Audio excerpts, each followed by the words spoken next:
Good afternoon and welcome here at the Grand Hotel here in what I've got to say, a very, very busy Gosforth. And we're here for the IPA Tour in day 2 and, well, better late than never. I'm delighted to be joined by Kevin Barton, our chairman. Obviously been on a little bit of business. Tell us a little bit more, Kevin. I have, Mark, and been to China for a couple of days on business. It's a long way to go for a couple of days, believe me. You spend more time travelling, but really good, some really good meetings, and hopefully some really positive news going to be coming out in the next few weeks, couple of months or so. So watch this space. I'm pleased to have your feet on the ground a bit. I know you had a few challenges on your way back to this venue, but you've got to be pleased with the way that things are looking for you now.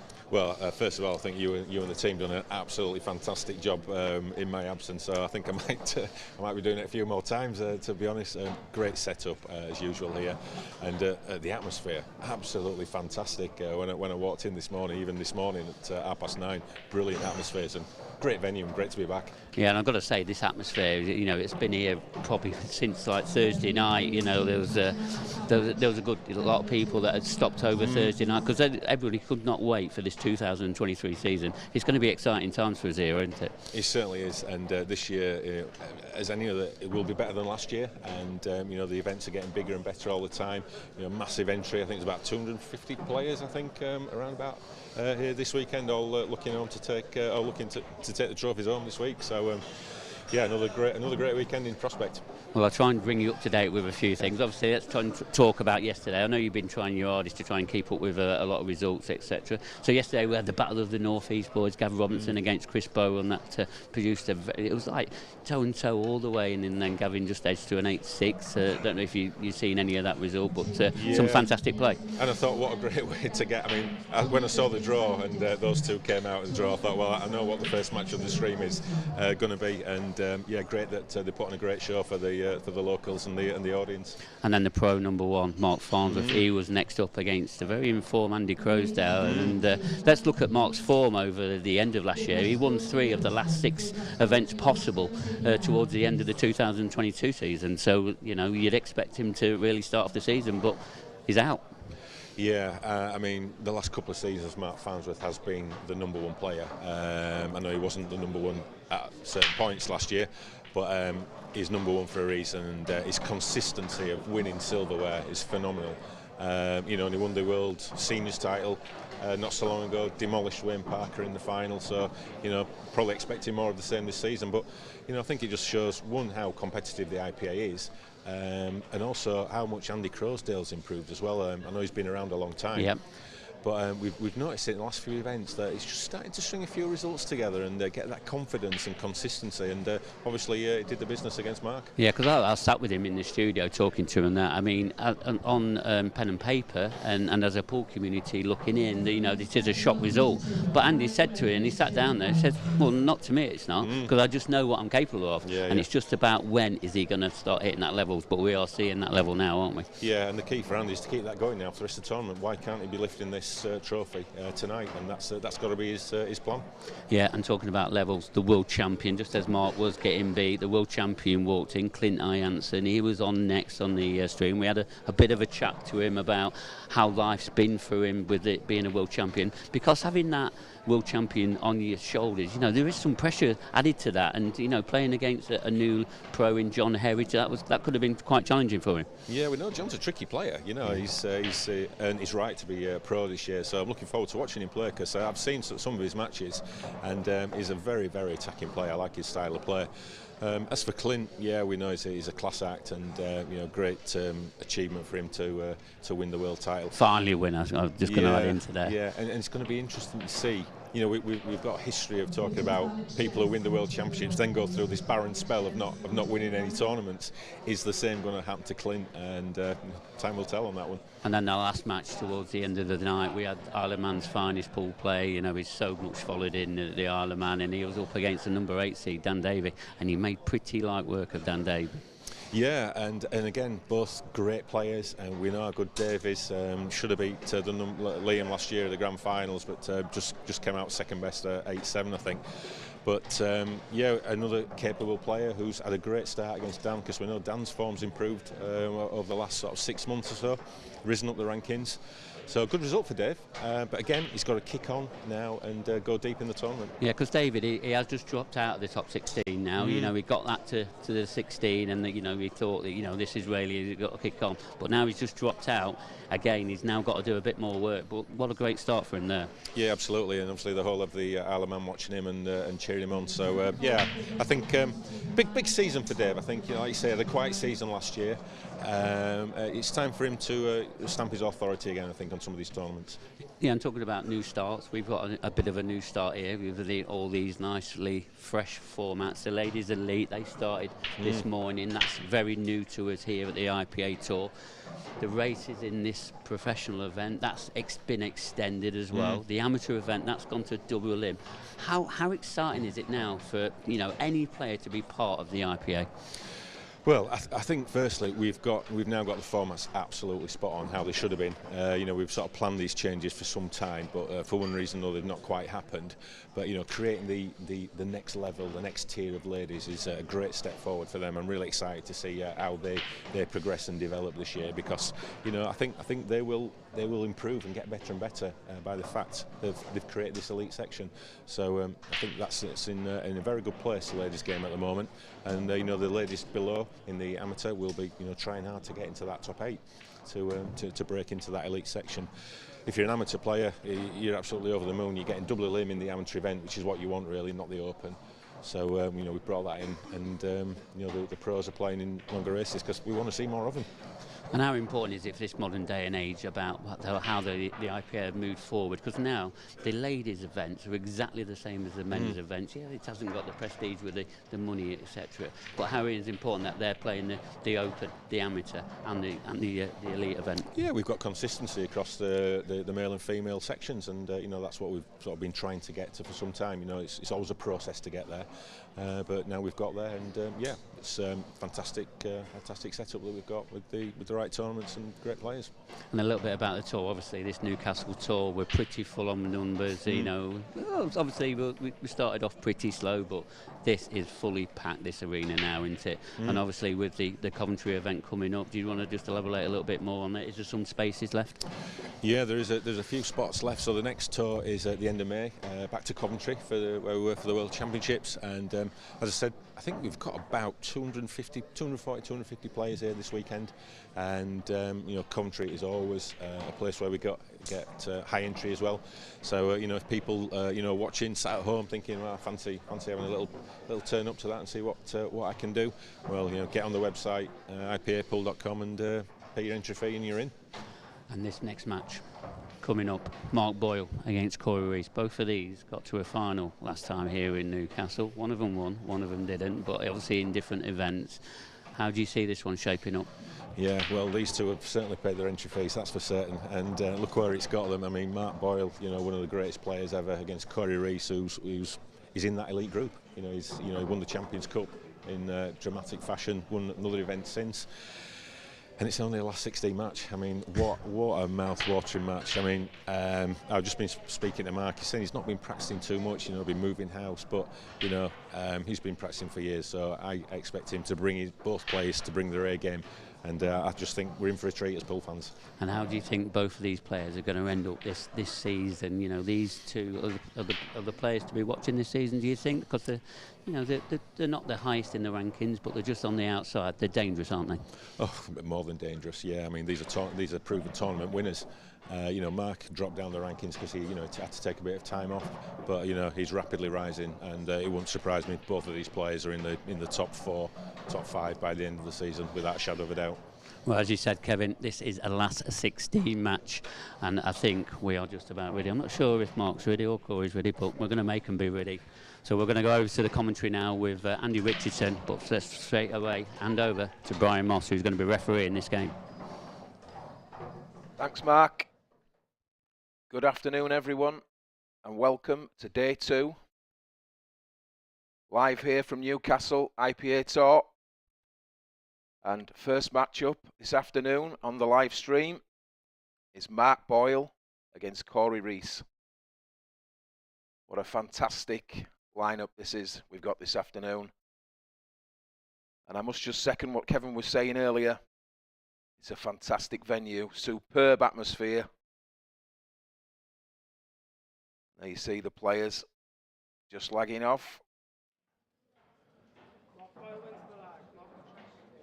And it's Mark Boyle who wins the lag, and I think he's elected to break, as is the norm.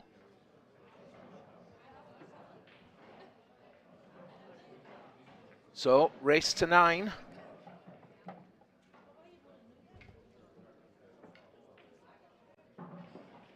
And as ever, we all know I'm a big fan of Mark Boyle's break. Still don't know how he manages to hit them so hard when he cut breaks, but boy, is it effective. Should be a great matchup, this one. As both Kevin and Mark were saying, both absolute monster players. And it's whoever hits the ground running at this level. Just want to get off to a good start. Mark's raring to go there. Being very focused. There we go.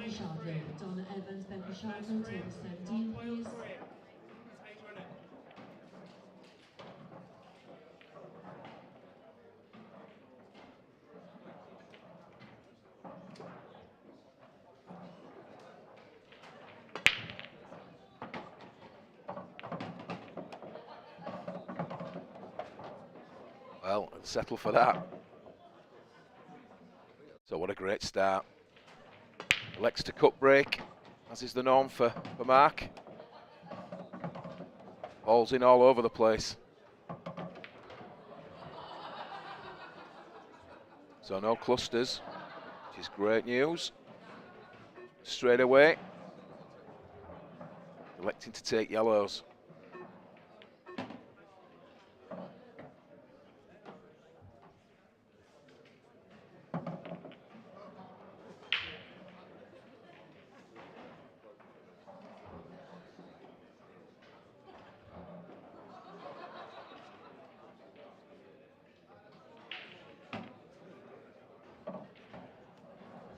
Clever little shot there.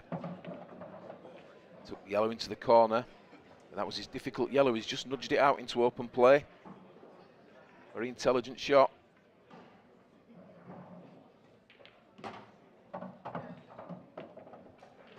Not quite to plan there. Obviously intended cannon into the black. But he didn't want to hamper queuing like he has done. This has made bridging awkward.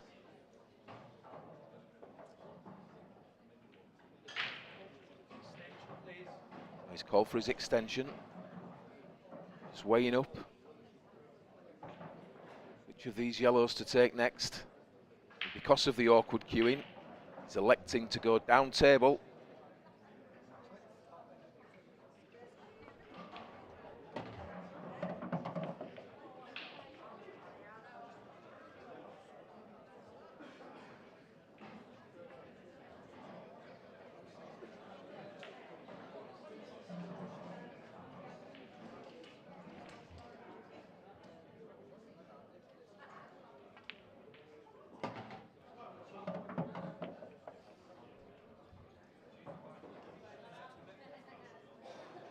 Maybe a little straight on this last yellow. Would have liked a little bit of an angle.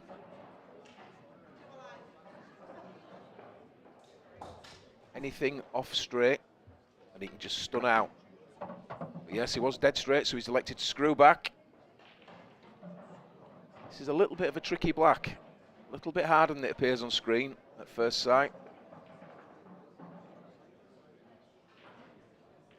He's such a good potter, you fancy him for it.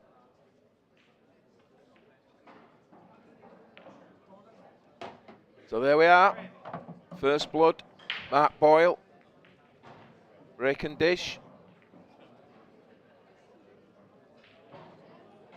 Always great to get the first frame on the board.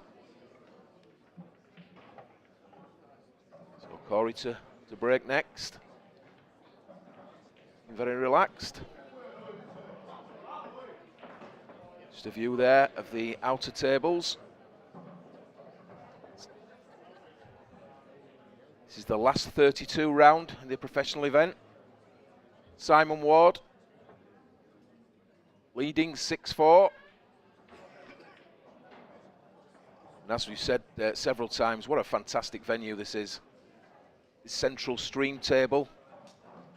And then we have all the satellite tables running all the way around.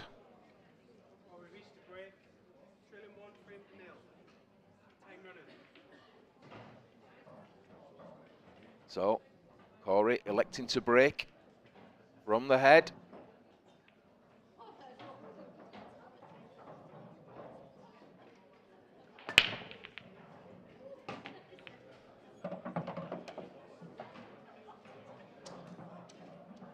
And I'm joined in the commentary box now by Mark Pickworth. How are we doing, Mark? Yes, I'm all right, Andy. Obviously, I've just missed the last frame there. Somebody had just collared me, but I've made it through the heavy crowds. I'm here. Yeah, and there are some crowds out there. They are. Everybody's here now, and they've all come from that other event, and now they're all here, all battling away to try and pick up one of the 3 trophies that's going to be handed out tonight. You know, scheduled depending, etc. But we're expected to going to be having a ladies elite champion and a European professional champion as well. So plenty to play for. We are planning to have the amateur final. It probably won't be on this table or this stream, but it will be on one of the other tables. But we'll keep you up to date with what's happening. A lot depends on the timing of a lot of matches. Very, very busy here today. Yeah, and a lot of spectators as well, Mark, I've noticed that. It's the North East. It's just an absolute, well, about a fire for the North. They love pool. They love pool here in the North East.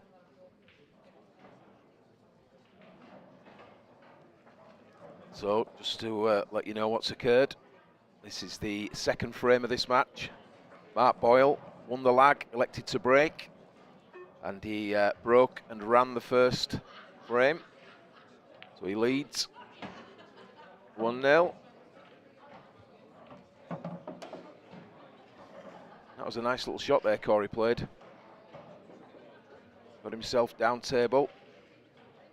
He's just looking at that red next to the yellow, seeing where he can land.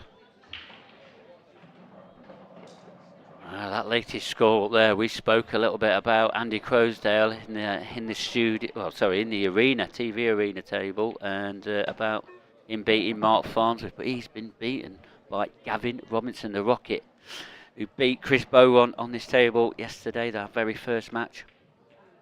Oh, sorry, no, he hasn't beaten him. Of course, I'm getting so confused. The racers have changed it. It's a race to 9, but he's in very good stead there. He's only 1 frame away from getting it. Yeah, so we've got a race to 9 in the last 16, a race to 9 in the quarterfinals, a race to 9 in the semi-finals, and a race to 10 for the final. There's going to be some exciting pool. There's got to be.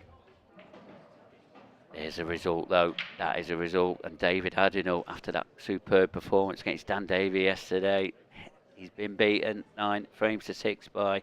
He was very out of sorts last season, Rob Duncan. But wow, great result there for Rob, and he's the first man in the quarterfinals.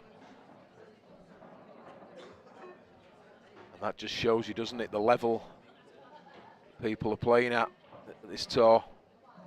Andy Crosdale yesterday was on fire. David Adenall was on fire. And Andy Crosdale's hanging on for dear life. David is out, isn't he? Yeah, and like you say, the strength in depth here is really, really phenomenal. I mean, this match here just tells you what, it's the last 16 match. Yeah, worthy of a final. So this is a tricky red. It was a way off there, to be fair, wasn't he? Yeah, that was a tough ask. I think he's under a bit of shot clock pressure there as well, and just didn't look comfortable when he got down, and he don't know, he made him rush the shot, etc. But Mark Boyle, great chance now to open up a 2-frame lead. Yeah, it was tough, that, wasn't it? It wasn't only a difficult pot, but he only had a small window of opportunity positionally for the black. So he sort of had to force it, didn't he?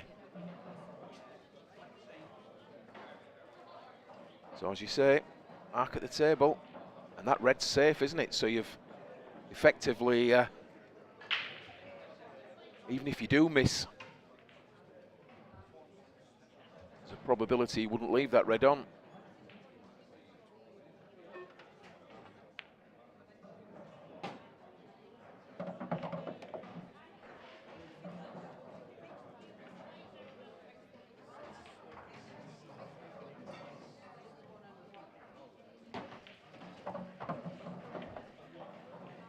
Yeah, so Mark is just going about his pattern here. I mean, the only problem I see, but it shouldn't be a problem for Mark Boyle, is the yellow right of the black, which is just below the black spot.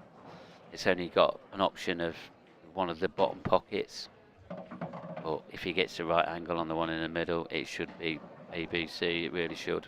Yeah, going the same corner on it that he's just spotted that ball if he chooses.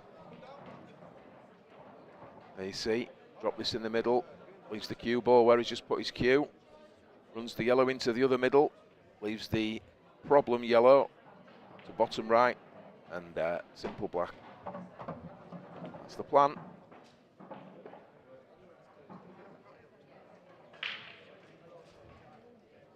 He's very laid back, Mark, isn't he?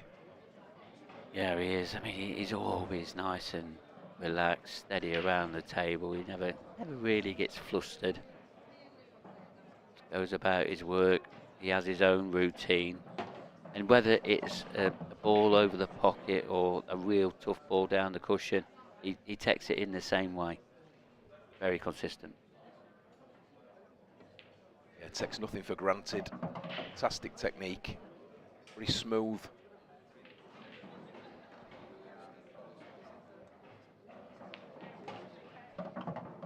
Yeah, it's a very elegant cue action, always clean through. So that's how the last 16 is shaping up. Now, just the I think our next matchup on it is going to be Clinton Ironson against Scott Anderson. Not being 100% confirmed yet, but we have had talks about it, and there's a good chance. There's that one match outstanding. Look, Craig Ward Simon Ward or Craig Marsh. They're waiting. Paul Holtness is waiting for the winner of that one. I know some of these matches. Duncan, he's already beaten David Adenall. We're not sure how the Crowsdale Robinson's going off. Was 8-6, so there's a chance of Duncan playing Gav Robinson in the quarterfinals. But yeah, that is shaping up. And you know, just been told Gavin Robinson has won that match now, 9-6. So it's going to be Gavin Robinson against Rob Duncan. The first quarter-final is lined up, and things are starting to get exciting, Andy. They are, and it's early days still in this event. What is it now? Just after? Oh, 1 o'clock. After 1 o'clock. Some youngsters there in Corey's corner. They're looking at the action. So it looks like he's one of Corey's fans. Trying to get a grip. I mean, like you said, there's a lot of people that's come from around this northeast, come to have a look what's happening here at the IPA. Plenty of room though in this arena, isn't there? There really is. Plenty of seats. Oh, he's been saved. He has been saved by the black. Loose cue ball, and it's very rare when you have that cup break where it goes across and goes in one to the bottom pockets. But the way that the balls just split and went to the top of the table, it just opened up. Yeah, he got kicked in off, to be fair, didn't he? Yeah. But he did sort of draw the ball across lower than usual. And yeah, as you say, that black saved the day, didn't it? So it's a re-rack. Same player to break. Yeah, in these black ball rules set, and if you pop the black off the break, it is just a re-rack. And even though the white went in off, he's been saved by the black going in off. Otherwise, Corey would have been at the table with one free shot, one visit.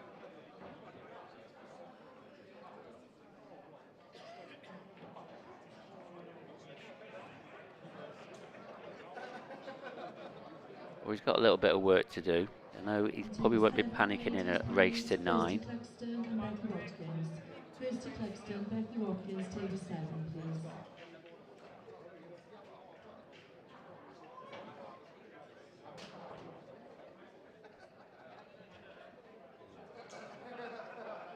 Latest score there, Gareth Hibbert against Jason Hill, 7-6. Is that going to be another upset? Jason Hill, he's pretty close to Gareth up there, and I'm sure they've had plenty of battles over the years, them two, from the same part of the UK. Yeah, I do know earlier it was 5 apiece, so it's been quite a close match all the way through, I think. Yeah, pen and paper. The Godfather, Gareth Hibbert, clear favourite. Up top of the bill, Jason Hill, he's putting up a bit of a fight.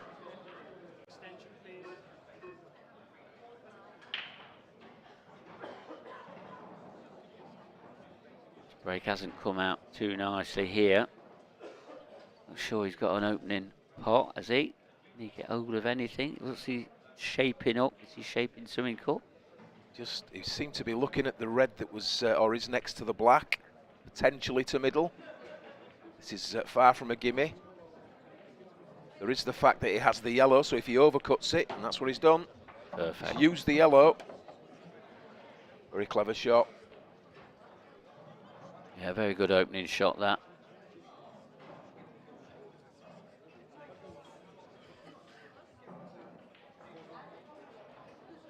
With that opening red, well, certainly the stronger of the two colour sets. Just this yellow near the black, not necessarily going to hamper him either, really. Yeah, I suppose the red that he's next to next, that could be his last ball if he wanted to play the black into the top left-hand corner. So he's going to have options, I think. Especially with the angle he's got on this one into the left centre now. This one here is just going to drop in. We've said it before, Andy, these top players, they don't normally nudge out balls, but maybe that black does go. I think the black does go, yes. Does go into the top right Certainly corner. if he's taking this red now. Yeah. Yeah, makes sense. And I think him taking this red does suggest now that black definitely goes into the top right. I mean, you know, he's such a great player anyway, and his positional plays is A1. So, you know, I don't see it's going to cause a problem, but he just needs to be careful about his work here. I think he's overdone that by a touch. Yeah, he's got this red that's near the yellow. He's got to be careful, hasn't he? Because he does need to get back up table at some point for the black.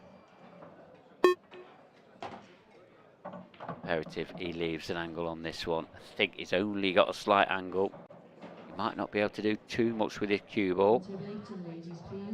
Yeah, he's going to be looking at screwing back out from this final red, you would feel.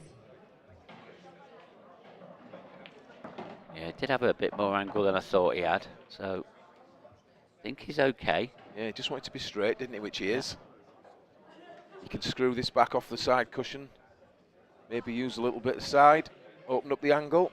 He may not feel he needs to. If it does pass the yellow comfortably, you'd like to be as near to this black as possible, ideally, and that suggests to me that it passes quite comfortably. Yeah, I think what the important was A, not land on the cushion, and B, not overdo it. So it's been a pretty good clearance, to be honest. Yeah, just ran out of position slightly at one point, but as all the great players do, rerouted, and there we have it. So, 3-0. In a race to 9. That's another break and clearance from Mark Boyle, even though he was saved by the black. Look at this here, look, Simon Ward, World Championship finalist 2023. Lost to very informed Ironson, but he's 7-5 to the good against Craig Marsh. Yeah, on the hill, race to 8 match, this one. Yeah, this is it, one of the rounds before. Remember, this is the last 32, this one. So Wardy, 1 frame away from knocking out 2017 World Champion. Well, back to the action here on the stream table. It's Corey to break once again. And it's time to put your foot on the pedal, I feel.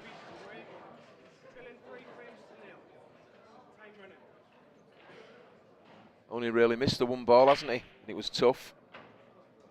Yeah, that was on his break, and then Marks punished him. It's imperative that he wins this frame. If Mark does get a chance, he didn't get his normal huge break, but he's got a ball. Bit fortunate, but he'll take it. Yeah, he didn't hit those well at all, did No, he? no, not his normal self. If you watch this as he hits that, the split looked better, to be fair, from the overhead, but he didn't hit them as well as he normally does. No, because it does look like his timing is a little bit off there. So, yeah, definitely uncharacteristic. But nevertheless, it's not bad. It's a chance. You've got to feel this is a chance he needs to be taking.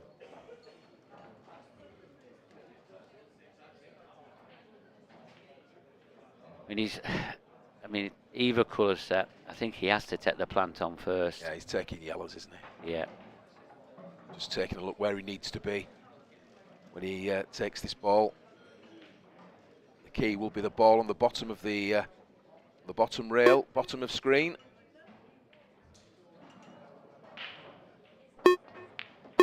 Yeah, at these black ball rules, even though he's potted a yellow off the break, it doesn't necessarily mean he's yellows or reds, but he can play a plant after the first shot off the break, and that's what he did. Red onto yellow, potted the yellow, so now that's his first legal ball potted. So now he is on a yellows, and I would say, very good chance. Yeah, and a very good shot he played there as well, Mark, I thought. He knew that red was going to nudge into the yellow, and that was his awkward yellow, wasn't it, in this finish? Again, he looked a bit nervy there, under a bit of shot clock pressure, and you know, the positional play off the plant wasn't the best, but I think he didn't have much choice.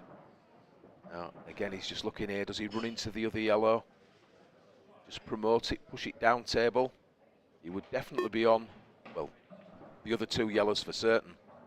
If he could just nudge it down, which is what he's tried to do, yeah, and he's okay there. It's fine.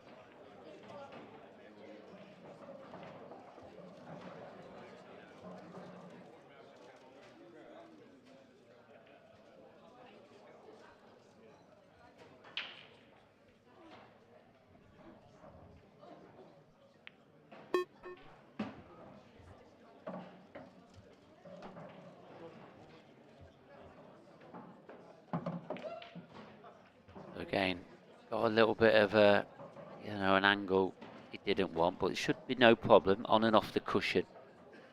Going to bring the cube up ball back to somewhere where he is now, or probably in the middle of the table might be best. Yeah. That's fine. Yeah, that's brilliant. Just doesn't want to be under the rail, does he? That's all. A little bit too far, if anything, but yeah, he's guaranteed a shot on the black, obviously. I think he's played that off two cushions, but it has slid a bit. There's that result.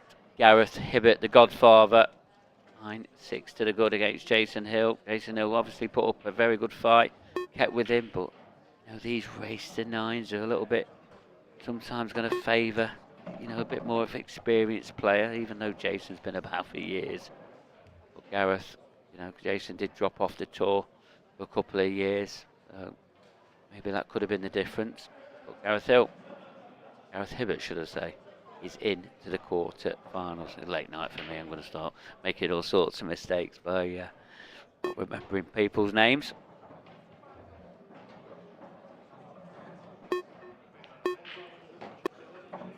Quality black was solid. That. Quality, yeah, solid. 3-0 down. Should have been better on that black. It's much harder for him than it looked, considering the circumstances.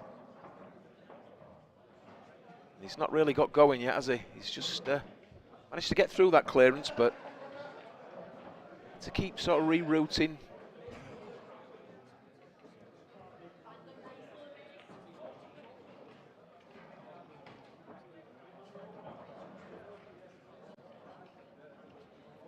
Give him something to think about, Mark Boyle, but the way his break's working at the moment, there's that result in that race to 8, last 32 match. Simon Ward, he's obviously gone on to clear that table. And he's beat Craig Marsh 8 frames to 5.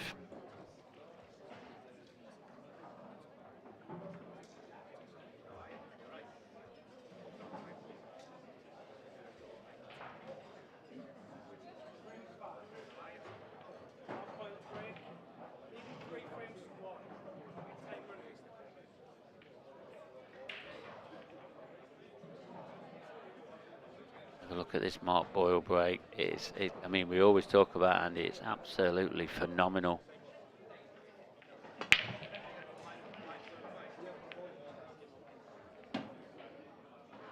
Just the power that's phenomenal, but he's got a couple of problem areas. He really has. Yeah, there's a little cluster behind the black. A couple of yellows with a red. And the cue ball where it's come to rest. Can't quite see. I think the red does pass, doesn't it, to corner if you wanted it? If this red does pass, which it looks clearly that it does. He's just working out how he gets that cluster opened up. He needs the right ball to go onto it. He's using his extension. Remember, both of these players get one extension of 30 seconds per frame and 30 seconds per shot.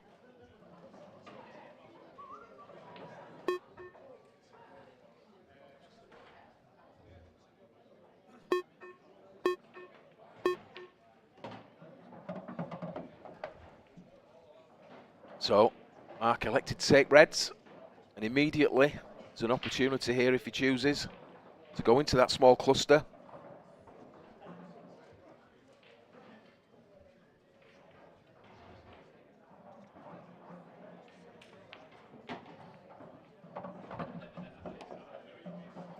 Know if that's been too kind, but I don't think it's bad. I think the red just pass into the right centre.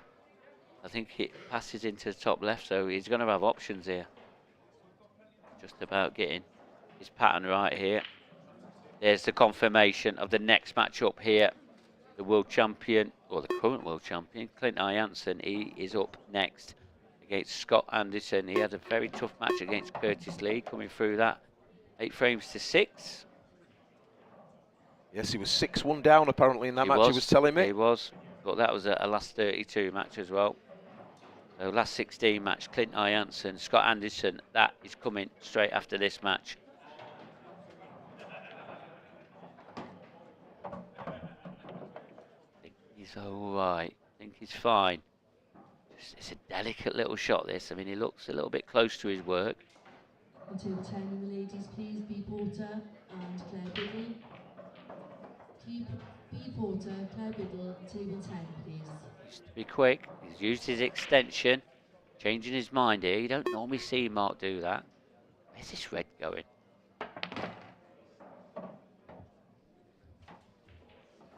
Yeah, he just looks a little bit rushed there.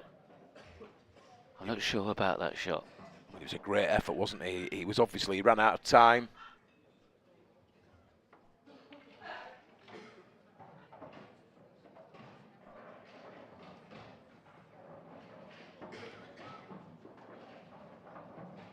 Yeah, Simon's reward. He's playing Paul Harkness next. They're going straight back on. There's no rest for anybody here. Oh. Well, it was far from easy, Mark. Far from easy, but that was a way off, wasn't it? Yeah, it certainly was. Uncharacteristic for Mark Boyle, that. But that second to last red that we thought he may have been on was very close to it, wasn't he? He ran out of time. Yeah. So he swapped, played a different ball and attempted to bust it back out.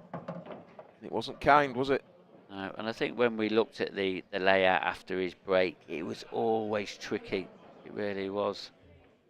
Corey, great chance now to get back within 1 frame.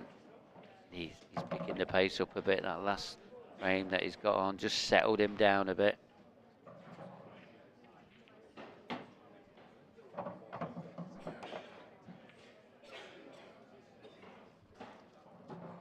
From a 3-0 deficit, he'd be right back in the game, wouldn't he, if he can clear these? It'll be him to break next.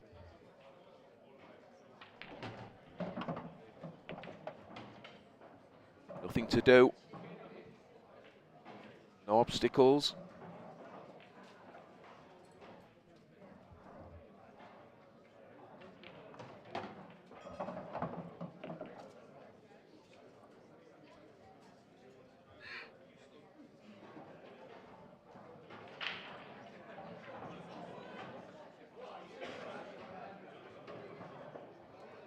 taking his time.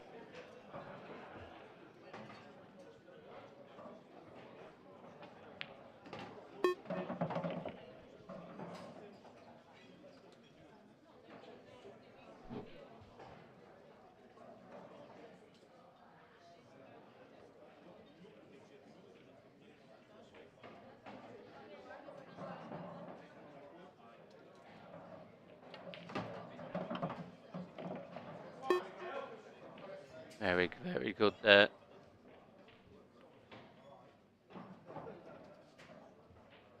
It seems a lot more settled now, Corey Ruiz.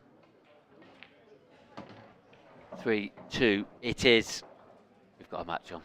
I've got a match on, yeah. And 3-0.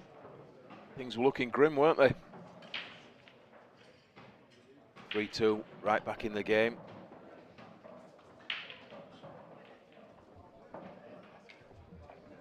Two fantastic competitors, though. Both great cue actions. Yeah, they really have. I mean, Mark's obviously a little bit more steadier down and shot. He's obviously, Corey's a bit more of a fidgeter. You know, that's why it's called Gypsy. So, but yeah, both brilliant cueists, and definitely two players to be watching just to see how they progress through the 2023 season, with the rankings, etc.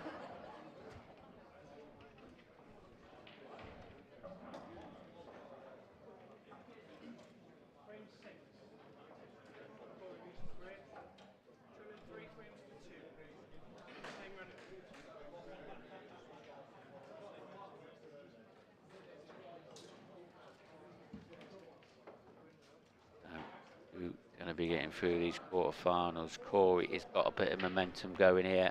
Only 3-2 down now after a 3-0. Well, great start for Mark Boyle, going 3-0 ahead. But Corey needs a ball, and it's not the white ball he needs. It's an error. Yeah, once again, didn't appear to hit them quite as well as he normally does. No, but when you track that white ball up towards that corner, there's always a chance of something coming to knock it in. People say it's unlucky, but yes and no. But when you go that close to that pocket, you've got a chance. Yeah, look at this table. Uses his free shot to release the yellow on the bottom cushion. If he so chooses, that's what he was looking at initially. Yeah. But there's an argument for both colour sets.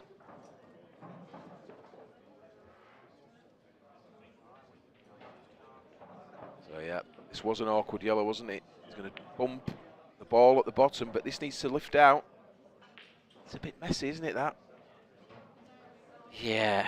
I think he'd love it again, I think.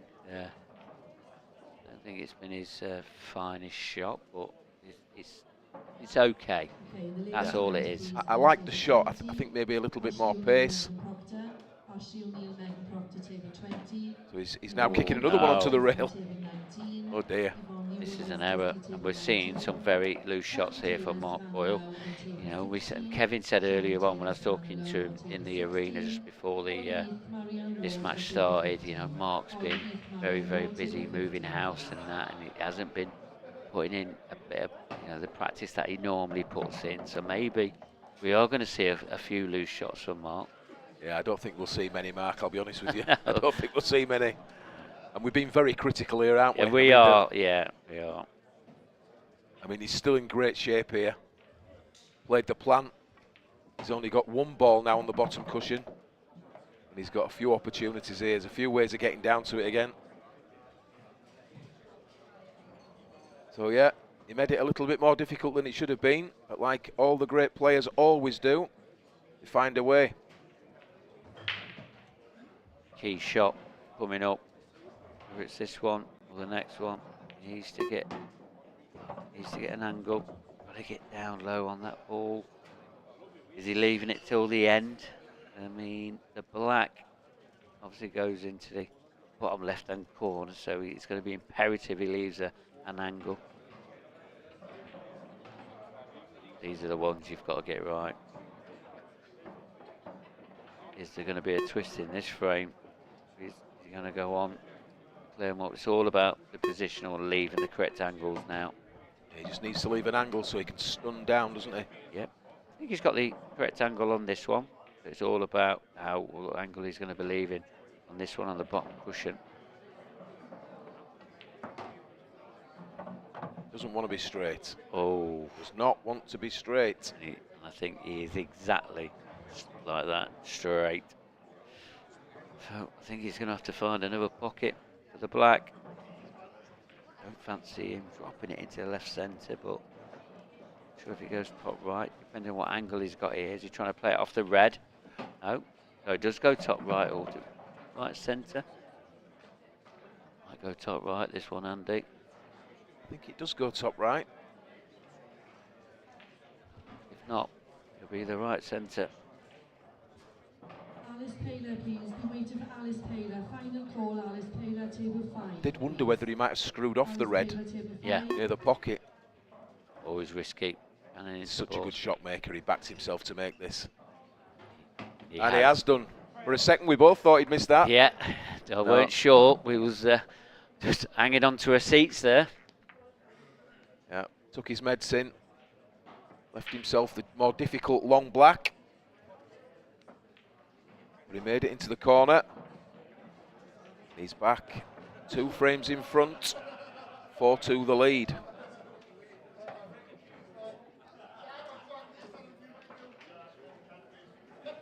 Yep, so this is the ladies' elite section. Rachel Tucker. It's Tilly Edwards. 5-4, race to 7. This one's been battling away for a little bit. For the final.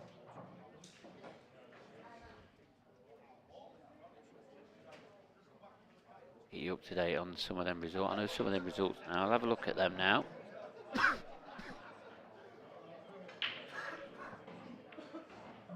So Matt Boyle to break once again.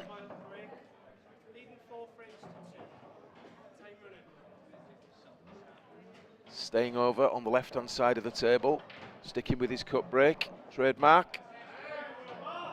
Let's see how he hits these. Well, he slaughtered those balls. Look at that for a break. 3 yellows and a red. Phenomenal break. Incredible. Breaking from the side. Look at that. Anybody that wants to try that break at home and just try and get that amount of power on it, please go ahead. Just make sure you board up your windows if you've got a Beat me table to at it. Yeah.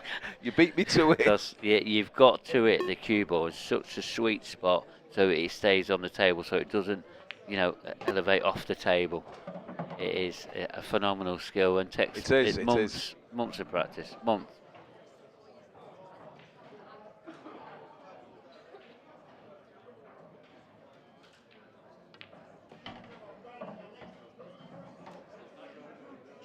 Played that well.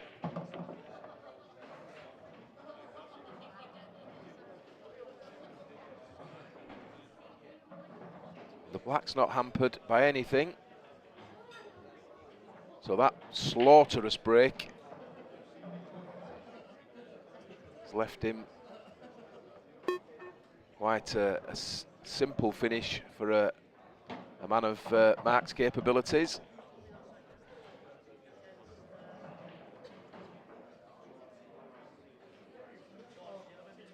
But as always, just taking his time. Very deliberate around the table. Goes through the same queuing up routine no matter what the pot.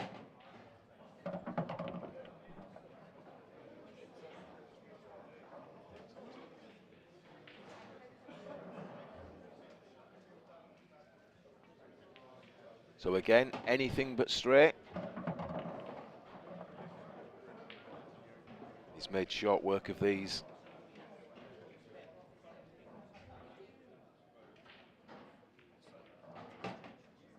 Delicate little drop there into the corner. Just floats out to leave the black into the left middle. This is looking like 5-2.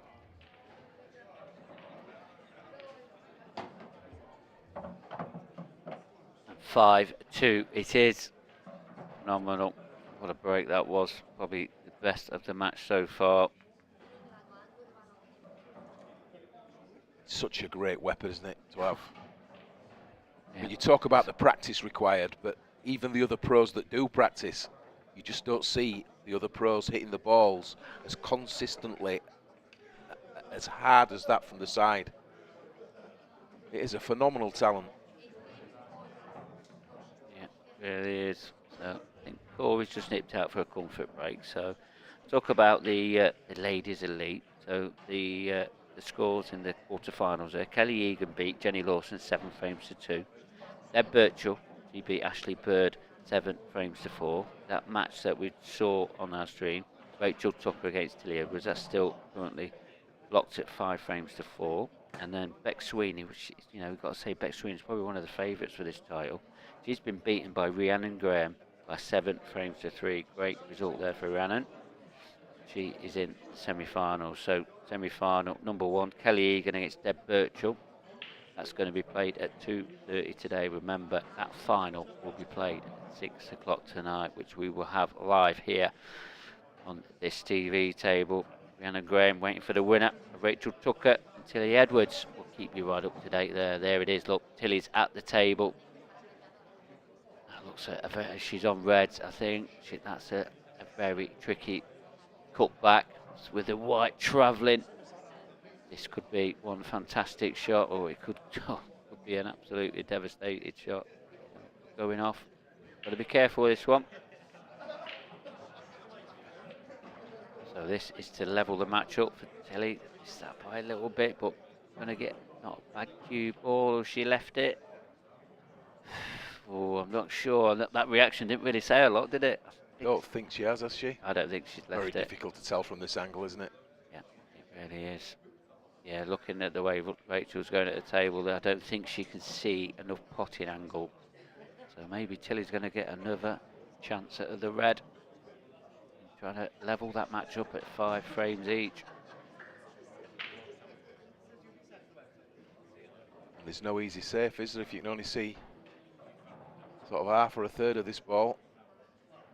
Yeah, you feel like, I mean, especially in these rule sets, you've got a bit of cushion after contact. I mean, this yellow's going to be tracking up table, and then she's got to try and rest it behind it. Tricky shot, but done it pretty well. That's all she could do, I think. Yeah, I think she's left maybe a thin edge, maybe. I don't know. It's so hard to tell from this angle. I mean, we've got so many cameras here in Gosforth. Might have cameras everywhere. Would love it, like, but not quite yet. Don't quite have the budget for that sort of equipment. We'll be working on it.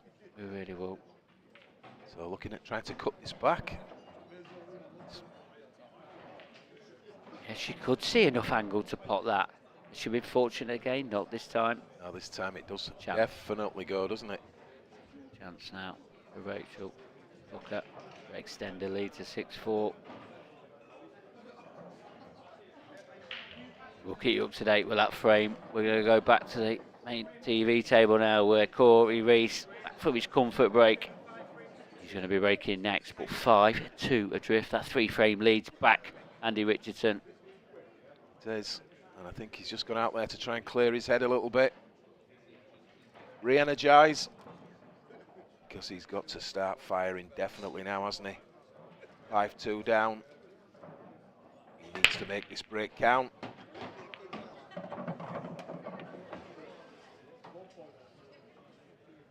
So, productive break. Here we see it again. Hit those well. Hit them well. 3 yellows down on that break. But with this rule set, it's irrelevant what you pot on the break. It's the first legally ball potted after the break that counts. So it's the first ball that he pots now will determine which colour set he plays. And he's looking potentially at reds.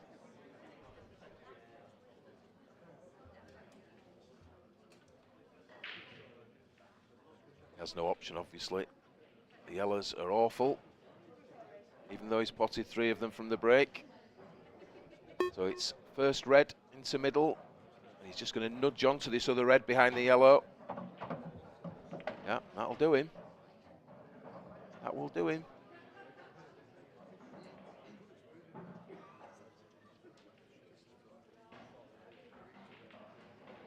No clusters, no traffic to navigate. Just nudge that red towards the pocket. Left a good cue ball.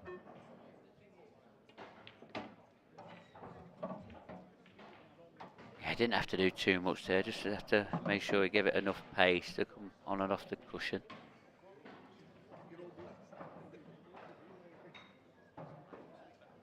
He's just looking, potentially. I mean, he has an opportunity here if he feels like it. A couple of options. So electing to play the red behind the black. He's just stunned across. So this was one of his trickier balls. Decided to go down for it straight away.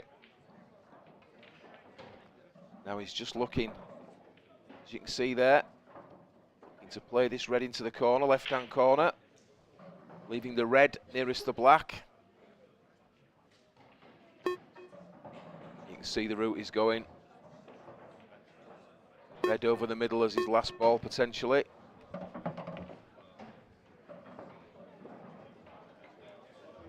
However he sees it.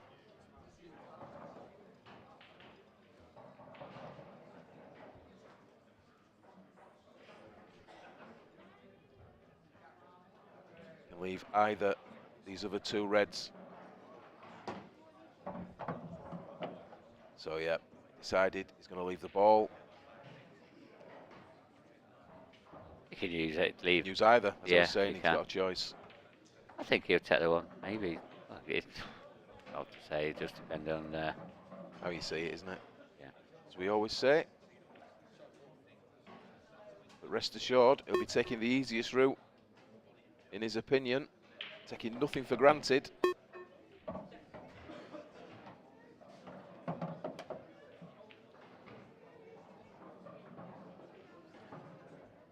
Just a case now, screwing back, drawing the cue ball back. There you see it, great technique. Yeah, perfect.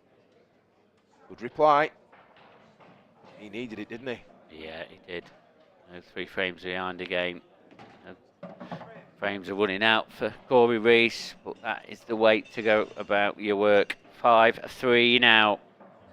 It's going to be Mark Boyle to break, though. We saw what happened on the previous Mark Boyle break. 4 balls off the break. Tell you that Rachel Tucker did win that last frame. 6 frames to 4. Now she leads in a race to 7.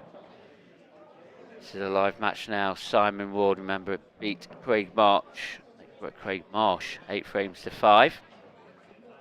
Already trailing by 2 frames to 0 against Paul Harkness. Race to 9 though, only just started. That is a last 16 match. This is Simon Ward. It's Paul Harkness. We'll keep you up to date with all the latest scores. Remember, up next, Clint Ironson, the world champion, well, the current world champion, is up against Scott Anderson. That'll be coming up straight after this match, soon as this is finished. The question is this going to go down to the wire, or is Mark just going to really get into 2nd, 3rd, 4th gear and take this match by both horns?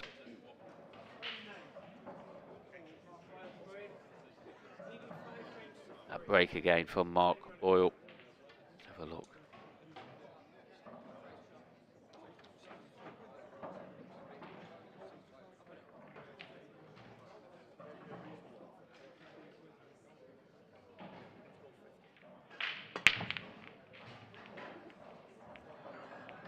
How is nothing potted there? Just as you say it, the ball drops in. No. Dropped in the middle. Last roll. Oh, I didn't even see that last roll. Where did the ball come from then? Look at by this. The red. I mean, he deserved a ball there. Once again, another fantastic break. It would have been cruel, wouldn't it, not to get a ball in there. Wow. Well, sometimes when the luck's with you, it stays with you, and that's exactly what Mark Boyle requires. I mean, Corey, what's he thinking about that? I bet he must have been up off his chair. I would have been. But look at that cluster, top left-hand corner. Doesn't look great, does it? No, there's work to do. Second time he's had a bit of a tricky layout, and he didn't do so well that time. But it looks like he's going to get control of this frame by taking reds. Or can he get up close to that red on that top cushion? Does it pot? You see enough of it to pot it and open it up? But you feel if he is going to go for it at this opportunity, you feel that he's got to get up there early. Yeah, I mean, he's got options. He can either run into them. I mean, he could even double the red back up for the gap. I feel he goes into it. I think I'd go into them. Yeah, here, so leaving himself an angle now. That clock you heard ticking down into his last 5 seconds. Using all of his time that he's allowed. Key shot. So, trusting to look somewhat here. There's a lot of traffic. A lot of traffic. Still in control of this frame, but... Oh, shake of the head. Shake of the head. Is he going up there again? He's looking at it. He's going all out attack here. This is going to be another red ball off the table if he does. And this could be his last chance of going for it. That clock though, ticking down again. What a shot, but so unlucky. Look where the black is. It's even worse. Yeah, I mean, he was always trusting to look, wasn't he? He couldn't control everything if he did hit the cluster. But yeah, that has been a little bit unfortunate. He's released the red, tied the black up. But the bad news is, there's no ball on. No attacking opportunity, and that's a clever little shot. Did he touch it? No, I don't think so. Brian, our referee Brian Moss. No, nothing called. So the same shot here, just on and off the cushion. Just make sure he just thinly clips this yellow. I think he played it with Tracer's side, trying to hide the cue ball. Great shot. Great shot.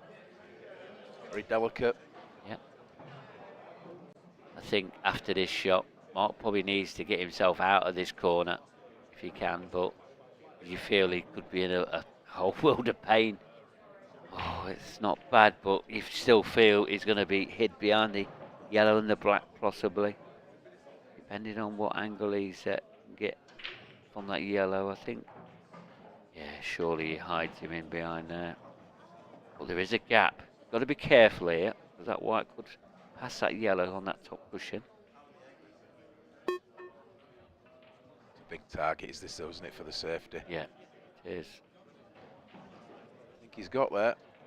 Only a one cushion escape though, so nothing too tricky at the moment. But you know, that was the reason why Mark tapped that red in the top corner, because he left it in that area, so it's easy to get out of these snookers that Corey's just going to keep putting on him, I think.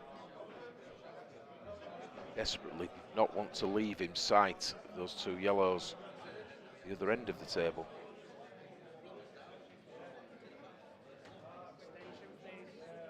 Yeah, is this going to be one of those situations where it's going to be hard to get a very tricky snooker? And, you know, Corey, you know, with just keep going for a little one cushion escape probably isn't the answer. He might have to pull the trigger sooner or later. Well, I'm sure if he could get a clear view of the two yellows lower end of table, he'd be playing the plant. Just not, I don't think he's got full ball vision of that ball, has he? Keeps looking at it. Yeah, must be tight.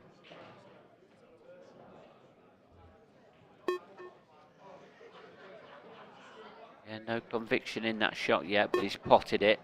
I'm not sure about that. I don't think he got the swerve on it that he wanted. It slid a little bit, so obviously not cued it where he wanted.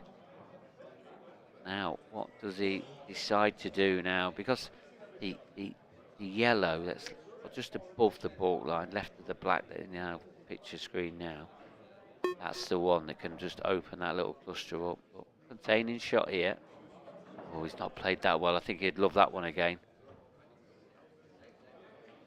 Tricky shot now for Mark. I think he'd have loved to hit, hit that cue ball behind that red. But at least got it very tight to it. Yeah, this must be the longest frame of this match.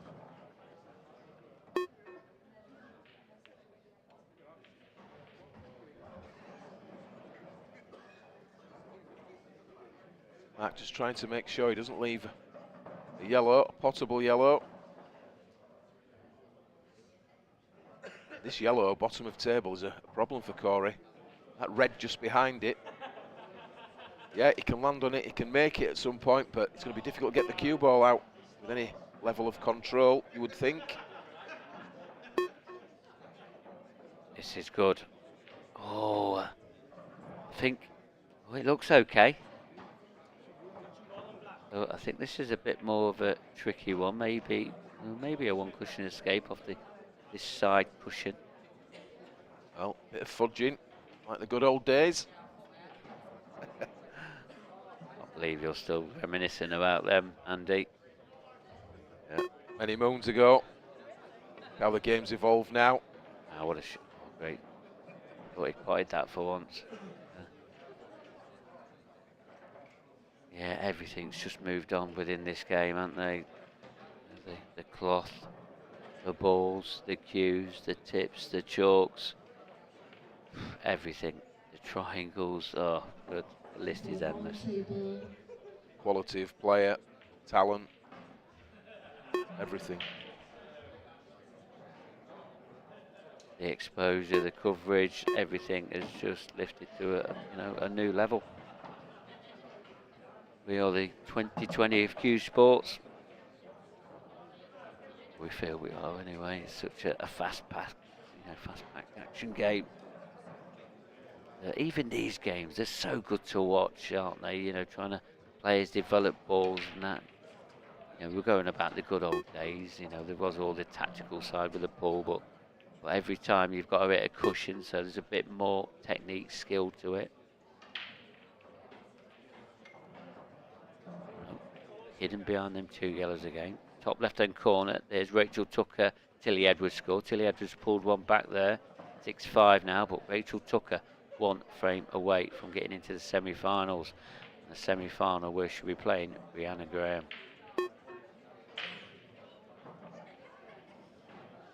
Now, Corey is running out of yellows, so sooner or later he's going to have to pull some sort of trigger, but that yellow on this bottom cushion, and he's got to be careful with letting Mark get this red out of this top area. Yeah, Mark tried there, didn't he? He got a double kiss. Without the double kiss, I feel that the red would have been further out to middle of table. A nice little touch shot there from Corey, just shows another dimension to his game. Not all about the big old break and nice little touch. Important, the little touch at this game, isn't it? Of course it is. The little stun shots and all of that. Oh, great effort. Great effort from Mark.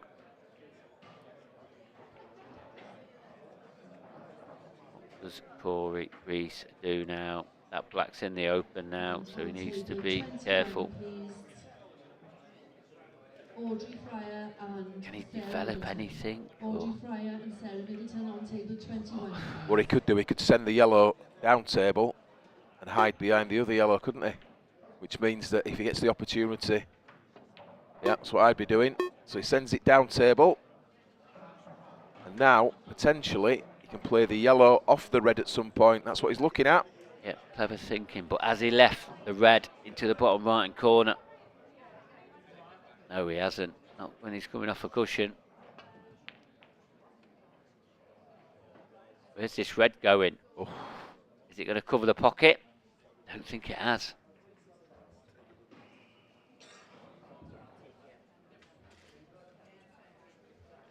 Still tricky for Corey Rees. It's a tricky cue ball for Corey. It's quite a good result, is that, for Mark from where he was? Yeah, and the yellow that Corey's closest to now, you feel that he don't want to move this very far, because that's going to be key into him clearing this frame up, but he has moved it. I think he's going all out attack. Well, Not sure about that one. I mean, them beeps, it just makes you select a shot that you're not comfortable with. You wanted a bit more time, but and you do see twists and turns in this game. This is one of them. yeah, he's been so patient in this frame as well. He has, yeah. Just got a little bit, I don't know, flustered. For a long Great time shot. he was What favourite, a wasn't shot. Great shot that was. Paul, but I don't think he's on anything easy, or you don't see where the clearance is coming, do we? he? Well, does he double the yellow off the red?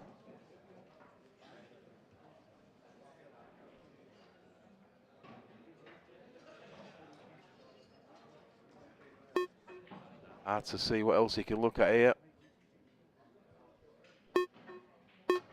Here we go. That's what he tried.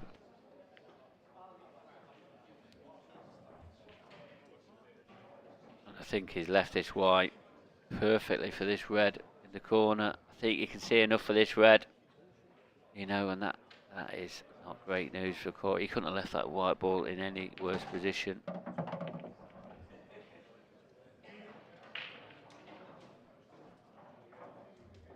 So now Mark Boyle open up this 3-frame lead again. Corey, he's struggling to get close to Mark.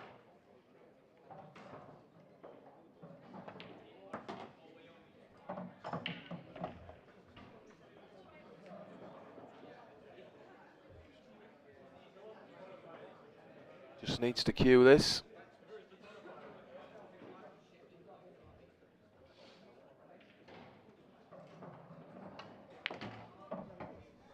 Just like that. Nicely done indeed.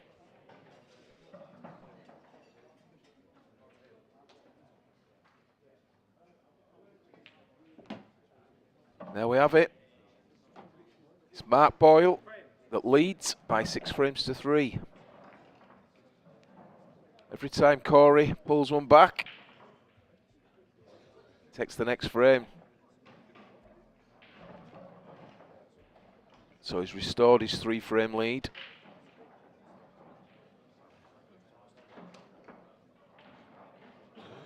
Yep, very technical game that one, wasn't it? Very tactical. Lots of clusters. Lots of little touch shots. But in the end it came down to an attacking shot really that changed the fortunes for Corey Rees. I think, like you said, it was the like you said, Mark, it was shot clock pressure. Yeah, well, both these players are very experienced in this TV arena, and you know, even now, even though the amount of years' experience they've got, they still get flustered at shot clock.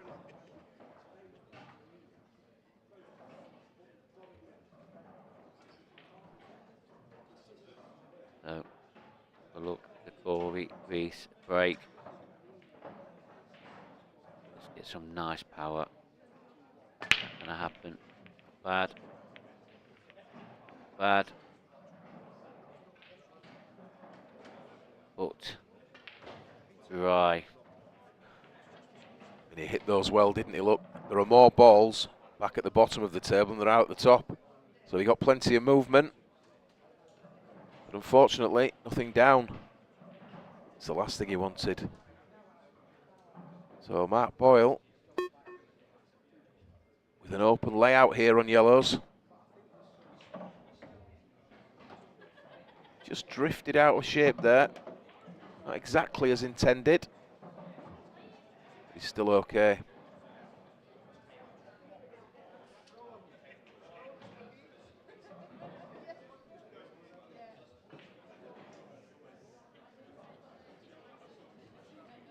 like to have taken the yellow into middle.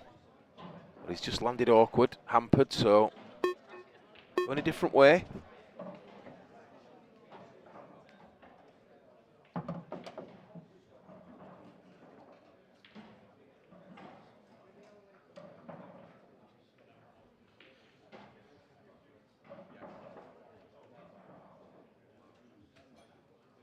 In the open, please, on table 14, Sean Broad and Rick Williams. So he just needs to be Rick careful. Williams, table 14, please. He takes this into the corner. Again, he's nudged into something, not quite as intended. Usually, cue ball on a string. Just keeps nudging things, just slightly out of position, not as intended. This one's not as easy to reroute. Check of the head. Usually very clinical. I think sometimes a tactical frame like the last one just throws you out of sync a little.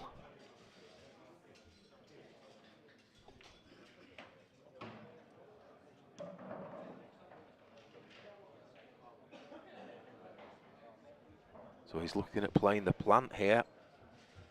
He'll be coming off the side rail if he does. He's played it well. Where's the cue? Ooh, very close. Very close. Yellow though. Has he got a shot on now though?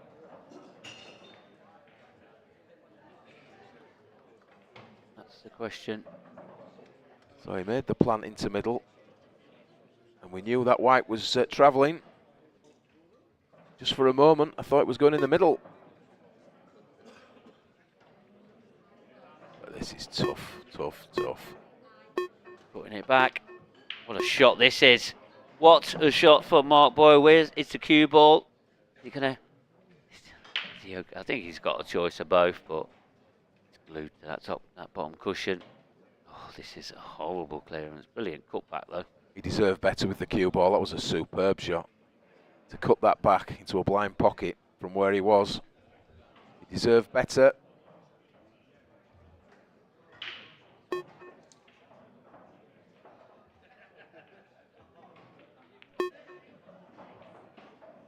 And he's missed it into the middle. I still thought he'd make that ball, I must be honest. Yeah, I think we would have put some houses on that, making that one. I mean, his next one would have been pretty tough. But he just couldn't do anything with it. So once again, with that 3-frame lead, as he let Corey back in, just seems to get that 3-frame lead.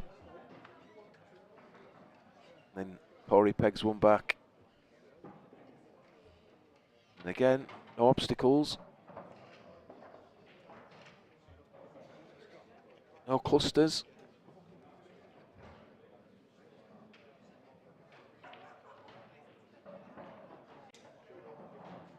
He's looking at this red near the yellow on the left-hand side of the table. This is probably the most difficult ball he could play. So, and it's a good shot, is that?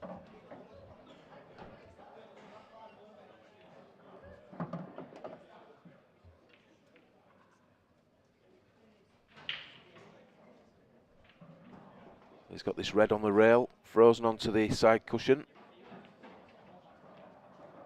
Just drop this in.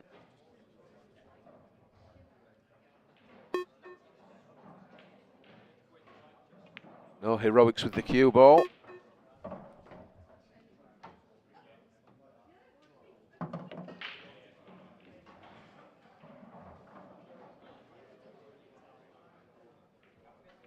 He's taking his time.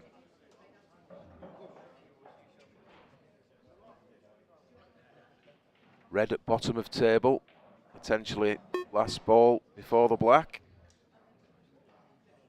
He'll have picked his route out.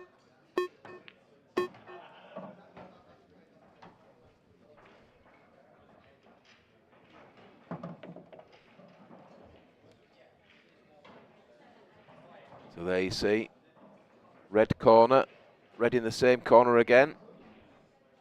Back off the two rails, leaves the red into the middle, brings him down table, red near the black. black, and it's all over. Simple as that. You made it sound very easy. Well, I feel like he's got into that a little bit too much. yeah, not as intended. Yeah.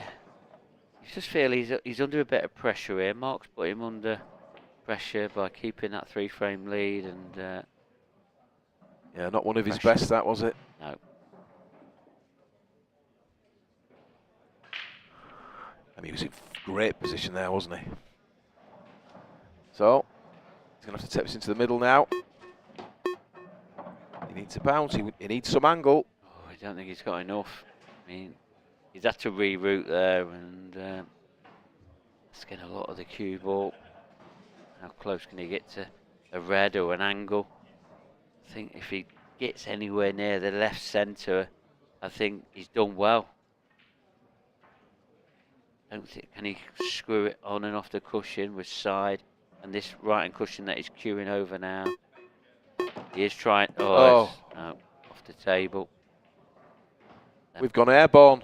There we have. Them beeps were ringing in his ears, and it's another error from Corey Ruiz. 1 free shot, 1 visit for Mark. Coming off the table from Corey Ruiz. And it was a bad error, was that, wasn't it? He was in great position on reds. Nothing to do. He's just got into the cue ball, hasn't he? And it's just pure pressure. Mark's put him under pressure. Mark probably deserves his 4-frame lead now. Leads this match 7 frames to 4. Well, after this black anyway.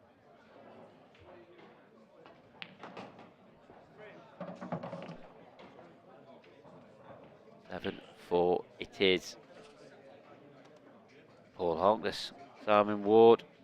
Simon on the comeback, 2 frames apiece. That frame there don't look very nice, does it, Andy? I don't think they've broken too well, do you? No, they haven't. That cue ball went like an absolute dream. Really did.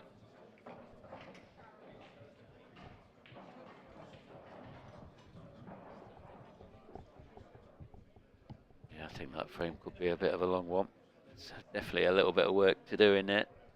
There's also somebody with a lot of work to do. Is that man there on your screen? Corey Ruiz, not that one. He was the other one. That one there. He's got a bit of work to do. Yeah, that error's taken its toll, I feel. Checking his head there. I mean, that really was a poor attempt at a finish, wasn't it, for a man of his capabilities? Yeah, he's missed the odd ball in this match previously, but they were tough pots. That was just a really bad positional shot. Lack of concentration, maybe, pressure, mixture of both. And he's been put under pressure by the man at the table, Mark Boyle. This break will put anybody under pressure, but he's putting himself under pressure. It's not good. It's dry. I mean, you've got to say Corey's had chances in this match to be definitely a little bit closer. Not too much threatened a pocket there, and when they all seem to hit each other and just slow it all down. But look where the black is. It's in a horrible position. Needs to forget all about the error in the previous frame. Yeah. Back to work. Needs to work this finish out. Break, clear, get himself back in the match. I think he's just got to let his cue arm go now and just, you know, try and relax and just go for your shots, you know, believe in your ability. Because he's got phenomenal ability. So, but he's happy with it, containing shot. A little bit shorter pace, though.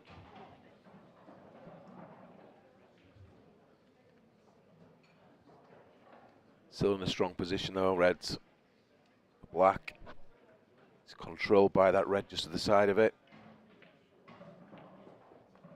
Red in this bottom corner, blocks the yellow. Clever shot from Mark Boyle. I think he'd have loved to cover the pocket with that one. Played that. He did. Recognised that the Shot to note. black was tied up there. He was wanting to send something up more defensive, I feel, than attacking. He Didn't play to pop that ball particularly, but at least he stays at the table.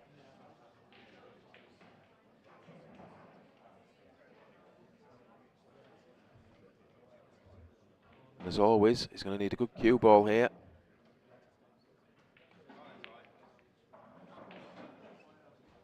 Don't think he's going to get the pocket. Now, once again, he's trying to Not take for- control of that corner. Yeah, I mean, he's blocked one of the reds, etc. But you know, he's not got both of them. He'd love that yellow to hang in the jaws there. Oh, Corey Reese back to the table. A little bit trouble in the bottom right-hand corner. Clock ticking down. Not used his extension yet. Does he try a containing shot of his own? I'm not sure, you know, if he does it favour him? Has he still got a couple of problem areas? Red on the cushion. I feel he's probably got no choice but to try and hang this red over the corner pocket. Want to hide it? I think he's okay. I think that red does still pop. So Mark here will just force him to play the ball over the corner. Has he done? Has done enough to cover that? He had done enough. I think we're just going to see Tip tap. tap tap. But Mark's in control of this top corner, to be honest. He is. He's trying to make him pop this ball over the corner. Yeah. So he knows that he's tied up the red on the rail, on the side cushion. No choice there. I mean, he can try and play off the top cushion, the side cushion, and maybe the bottom cushion to it, the red, but this is risky. But you feel this is the shot he's got to try. Big shot, big moment. Good enough indeed. It's a result there, top left-hand corner. The last ladies elite quarter final. Rachel Tucker has beaten Tilly Edwards 7-5. Rachel Tucker into the semi-finals now. I know they kick off at 2:30. She's in 2 minutes' time. So she'll probably just get 5 minutes and then she'll be straight back on. So Corey is looking at a one cushion escape. So just above the left middle as you look at the screen. Left-hand side on the cue ball. He didn't really want to pop that ball. He didn't, but I think he'd be okay with it. He's got to try and develop this bottom right corner. I feel that he's got a chance here, trying to push this red onto the yellow, try and push that out, try and make both these reds poppable. Okay, containing shot. It's not very attacking. You know, when you're 4 frames behind, you've got to try and make things happen for me. And well, Mark's under no pressure here. Plus, the other thing is, he's up against 6 yellows against 4 reds, and I felt that he's got to try and make things happen. Now, who am I to criticise, though? You know, he is won a few IPA titles, Corey has. So he is just trying to dig deep now.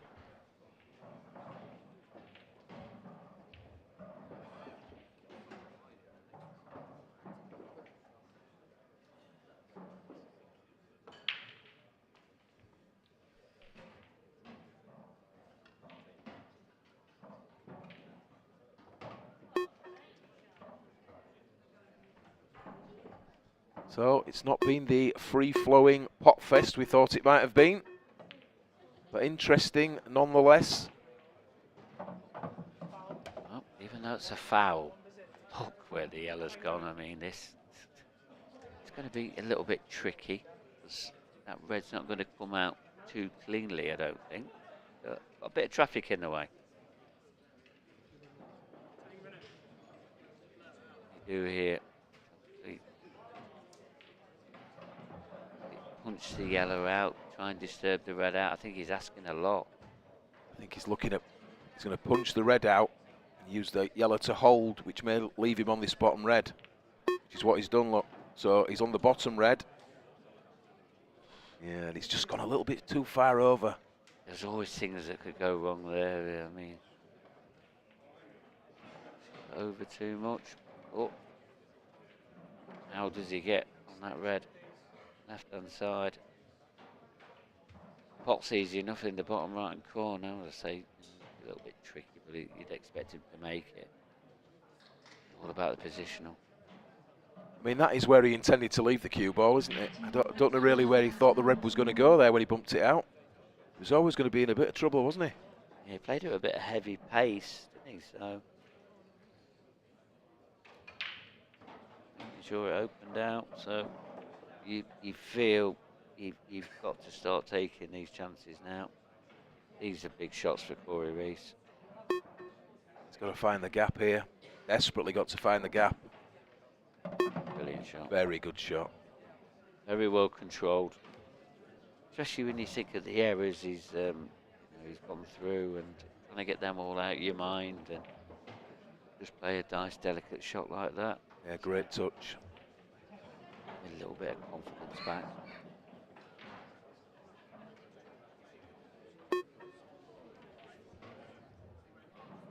On table 18, please, Nathan Wilber, Matt Schofield.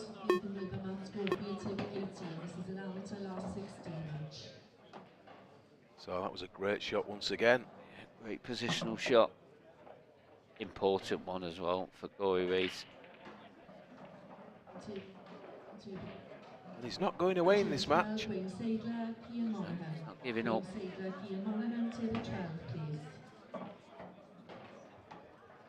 So it's black.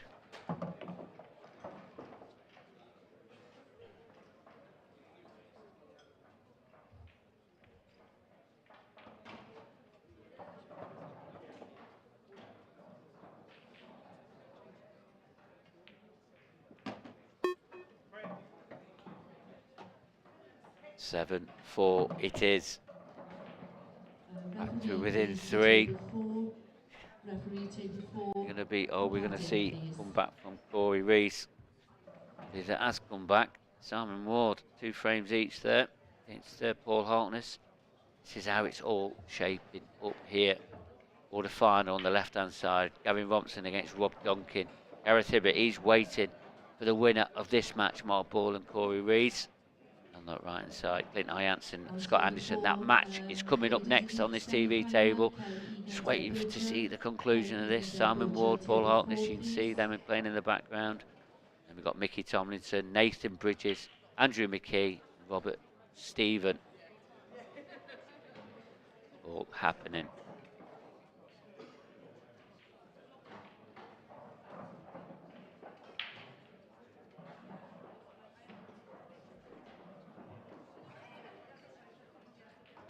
Mark Boyle just taking a comfort break. Here we see the outer tables. This fantastic venue. So all their matches are on now. Look, their last 16s.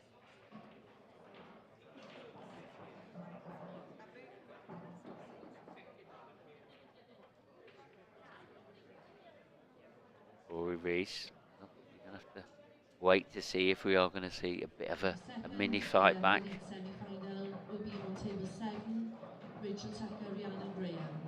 I believe it's Corey to break next. Would I be right, Mark? I believe. Yes, it is. Yep. 7-4.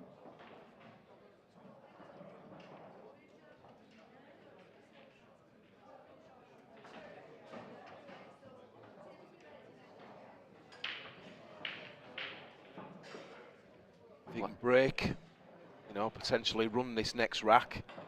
7-5 down. He's in there, isn't he? Yeah.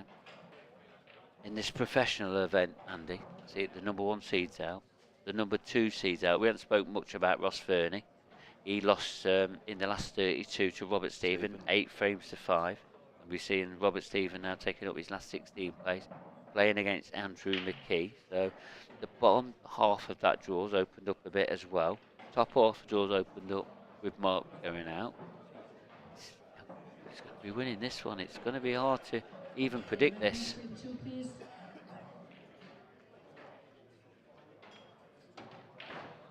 World champion, he's up next. He's going to have a tough little tussle there against Scott Anderson.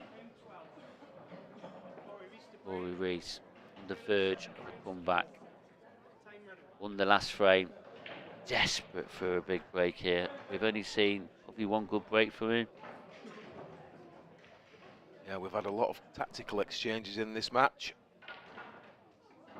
Not a lot of free-flowing pull, but that's not been the players' errors necessarily, just the pattern of the balls after the break. More power. Has he got a ball? He's got a ball. He's got a cluster.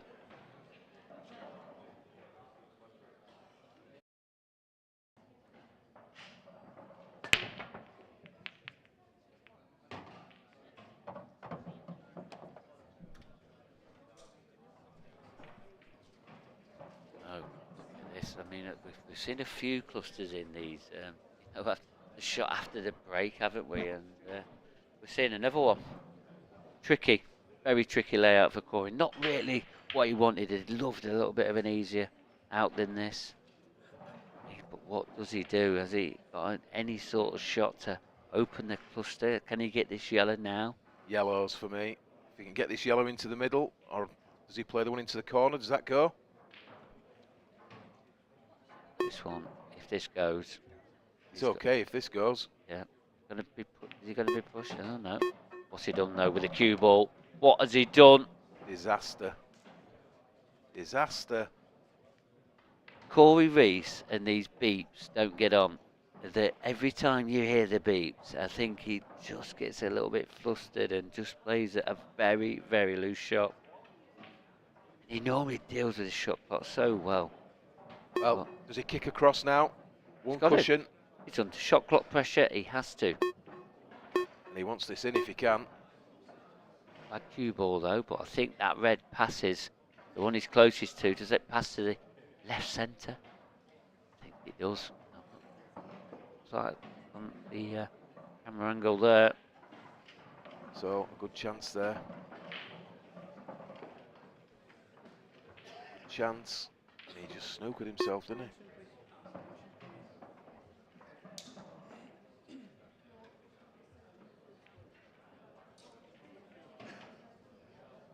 Mark's got to be careful here, because if he does miss, lets Corey back in, these yellows, you know, they will be gone with the end of the frame.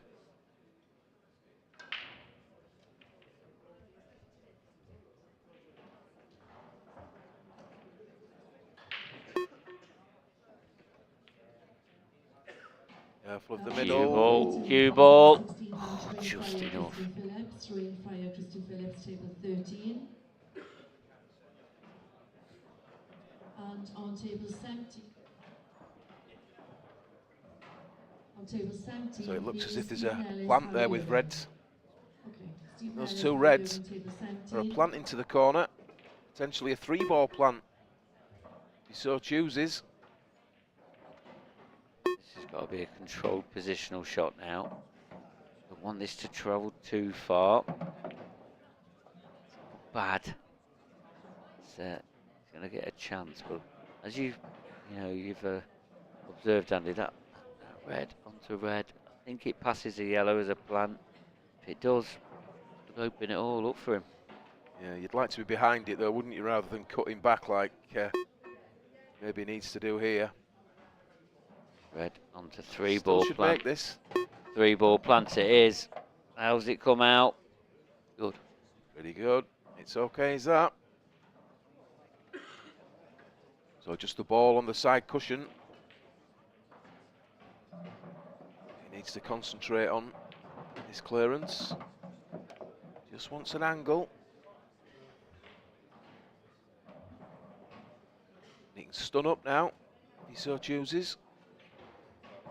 Get high on the ball on the side cushion. Feel he's got the angle there. We'll soon see.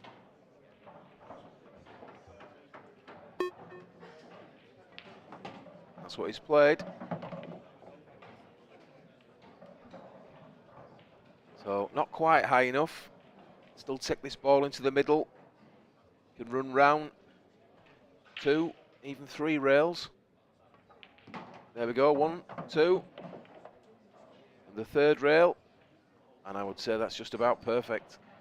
Yeah, it is. Positional, definitely perfect there, Andy. And well, how important this shot. I know we've said that Corey Reese has got some important balls to pot, but this one's very important for Mark Boyle. This red, you feel, with the end of this frame, and he'll put him 1 frame away from getting into the quarter finals, and it is into the heart of the pocket.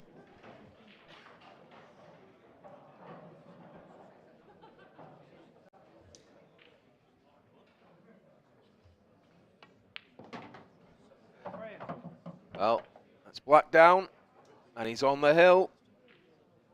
Mark Boyle leading 8-4. It has to be said, he's been the stronger player in this match. Corey Reese there, he had a great chance. Just managed to snooker himself and potting the ball into the corner. Yeah, it was very careless, wasn't it?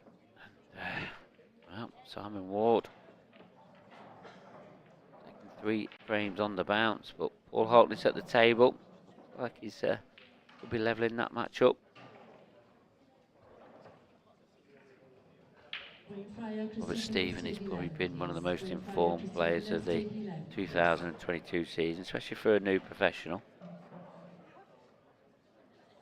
Good set there against Andrew McKee, 1 frame to the good, but you see him nodding his head there, obviously a little bit out of position. Yeah, I do like Robert Stevens' game. Love watching him. Great talent. One of the very strong Scottish contingent on the IPA Tour.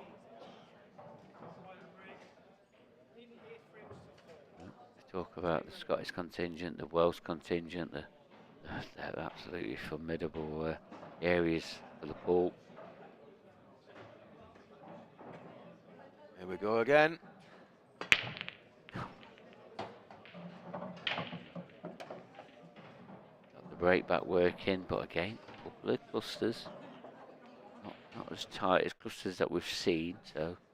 It's fine here, Mark. I feel that the area that looks the worst at first sight is the red with the 2 yellows, but if you play one of the yellows, you can move the red that's behind the other one.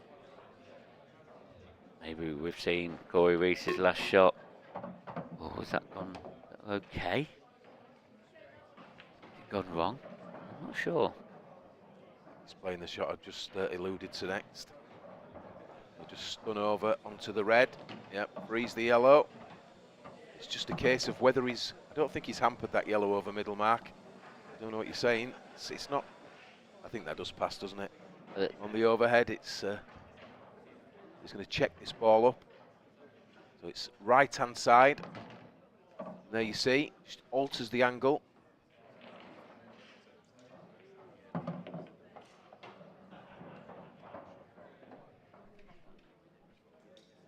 So,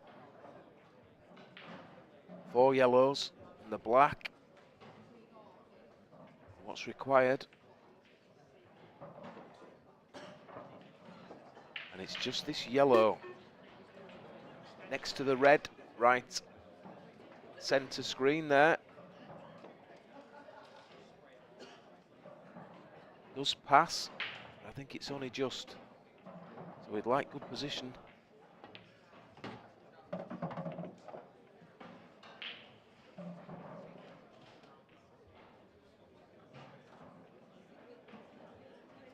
He's going to float this into the bottom left corner, and he's coming back out towards, well, if this passes into the corner, it's perfect.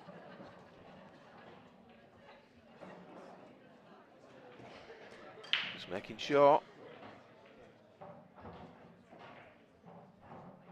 Yeah, if it passes, you feel it's game over here. Just use the red next to the middle. Sorry, the yellow next to middle. Position on the black. I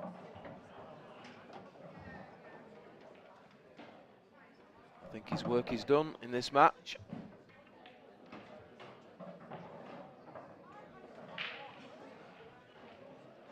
He's taking his time.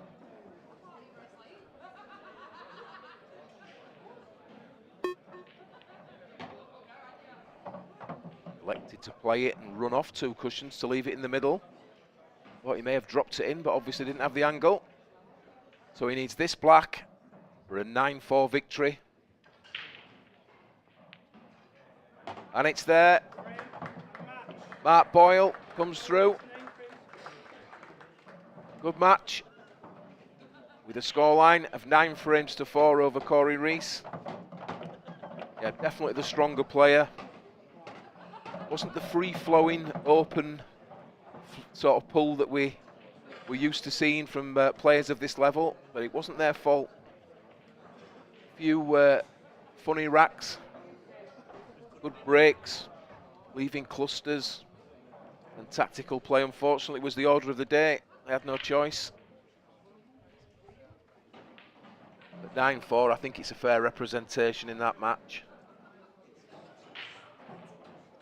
Mark breaking well, and that's always a danger.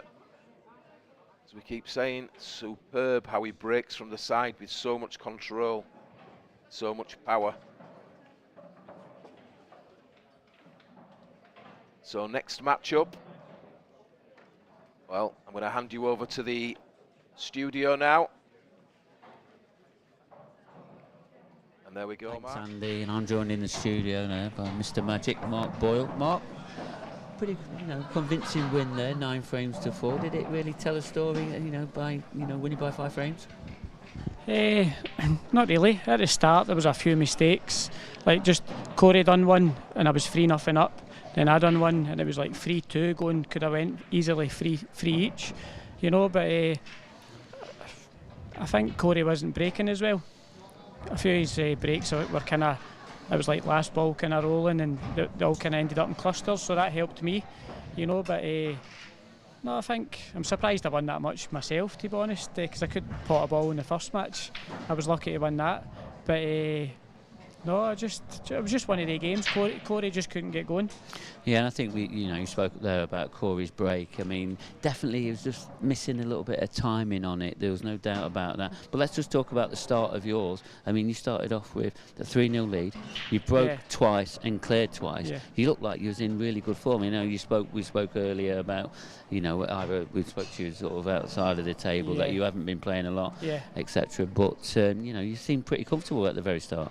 The first 2 breaks I had, my gran could have cleared them up, so it kind of settled me down. And to go 3-0 up, I was like, right, it gives you a wee bit of confidence, so it's just a case of you've just got to go with what's in front of you, so that's all I've been thinking, a ball at a time, and then before I know it, I was 8-3 up, and I was like, happy days, so just wait for your chances. Yeah, and of course, opening up them lead, he could never get back close to you. He came back to 3-2, then of course it just kept being 3 frames, and it was another frame, etc. And he just couldn't get close to you. And what I noticed with Corey, I don't know if you did, 'cause when you sat in your seat, you're always looking to see how the opponent's reacting. But when them beeps started to happen, you started to see some very loose shots from Corey. Do you think that the shot clock, even though the amount of experience he's got, do you think that got to him a little bit? Shot clock gets to everybody. It doesn't matter who you are. Because it just depends on how the table's sitting. The table could be sitting a wee bit awkward, so you've got to plan your route and you've got to be precise. But they 30 seconds they disappear so quick, so you've just got to. It catches everybody out. It just depends on how the table is. And you mentioned very early on, just as you sat down there, about the amount of clusters that Corey was getting. Even yourself, even off your phenomenal cut break, you were still getting some very challenging outs. Did you feel that yourself? And do you feel that it was a bit tougher out there today? It was just tough in general. But no, I think my breaks were definitely, the patterns were there, they were a bit easier than Corey's, but I was hitting the break well, quite surprisingly. I was hitting it quite well there. But I think the table's playing that nice. If there is clusters, you can bring them out quite easy, or or if you've got balls down the rail, you fancy yourself to get them, But I think that looking at it, I think the breaks kind of separated the match rather than anything else. I think there was only one missed ball from us each, maybe. But I think it was really down to how Corey was timing the break. He just couldn't get any flow going. And just a little bit about you then. So expectations for this weekend, one match at a time, is it? One ball is it all at a you time. Can, one ball at a time, is that where you're at, is it? But a good start against a very informed Corey Ruiz. He won this event last year here in Newcastle. You got to a final. But you played a very informed Mark Farnsworth, didn't you? And you did well to get a frame off him. Yeah, true. I think I was the only person to get a frame for the last 16. Yeah, that was 26, I think it was. He was on fire that day. Yeah, he certainly was. But what are you going to do now? I don't think you've got too much rest. You're in the quarter-finals. Back on again. Yeah, just keep rolling. Busy old day, and hopefully we're going to see you back on stream. But good luck for your next match. Cheers, and well played. Right, thank you. Well, there's Mr. Magic safely into the quarter-finals. How chairman? I thought he'd gone back to China. All right, he hasn't gone back to China. There's Still just alive. a rumour, and he is back here with me. And good match, I think. And I mean, scoreline probably did reflect a little bit the way that Mark played and broke, and Corey found it a bit difficult. I said that Corey was probably getting flustered with some of the shot clock, etc. And even though the amount of experience Corey and Mark, that shot clock still plays a massive part in this game. Yeah, it doesn't it? Even more so if you're not 100% on your game. And I was speaking with Corey early this morning. I think he was struggling with the control of the cue ball. And if you're not 100% confident, particularly when you're out in that arena, it's a tough place to be. And Mark exposed that. And I love watching Mark Boyle play pool. He's one of those players. He's an artist on the pool table, and for people who've not seen him play before, check out some of the back catalogue stuff and some of the Mark Boyle matches, because you can learn a lot from the likes of him. I really enjoy watching his matches. I've always described him as elegant. He just goes around. He's a bit, I don't know. He's just like a nice, well polished machine, isn't he? Really. Absolutely, completely professional on and off the table, and a real credit to himself and to the IPA to have him on board. Yeah, and a little bit about Corey. Obviously won this event last year, and the pro event. Just a little bit out of sorts. The break, he just didn't have that timing in his break. Never got the big breaks that he normally has, because he absolutely has that big break in his artillery, doesn't he? I mean, he's probably feeling a little bit hard done by, to be honest. He's got Mark Boyle, one of the best players in the world, in a last 16 match. He's probably gone into that match thinking, why have I got this draw? Maybe a little bit negative mindset, and we know how this sport can play on the mind, and sometimes that can translate on the table as well, can't it? So it's probably a combination of things, but Corey's a great player. He'll be back. Don't be surprised to see him in the final of the Open tomorrow night. Yeah, and a little bit about the draw. Obviously, the number 1 seed's out, the number 2 seed's out. It's opening up. Who do you actually predicting is possibly going to be picking up the trophy at come 11 o'clock tonight? Well, the way it's going, it could be me and you. Well, I'm not in the draw, I can assure you that. That's a fact. This is the thing, the match coming up now, Clint Ironson, world champ, playing Scott Anderson. Scott Anderson can win this match easily.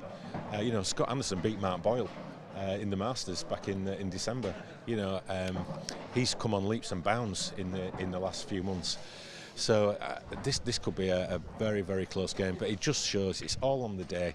Anyone can beat each other, and we're starting to see some maybe unfamiliar names in this stage, which is great to see.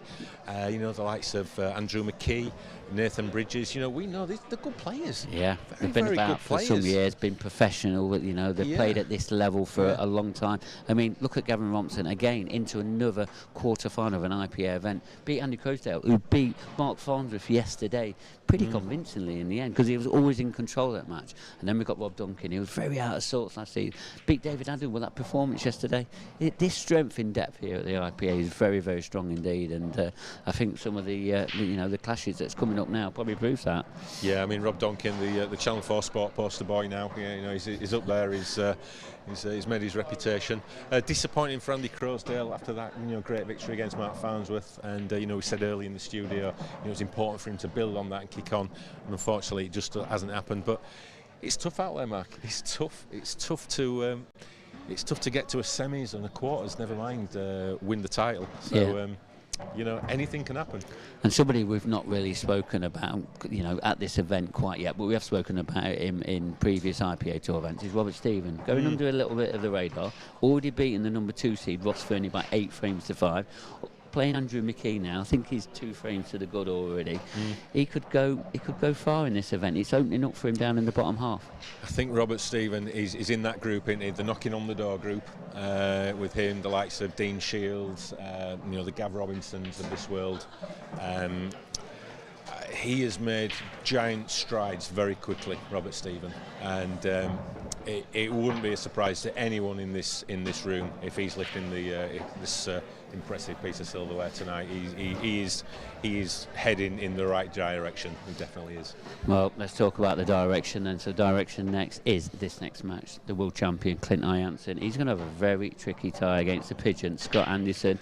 You know, Scott, he's been getting a few results back in the 2022 season, and it's going to be tricky for Clint for this one. You know, he's still got that world championship tag, and you know that's going to be on him for pretty much all season. But a bit of added pressure probably with that on his back maybe. But Scott Anderson, nothing to lose. How do you see this one going? Well, Scott Anderson, he said the pigeon, can he ruffle a few feathers in this match?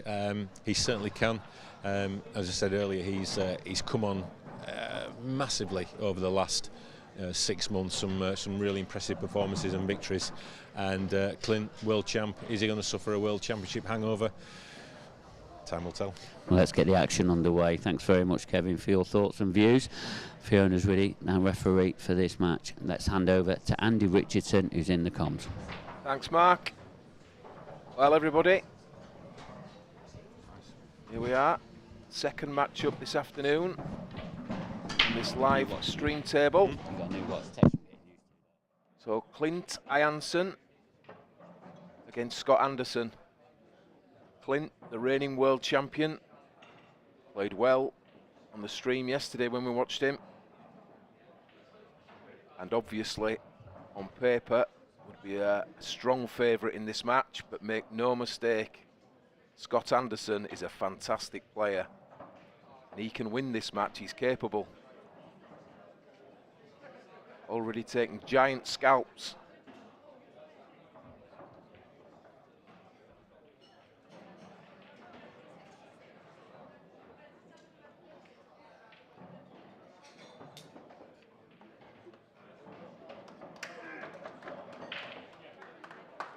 So, Scott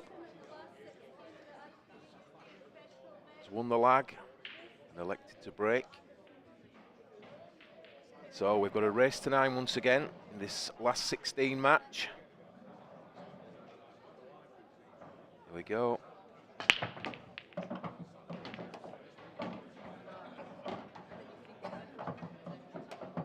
Well, didn't hit them cleanly. Ball's down, that's all he's bothered about. As you see there, just caught the head ball a little further to the left than he wanted. And the white was running. It's still on the table. And that's all that counts, ball down. So, electing to take yellows.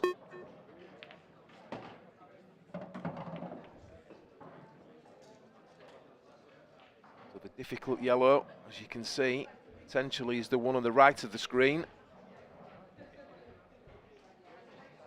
Maybe a big pocket, top end of the table there, if it's required. Checked up there, and has he nudged that high enough? May well snookered himself on the ball in the middle.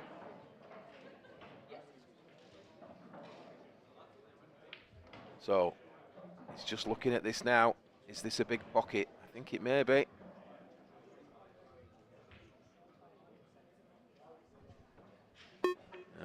Just making sure.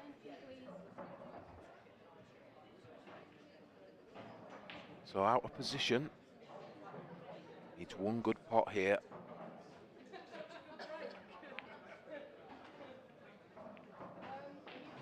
Not quite, not quite.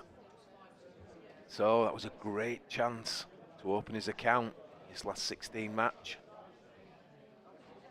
just nudged that red and snookered himself onto the ball in the middle that he wanted. Forced to have to take the ball up table. There we are, Clint. Takes the ball into the middle. Just promotes the other red.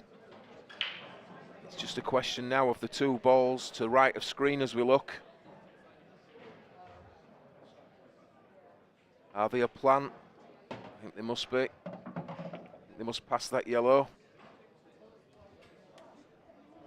And if they do, the game over very shortly.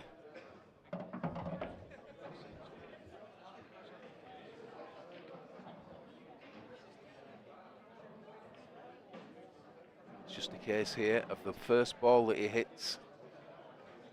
Yeah. Well planned.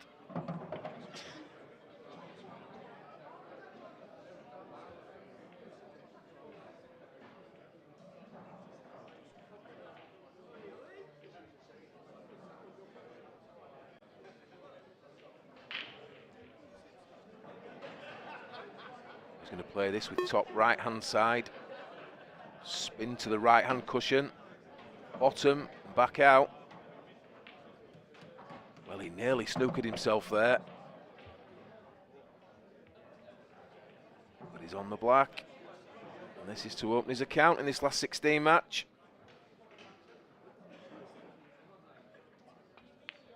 And there we have it, first blood, Clint Ironson. So, Scott with the first opportunity. Just a little positional error, should I say, sorry. He forced himself to take on one of his more difficult balls at very early days.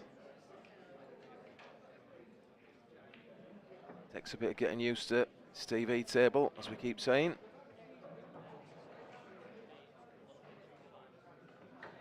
It's Clint to break. And he has his break cue there, so usually it tells you that he's going to break from the centre, or certainly break head ball. If he struggles, he sometimes picks up his playing cue and then breaks from the side. He's going to start off, I would think, breaking head ball, control power.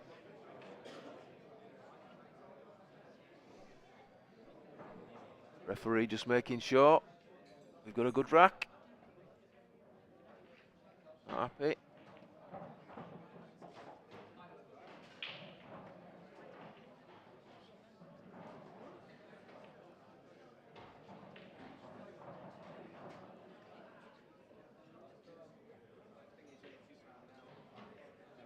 And I was in commentary yesterday with Scott.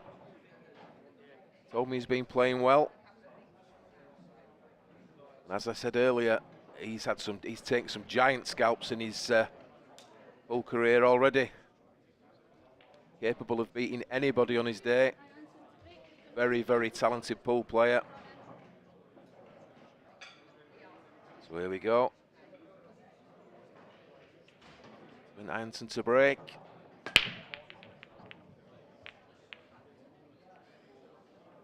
And is he dry? Well, he struck those well. Brought the cue ball straight back. Which is all he can do, really. As you're going to see here, look, watch the cue ball. He got kicked off line, but he deserved a ball there. Deserved a ball, but it's dry. So, Scott Anderson, this is your chance to level up.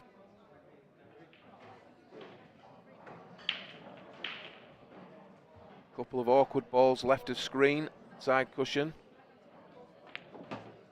I elected to take yellows.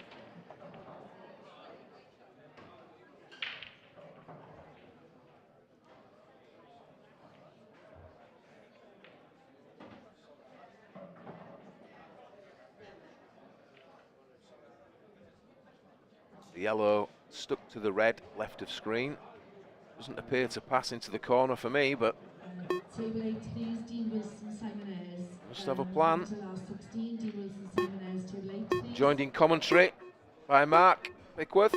All right, Mark. Yes, I'm back again.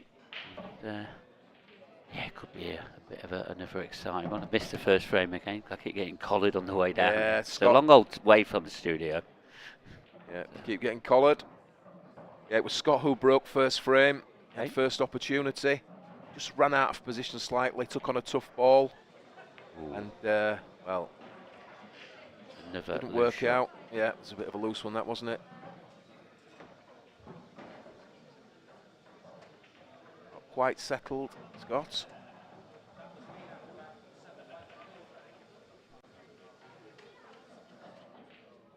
He's been quite fortunate.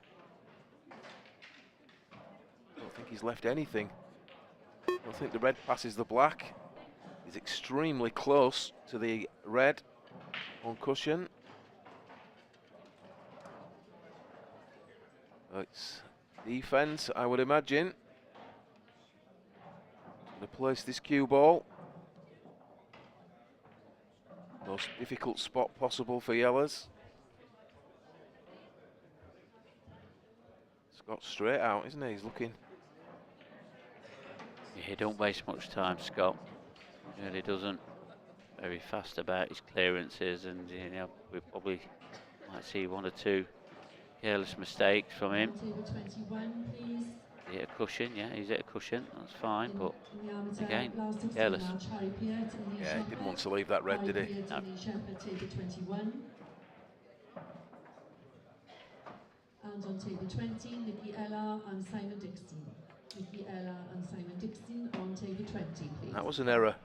Yeah, it was. Clint, not as intended. Played that at a very positive pace, but In the ladies event could always happen. on table didn't hit it. Didn't hit it perfectly. 16, Laura Knight. And I don't think he expected the red to Broadway, Laura Knight and Sarah land where Broadway, it did table behind that 16, yellow. please. once again defensive. He's going to be in trouble after this shot, I feel. Well, he certainly could be.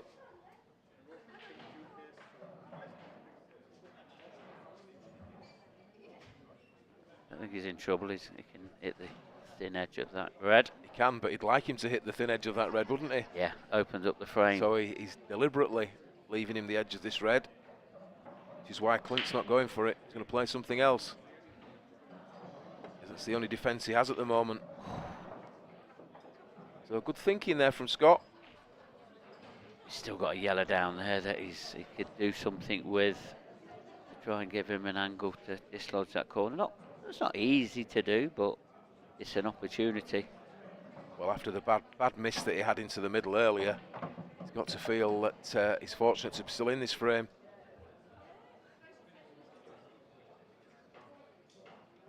So the work to do here is going to be that corner. You can use the yellow that does pass to move the red next to the other yellow, potentially. Couple of options, as always. He's taking this yellow to top corner as we look at the screen. He just wants to leave an angle.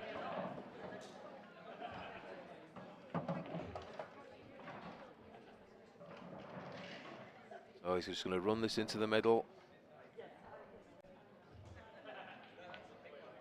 This is the shot now. Sarah Middleton and Louise Lowther. Sarah Middleton and Louise Lowther, table 15. Well, be happy with that. Plenty of right-hand side there on the cue ball. Spun off the cushion. He's gone 2 cushions there. A lot of players would have played 1 cushion. But I like that, 2 cushions. Guaranteed a good line. And there we have it. It's levelled up at 1 apiece. Yeah, what was looking like it could be possibly 2-0 to Clint. Level at 1 frame apiece. Little bit of a shake of the head there from Clint. Yeah, a little bit of a loose one from Clint. You don't see many of them. He played the combination. Planted the 2 reds Don't think he particularly wanted the red to drop in the first place, but it dropped. And then he sort of snookered himself anyway, didn't he? Put his other red in trouble. And latest scores then. Simon Ward, he's taken the last 5 frames. He's on his last yellow, but where's that black going? It's absolutely bombarded, covered by every red possible, I think. It'll work. And then on the other table, Mikey Tomlinson, 4-1 ahead against Nathan Bridges. He's trying to come off the bot. Well, it's close. What an effort. He got a shot on there, Simon. Treble, does it go through the gap? All in all pockets. Back to the TV table. Scott Anderson, the pigeon to break. Good break. Cue ball was close. Got away with it. Is that red going to drop? No. He's got 2 yellows. No, he's got a ball. 2 balls, should I say. You going reds here, Mark? You think? Yeah. I mean, he's still got things that's in its way. That area near the black spot. Gonna need a bit of developing. And I just feel like he's rushed that shot. There's no. I don't know the best way to describe it. Just rushing around. He'll be feeling a bit of the pressure playing against the world champ. He's just not quite got the cue ball, has he? No. At the moment. He's finding his way. To this key. Red into middle. And he just nudged it, yeah. Well, he's landed slightly awkward there. That was always a danger. It was the previous shot that made that more difficult. Just been out of position. He's never quite where he wants to be. No, he's forced into this now. So he's just got to drop this in at a nice pace. And it wasn't easy. Far from easy. Another opportunity gone a-begging.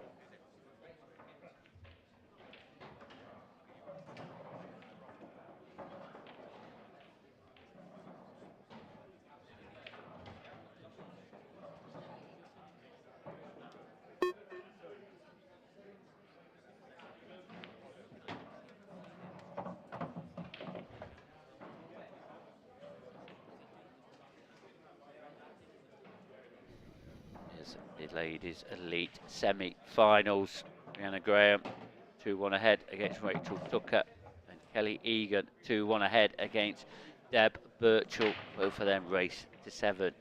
Remember, ladies elite final scheduled for 6 o'clock will be on this TV table. We'll keep you up to date about how the schedule is going, what's coming up next, etc. So waiting for matches to finish. Ironson is looking at finishing this frame. Yeah. In good stead now here, Andy. Yeah, punishing Scott here.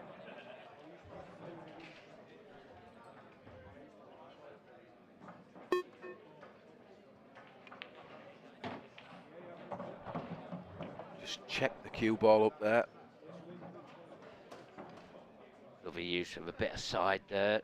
Just track the cue ball up table to help out.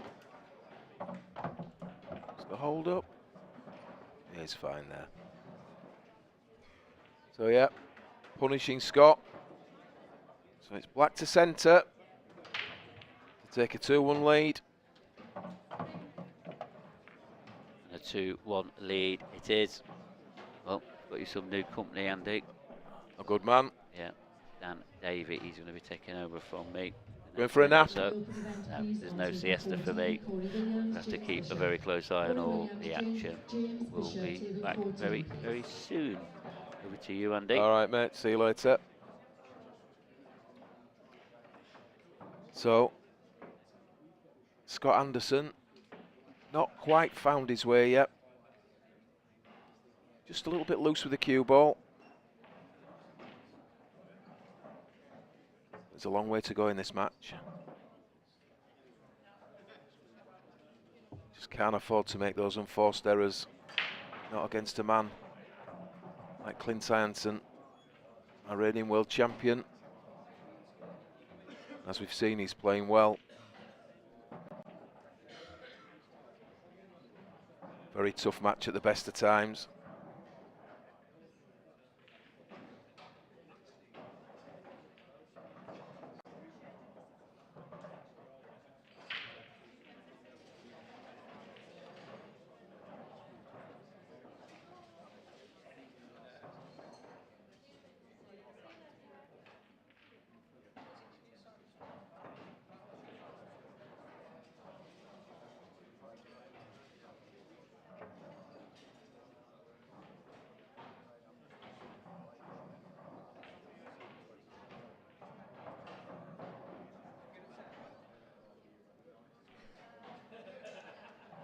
So, I'm joined in the commentary box by Dan Davey. How are we doing, Dan? Well, a bit better than yesterday. Yeah. For my performance. Bit of a struggle for you yesterday. You're not back playing too well. Back where I belong at the moment. Oh, Yeah. No, but I get what you deserved. It. I haven't put enough time in. I haven't been able to really, so a bit rusty. You know, the table conditions are so perfect, quick, and so different to what I'm used to playing on at home. And sometimes first match, you can be vulnerable, you know. And obviously, I was pretty dreadful yesterday. But onwards and upwards. I'm sure you weren't dreadful. I didn't get to see the match. Oh, I was. Anyway, 2-1 Clint. It is. Scott. Couple of errors, Scott, really. He's sort of, his cue ball's not really on a string, just at present. There you see that. Just doesn't look comfortable, to be fair. Oh, getting flashbacks to me yesterday. It's, I think that yellow was jammed against the pocket, against the knuckle there as well. It was, looked like it was playing like a big pocket, but if it's touching that knuckle, you have to be a little bit more accurate than that.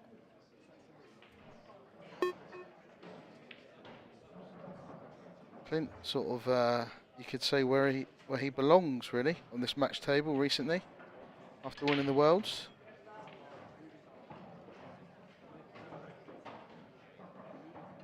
Always looks relaxed anyway, but He does, ultra yeah. confident at the moment, isn't he? Oh, he's definitely on a high. So once again, bit of a scrappy table. That's been the way this afternoon. Quite a few messy layouts after the break. Yeah, I did actually see the frame, the two frames previous to this, and then a little bit of tippy-tappy as well there. It doesn't always go the way of, I mean, look at the break, you know, there's a couple of little clusters, and sometimes it comes out so simple, and other times it doesn't.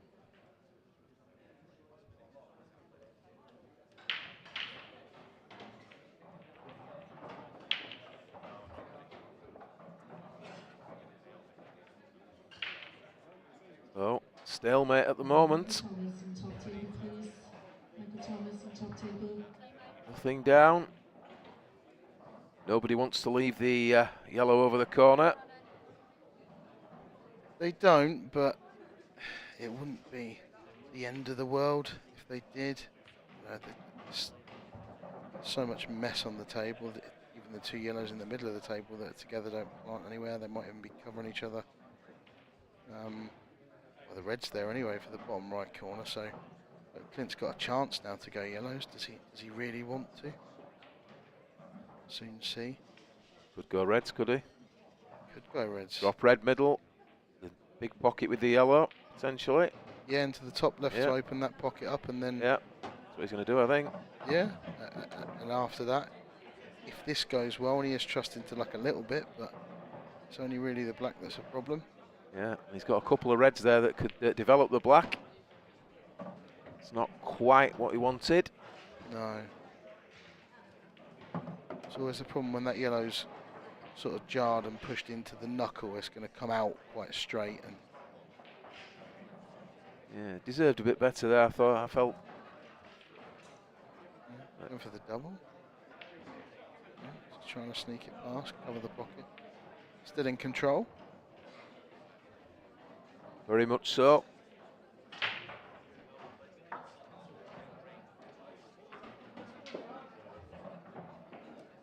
So, looks like is Scott going to take this yellow and try and develop the bad yellow behind the red? It's just rolling up. Good. He's going behind it. Trying to make Clint go first.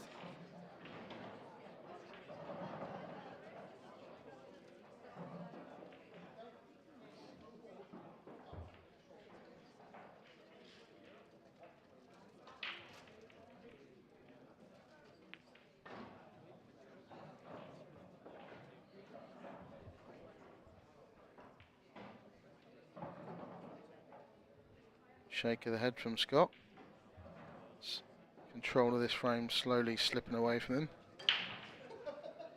It's not bad though, just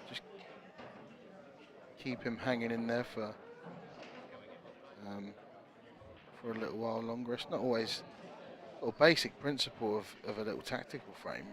I was always taught was keep as many balls on the table as you can. And Scott's got all 7, Clint's only got 5, so Clint isn't as in control, especially now. 2 yellows are out as well. Clint's not as in control as it may look. The black still tied up.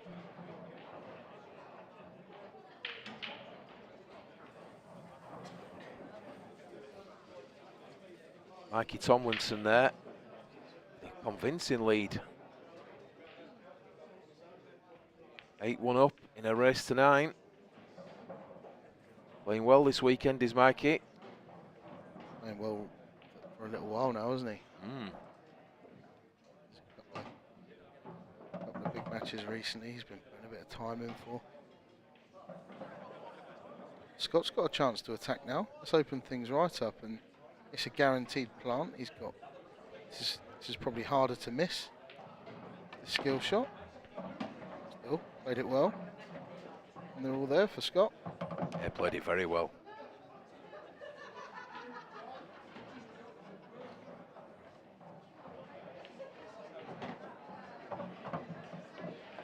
It's just all about leaving yourself the right angle to get on this yellow closest to his hand now. And he doesn't hang about, does he? No, very fluent player.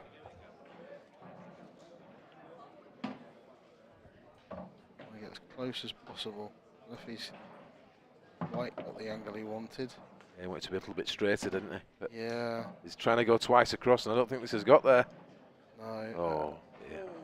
All stems from like 3 shots ago. He had 3 easy balls, unmissable, middle of the table. He just had to make sure he left himself the right shot to get up to the yellow. And it's hard to say, but when the player's quite fluent, it kind of looks a bit careless, and he knew what he needed to do, but I think he just took it for granted that he was always going to have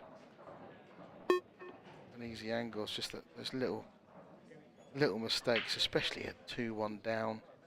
You know, the difference between 2 each and 3-1 against anyone's big, but playing against the world champion here, you need to not be making those sorts of mistakes.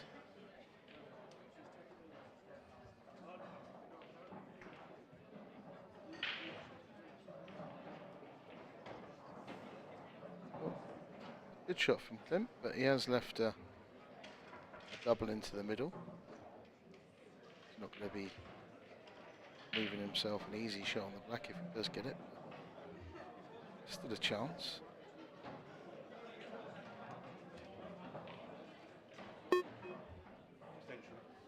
He had the option to lay a snooker as well, at sort of the top left area of the table, roughly where the red was.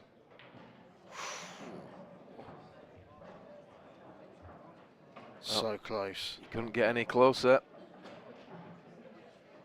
Started to dip. Any softer, that would have gone in. Fine margins. Yeah, so Clint's safe. Safety shot. It's paid off by the look of it. He's motoring through these. A raise of the eyebrows, just landed a little bit awkward. As long as he comes up past middle, he'll be fine. Like a bit further though. Yeah. Just the wrong side of this red. Don't expect it to cause him any problems. just about stayed away from the knuckle there, which would have been kept the white in that sort of bottom in the bulk area of the table, but should have been easier on this. But you still expect him to get it. Form he's in. Out of the pocket. So just ran out of position. Got himself out of it. That's such a great way of always looking relaxed. I think he is as well. I don't think it's an act. You know, he never seems flustered. Temperament is, you'd have to say, is probably as good as it could be. You know, not somebody that doesn't show emotion, but yeah, definitely a strength of his game. Yeah, he's very measured, isn't he, when he's at the table? It's yeah, there's no, he'd never lose his temper. He'd never let a mistake influence his following frame, or just very level-headed. Everything's very clean delivery. Yeah, technique stays pretty much the same, whether he's in front or behind. As you say, he doesn't look flustered, does he? He's not. no. You get the odd shake of the head, you get the odd raised eyebrow, but Yeah, and then it just goes to the back of his mind, Yeah. and he just gets on with it. See on the outer tables there in the professional area, Simon Ward 6-2 up on Paul Harkness, and Mikey Tomlinson 8-3 up on Andrew McKee. Was it Mikey Tomlinson? Mikey Tomlinson No, played it was Robert Stevens, sorry. Yeah. Yeah, 8-3 up on Andrew McKee. Now raced to 9s in these last 16s. It's 9s all the way through to the final. That's which correct, is yeah, 10. 10, yeah. Yeah. Voted in at the AGM. I said it before, like, because especially when you get to semis and final, you've got the elite playing against each other, perfect conditions. As we see Scott Anderson going off there, and oh wow, a nice table for Clint to come to. But yet, you get business end of the tournament. A race to 8 can be over in an hour. I mean, if not less.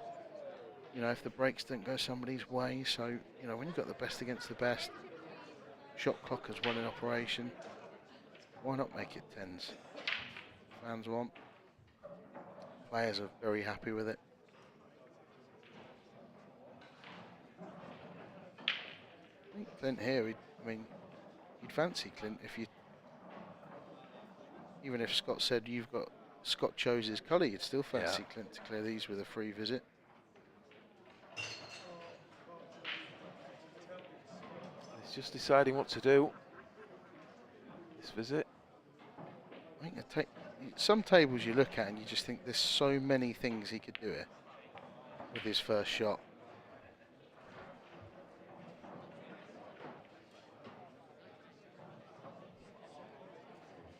So he used that first visit there to develop a couple of balls. He's now decided it's yellows. Straight away, he's gone for the 2 balls that were stuck together or near each other. Potentially a little bit of a tricky situation.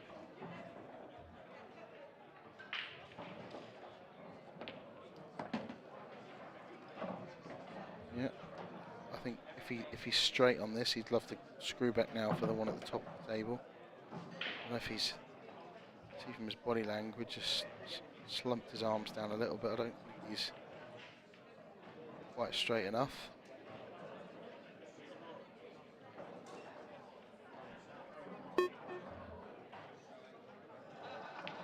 He's topping this ball. And so he's running out of position. Again, he wanted to be straight on this yellow that he's closest to. Not quite sure if there's a little window he could land in where the yellow at the top right of the table is cuttable. Yeah, so he's elected to go 3 rails. I think he's played this. Has he found the gap? No. Well, it looked like it was going to slide nicely, wasn't it? But I think the run inside just straightened up a little bit. So we still haven't managed to get onto this ball, top of screen. And the problem is, if you leave it last, you've got to get back down for this black. The red that's next to the yellow is hampering the path for the cue ball.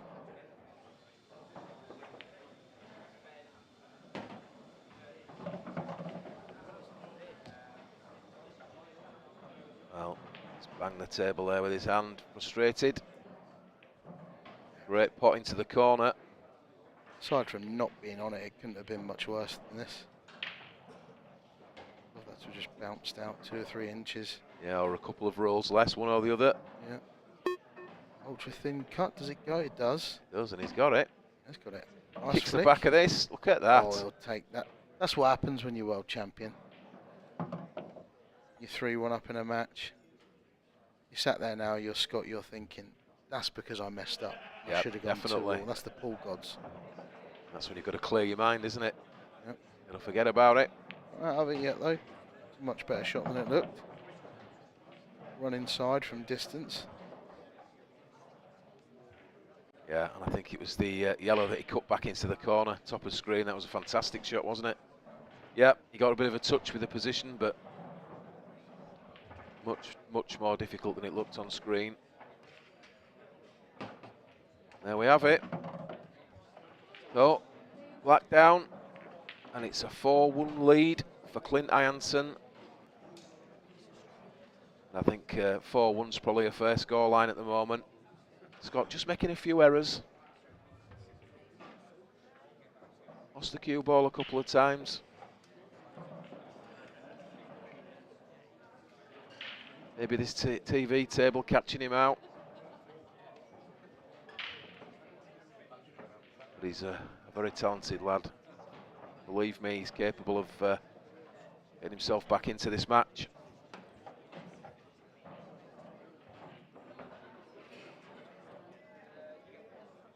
Over in the ladies section, race to 7. This is in the elite women's, the new event.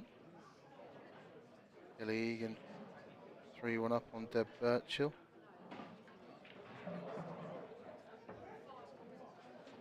Rhiannon Graham 3-1 up as well. I think that'll be Rachel Tucker.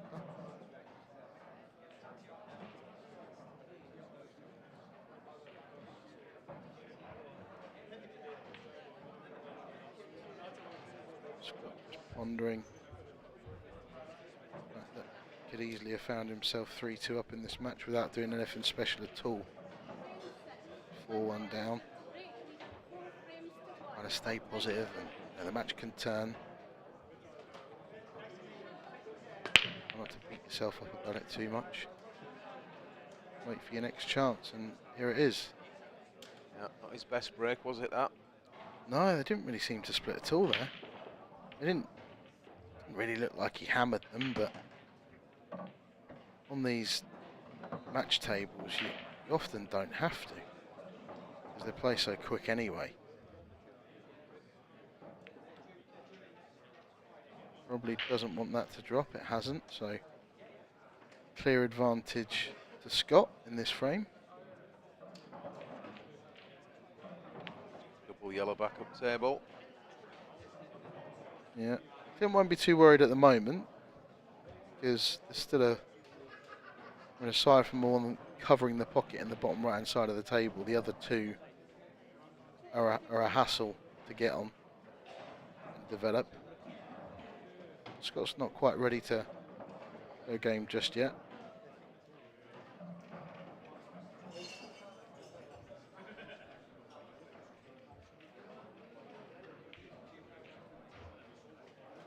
So that's a hold up a little. Yeah, I think he'll take that. The red goes now. Forcing the issue. It's an aggressive safety. You know, there's no chance of snookering Clint or anything like that. He has got a difficult part up into the top corner. In or over, to be fair. Just taking a look at these two reds.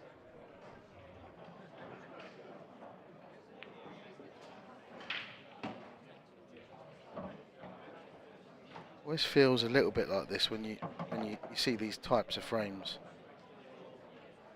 Oh yeah, Scott's in a good position here, and actually to clear the table from here, he still needs to play one or two clever, or either breaking into the one that's closest to the black, or a very delicate positional shot to land on it. Maybe leave that as his last red. Yeah, it's not easy. Certainly isn't an easy clearance. Careful of this skill shotting. Right, lovely. So I think his route may be, if you can go up table now, red bottom left, red over the corner pocket, and then just back yourself to land on the red closest to the black and take it into the top left corner pocket as we look. He can play a developing shot if he wants to, but this is the right shot. danger. The shot you just said. Ooh, you wanted that to bounce out, didn't he? Yeah, and again, I can see why he's gone that way, because he's now got an even bigger pocket because he's got the plant up there, but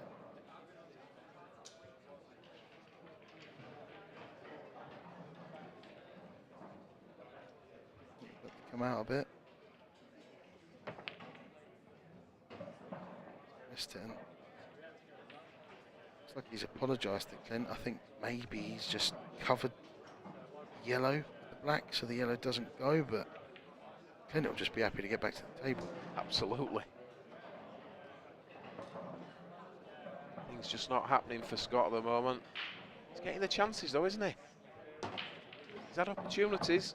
Yeah, in first, and again, like I said, there's one of those clearances that they're on. When you're at your best, you get them, but weren't easy. Lovely shot. Great touch. Give himself a chance now as well to play the yellow off the red. Hopefully open the pocket out for the black. Just doesn't want it to stick at blue to the black. It's come out pretty good. Take that.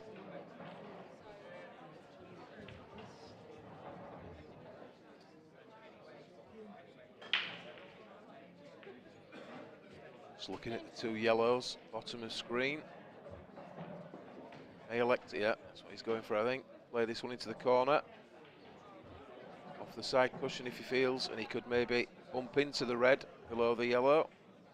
That's how he sees it. Red a gap.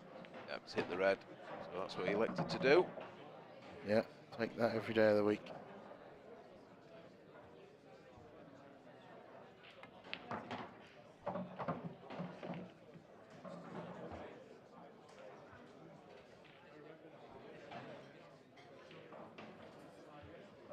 Well, I thought he might have dropped that in the middle and then played the ball top of screen off two cushions come round. Yeah, so just guaranteed a good line. Yeah, just with a tracer left hand side, natural angle. I mean, everyone makes mistakes now and again. I think he just rushed that a little bit. It was a little bit too easy, if anything. But it's fine.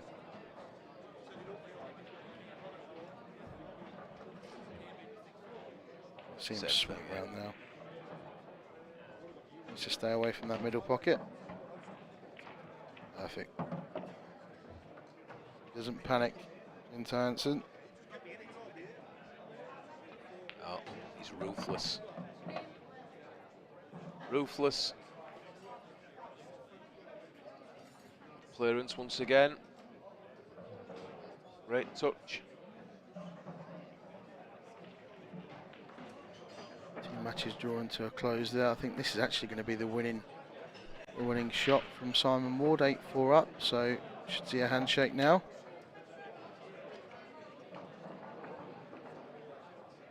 Andrew McKee just hanging on to Robert Stephen. Be about to see a handshake there as well.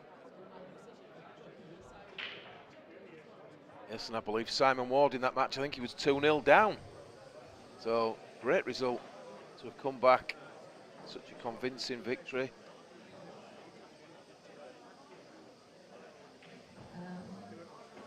In the ladies' event, please on table 10, Becky Shardlow. Slightly run out of position there as Robert. I don't know if he can hold it or not. Table 10, And on table A much 6, better angle than we have. Ruiz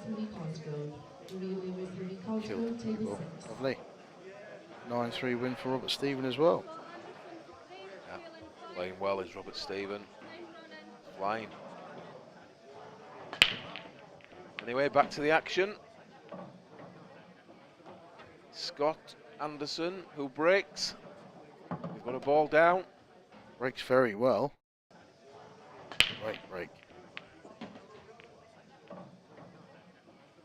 Controlled the cue ball pretty well. Straight line back down the table. First chance. Yeah, this is the sort of chance he needs, I feel. Just needs to get a rack on the board, get a frame on the board quickly, and get himself back in. Just eliminate these little errors that he keeps making. Yeah, it's all going to be about how he gets back up table. He's deciding a fairly natural shot here. Trace the right hand side. He shook his head a little bit, but I think he's all right. Gently does it. All about the pace, this shot. Just about perfect. Just about held up. I think he's okay. In no time at all.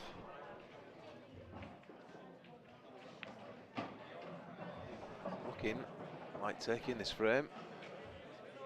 So that good break, layout, has kept him in this match. As I feel 6-1 down, I think it'd have been all over, has to be said. And he's running round the table now. Yeah, good response, exactly what he needed. Absolutely. There we are, bit of a smile. Feels better after that.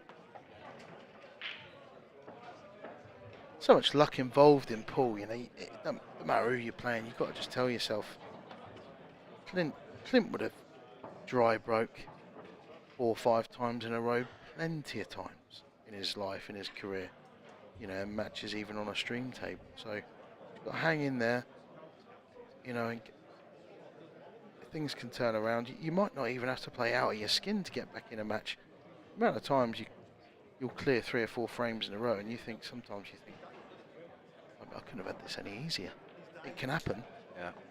But not lose your head. I think this afternoon it's been noticeable that even when people have made balls from the break, you know, there's been a lot of clusters, a lot of traffic. So he's not necessarily going to get sort of run off the table in one visit. That's what he'll be hoping for here. But it's not dry. That's a much better break from Clint. See the last one, he didn't really seem to catch it well at all, but that was a really clean strike. Good split. Cue ball straight back. Yep. It was only luck that was going to take that cue ball in off. I think yellow's order of the day. Just that. Got an obvious ball to get onto the black as well. This one in the bottom left-hand side of the table. So it's all just going to be about how he negotiates this yellow top right. Can he play it? Sort of squeeze in the plant now? I think so. Straight away. Sort of double kissed it in. He tied the other yellow. That's what he was worried about. He wouldn't have mind just grazing the red on the way past and just slightly flicking it out of the way if it was possible. And if he can just about see enough of it still to make it. If he can't, he could just sit it over the pocket, couldn't he, and touch the back of the red. It's a sensible thing to do. Yeah, that's what he's going to do.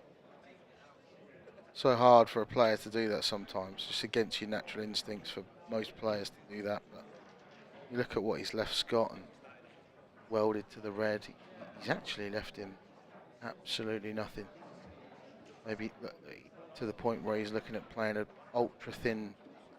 Cuts off a yellow. Yeah, cut off a yellow. So what a shot though. What a shot. What a shot that was. That was a great shot, wasn't it? So, and look at this. He's shaking his head. Shaking I it. suppose. When you make one like that, you feel that you deserve a lot better, don't you?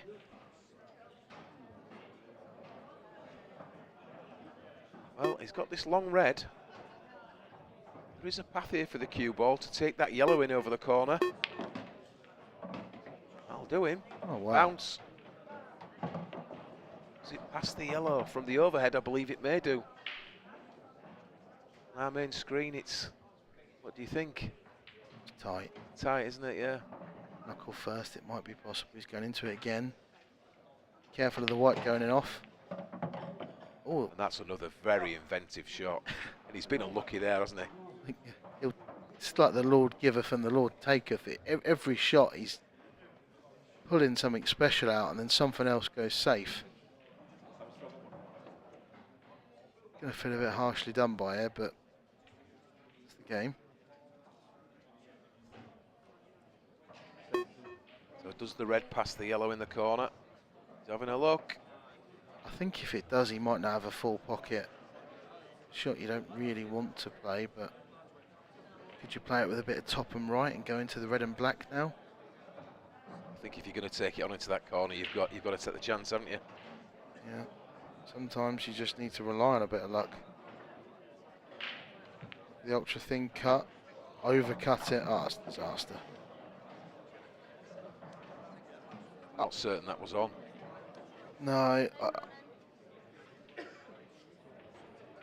I think if the red did pass the yellow, I think the shot that you said, Dan, was the, you know, you go 2 cushions, try and hit the red and black, and if you miss them and come out again, you still see the other ball, don't you, that he played? So yeah, and sometimes you need to rely on a bit of luck. You can't always have the perfect route, or there isn't always the perfect answer as to how to go about a clearance. Sometimes you just need to take your chance.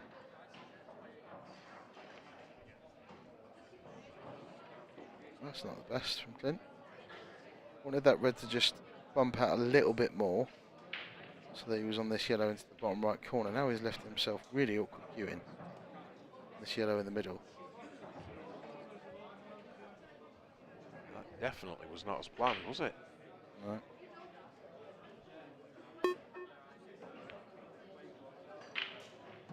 Arjor, just about. Great recovery. Yep. Mr. Cool, calm and collected.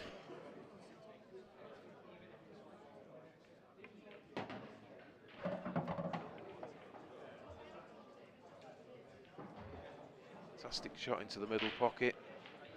Recovered the situation. Used his free shot. Landed hampered. Bridging over a ball. Much more difficult than it appeared on screen. That's what world champions do. And then under the cosh, pull the big shots out. Yeah, you feel like you got a glimmer of hope and just snatches it away.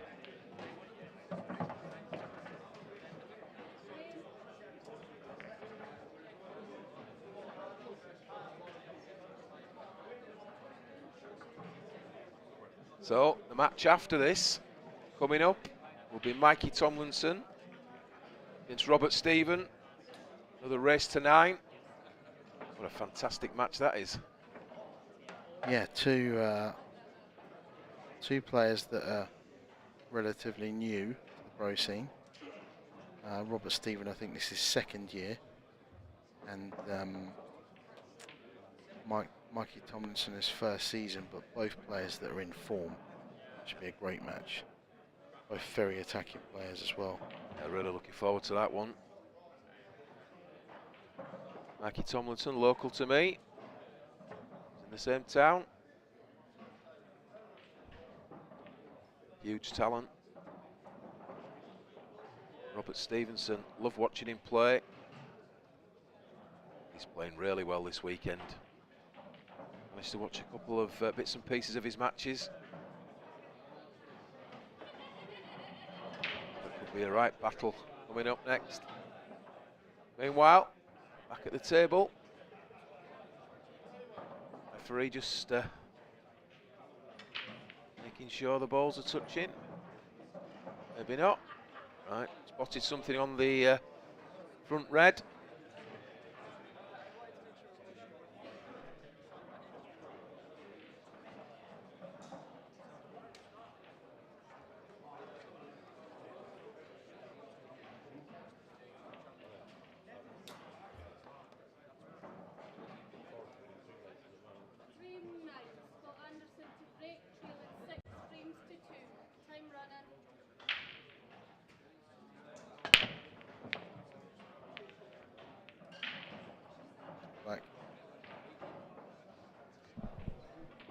Well, hit them well.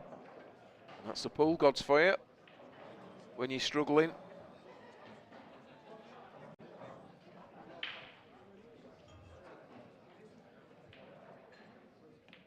Yellow off black, opens the pocket up, and immediately a great layout for the yellows. Saying that, he has one awkward ball. Seems to have seen the route straight away. He does. It's all going to be about getting on that yellow in this bottom left-hand corner pocket. You probably, I mean, whether he can, I don't know if he can go into it, or whether he can actually land on it. I think it goes, obviously, if the cue ball was where the black is, it would go. But what a shot that is. Yeah, that Brilliant. is a great shot, brilliant shot. Yeah, so whether it did go or not, we'll never know, but Clint obviously didn't want to take the chance. Certainly does now. Textbook, get into your bad balls as early as possible. Just about come away enough. He's just going to have to avoid that red in the centre of the table when he's coming back down for this black. Whether he wants to leave the cue ball at distance, centre of the table, or whether he wants to risk coming a bit further down the table. And it's going to be about what angle he leaves himself on his last ball. A bit worried now. I think he'd love that red on the side cushion not to be there. Yeah. Just grazing it if he plays it plain ball. Rerouted. So now this is really important. You can't leave yourself short on this because you're going to be going into the red on the left-hand side of the table. So you cannot leave yourself short. Playing position on this. You want to, ideally, you would love to be straight.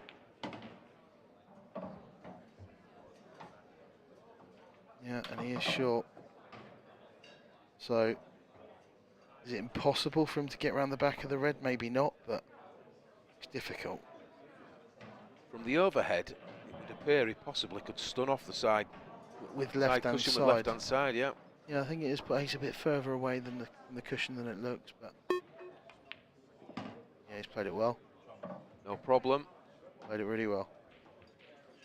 Great recovery. 7-2. He's in full flow now. It's Clint Ironson. Taking every opportunity. Couple of good shots in that rack there. He's not messing about behind him, is he, with that point? Just did half a point and a gulp there.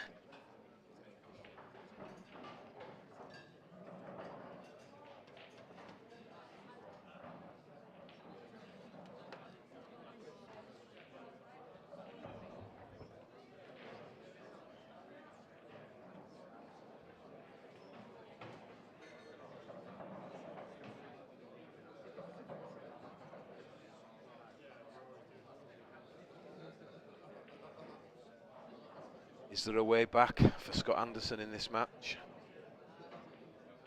Starting to gaze around the room now. The ominous gaze. Starting letting your mind wander a little bit. It's a bit dejected. Let's see. He does look a bit fed up, it has to be said. Yeah, he really needs to keep Clint off 8. He will look completely different in his seat if he can, yeah, take these next couple of frames in. A dry break from Clint, a break and finish from himself. 7-4. He'll be sat there, he'll be looking a bit more upbeat. Keep Clint off 8 really. Have a chance again. It's part one of the plan. Yeah. So, I mean, it's like it's got to be yellows, but a couple of areas of concern. Always the way, 7-2 down. Could have been drop-ins, they're not. Actually going reds. Bottom of the table. Has to take his time, I feel. Just slow down a touch. He is doing, he's just having a look. But yeah, I'm with you, Dan. What does he do with the reds that are stuck together on the bottom cushion? Yeah, and I think if he went yellows, he's got the 2 yellows that are over near that left middle pocket. The one near the black doesn't go either. either way, he had a couple of problem areas. That's fine, he's okay, he can make this red, but how's he get in position? Maybe even go for a cross double. Down table, that's what he's looking at. Zen. Got it. Now tied the black up, black doesn't go. He's got an angle to play this yellow in the middle. Stun on left hand side and break into the two that are at the bottom of the table together, but he's hamper queuing on that. Digging deep. Yeah, so much so he's took his eye off the pot. The only saving grace there is that he's pushed the yellow behind his red. He's muttering to himself, look, oh dear. Not a happy bunny.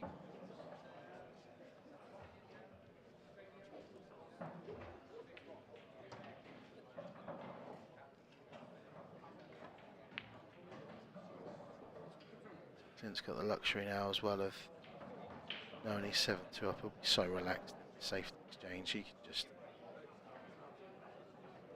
force the issue with Scott, make Scott go for something outrageous because he's got such the upper hand.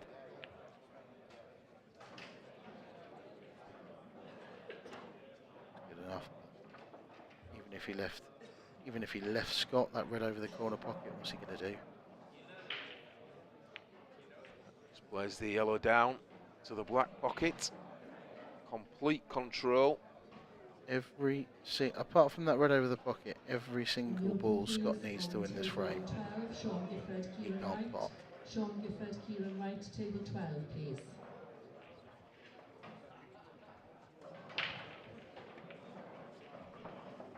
Yeah, Scott in a world of trouble this frame.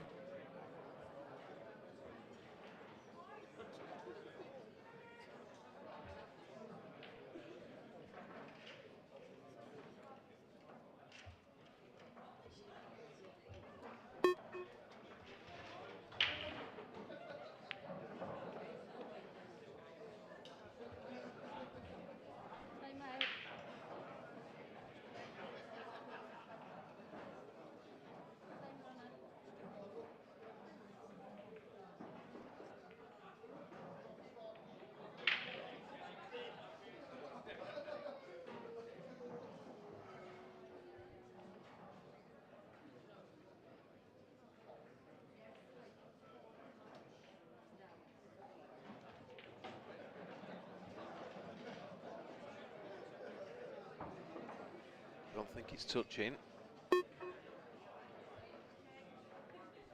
Needs to make contact with the cushion, the cue ball, or something. Well, there we go. No danger of making contact there. Yeah, and he's pushed the boat out a little bit there. I think he's almost playing the situation. Knows he's 7-2 up. Knows that the word. This is probably about as bad as it could have come out. He's left Scott. Screw off the red into the yellow. Way off there, wasn't he? But I could see what he was looking at. Yeah, I mean now, I think the black just about passes the yellow into the top left corner. Scott's in a much better position than he was 3 shots ago. Might not be in a second. Just toying with him.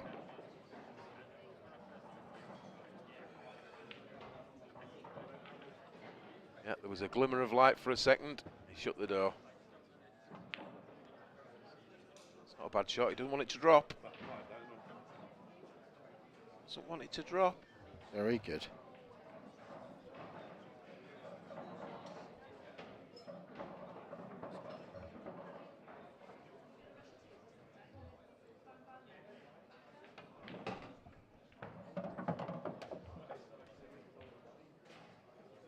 I want to in that corner there, force him to play the red. In a world of pain. Oh, well, I don't know if he thinks it rolled there, maybe over a finger mark. Yeah, he's played it with a bit of drag as well, there, hasn't he? So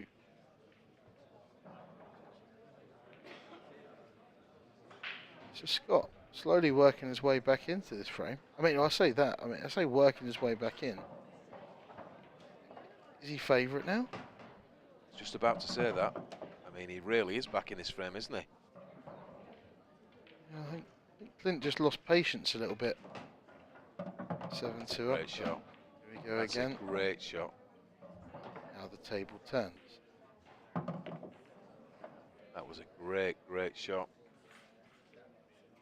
Control the pace. Very, very well played, as you would expect. Your reigning world champion.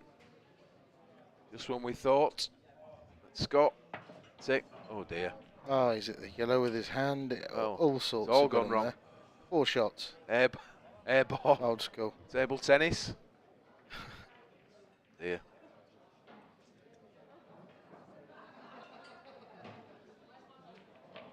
Not as straightforward as it looks. Does he play the black off the yellow to pop back out? No. So.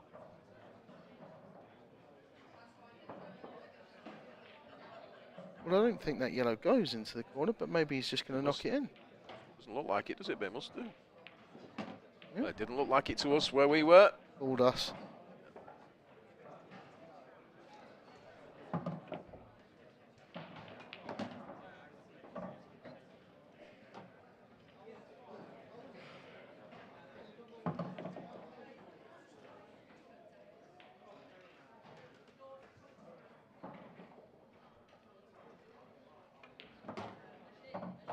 Just over screwed slightly.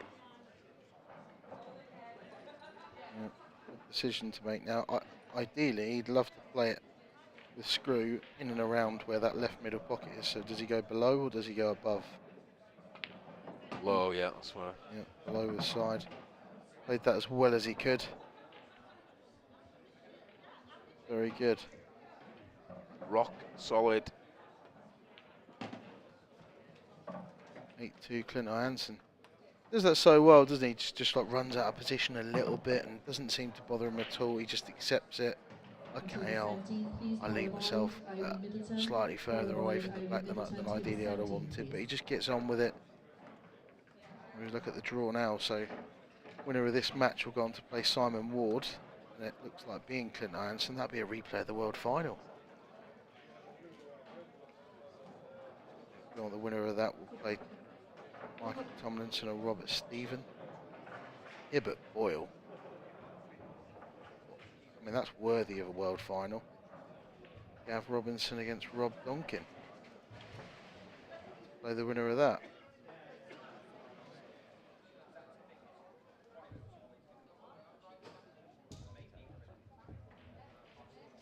Scott looks like he just wants to get out of there now. Not been his day. Not really got going. Right. Absolute sledgehammer break.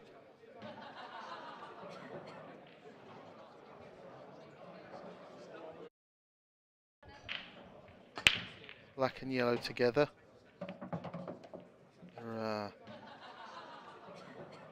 It's the main issue, whether you take reds or yellows.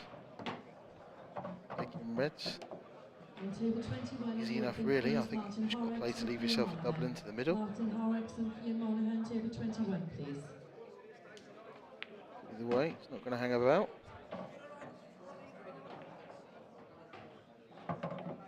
It's got the option to cut this, play this red into the corner and go into the black and yellow now, but against it, I think it's just going to leave that double.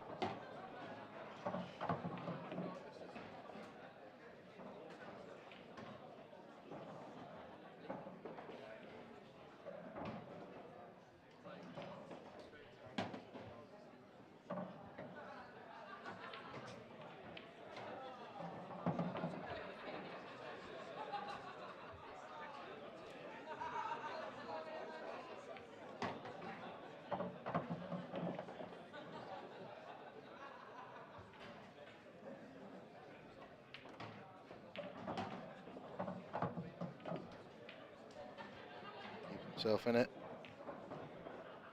Knuckled it, has he?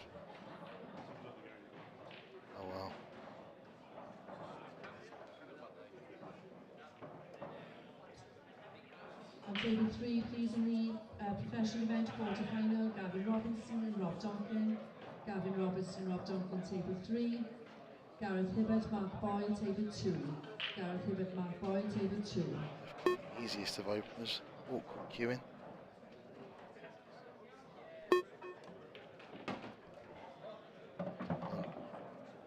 Got the perfect ball to go into the yellow and black. On top right hand corner, if he can leave himself an angle on that as soon as possible. 19, Andrew Lewis, Danny McDonald. Happy.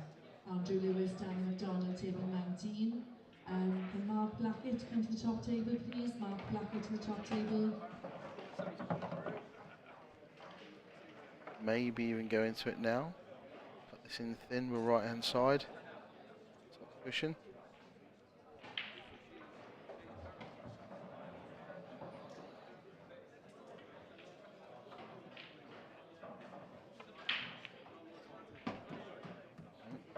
Okay, so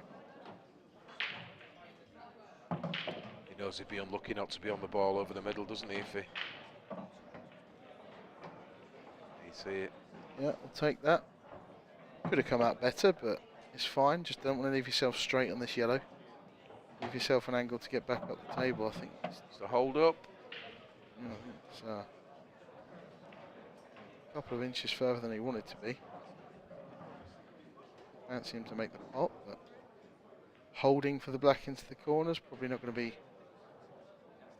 able to do that. I think it is possible, it's just a much more difficult shot than it should have been. Just make sure of the pot down and go up to back down. Or just go towards the black. I mean, any kiss Yeah, should if you work hit it. out well. Oh, should. Well, there you go.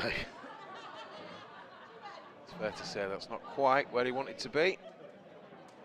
I mean, if he just kisses that a fraction further, he's pushing it towards the middle, the white holds up a little. Just glanced it and... Oh, this for In the ladies' event, please. 8-2 up, I sort of fancy him to get it 8-all. Yeah, I think Don't you do you? fancy it more 8-2 up than 8-2 down, don't you? Yeah. 15, please. Right, not there. It's a nasty cut as well.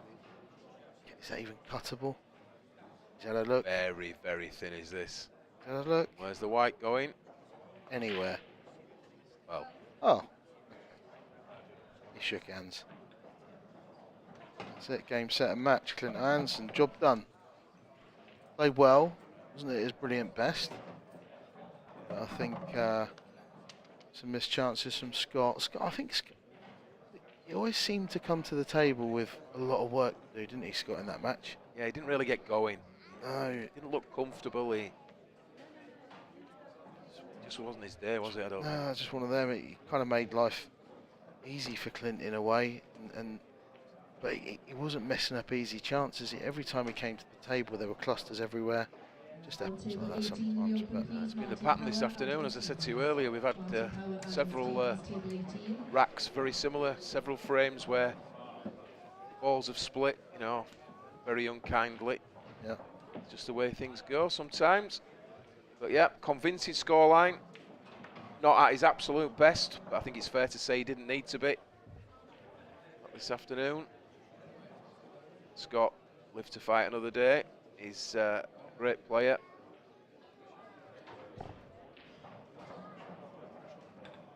And we're going to hand you over to the studio now.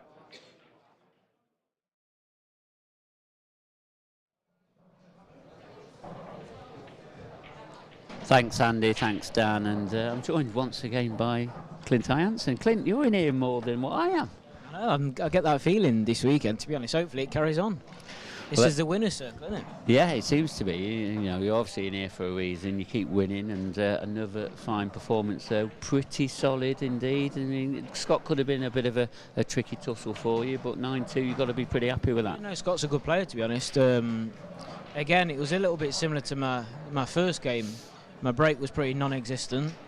I was just relying on Scott to make a couple of mistakes, and luckily for me he did, and I managed to take them. And when my chances come, I thought I played pretty well. So. And you're a little bit further away from Nottingham, up here in Newcastle, but you've still managed to be getting supporters here. What is it about the Clinton Irons corner? It just seems to be going from strength to strength. I've just got a lot of good followers, to be honest. I've got a lot of good support. My dad, my little sister, my dad's partner, and then obviously my girlfriend. She's from Newcastle, so I think some of her family are popping down later on as well. So I'll have even more support. And next round, you've got Simon Ward, the repeat of the 2023 World Championship final. How are you looking forward to that one? And you know, because obviously this format's very different. We've had a bit of a conversation about the races, etc. How how it suits certain people. You know, from the set format now to this race format, how much of a difference do you think that match could be? Well, it's a massive difference. The sets and to the straight race like this it's a big difference. I'm sure Simon wants his revenge, so I'm expecting a really tough game. Yeah, it should be a great game. And you know, as the current world champion, you look very relaxed out there. Is that something you've been trying to work on as a, you know, if you want to call it a bit of a behaviour? You seem more relaxed. You seem the way, you know, things aren't getting to you as much, even though sometimes things go wrong. Because you know, on that small table, things can go wrong, can't they? Yeah, definitely. And especially, you know, like maybe not recently, but in the past, like at the start of that game, we had 3-4 dry breaks on the trot. That a few years ago could have got to me, and it just gets to you, and then obviously your confidence just slowly keeps going, and it just keeps going and going, and you end up you get your chance at the table, and you don't know what to do. But I've tried to work on my temperament. I mean, I've always had a pretty good temperament, but over the past couple of years, I think it's got a lot better, and I just try not to let things get to me. Like I say, with a dry break, all you can try and do is hit it, get a good connection, time it well, and then rely on a little bit of luck to pot one. That's all you can do. And if you don't pot one, you don't pot one. It is what it is, but we'll see how it goes. And just tell obviously our captive audience here on Channel 4, your sport channel, about how the arena is. I mean, there's such a buzz in this place at the moment, you know, because everyone is battling away. You know, please tell, you know, to the folks at home, because when amazing. You sat in that chair, you're looking around, aren't you? There's so much going off. There is a lot going off. There's, like I said, I think in my first interview, it just looks so busy in here. There's so many new faces playing. It looks like the RPA is thriving, to be honest. All the tables are on. Loads of people watching all the games. It's brilliant, and obviously being on the main table, the main TV table, there's obviously all the matches going on around, so there's even people that are playing are watching the stream table. They shouldn't be, but they should be concentrating on their own game, but they're watching. There's a lot of spectators watching. It's brilliant. Great atmosphere out there. And obviously we had the World Championships in Coventry last year. It's going to be here at this venue for 2024. Do you think that's going to make a difference to, you know, obviously you won the world title in Coventry. Do you think it's going to make a difference to the IPA World Championships? Not sure it'll make too much of a difference. Again, like I said in the first interview, I have got a really good record in Newcastle. I think I've won 3 IPA events up here, so it's probably only going to be going my favour, I think. And obviously, like I said, Shannon, my girlfriend, her family live up this way, so they'll be coming to support. A lot of the Geordie lads as well. I get on really well with them because I'm up here all the time with Shannon, so I've become like close friends with them as well. So a lot of people here will be supporting me, and obviously Farnsworth, because he's from up this neck of the woods, and a couple of other Geordie lads, Gav and that. And we know what a hotbed of pool Nottingham is. Just tell the audience a little bit about how much of a hotbed it is here in the North East. They absolutely love the pool here, don't they? It's amazing. Like compared to Nottingham, the talent in Newcastle is unbelievable. I mean, like you say, there's some great talent in Nottingham, but there's 30, 40, 50 possible players from up here that are a very, very good standard. It's like in Nottingham there's probably maybe 10, 15 like really good players. Up here there's probably, like I said, 40 or 50 really good players. Well, Well done. You're into the Thank you. quarter-finals. Good luck for your match against Simon Cheers, Ward. mate. I know you're not on this TV table again, but no doubt you never know, could be back on this table again now. I know the players are getting ready, but thanks so much. I'm going to let you get off. No, and perfect. Good luck. Cheers, thank you. So I was going to be hoping to be joined by Kevin Barton, but I've had to put up with Clint Ironson quite a few times this weekend, which I don't mind that in any way, shape or form. But our next match-up is going to be Mikey Tomlinson against Robert Stephen. Clint, can I ask you, sort of, how do you think how this match could go? Well, I think Robert Stevens is a great player. Mikey is a very talented player. I'm going to go for, if Mikey can get his break going, which I know it has been going all weekend, I think I'll go Mikey 9-6. Robert Stephen come a little bit through under the radar, beat Ross Fernie, very quietly beating Ross Fernie 8 frames to 5, the number 2 seed. Yeah, Ross number is 1 seed out, the number 2 seed's out. How Robert Stephen is a dangerous opponent here for very, Mikey. very, very dangerous. I think I've played him a couple of times. I don't think I've ever beat him. He's very talented. Well, thanks very much for your views on that. I think the referee is ready. I know both players are in the arena now, so hopefully in the next couple of minutes we're going to see the next match-up. Mikey Tomlinson against Robert Stephen is next.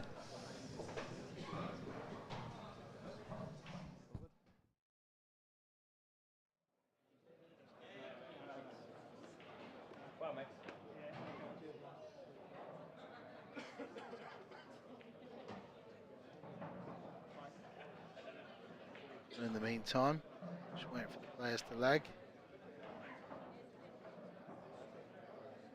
Bit of Boyle and Hibbert. Row area. Boyle just taking a frame here. It's very fluent. Duncan. Now Robinson. Both early stages in those matches.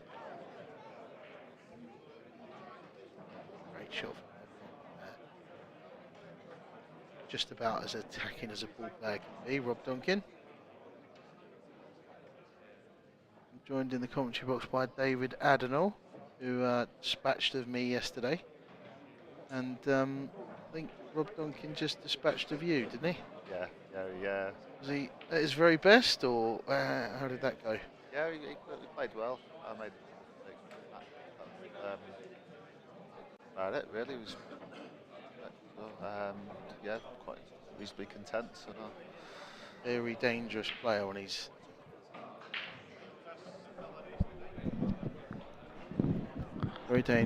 when he's full flow, ultra aggressive. So I think kind of needs I think his consistency suffers a little bit, but I remember the last time I played him on the tour, it was actually quite a while ago, quite a few years ago, but he was literally unplayable. Rob Duncan's always a danger. Yeah, very much so. He's just ultra attacking. It's as you mentioned, he's about as attacking as you can get, really. Yeah. Robert Stephen. Definitely somebody who's on the up. The pro game. Had an impressive first year. I was looking at the rankings before, and although he's in 23rd, this is only his second season, so the ranking list is on a 2-year basis, so he's flying up there quite nicely. I'd expect him to potentially be a top 10 at the end of this season. I think he's definitely good enough to beat.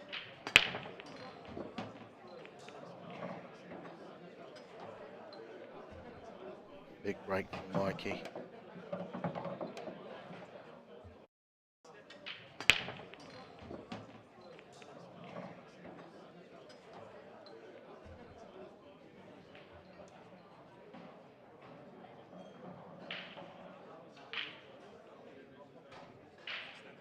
Do you reckon here, Dan, maybe yellows? Maybe yellows. I can see an argument for both.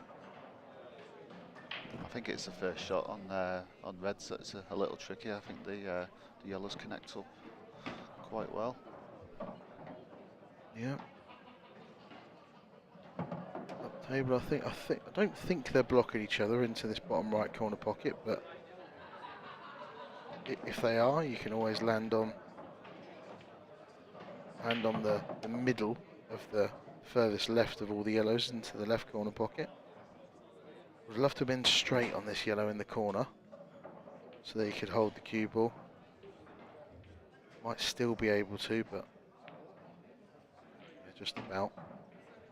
Quite got the angle he wanted.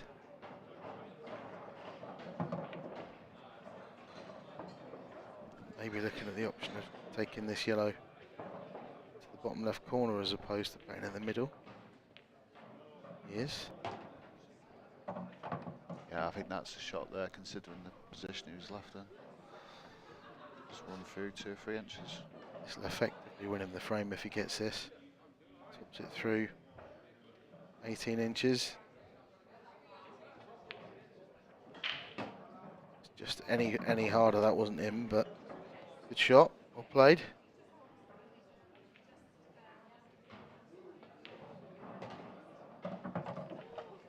Very fluent start, very good.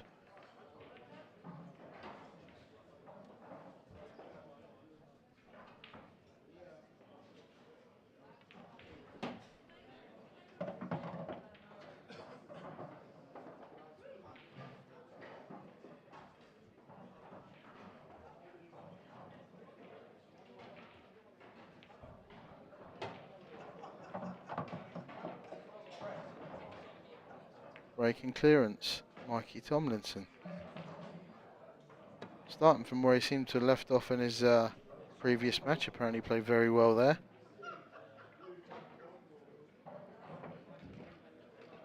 That's the thing, if you can get a good run going off form and try and take it into your next match, it can make a massive difference. Won't get any easier for either of these two. Whoever wins this will be up against the winner of Clint Ironson and Simon Ward, who just played out a World Championship final last month. Safe to say they should have a bit of form with them. Yeah, and then you've got Gav Robinson, who he just seems to keep on knocking the door, really. He seems to be in every single quarter-final, Gav Robinson. Mr. Consistent, but I think he's still yet to make his first final. Could it be this weekend? I've noticed that he seems to be making quarterfinals all the time. All the time, yeah. And it's not easy to do in this field.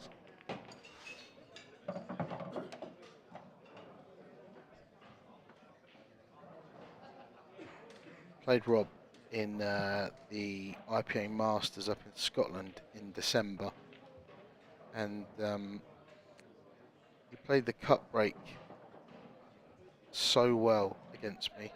It was in his local club, to be fair, which is probably an advantage because you play on those cloths all the time, so again, obviously like the pace of the break and whatever, but it was a masterclass. He beat me 10-3, 10-4, and he made the same ball into the middle pocket 6 out of 7 of his breaks, and he was close to unplayable, and they were coming out nice as well, always the way. That's the thing, when you got the break that consistent, it's almost like a head start, almost. You know, you get that consistent, and then obviously when he gets his hand on the table, he doesn't miss much either. Yeah, exactly. It's not as though his break's his only weapon. So he's.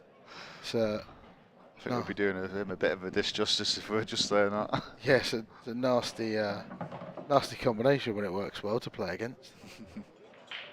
But he's going to need to pull something special out here. The reds on the left-hand side of the table are clustered up, and it's not that obvious to see how he can get into them. It certainly can't from this shot. I think he's missed that. I mean, he was almost trying to cheek pocket anyway, but hasn't cut it enough. He needed to hold the cue ball, which was always going to be difficult.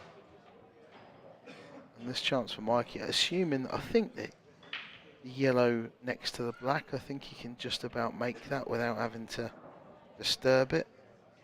And if he can, then, I mean, these are ABC, these are easy.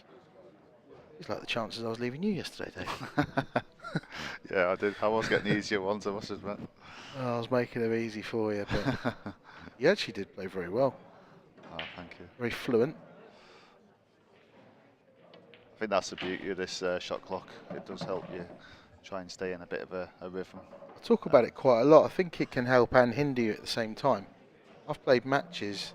I think I personally struggle most if I'm playing first match on the stream because I'm so used to playing on rubbish at home. Yeah. Do you know what I mean? And worn, just general club tables. Yeah, definitely. So it can catch you a little bit. It's fine. I think it's fine if you're a couple of matches deep and you feel like you're queuing a bit better. But there's other times where I feel like the shot clock can actually help you. I think when trying to give an example, when maybe you've just got one bad ball on the cushion and it's, well, how am I gonna break it out, or shall I just land on it? And if you had all the time in the world, you'd probably take a minute or so to think about it before going about your clearance. And I think sometimes it just forces you to be a bit more positive and just get on with it. Yeah. And just say, right, okay, well, I can't sit here thinking about this forever. I'm just going to play one good shot to land on it and back myself to play the, one difficult shot to win this frame. I think sometimes I've found it helps me, to be honest, but that's pool for you, isn't it? I mean, every game's so different. There you go, another Two frame frames for the same. Michael. Yeah, 2-0. Good start. Perfect start, Michael Tomlinson. Yeah, it's the shot clock. I think it's good for trying to get you into a rhythm, and there is certain shots where you do wish you had a bit more time, but I think overall I do think it can help you in a positive way. Yeah, I think it definitely makes for a better spectacle to watch. Oh, 100%. Yeah. There is nothing worse than watching people stare at the table, compose themselves, for a minute longer than they need to because it's 5-all and they've got 3 easy balls left, and they walk around the table twice and scratch their nose and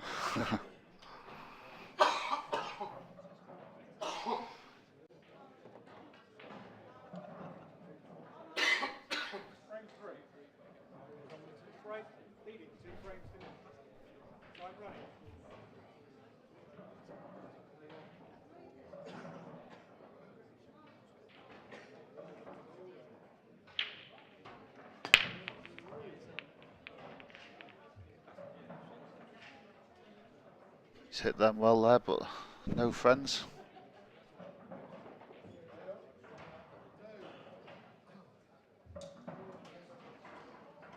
No, and I think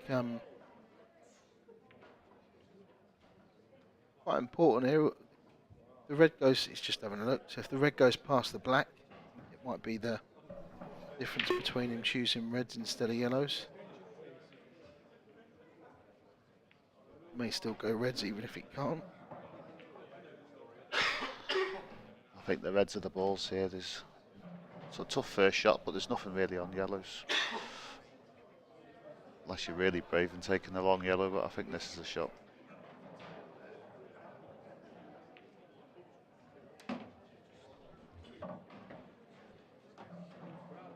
You're definitely right, and I think the red pass and the black is just the difference really between this being quite an easy clearance or a tricky one. We'll soon find out. I don't think that's gone to plan. I didn't think you wanted to keep the red there. I think there's also a bit of care needed as well for the red at the bottom as well. Definitely. Just the connecting to it more than anything than the pot itself. Yeah, I need to leave himself the perfect angle if it does go, just to sort of drift through the gap of the 2 yellows. If you've got too much angle on it, then you've got to worry about the yellow on the side cushion.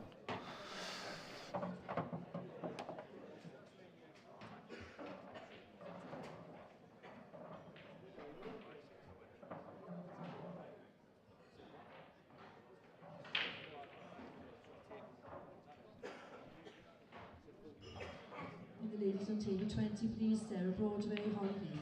Sarah Broadway, Holly Heath, table 20, please. Yeah, so this certainly wasn't the plan. I mean, it's hardly going to be shot of the century to clip this red in, but it's a thin cut, and to control the cue ball, keep it away from the side cushion, trace the left-hand side. You certainly don't want to be off angle. Yeah, not the sort of shot you want. But 2-0 down. Still think it's going to drop. I think he was counting to 5 there. You got 5 seconds, haven't you, from the point of stopping? But yeah, I think Still looked like that was going to go, but they're generous. But they're not that generous.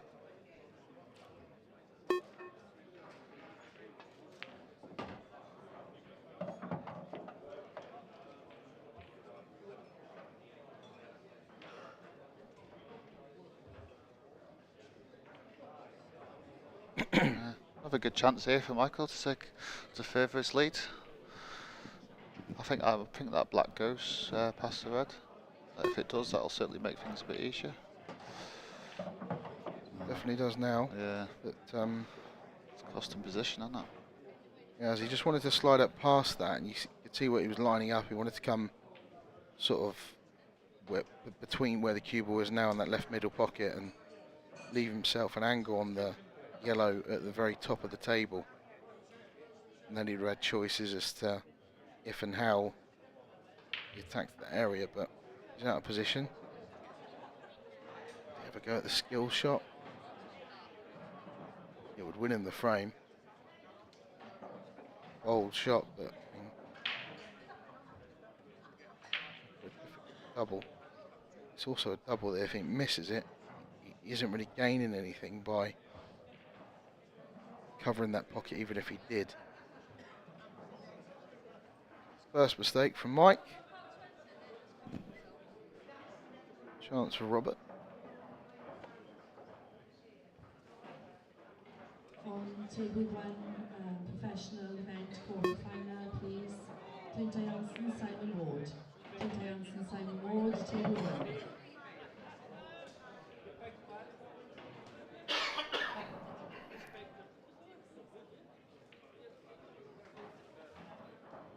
On table 13, amateur quarter-final, Nicky Griffiths, Dean Wilson. Nicky Griffiths, Dean Wilson. I was just about to say about these reds of the pocket, you know, you've got to take a bit of care, and I think that's why he tried to get close to it. Yeah, so not sure if he can slide past it, can he? No, he's flicked yellow on the way past. Wasn't sure it was possible, but it was definitely tight. It was. I'm pretty sure that was just for the reason, like, you know, when there's the ball over the pocket, it's so hard to play position compared to it being a little out, and I think Robert might have been conscious of that. Yeah.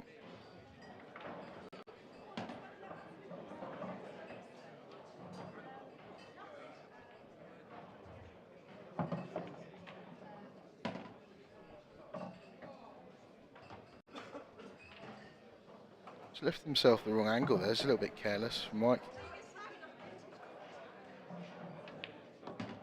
Stun back across. That's good. He'd like to have been a little bit straighter on it, but that's fine. Doesn't sound much, but you know the amount the cue balls work and travelling because of just that small little positional shot being the wrong. It makes a wrong massive side, difference. yeah. Yeah, it's kind of like the beginning. It's where the you can underhit a shot a little bit, and he's fine. He plays the next shot fine, but it's 3 shots later that catches you out, sort of, if you know what I mean. And but nicely recovered. 3-0.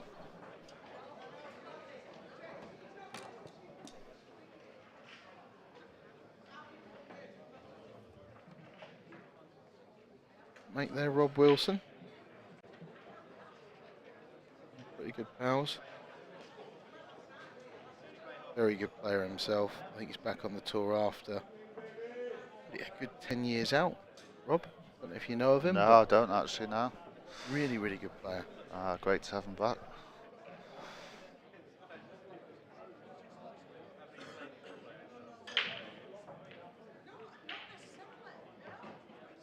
Great weekends these, aren't they? Everyone getting back together and having a catch up and a laugh and on the pool. I kind of look around and I see a load of people, and you think of them as, I wouldn't say family, but you know, like, I just feel like I'm in a room with people that I spend a lot of time with throughout the year. You know, you're at the World Championships, you're at these weekends. You know, just basically in a room with a load of second cousins. Yeah. More than your own family. Yeah, it's true that, yeah. Yeah, it's definitely got that vibe.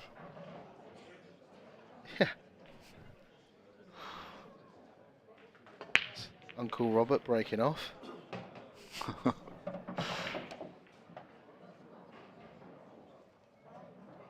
That's a nice split. If you wanted a table to get back into it. 3-0 down. See that again? Oh, I didn't actually. No, my mistake. I thought it was a ball into the middle that he made again, but that's just me still having nightmares from the last time we played. It's gone yellows. Smart first shot. Didn't have to play the cannon, but it was the right time to do it. Just clear a bit of traffic for that area. It was clearance a bit easier.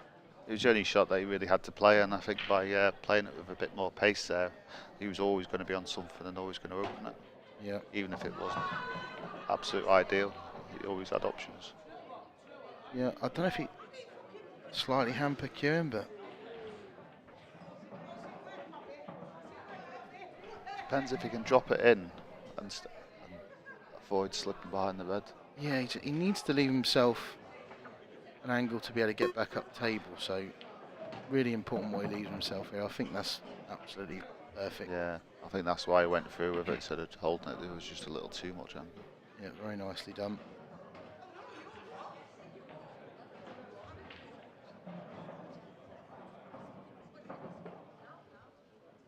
Even at this early stage, it's important for Robert to take this chance and get himself back in the match.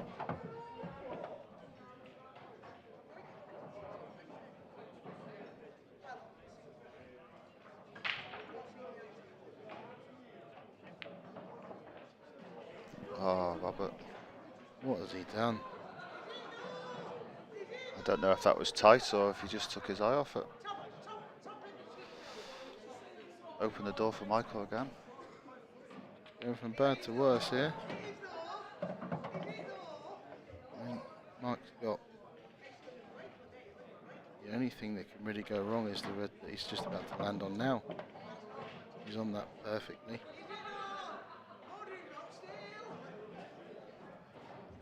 One thing having an easy clearance, but you know, having it 3-0 up after you've started the match so well, just doesn't look like he's going to miss.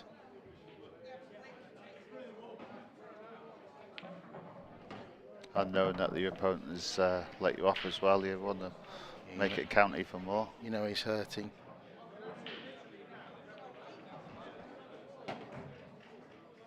How often does the tide change if you don't take your chances? You've got to take them when they present themselves. Yeah, I mean, he didn't really have a chance the first two frames, Robert, but these last two he's been in first. And, you know, on another day, without doing anything special, given 2 each in this match. So, against someone in the form that Mike's in, 4-0's a big deficit.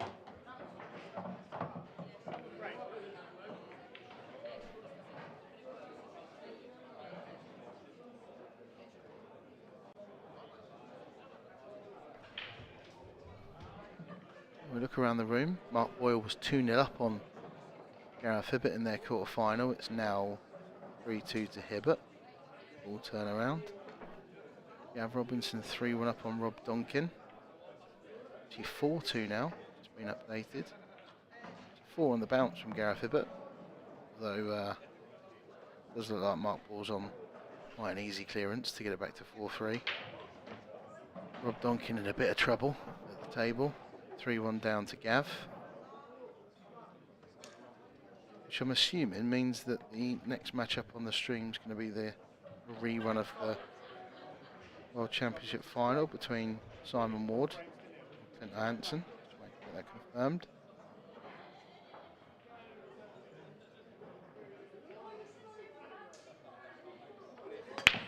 Get that confirmed in due course.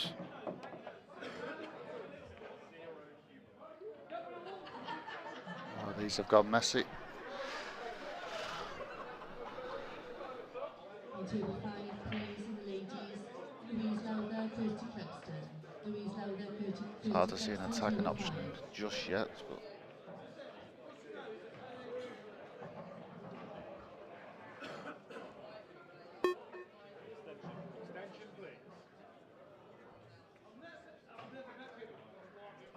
maybe he can just drop this red into the right middle and leave himself.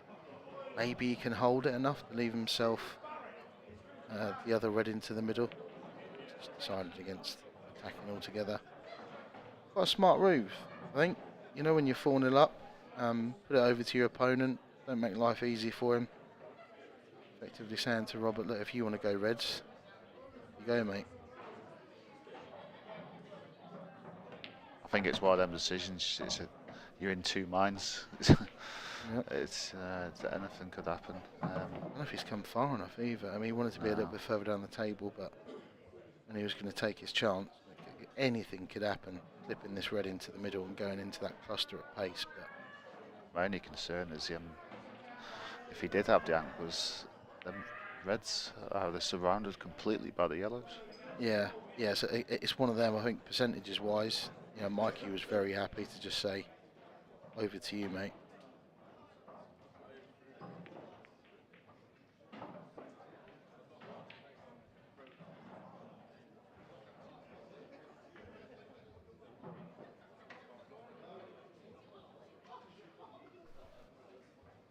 So I'll put you on the spot, Dan. Who do you think for this title? I am gonna stick my neck out and say Clint Ironson. Just so cool, calm, collected. I think he'll be the most relaxed player here. Just had his big payday from the Worlds. You know, he's. I just think he'll be feeling on cloud 9 at the moment, and he's a consistent winner anyway. You know, he's the kind of guy that has won back-to-back tours in the past. Yeah. So I think he's the man to beat. Was your last penny? Who's it going on? I think Gareth Hibbert's got a shout. I think he's sometimes overlooked. A fantastic player, been there, done it all before, and he's always got a shout in every tournament he plays in. But you know, you can't argue with what you mentioned about Clint. I mean, the thing is as well as world champions that have been known over the years to struggle for the following season. But Clint could potentially be the exception to the rule. Yeah. I think, I mean, the last match you commentated on was Clint against Scott Anderson, and although Clint won convincingly, you know, there's some matches where nothing seemed to go Scott's way. Every time he came to the table, it was a tricky table, and Clint just kind of was mopping up really, and just taking, just. I think it was kind of weird as it sounds. He won 9-2, but wasn't exactly at his best. Yeah. Just one of those games that kind of went that way. But you just know he's a great performance is just around the corner, and you know that when he's queuing well and playing well, you know, that's what he's great at doing, getting through matches convincingly sometimes when he's not really even sort of out of first gear. Currently 4-1 Gav Robinson now. Hibbert 4-3 up against Boyle. Mikey's finding a way to get about clearing these up. Just needs to. I think he'll be taking the one down the cushion next. No. Middle of the 3. Very confident shot. They're not easy to play them like that. No. That's very, very well cued. Yeah. Sort of faced with a similar shot to what he had before. I think playing this, he can top it through and just about miss the black on the way back out. He's just full attention. Got it. Cued that well again. Yeah, a little bit short of perfect, but fancy him to get this. I actually think it's better for him. A little bit of extra angle, easier position. Yeah. It's very, very confident. Nice style about him. Just gets on with it and hits the ball with authority. 5-0, yeah. Bullying Robert Stephen. Doesn't look too happy about it, does he? Picture of focus. Always important to try and not give too much away. Talking of not looking too happy. Very level-headed guy, Robert, who should be sat there telling himself, you know, one frame at a time. It's a long way to go to get to 9. Everything can turn. Just to put a run together. I always kind of think from behind in a match, say it's 5-0. If I was in Robert's position, I'd be thinking to try and catch him by 7, you know, or at least get it to 7-6 and just get a bit of momentum, make him work for the win. Don't give up or don't push the boat out too much. Life easy for him. So that's it. All he needs is a few frames to come back, and the pressure can completely turn. And you never give up, whatever the score is. Robert certainly won't. Sort of signature ball in the middle pocket. You did say you were familiar with that, didn't you? I did, yeah. Woke up last night in a cold sweat, actually.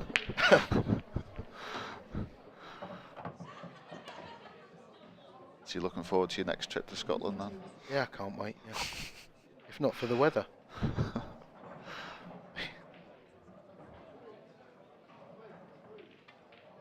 think red's the obvious ball. Could only really pot a red fast up, but We'll have a chat with the chairman and see if we can get you playing Robert again in Scotland. yeah, on his home toe, that'd be lovely. Yeah, just make it the ball off the and I'll just hit them really, really well and not make a ball nearly every single time and leave them easy for him. I think that's how it went. Yeah. So Rob not pushing the boat out. Well, I mean, if the yellow goes, is the yellow furthest up the table going to the bottom right corner? Because if it does, I mean, I think it does, yeah. yeah, he's deliberately left Mikey a what you'd call a half chance. Graze this red on the way past and maybe make it into the corner. If not, should be able to at least cover the pocket.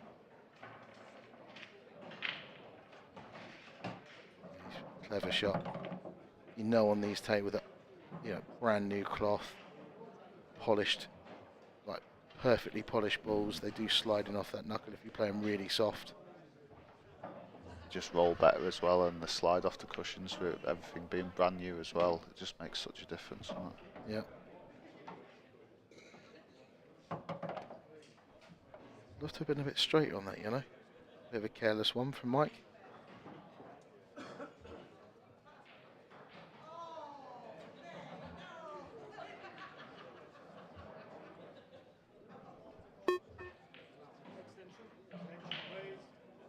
Took his extension.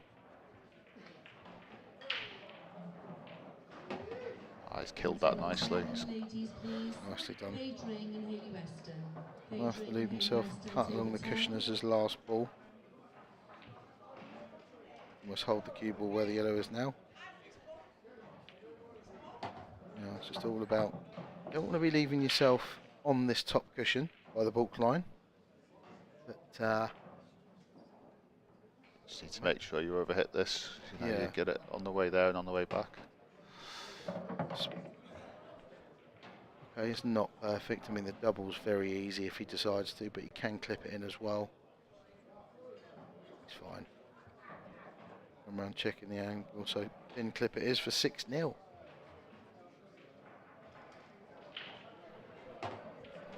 Well, he's on fire. And it was all down to that first shot. He played it really well. Give himself perfect position, which helped it all connect up. Yeah, I think, you know, you could argue that Rob did the right thing and played the percentage shot, but it's hard to do that when you're 5-0 down. I mean, you sort of almost got to take your hat off to Rob for doing that, because that is almost a show of composure and not losing your head and not just chucking your arm at things because you're behind. But yeah, very much so. It's also there's nothing better than having a half chance to go at when you're cruising in a match.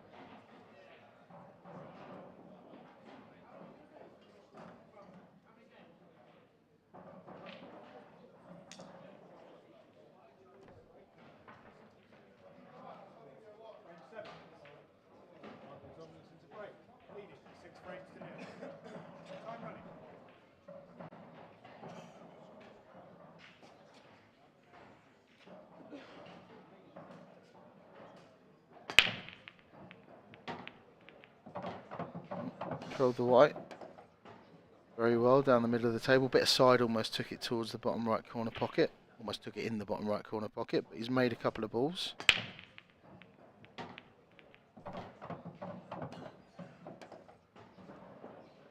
I'm thinking red's here, Dan. Yeah, if the first red passes, which it must do because he's going for it. He's just about got away enough from the yellow to be able to take the red into this left middle. We get another clearance from Mikey.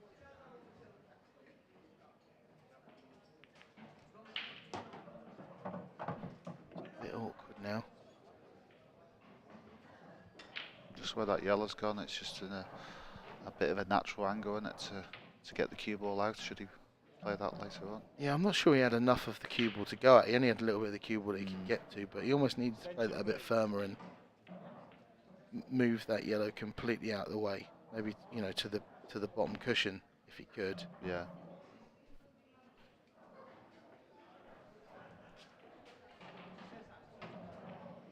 Ideally, I'd just love to play it in soft and avoid it completely, but it just wasn't on that angle.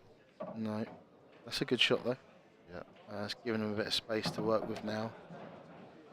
Could even maybe look at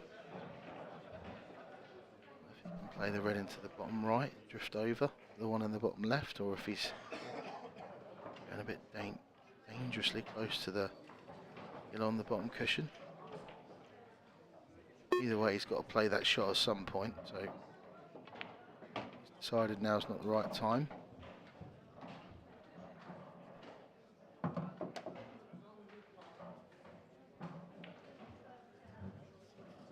Just leave the, yeah, just where he's looking now. Just trying to figure out whether he plays that plain ball. It looks to me like quite a natural angle to be able to. It's just very, very tight, isn't it? Yeah. Want to avoid that yellow and potentially hold up before the yellow on the left, or go into it. Yeah, you maybe use that yellow as your line, as your guide. Yeah. And play to cannon it. Oh, Yeah, it's just flicked it. It was so tough to avoid it. Well, I think he's just about got a thin snick on though. This is cuttable.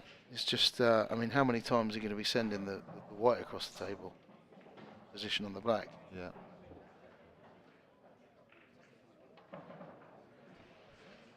Oh, he's played that What well. a shot that is.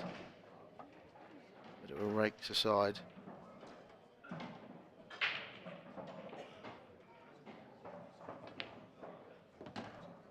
Cues it well. 7-0, Michael. He just cannot miss. Absolute full control of this match. Robert shell shot. That was such a tough shot, that last red. You'd be tempted to just hit it with top and go twice across, wouldn't you? You know, it's just playing it with side. You can easily miss it and be made to look silly. I think the beauty of it as well was that by playing it the way he played it with rakes aside, he's held the cue ball better. Yeah, 100%. It was double win. Okay, so we've got Simon Ward, Clint Ironson on the outside table. So the other three quarterfinals are going on. I believe it may well be the ladies' final, the elite ladies' final that's going to be next on the stream. We'll confirm that as soon as we can. Mira Aria and Liz Disney on table 12, please.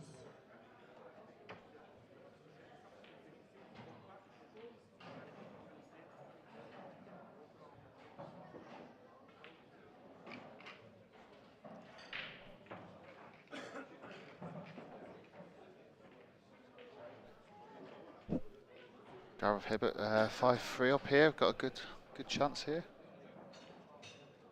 Yeah, 5-4 now. Gav Robinson 6-1 up on Rob Duncan. Clint already 3-1 up on Simon Ward. Felt like he was only commentating on him about 10 minutes ago.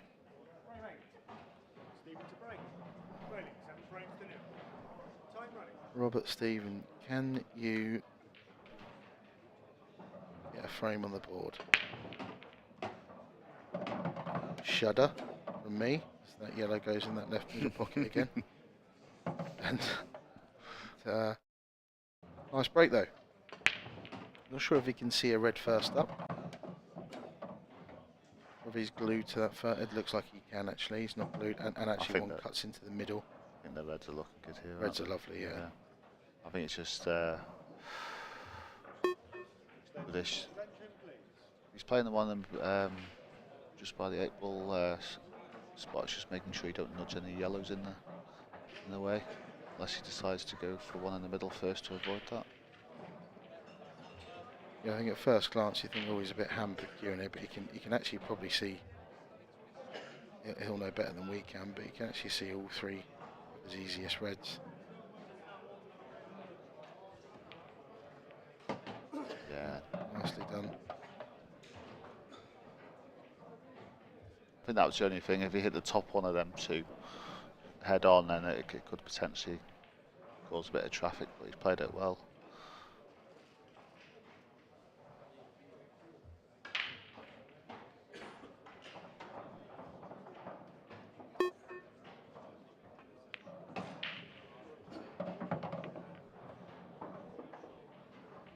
Played that very well as well.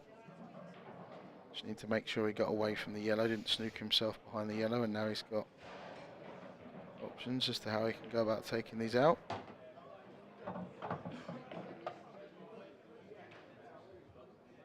Soon get nervy for Mike if you know, if Robert does clear these, and then a dry break for Mike, 7-2. Robert breaks and clears again, 7-3. A mistake from Mike, 7-4. You know, can soon, these matches can turn. We've seen it plenty of times in the past, but yeah, most definitely. It's, when you're 7-0 up, you just want to win it as early as possible and don't put anything to chance. Yeah, it's also being patient and waiting for the chance to come your way as well, and instead of worrying about it too much. Not as well. forcing the issue. So, Stephen, his first frame on the board. The comeback is on.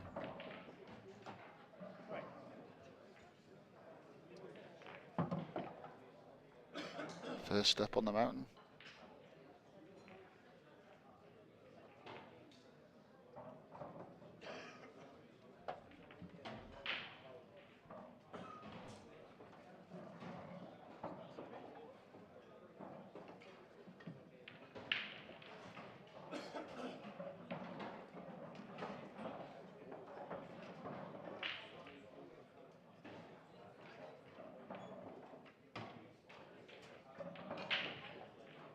You ever wore a glove, Dave?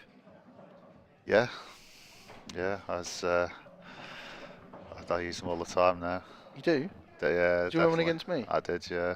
Did you really? I can't believe you didn't notice. No. I put that on specially for you and you didn't even notice. I'm ahead in my hands most of the time. Yeah.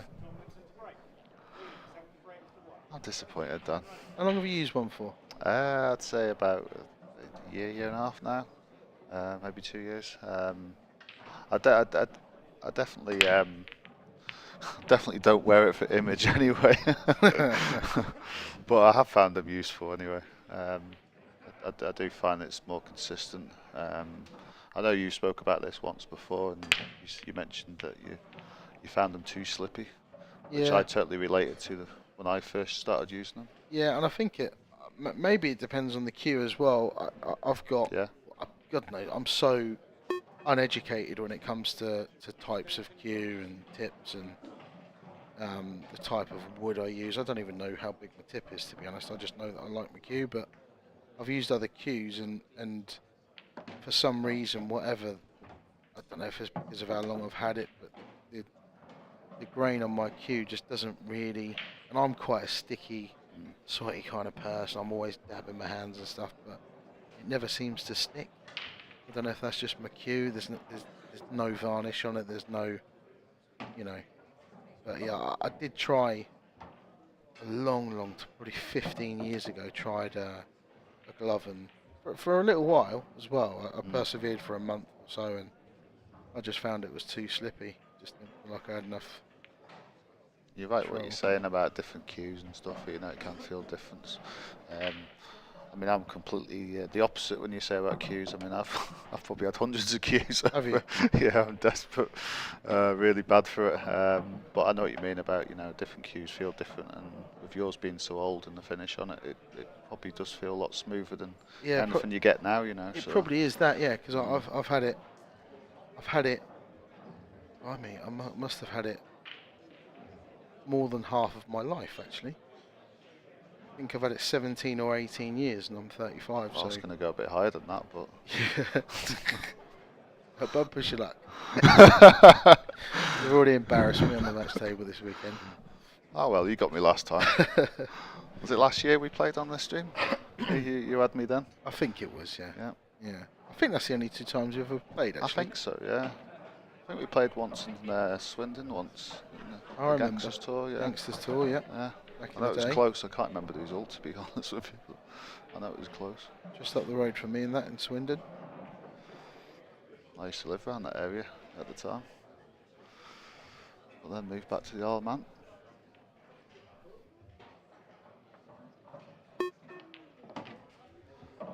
Not quite gone right. Back to this match, it was a tough finish that Robert was chasing. Really difficult. Obviously, you know, the way Sod's Law, it didn't go well for him, and Mikey's back at the table, but some.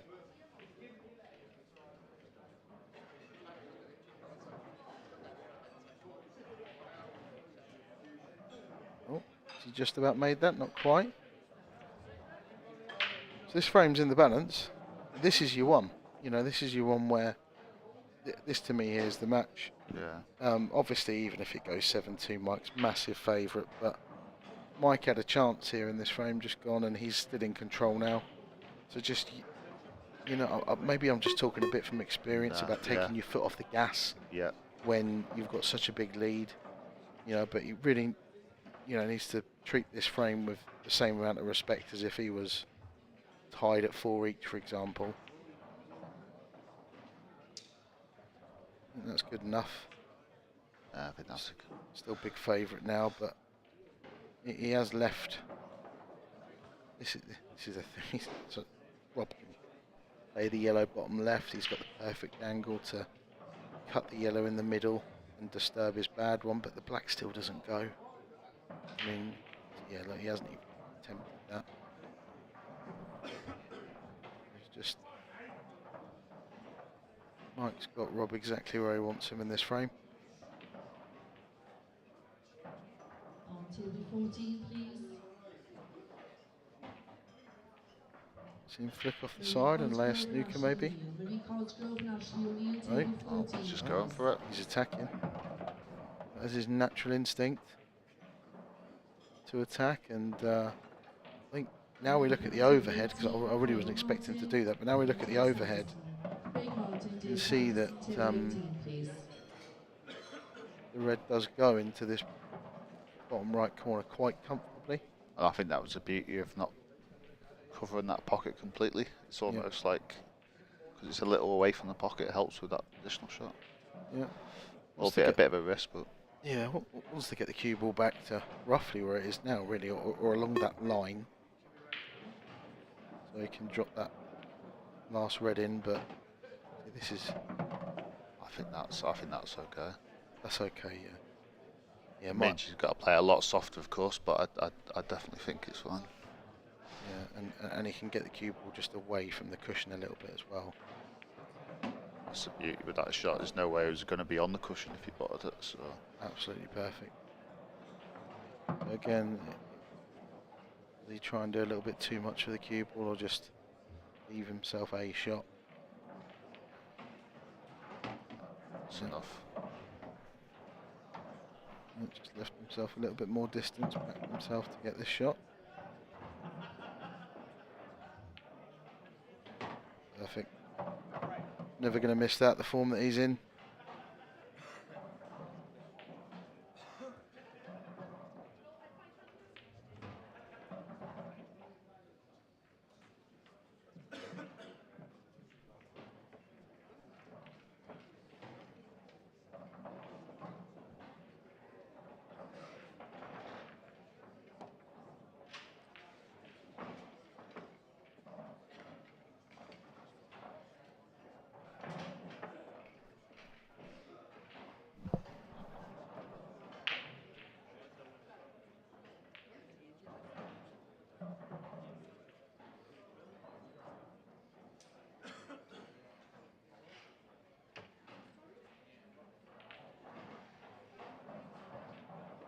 Looking at some of the scores in the other match, Gav Robinson against Rob Duncan, 6-1. Gareth Hibbert is 6-4 up against Mark Boyle. Then Ironson, 4-3 up against Simon Ward. And of course this match, Michael Thompson 8-1 ahead against Robert Stephen, just requiring one more frame. With that ball in the middle again, and another one. Nice split. Very nice split. Is that your favourite pocket again, was it? Yeah, it's just really hurting me now. So I'll make sure I keep reminding you then. yeah.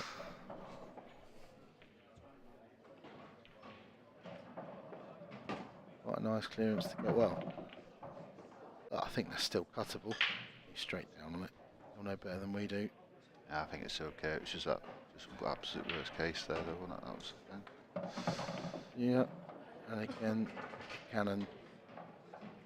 You could call that lucky, but it was always going to be. I think you play that shot 10 times, it comes out nice for you 9 times.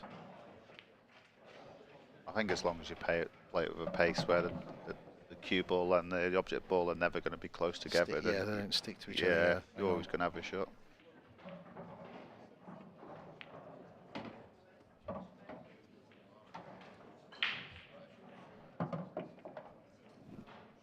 Roberts picked up the pace a little bit here. Knows if he wants to get back into this match. He needs to win every single frame. Stranger things have happened. You could clear off. In your mind, you've got to think to yourself, right, I can clear off my 4 breaks. He needs to go dry on 3 of his, and he needs to chuck in a mistake or 2. It can happen. It's probably not going to, but you've got to tell yourself. Stay positive. I mean, it's asking a lot, but it's not that far off from that could actually happen. You know, it doesn't take much for that to happen. So you just got to sit there, believe, and be ready for your chances. At this level, one frame at a time. Yeah, at this level, Rob can do 4 first visit clearances. Exactly. Well, you know, he'd have done that hundreds of times in his career. So, you know, he needs to start making a ball off it, but he does look like he's making that ball into that right middle consistently now. Needs Mikey to start coming up dry, and you know, he'll have a sniff, but he's a massive underdog, and you know, we're clutching at straws, but it's not quite Leicester winning the Premier League, is it? No. But it's close. I think he must have heard about how much that you like his break, and the word got out, and he was just like, I've got to give that a go. I refuse to do it. I call it something that can't be repeated on air, that break. So you're not a fan of the cup break now? No, not really. Not really. I might give it a go if we play again. I'll start reading the cup break since you're such a fan of it. My motto always used to be, if in doubt, hit them harder, which I soon realised is wrong. It's all about timing. But yeah, just not for me. Chance here for Michael to close off the match. It's quite a good chance as well. Just a matter of just controlling that cue ball.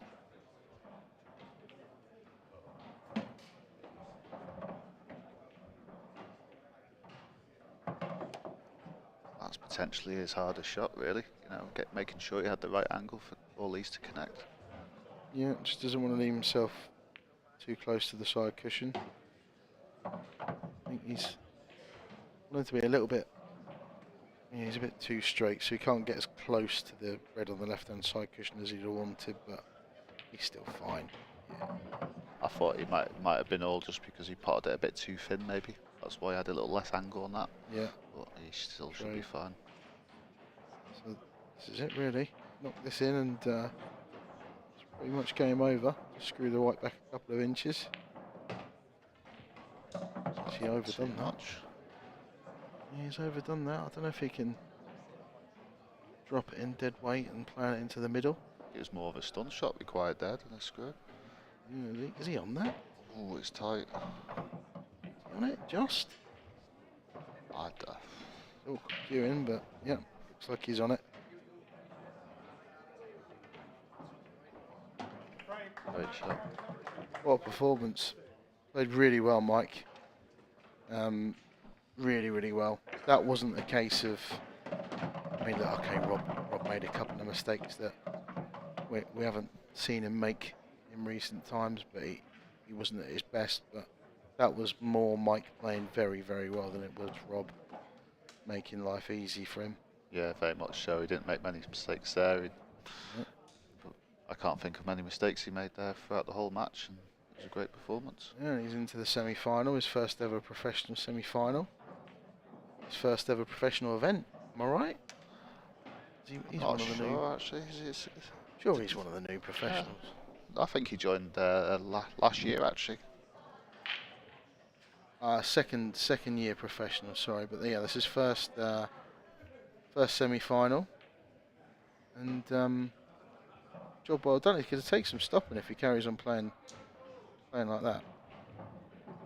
Very impressive. Yeah, based on the current rankings, he's got a good chance by the end of his 2 years of getting top 16 potentially, Michael. Yeah. Robert the same. He's potentially got that sort of top 8 or 10 based on previous results last year. So have a good run here to the quarterfinals. Of course, Michael's still going. We go over now to catch a couple of words with our winner, Michael Tomlinson. Thanks, Dan. Thanks, David. And here I am, Michael Tomlinson. That's, I don't really talk too much in the studio, and but with performances like that, hopefully it's going to be a bit more often. Pretty good performance out there, yeah? Yeah, I played well. I don't get here much because I keep getting beat, and hopefully set myself a target this year. I want to be more consistent and play better and put a bit more effort in, whereas last year I just didn't really do myself justice and didn't put any effort in at all. I mean, you came onto the scene, a couple of years ago, played in the Champions Cup, came with sort of high expectations. You're such a quality player in your area, and you've achieved quite a lot of things in your career, but you just feel that you've a little bit short of what you've achieved on the IPA so far? It was a poor first year, to be honest, but hopefully, like I say, just try and put a bit more work in. It's poor, and you get chances like Robert were unlucky there. He didn't get many chances, missed a couple he wouldn't normally. That's how it is. I just want to be not feel like I've cheated and put a bit of effort in. And I think when you come onto the IPA as a new professional, trying to find your feet in the first year. I mean, Robert did a spectacular job last season, didn't he? And he was probably one of the most informed players, on the IPA. But as yourself, did you find it hard to adjust? I struggled. Yeah, I played Mark twice. I think I played Liam a couple of times. And when you're not really putting any effort in, you're coming in and you don't feel like you can win games. You're just like sort of making numbers up as such. Whereas now I feel like I'm playing a bit better, I'm queuing better, and I'm a bit more confident. Yeah, I mean, because you've always got that actual game, haven't you, where you're coming into it and you've got that, you've got a lot. You're quite fluent around the table. You're quite fast, and your break's got to be working for you. Do you feel like you've only got that one dynamic to your game, or do you think you're still working on another one? Yeah, that's fair. At the minute, if my break don't work, I don't play well. That's how it is. I'm not very tactical, and so I have to break well. And of course, so now you're into the next round, semi-final. That's going to be, that's a great start to the 2023 season. Yeah, it's a great Do you event. have any expectations before you get here? Not so much for this event. I have for season. I just want to be getting towards back end quarters, semis. Being competitive, not just coming and getting beat first round. And so that's the goal. That's what I want.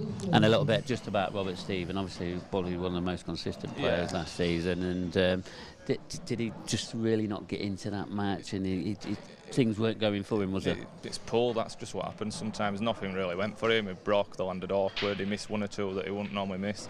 It could easily be the other way around if Robert. That's just how pool is at the minute. But yeah, he just didn't get into the game really. Well, I know you've got a little bit of a rest now, which you'd be pleased to hear. So before your semi-final, because we're going to have the ladies' final after this, obviously with a little short break and that. So I'm going to wish you all the best of luck. Let you prepare for that one. Are you bothered who you play? No, it don't matter, does it? And it can lose to anyone. Well, I'm going to wish you good luck then, and just hand over to Kevin. And cheers, mate. Right. Thank you, Mikey. And Mikey is safely through to the semi-finals. Kev Barton just jumped in here through the studio, and I was just saying to Mikey, one of the first things I said to him, I don't really talk to him a lot in the studio, and I think he was quite critical of the way that he played last season. We know what a spectacular player he is. We've got to see a lot more from him this coming season. Yeah, and it's always difficult for a new pro to do much damage in their first season. Last year was Mikey's first season because you're getting the worst draws. But he's had a few results. He's managed to climb up the rankings a bit. And again, he's another of these players that we've started to see them start to move through the gears. And, again, we all know how good Mikey Tomlinson is. And hopefully the public now are seeing how good Mikey Tomlinson is, because when he's on form, he is a match for anyone. No, well, we'll talk about Robert Stephen in a minute, but look, this is what's going off at the moment. They're the other quarter-finals. Any sort of shocks in line there? I mean, look at that Hibbert Boyle one. Locked at 6 frames, he raced to 9. And the Ironson Ward, a repeat of the 2023 World Final. I mean, all three of them matches could have been on the arena table. As you say, Clint and Simon, a repeat of the World Championship final. Clint's just got his nose in front.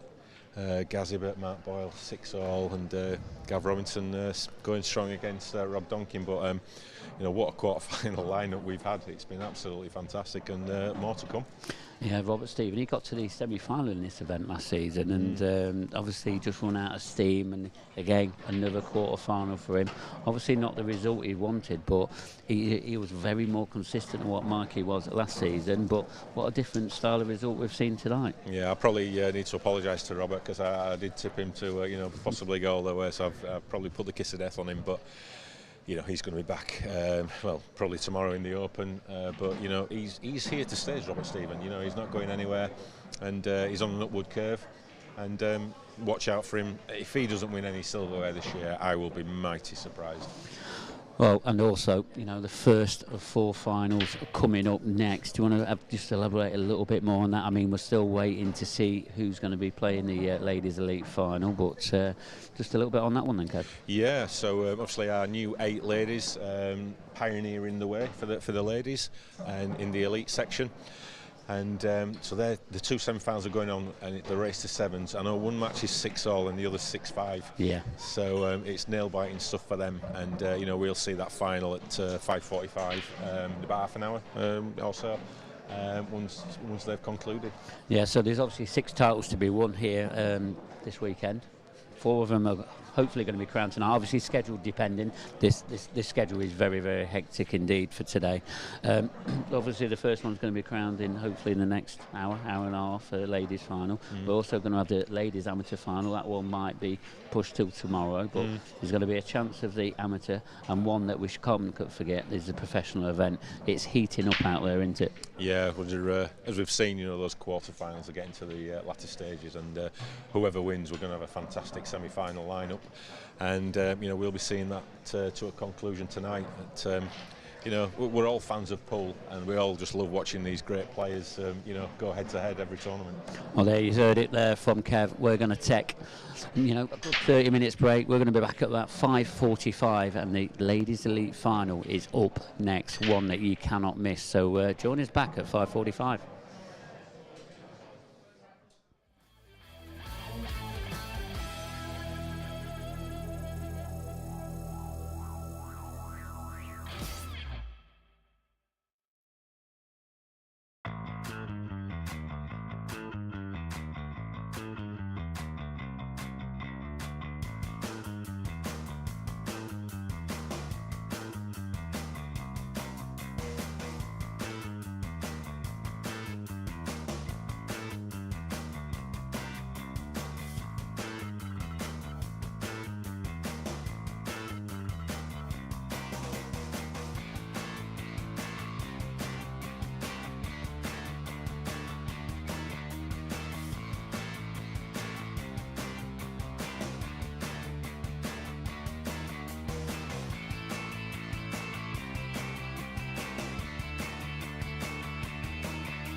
Good evening and a warm welcome back to Newcastle for the concluding part of the action here on day 2. And if you joined us earlier, you've seen some cracking matches in the professional event. But first up now is the final of the first ever Ladies Elite final between Rhiannon Graham and Deb Birchall. Yes, the matches have only just finished, and I'm delighted to be joined by one of the 8 elite pioneer players, Jenny Lawson. Jenny, welcome to the studio. How Thank you for are you having enjoying your experience so far in Newcastle?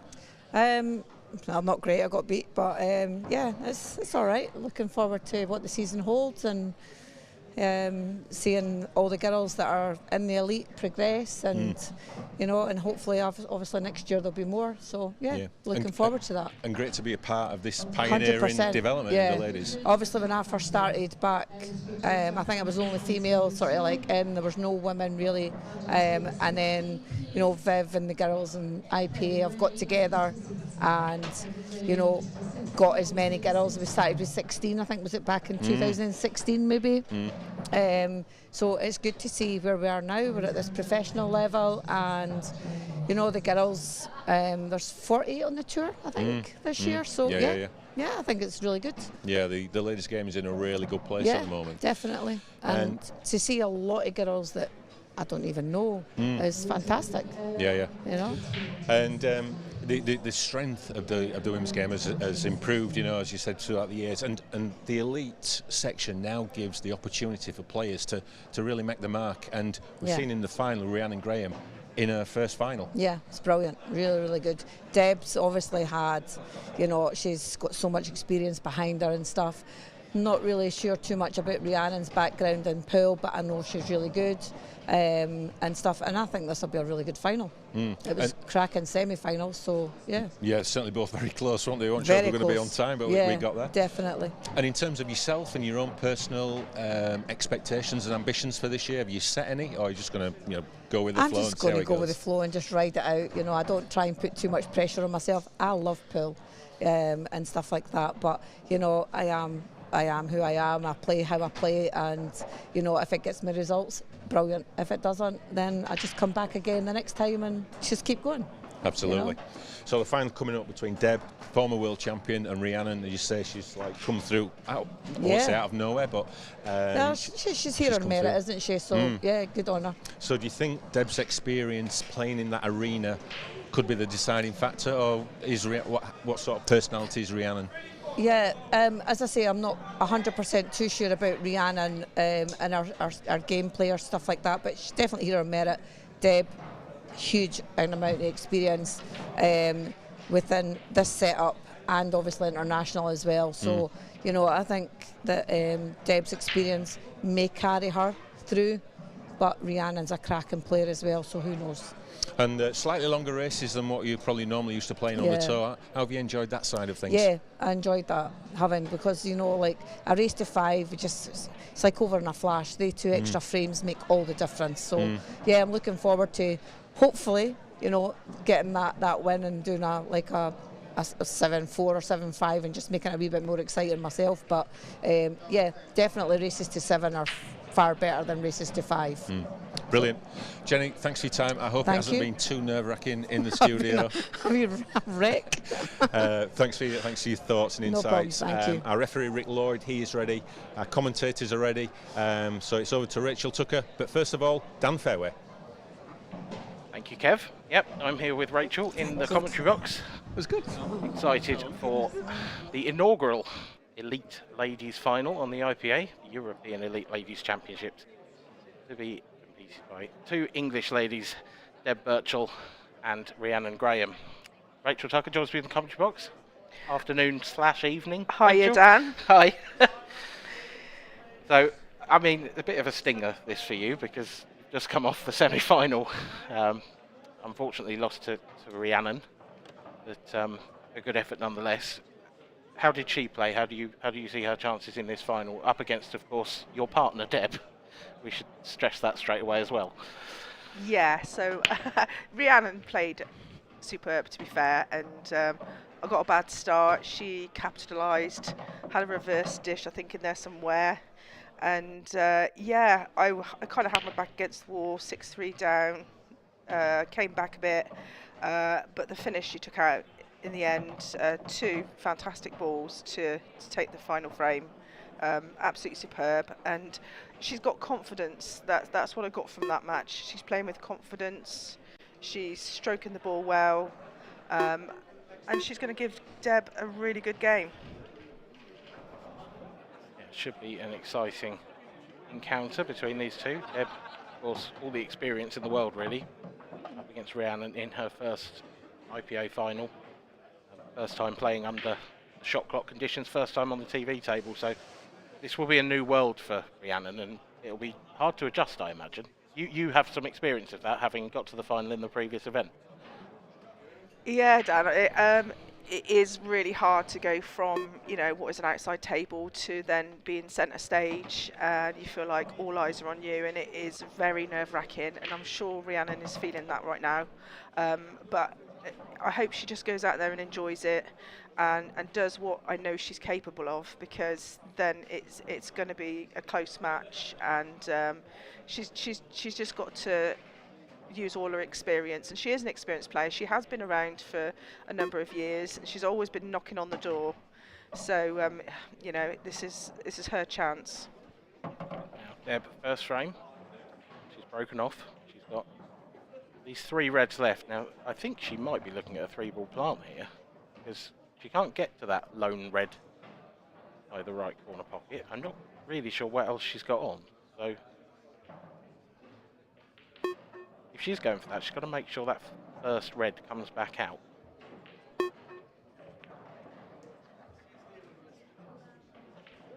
Little container, perhaps. She sort of lined up that 3-ball plant earlier in the frame, but maybe she didn't land on the angle she wanted. But it's a half chance for Rhiannon to get going here. It is. If she can flick off that red, then she's got game on. Well, she's just gone for the cover, and that's a good shot. I'd almost make Rhiannon favourite for the frame from here, because that red is so well tied up.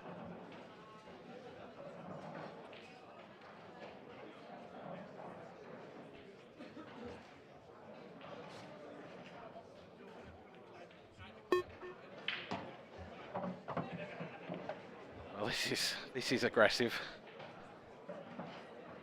I didn't realise Deb got that red in the right centre, but she has.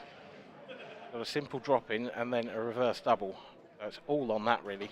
If she doesn't get it, she's leaving a very open table on yellows.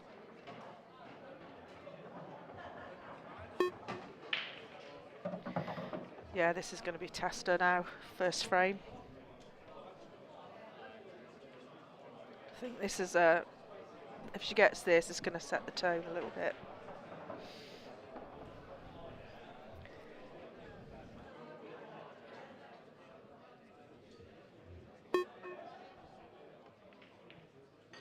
Oh, double kiss. That's not what the doctor ordered. The red has run across that pocket though, so it's piling the pressure on Rhiannon here. She can't afford to miss. If the red had gone safe, then I think Rhiannon might have had a bit more, a bit better of a go at this.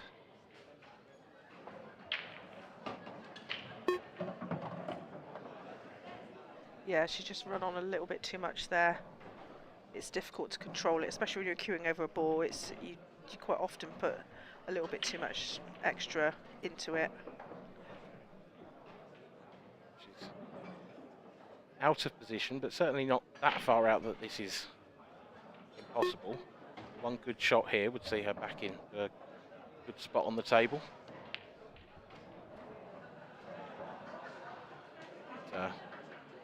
Bit of early nerves for Rhiannon, I think. It was perhaps a bit unfortunate to have arrived with such hampered queuing at the table for her first visit in the match. Yeah, a bit unfortunate, especially when you want to try and get your hand on the table and just feel comfortable with conditions out there.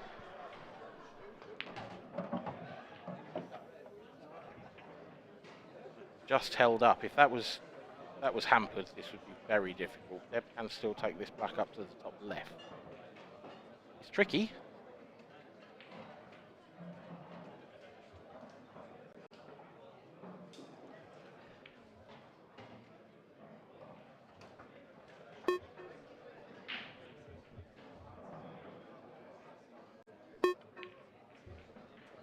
That is just wide. It's caused Rhiannon a problem. A bit of mileage left in this one yet.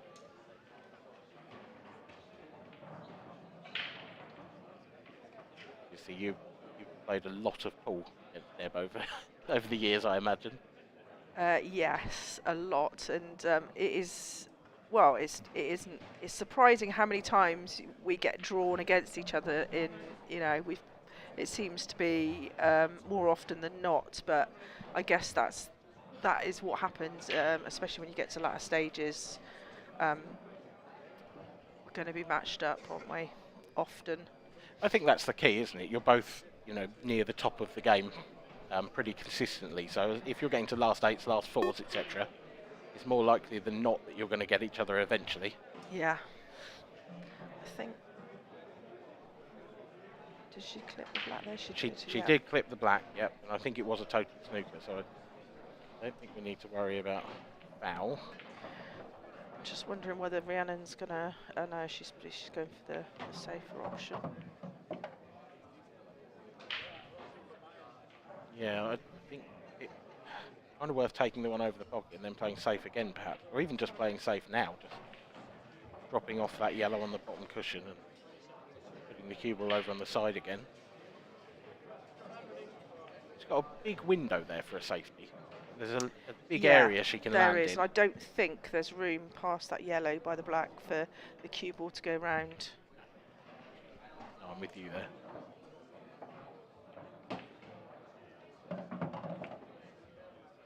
She's just got to be careful here that she makes sure of the cue ball. Yeah, I'd almost attempt to play across it. Mm. Yeah, or put the yellow right down table and top through. That's a good shot, though. Very good shot.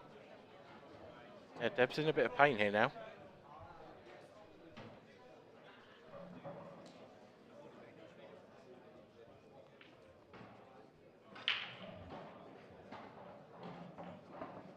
She's got a one cushion escape with the low left-hand side.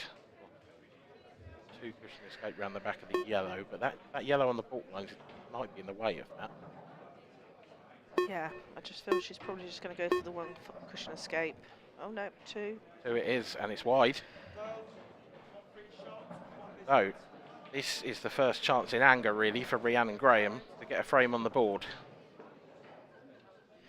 First things first, she's asked the referee to pick the cue ball up, which is a good sign because she won't have done that before. Yeah, a lot of these things, all the timing's going to be different for her, and she's quite a quick player anyway, Rhiannon, so I don't think it's going to bother her too much. I'm going to drift this red on and off the cushion. Get it in the open. Nice shot. Now it's just about nerve. Yeah.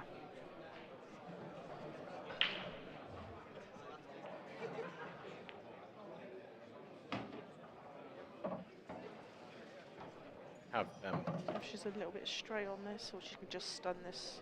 She'll be able to stun it. She might have to leave the black a little longer than she'd like. Sharp. Nicely cued.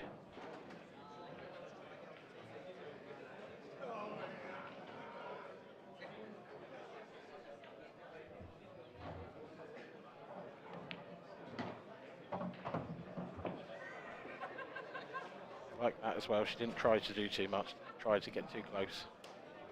On the simple things well.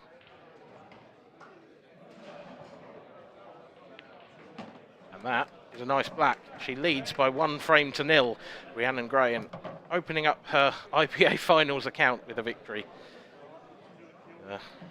Yeah, she held herself together well there actually.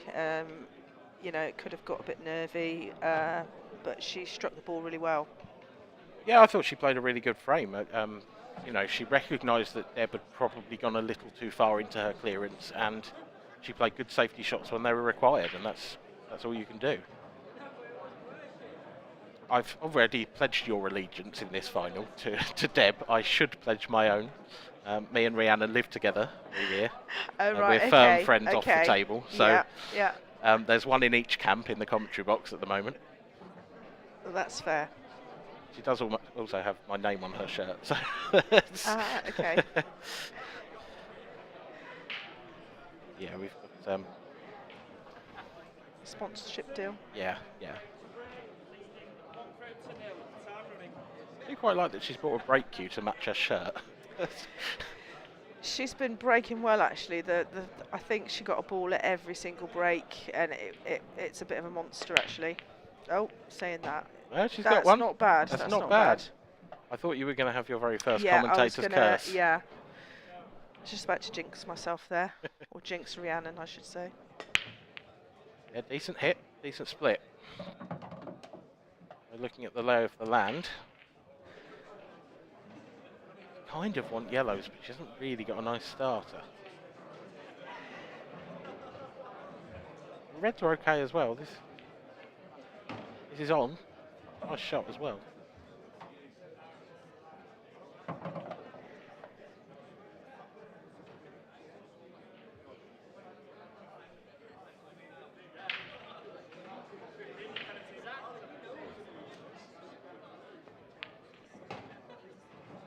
Want that contact? No, just caught the yellow. Yeah, I think she just jabbed at that a little bit, and I think she was trying to top past the yellow, come round behind. I don't know whether she can see, if she can see the edge of that red for. It's a hard plant, or yeah, whether she's looking at that. I think she might be. I mean, she doesn't tend to take a back step very often. Oh, hello. Oh. Well, it rolled away, didn't it? It did. Let's be honest, that looked like it was in. Just It come looked away. like it's hit a piece of chalk or a divot or something. Yep. And has rolled away into the yellow. It would have been an absolutely phenomenal plant. What an effort. But it has caused Deb a problem. It's not necessarily... Yeah, she's got a second prize there. Yeah, she certainly has. Now, I think that's a bit of an error, Deb, isn't it? Because surely she's left that red above the black centre. And if she could play it off the red, it opens that up as well. Rhiannon might be back in here. Yeah, flick, nice shot. Right, absolutely. Cue ball's come a little far.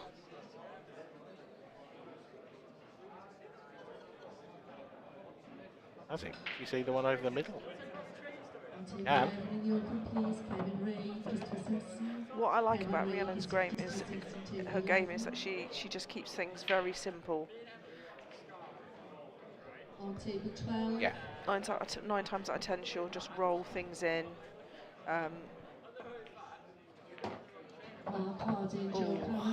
Mark Harding, Joe Cameron, table 12. Not the best, but it's still okay. She's on the long red. Yeah, she's still got a shot. And on table 20.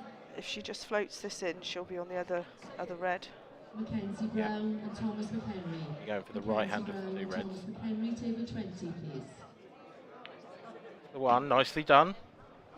This is a very accomplished showing so far from Rhiannon Graham. She just needs to top this red through and get the cue ball as close, as far through as she dared, really.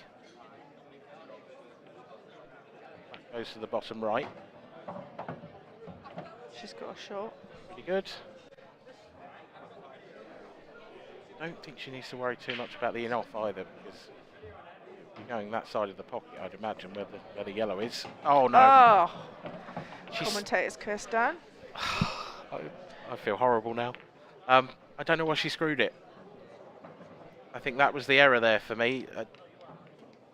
Plain ball, and she was nowhere near that shot. But screwing it in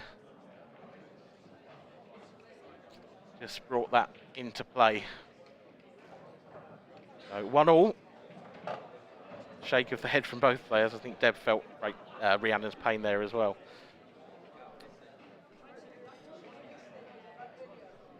Yeah, she most definitely will. She wouldn't have wanted to win a frame like that for sure. Having said that, if you'd offered Rhiannon 1-all after the first 2 frames, I'm pretty sure she'd have taken it. So.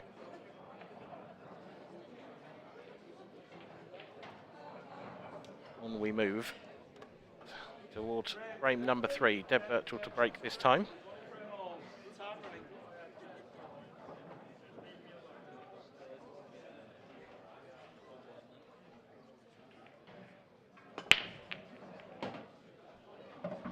Another nice break. Both these two hitting the back pretty well. His chance on red, actually.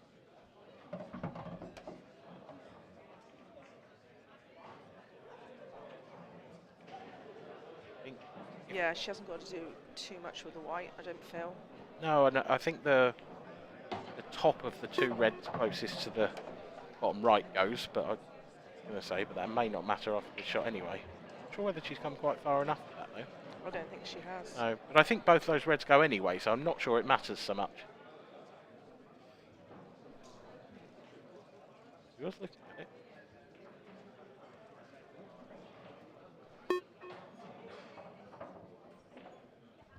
On table 6 in the open, please, Daniel Brooke, Greg Davis. Daniel Brooke, Greg Davis, table 6, please. Oh, I feel she's got a bit fortunate there, actually. Not what she was playing, you No. think? But it looks pretty straight. Well, just off straight, actually. I think that red closest to the cue ball. Yeah, I think if she tops this through, it's almost going to skip into the yellow and then slide off it. So it might work out all right. Yeah. Not bad. It's perhaps an inch short of perfect. And of course, leaving one of those 2 reds near the bottom right to come round for the black isn't ideal. Although it does go to the right centre as well, so no bad. Oh, was she hit this? Gone short. Oh. Oh, Deb. That is unforgivable. I'm glad you can say things like that. I can. Because I don't feel like I can. She'd be saying exactly the same to me, Dan. Yep. So Rhiannon Graham comes to the table. 1 free shot and 1 visit.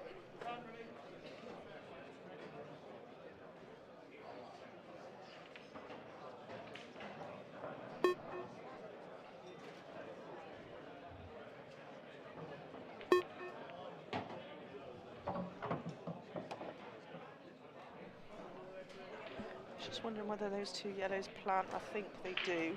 If they do, and I think you're right. They must be part of her plan. Because otherwise she'd have done something with them with her free shot. Yeah. She's getting into that cue ball just a little bit too much, though. And I guess that's adrenaline. Yeah, absolutely. She's got to go at that plant now. She's also really got to move the yellow that the cue ball's going to run close to. That's a good shot. That looks like it's worked out okay. I still don't know if the yellow below the cue ball goes to the bottom right. So she could go around the back of it now, but it's a very delicate positional shot. She doesn't want to move the reds over the pocket.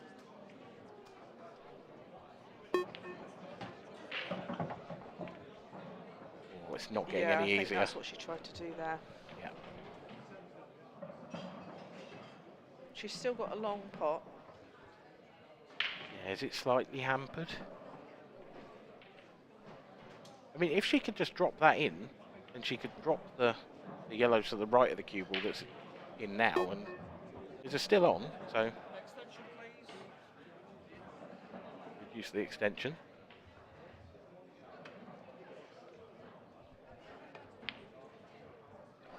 Or she just snatched that shot. Yeah. And that has not worked out for her at all. No, I think the only possible saving grace is that she's knocked that yellow quite close to the red. Might just make it tricky for Deb to get on that. Yeah, I'm not sure that she can go around the back of it. I think she might have to just stun this in. Oh no, she's going safe. Okay. First tactical battle in earnest between these two.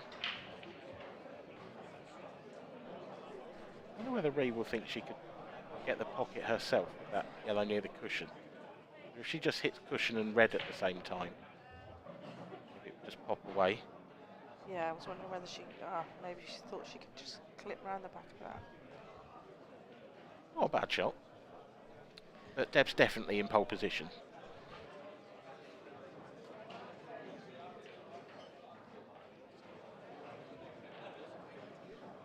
Deb has got to be careful with, because if she tries to go up the table, she's going to leave perhaps that yellow down the side of that red ball, and that might enable Rhiannon to take the pocket. Yeah, it's one of those that you've got to try really from Rhiannon's ball. I don't know whether she miscued that. I'm honestly not sure. It's not worked out too bad. I mean, if her aim was just to get the cue ball safe, then it's a pretty good shot. It is. The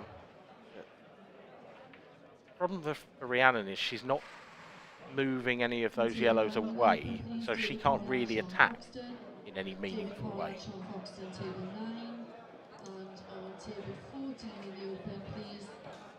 Surprised at this, I just thought she'd just spin off the yellow below. But she is maybe getting yellow out, okay. Yeah, when it goes like this, you just got to aim to pick them out one at a time. Just keep developing. Good shot from Deb. Now That was. Rhiannon can only hit the yellow that Deb wants her to move anyway.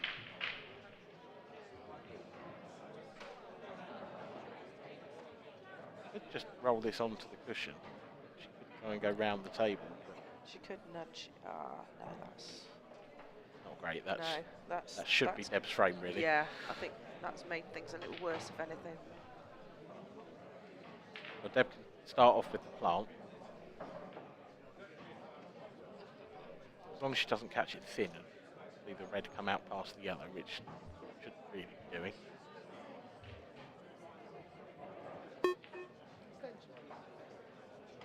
Yeah, she's just going to have a good look at this and make sure. I want to. Oh, okay, she's going middle first. That's not got there. She's still heavy favourite. She's just allowed Rhiannon a shot, so. Yeah.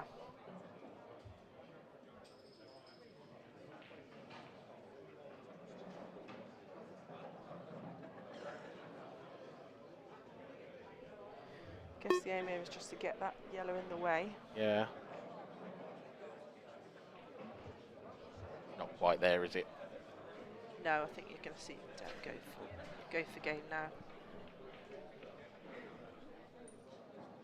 Again, I mean, the only thing Deb's got to be wary of is just moving that yellow when she plays the plant. A bit thin on this, so she's got to play it with some pace now. She can't just drop it. Yeah, she'd want to be straight on this for sure.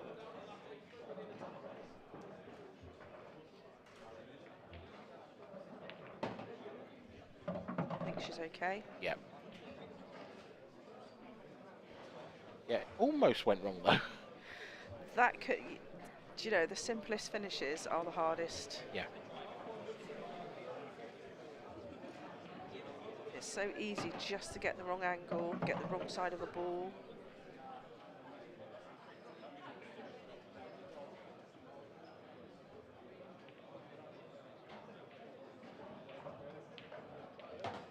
And a confidently potted black takes Deb Birchall into a 2-frame-to-1 lead. First time she's won a frame off her own back, if that makes sense. Yeah. That will settle Deb down now, I imagine. Oh, definitely. She, you know, when she's in front, Deb, she's very hard to catch. She likes to get ahead quickly and stay there, and that gives her confidence. and that's when she plays her best pool. He looks pretty relaxed, which is good to see. I've played with her a few times, and every now and then she gets into a mindset where she kind of just focuses on her mistakes. So, bearing in mind the second frame, it's nice to see her just chatting and smiling and laughing. I think she sort of feels like she's free rolling a little bit at this point, actually. It's probably a good way to approach it when you're playing Deb. Yeah, no, absolutely. You've got to go out there and enjoy it, and if you can, you've got to take your own game into any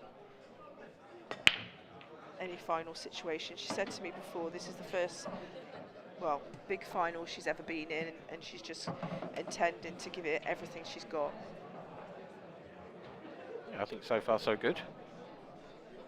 That's not a bad break. Nope, not an opening red. I don't know whether if you go red to the black pass, it doesn't like it. So it might be worth going yellows, but not looking at it that way. No, or if she did, she wanted to catch it full. It's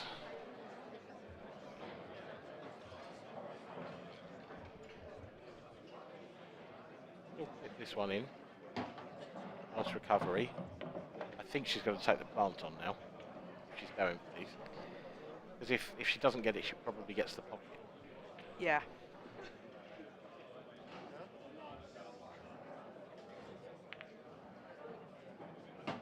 That's a nice shot. Don't think that's touching.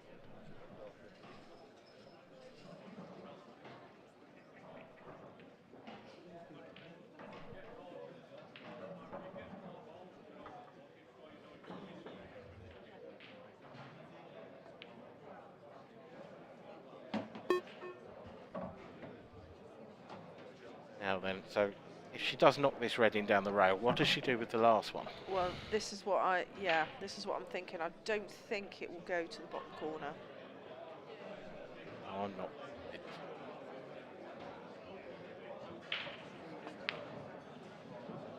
Oh, she fluked it. Oh, I thought it was coming back off the yellow. Yeah, I feel like she probably, even from the first shot there, she realised that wasn't really a huge amount of safety on. All the yellows were open. Yeah. So she just pushed the boat out and went for a finish that perhaps wasn't quite there. Yeah, just kind of, you get to a point in a dish where if you're out of position, your last couple of balls, it just gets harder and harder. Yeah, and you can't really, in a situation like she was in there, you can't really put the brakes on either. The only thing she could have done was maybe cover a pocket, but Deb's got so many options on the table that that's probably not going to do that much.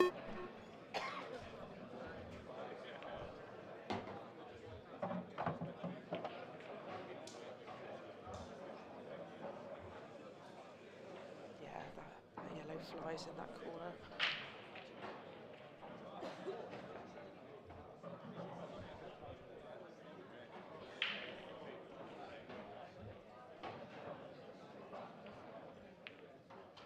Oh, do you know, I was just about to say, the only thing that could go wrong here is if you nudge the black onto that yellow. Yep. And that has changed things significantly. Yeah, that's not helpful for Deb. I wonder if she could screw into them now, but I think she might just slide off the red and avoid them. Yeah, I think she would.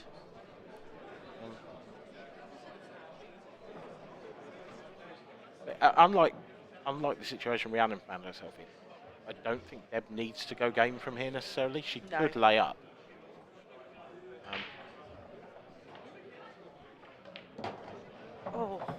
Yeah, that's... Well, it's come out all right, actually. Yeah, she's left herself... She's got a natural angle now just to nudge into those balls. Yeah.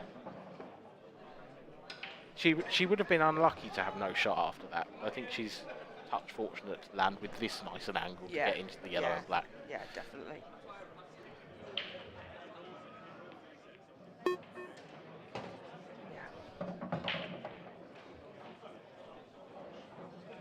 Oh, here we go. Are you taking the yellow into the yellow to the left? Are you taking that into the middle? Yeah. If you try to come up table and take it to the corner, I suppose you'll potentially snooker it. She's going to go for the middle all day long. Slightly trickier pot.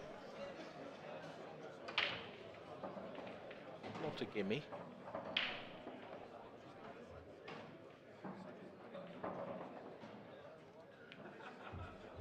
Not that you'd know it.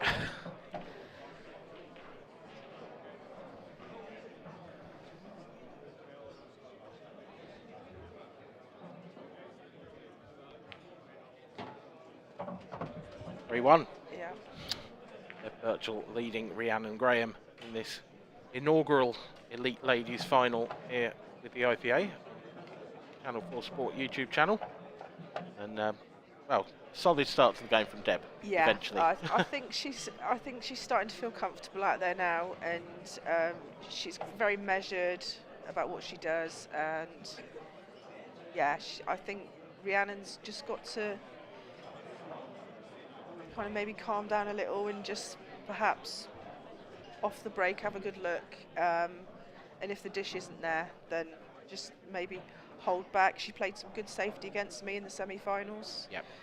She played the right shots at the right time. I think that's what the tactic that she's going to have to use now. I think she could perhaps have used her extension after that break, because it wasn't immediately clear which colour set to take, and that 30 seconds might have actually forced her to have another look and maybe look at yellows. I think they were probably the colour in that one. Just a tougher opening pot.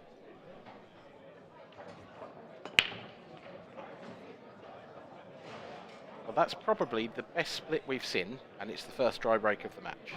How's your luck? Yeah. There you go. It's a strange game at times.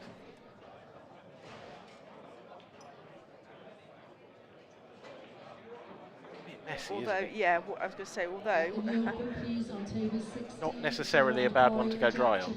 no, because it isn't automatically there. And on table 21. Top this yellow through and open up those two yellows. That would be a first problem solved on the yellow balls, but just not quite.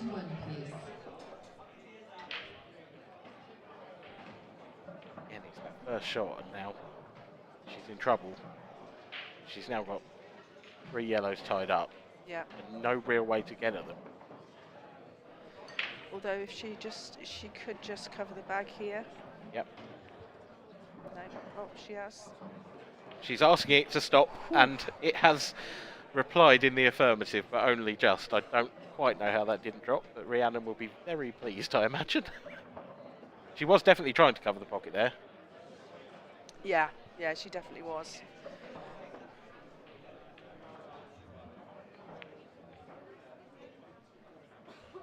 They're getting control of her own in that pocket, up to the top left. I think you can still sneak a yellow past that, though. I think. Yeah, it's borderline, isn't it? It's almost cushion first and off the other red. Yeah. So it just depends how much slide you get off the cushion. Yeah, that might be worth a go later on in the frame for Rhiannon. It looks like she's going to.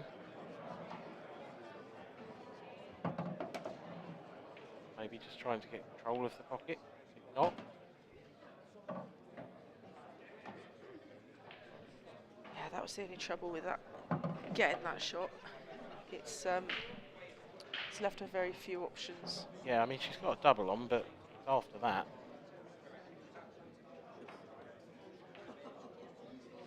Doesn't want this to drop now.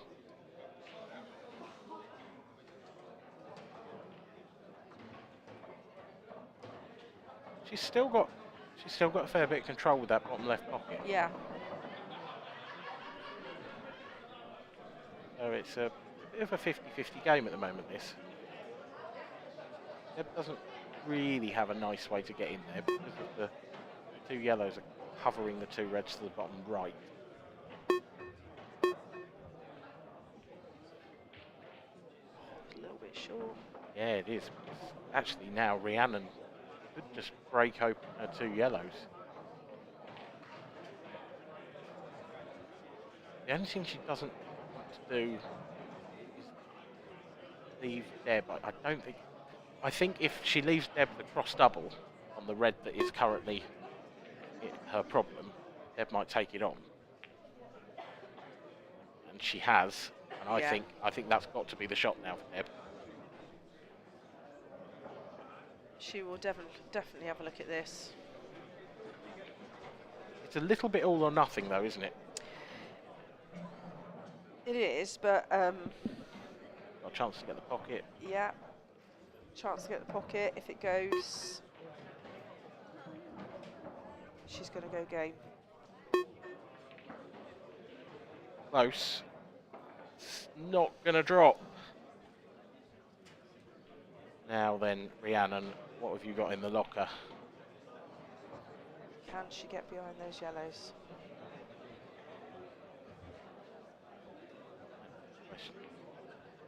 Oh, she's looking. Is this double plant she's looking at here? I think so. Oh, that is so close. Terrific effort. I think she's got quite fortunate though where she's left that. I don't think Deb's got a lot to play with here. Yep. I think you're right.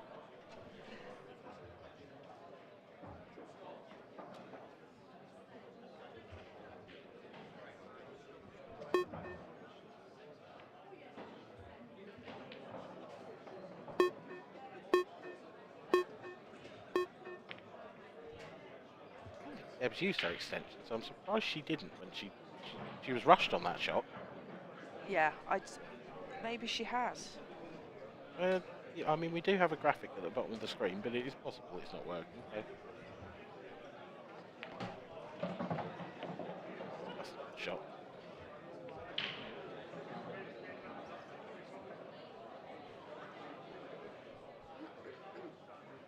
See the one over the middle? That's the cube going to end up there. I don't like it. Can she avoid those reds? No. I've seen Rhiannon in practice take on the Does odd this skill shot. Well, I think you've Do you got to think go that for the skill squeezes? shot. I think you've got to try and catch it full. yeah. Oh, Maybe no. she was trying to squeeze it, but Yeah. either way, it hasn't gone down, and it's left Deb Birchall a pretty nice looking table with a free shot. Yeah, I was going to say first shot. Oh, Well, what on earth is that? Well, she's rushed that Yeah. down. She's literally struck it without even looking. She's giggling properly. away to herself there because she knows that's She's going to kick herself for that one because that's possibly the worst shot I've ever seen yeah, Deb play. that's yeah. it's not the greatest. On table 8, please. Geez, what could she do? She's just got to really get the cue ball down table, but the black's sort And of in the that's way not of that. easy. The pocket's in the way. The black's in the way.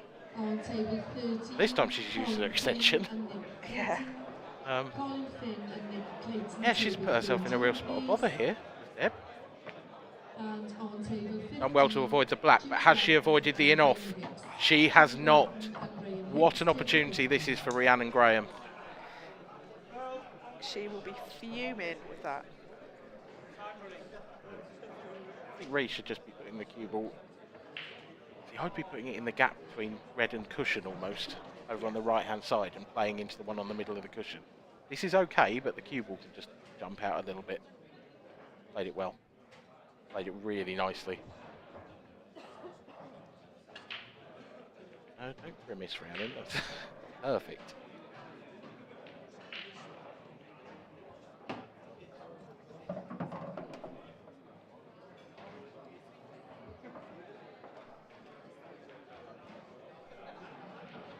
She's just got to float this in. Yep. For a fairly straightforward black. Doesn't have to do anything with the cue ball. Has floated it in. It's a little under hit, but still on. It's not that far under hit that isn't there. No, I think she should still get this. Careful with the in-off. I think the in-off might have been in her mind there. Yeah, possibly. I think she might be in a spot of bother there. Yes. Yeah.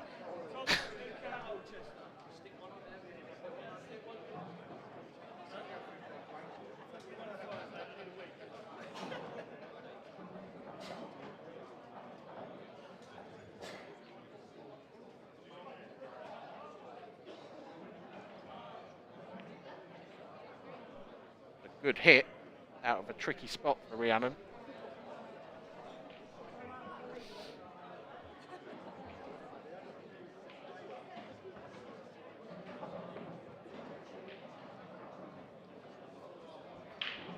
But very open table of reds. They're Birchall. Yeah, that's a nice first shot. Just had to cue that well there.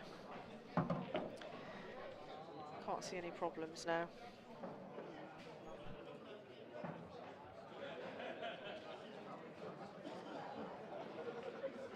Yeah, I think.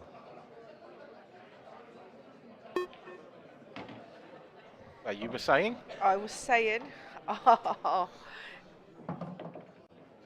we were saying earlier, Dan, women's pool has a lot of drama. It's all about the drama, and we love the drama here. And we should point out as well, there is a bit of a caveat in that all of the elite ladies have just arrived this morning, essentially. Yes. Very late this morning, from an international event. Oh, I didn't think she was on that red. no, I didn't. I thought she welded that herself she to that was ball.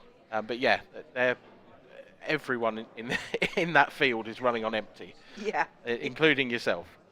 We're pretty all pulled out, but you know.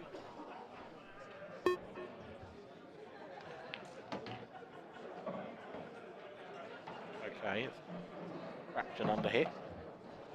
That should be fine. She's just going to drop this in.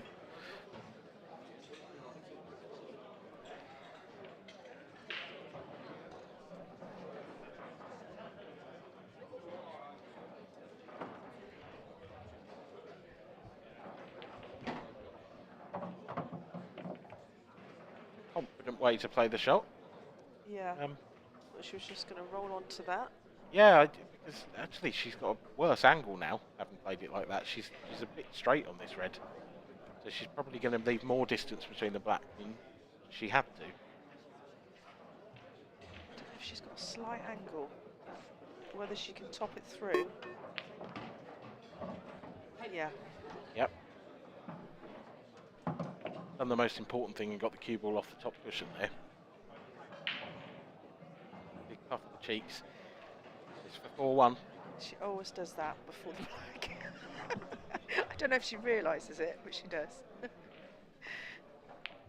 Nailed. Absolutely nailed. Birchall races into a 4-1 lead. Rhiannon Graham. She'll have her moments to look back on, but it's only 4-1. It's a race to 7. A longer race for the elite ladies. Have you enjoyed that about this competition so far? Because obviously in the previous ladies setup, it sort of races to 4 or 5, and actually I feel like we get more chance to see the best of you now. Yeah, no, absolutely, because you know, although like earlier I was 5-2 down, and you always feel like you've got you know, enough frames still left to be able to put in a good fight, come back. You know, and the longer races obviously suit the elite players. You know, we can all break and dish, pot balls, and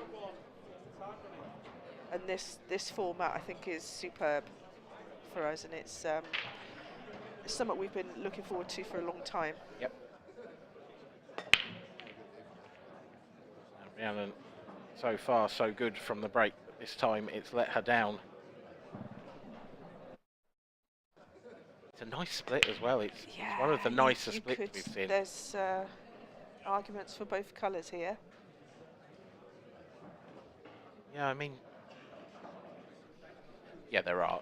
I'd probably make red slight favourite, but I don't think Deb's got much of a starter. Although she can get one to that one to the middle. Yeah, that one into centre, I think probably does float in, but as you say, you like could she go for might either. go reds.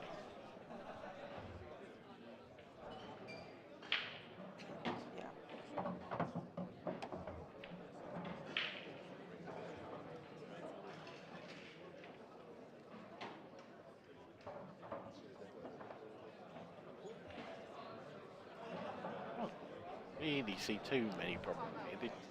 The positional shot to get down for those Yeah. bottom 2 reds, that's It's going just to be the key. transition from the middle of the table to the bottom of the table. Yeah. That'll be the key to the frame, and it's going to be quite difficult to play that shot off the red closest to the right centre, because if you're playing that, you're likely to be going into the yellow and black. Yeah.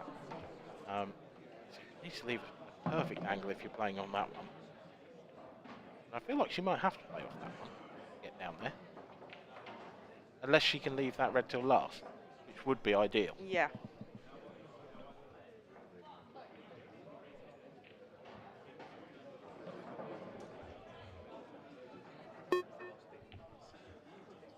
Oh, That's a bad miss. yes, it is. Yeah, perhaps just thinking too far ahead there, Deb. Yeah, she's thinking about, well, 2 shots ahead. Yeah. It's very easy to take your eye off it, especially under the shot clock. John Payne's Now. Danny Turner, table 4. Yeah, big chance for Rhiannon, and that won't do her cause Any harm? No. No, definitely not. I don't think she was playing it off red. No. I think that was a touch fortunate. But knocking those 2 reds together is helpful for her as well. It might just ease the pressure. She knows that Deb has got a potential problem when she comes back. Deb's got to get right on those. If she comes back.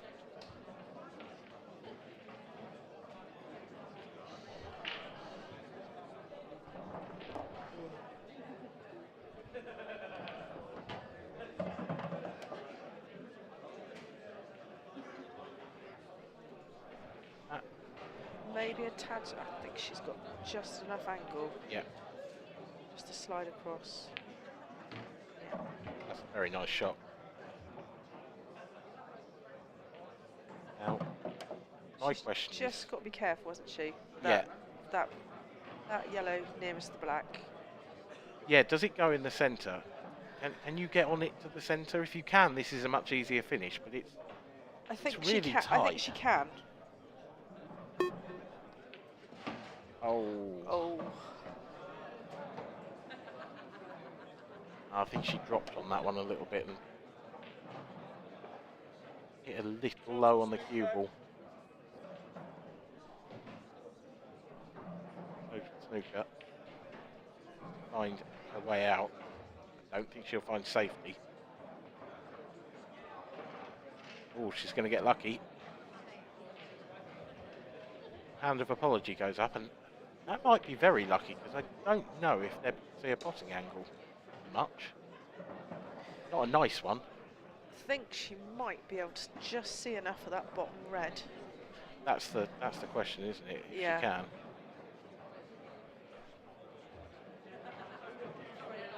Yes, she can.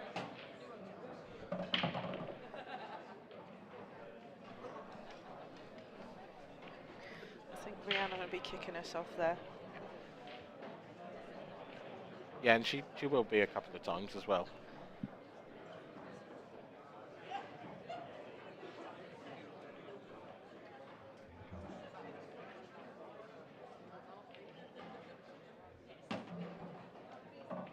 Didn't want to catch that red. No, Deb's very straight on this now. She needs to get a fair bit of action on this cue ball. Yeah, I think she'll be okay if she just pulls this back straight. Then she could even leave herself On the choice. on both reds here. Yeah, just. That looks pretty good. Yeah. Come back further. She doesn't have a choice now. Now, actually, I say that she's straight on the red near that breaking line. This is awkward. Yeah, she's going to be taking a long red. Yeah, I think she needed an angle here. I think she's just going to have to drift this in and leave the last red up to the top right. Not going to be easy.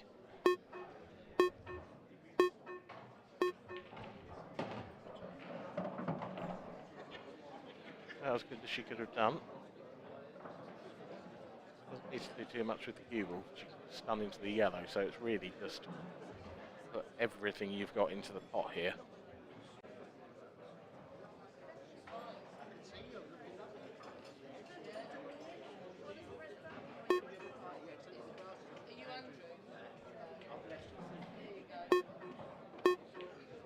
Oh, she's gone the other corner.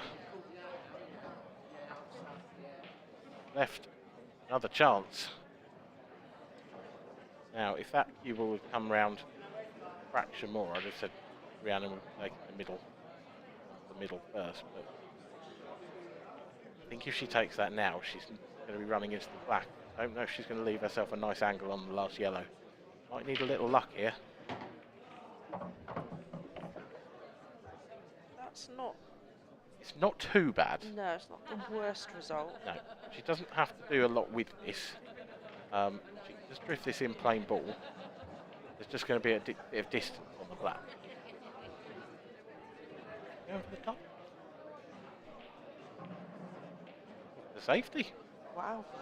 It's very well played. Exceptionally well played, actually.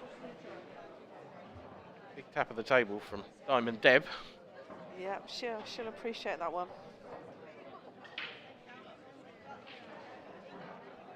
I like that. I like that Rhiannon's still thinking clearly enough to take that on. Even though it wasn't what I was expecting or even necessarily what I'd have done. It shows a clarity of thought. And that is a terrific response. It's just far enough away that Rhiannon's got a shot, but it's pressure. Rhiannon, you know, a little bit less on that and Rhiannon would have been coming back here with a free visit. Yeah, and I think she's also going to have to play this with a bit of pace. Yeah, she's got to get the cue ball round.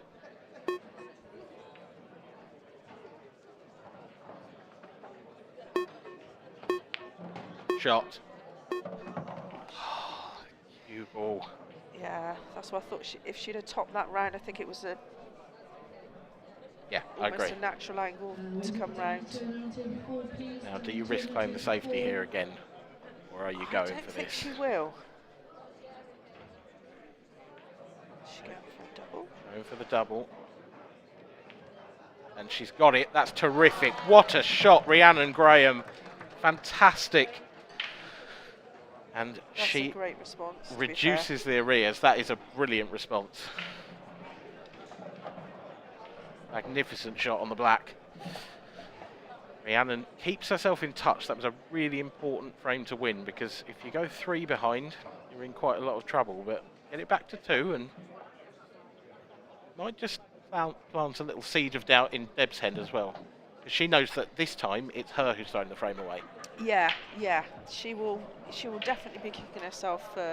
She's, making some silly errors there, and sort of unforced errors, really. Yeah, just one like her. Sure.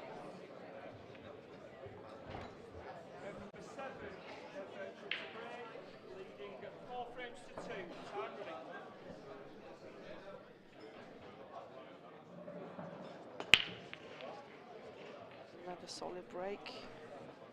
This time it pays dividends. Now that last ball rolling, that yellow, just drifting into the red next to the black, just made it awkward. Yeah. Before that, you'd immediately going right red. Now, a bit more of a toss-up.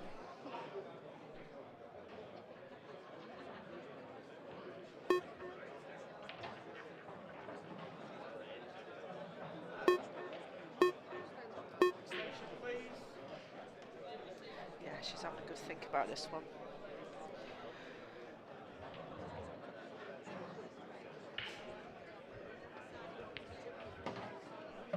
Yeah, and I think it was all about that yellow, red and black. Yeah, the selection of colour there. The yellow still goes to the centre. Yeah.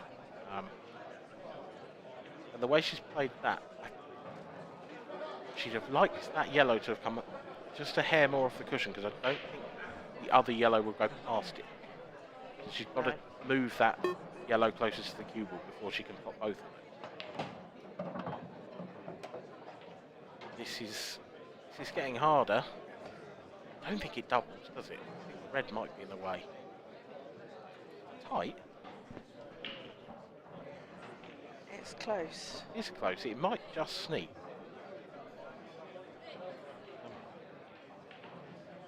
Unless she can find a telling safely, which she could just nestle into those two. Yeah, that's a good shot. I'm not sure whether Rhiannon can see the red. The middle of the Yeah, table. middle of the table. Yeah. I think she probably Whether can. it goes to the top corner, I think it might. Dangerously close to the in-off, though. But yeah, it does look like it might go past that yellow on the ball line. From this angle, it looks like it definitely does. So Yeah, I think she's going jacking down her at cue it. up. Shot. Yeah, that's a great shot. Couldn't do too much with the cue ball from there. I think she's just put everything into the pot and made sure she wasn't going in off. Yeah. A lot of work on here, though. First up is this one. This is very long. Perhaps trying to get cover, and I think that's a great shot, actually. It depends whether, if Deb can float this into the middle and knock the other one out.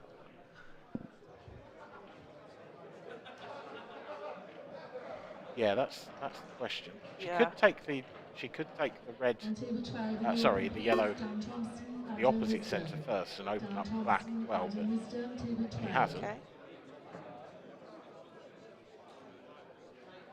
Initially, that shot looked better than it ended up, didn't it? It looked Yeah. like it was going to get closer to the pocket and perhaps give her some control. What does Rhiannon do? Is she going to follow up with another double?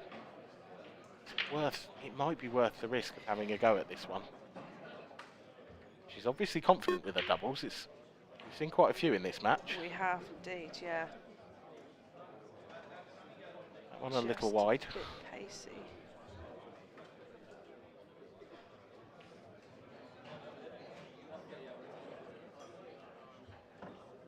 Very tough frame to call this at. Now Deb's gone for a double of her own. Well, the biggest thing for Rhiannon is she's still got that red tied up with the black, whereas Deb's got the yellow there. The black's still tied up. If you pop the yellow, you're going to open up the black. That's not really a problem.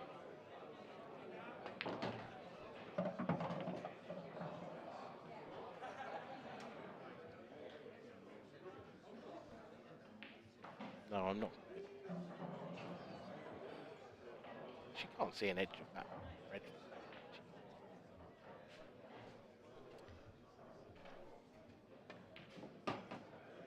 Wrong side, but it's come out all right. She's digging herself a hole here that she's going to do well to get out of. I'm not sure whether she can play this red to the bottom corner now and flick off Deb's yellow. Yeah, or does she take it to the middle and come down and leave a double? The middle it was, almost fluked it. Still not a gimme clearance for Deb though. It may not have been a bad shot to miss that from Rhiannon's perspective.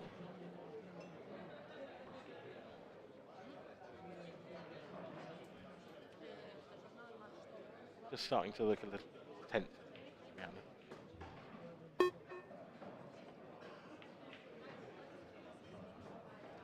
I think both players are feeling it out there actually. Yeah.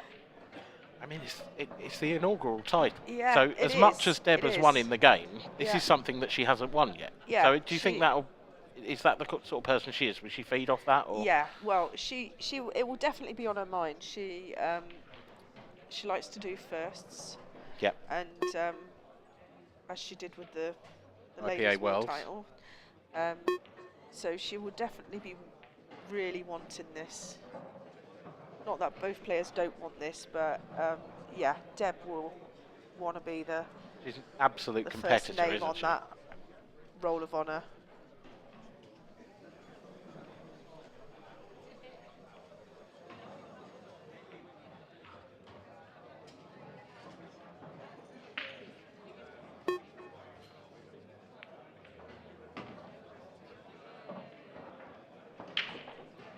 used all the pocket there, did Deb? Yeah. To be fair, on these tables, you know you can pinch them. She played it at a really nice pace. She'll do well to get in the window that she really needs to get into to be on that yellow in the middle. Especially from this position. Not far enough. I'm not sure she has come far enough. I think she can probably. I think might be wrong. Yeah, I think she might just be able to pinch it and stun in behind the other yellow. But she cannot finish straight on that. Got to have an angle.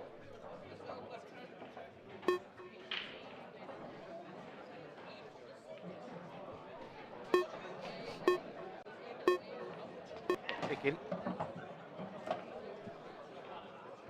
Does she have enough angle? Yeah, that's the question, isn't it? I think she could probably screw back. I think she needs to attack the yellow from the right-hand side of the table. I think if she tried to top through and attack from the left, I don't know if she gets there. And if she does, she's not going to get the black out. So tough. Well, that's what she's tried. I think she's going away from the black here, and I don't know what she does with it. Yeah, I think she's just the wrong side of it. Yeah. She may just have to leave a long double.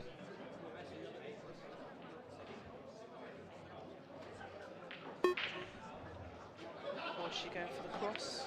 No. Well, I'm not. Does that? No, surely not. It's. I mean, from the overhead, no way I wouldn't have said. No, absolutely not. I know she's a miracle worker at times, but No, she's looking at a double. looking at two cushions. He's come quite thin for a one cushion. Looking at two cushions. He hasn't got it. But that's pressure now. Oh yeah, this is huge. Yeah, Rhiannon has to knock this in the. I think she was focusing on the white there as well and just making sure that if it didn't go. She's straight enough on this long red though, Rhiannon. She's going for the middle of the far left of this angle. And well, that cue ball's come out. I wonder if she was trying to play that as a shot to nothing. Yeah.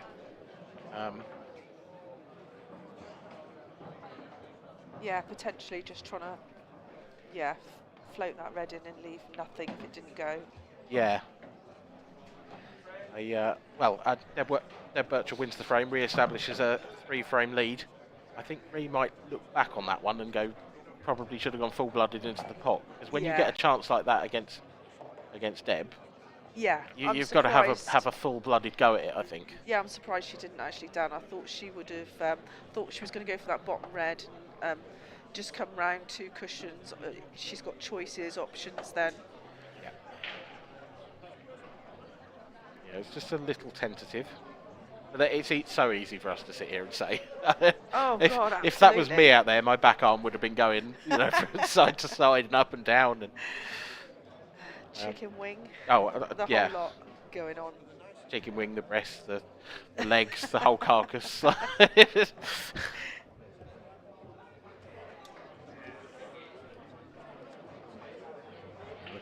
at the outer tables there, lots and lots of action going on. Got 6 tournaments here this weekend, and none of them have reached their conclusion yet, although the professional event will be reaching its conclusion tonight, after, of course, this being the first of our 6 finals, the Elite Ladies event. Rhiannon Graham, has she made a ball? That last red rolling doesn't make it all the way.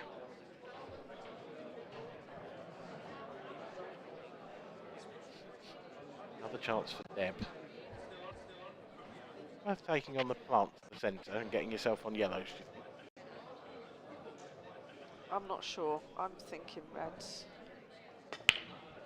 I just wonder if you took that on and topped it through, you could take the one down the rail. But all the reds have a pocket. I can see that logic.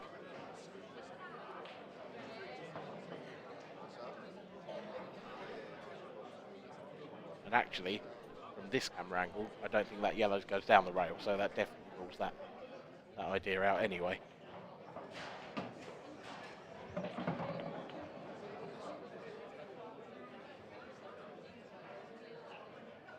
She'd like to have been a bit more pacey on that, just a tad.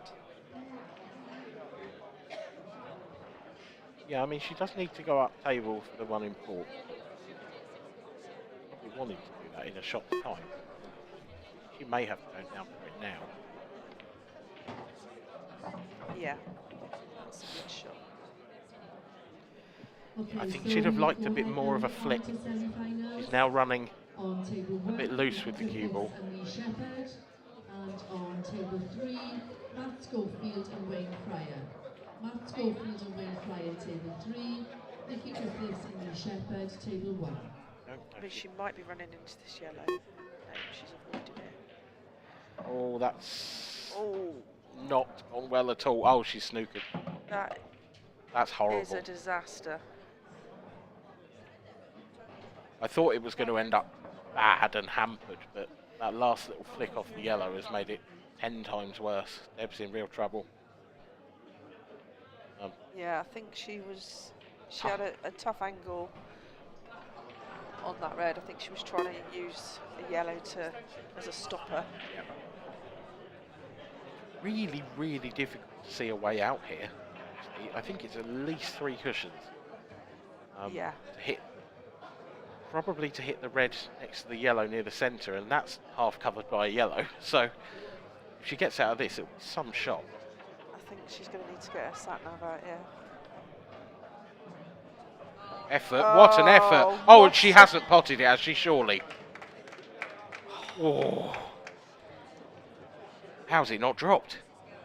What a shot. That is an unbelievable shot from Deb Birchall. Have another look at this. Watch this back again. 2 cushions, round you go. What a job.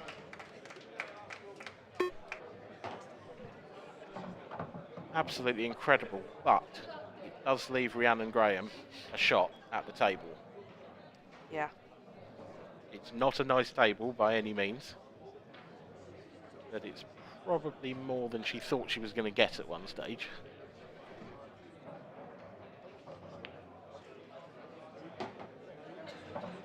It's a good double.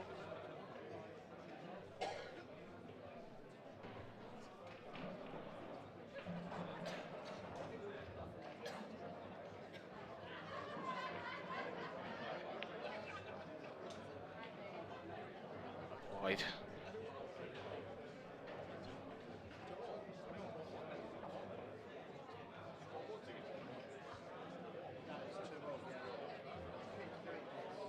Not gimmies here for Deb. No, they're not. She's got to play this at a good pace. Just come back, might flick that yellow, yeah. Just to hold the white, lovely there. Flicking the yellow was helpful. Leaving it hampered in the way that it is not so helpful. No, and I think she might. She's just got to drop it in. Yeah. To hold for the red. Because if she goes much harder, she's going to end up behind those 2 yellows. But that is about perfect. Now it's getting nicely on the black. Always tough to control the cue ball. A shot. It is. When it's thin cut, you can easily overdo this. She's looking at the angle to the middle there, so maybe she feels like she can drag it with a lot of right-hand side and take it into the centre pocket. Yeah, she can. Yep. Pinch the She bag. always goes, if her preference is always the middle bag with a black, if she's got a ball over the corner. It makes perfect sense. Simple pool. Perfect sense. Keep it simple. Keep it simple and you won't miss, especially if you are Deb Birchall. She extends her lead. She is now 1 frame away from becoming the European Elite Ladies Champion. Rhiannon Graham would now need to win 5 on the spin. She's to win her first IPA title. That is a tall order. It is for anyone. It's, you know, I mean, I think she's held herself really well out there, actually. she doesn't look overly nervous, or if she is, she's hiding it well. Yeah, completely agree. Completely agree. She seems quite relaxed, chatty.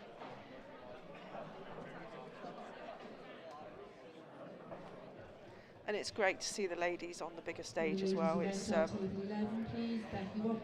it's what we all getting want that to see. experience out there is going to be so helpful, especially with the elite ladies.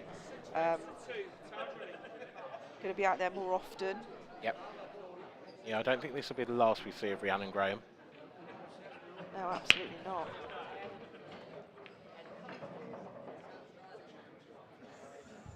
This time it's Deb's turn for the break to let her down. Left. That red is very isolated, so I've got to go yellows. And actually, I think all the yellows will go. Yeah. Somewhere. It's awkward. Most awkward is the one on the left-hand side. You have to leave that quite a thin cut to the centre. I don't think it goes past the red.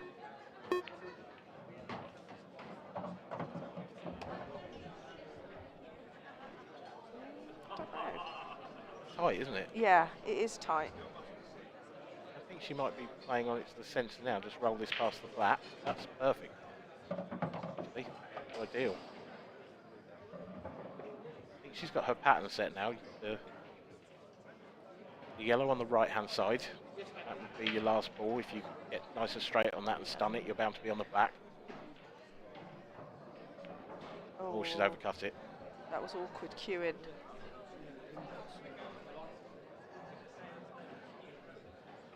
Well, this is a great chance. Yeah. Deb's first chance for frame and match. It's the red that I talked about being isolated, that will go to the top left, so not really any issues here for Deb.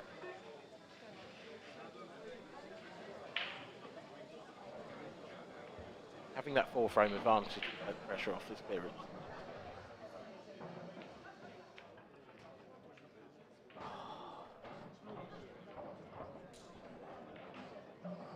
Oh. Yeah, I'm not Surprise. sure why she Also, I don't want to bring felt up. like she wanted to take that one first. No. I don't want to bring up a painful memory here, but this is not Go on. unlike the first shot Rhiannon got in the clearance that beat you in that match in the semi-final. Yes. It was very similar to this. It was a bit further down the table, but Yeah. yeah, I think when there is only one option, I think that's when maybe Rhiannon does play her best pool, because she's not second guessing what's going to happen. She's just going wholeheartedly for that one shot. Oh, it's close. It's a fraction It is wide. close. And it's covered a pocket, but it's not a pocket that Deb Birchall needs.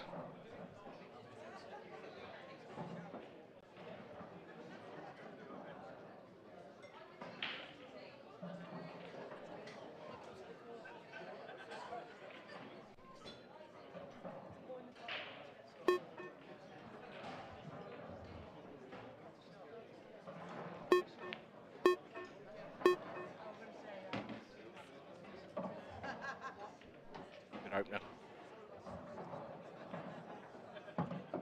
Nothing in the way. Would you be leaving I would say the most difficult red is the one over on the right-hand side, left-hand side, sorry. Yeah. Overhead.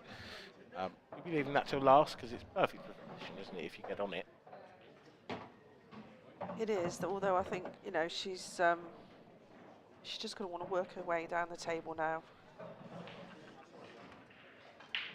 It's a little bit awkward. I think she's got a little bit of angle. She might be able to just check this off the cushion. Yeah, probably just enough, but with a bit of cue power. There you go. A bit further might have been nice. She might have to play a plant. Grimace on I'm her not face sure tells she's me got that. a single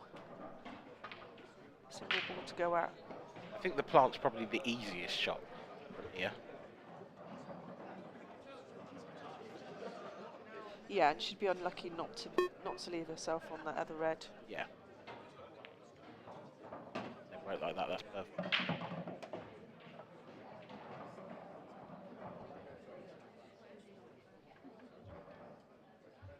The key now is going to be getting between the last two reds.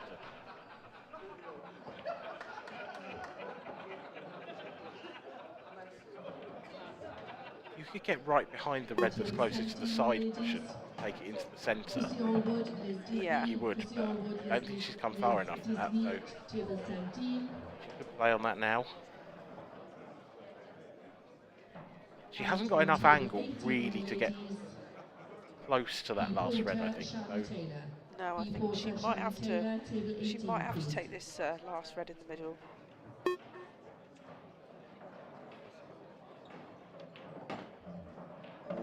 Where's this going to end up? It's too close. Yeah. It's that too was close. The danger, wasn't it? It was. Yeah, the only other way she could have played that would be to go up the other side of the black and leave it long. Yeah. I can understand why she's done what she's done. She's just underhit it, not by much. And now this is a very tough double, and she's got to be very aware of her cue as well. Double hit is in play here. Oh, she's just jabbed at it, and it was so close together, so tough. It's one of those ones. I think you've almost got to jack that up like a massage shot rather than. Yeah, you do, but yeah, that's if you can get close to it enough. Yeah. She's so far away from that shot. It was right over the other side of the table. Exactly. Rhiannon has a chance to keep her hopes alive.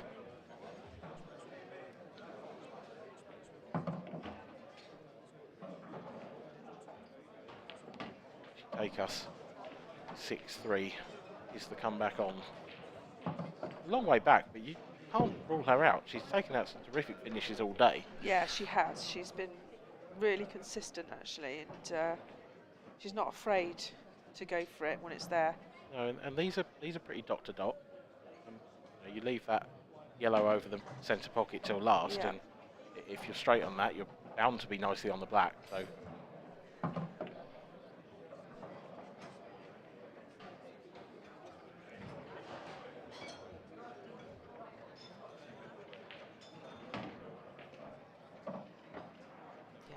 Simple tapping.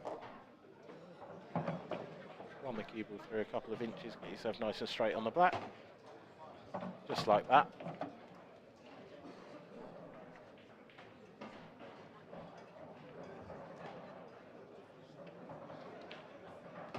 This final rumbles on. Rhiannon getting one back. It's 6-3. Deb still in pole position.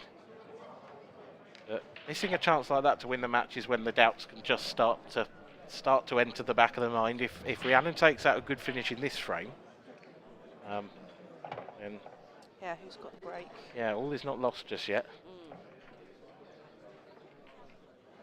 Rhiannon to break next. Bright blue break cue in hand. Very unusual.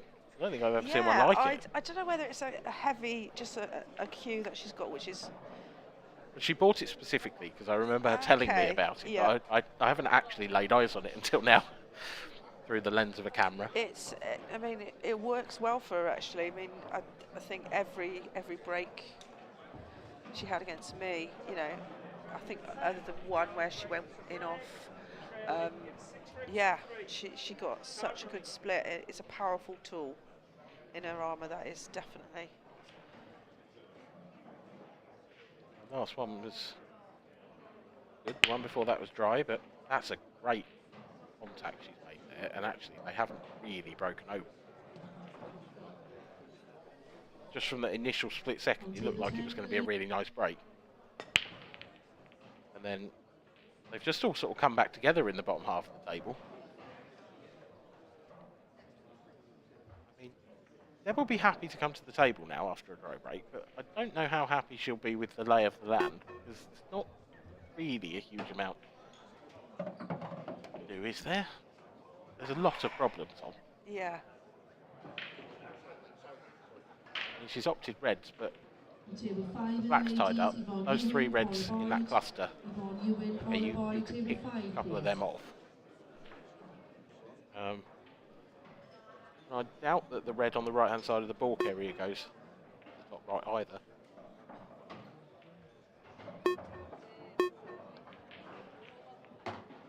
Oh, It definitely doesn't now. Yeah,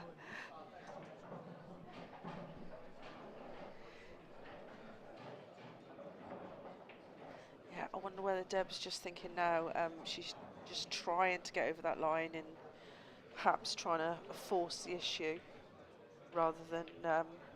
Oh, this is a great double. But saying that, what do I know? That is a great double. I think probably she feels she can, disturb some balls. She's not got a bad angle here, actually. She can take that one down the bottom. She's going to nudge that yellow. Oh no, she isn't. That's quite a bad miss.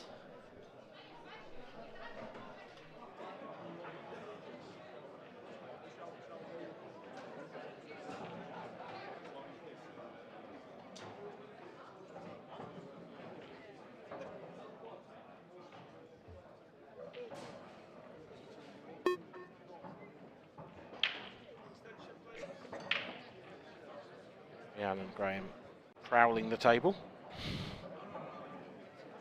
What does she do? She's got the yellow on the balk line, which is an issue. Oh no. Oh no. That's disaster.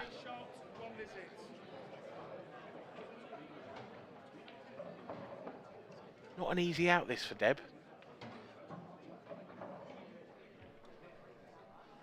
No, it's not. She's got. Do you take the risk and open up the black now, screw back down to the difficult red on the cushion and hope that it all comes out? Yeah, I think that's what she'll be thinking. She's thinking first shot, she's got to get the black out. Yeah, I'm a little surprised she's picked up the cue ball because I feel like she could have done it from there. Having said that, that's a terrific shot. But she's going to have to leave the red in balk till last. Yeah. And there's a wall of yellows in the way coming around the table. Yeah, I think she might screw back a little bit here and just try and float that red into the middle pocket. So she's high on the last, just slightly high on the last yellow. And then I think she'll opt for perhaps trying to screw down that side of the table so it avoids all those yellows, all that traffic. I'm not sure she's got the angle though. Yeah, certainly gives you the best option. I think she's probably got the angle. She's going to be going close to that red. She's got to get past that. Yeah. And you're right, if she tops this a little too much, she might flick it. It's certainly not guaranteed. This is actually I think that's about as good as it could get. I think she's on it. And I think if she screws it, she's coming back down past that yellow. Yeah, I think she's just about, well, taking her time. Yeah, she's wearing the carpet out down. That's what she normally does laps around the table, especially when she's, under pressure. Oh, has it come far enough? I think it has. Just about. That's not the best piece of cueing in the world. No. She's stunned back down table and has left herself pretty straight. It's a routine black for Deb Birchall to take the inaugural IPA Elite Ladies title. And she's done it. Congratulations to Deb Birchall. A terrific performance all day long. Commiserations to her opponent, Rhiannon Graham, who again played her part in a superb final and in a superb tournament. These two players have come through a tough field to meet in this final, and it was a fair result in the end. Both Deb and Rhiannon showing their quality at times. Scratching around a little at times, it has to be said. Deb knows it. But she will be a very happy woman this evening.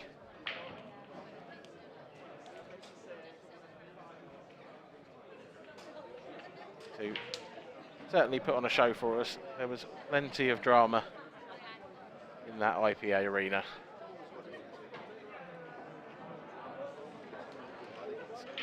Deb gets a big cuddle from plenty of the players.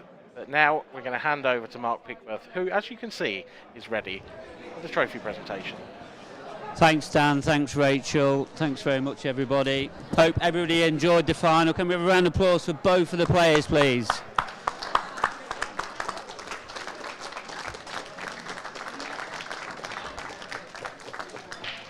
Rhiannon, come over here. Bless you. I bet you are super, super proud of what you've achieved this weekend. You know, your first elite ladies final, your first major event here on the IPA. You've got to be super proud, yeah? Yeah, super, super proud. Just, I was terrified. You saw me before. This is not me at all. But yeah, I just wanted to give her a good game. That's all I really wanted. Whatever the outcome, just wanted to give her a good match, and hopefully I did that. A few daft errors, but other than that, yeah, I'm happy. And obviously, you know, playing in this TV table with the shot clock, it's very, very new to you, but you've got some super support in your corner as always. Again, obviously they're going to be super proud of you. I mean, do you want to really push on your game and try and get back into here again? Yeah, to be honest, pool hasn't been my priority the last couple of years, but now I feel like I'm ready to sort of really commit to it and start really pushing for hopefully more finals, just more big matches. So yeah, I'm really excited. And surely this is just going to give you a bit more confidence to try and move on, and maybe might get a little bit of revenge on Deb, you know, Diamond Deb at some point. But, you know, is that going to really push you on now? Do you really going to start believing in yourself? Yeah, definitely. I've played better today, just not as well in the final, but in the rounds leading up to it, I've played better than I probably ever have. So it's really pushed me to just keep doing it and keep building on that. So yeah. And just last bit thing from you, just a little bit about Diamond Deb, fantastic player.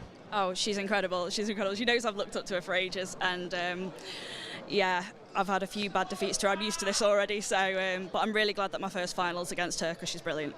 Well, I've got to say you played a major part in a great final. Thank you very much. Rhiannon Graham, ladies and gentlemen.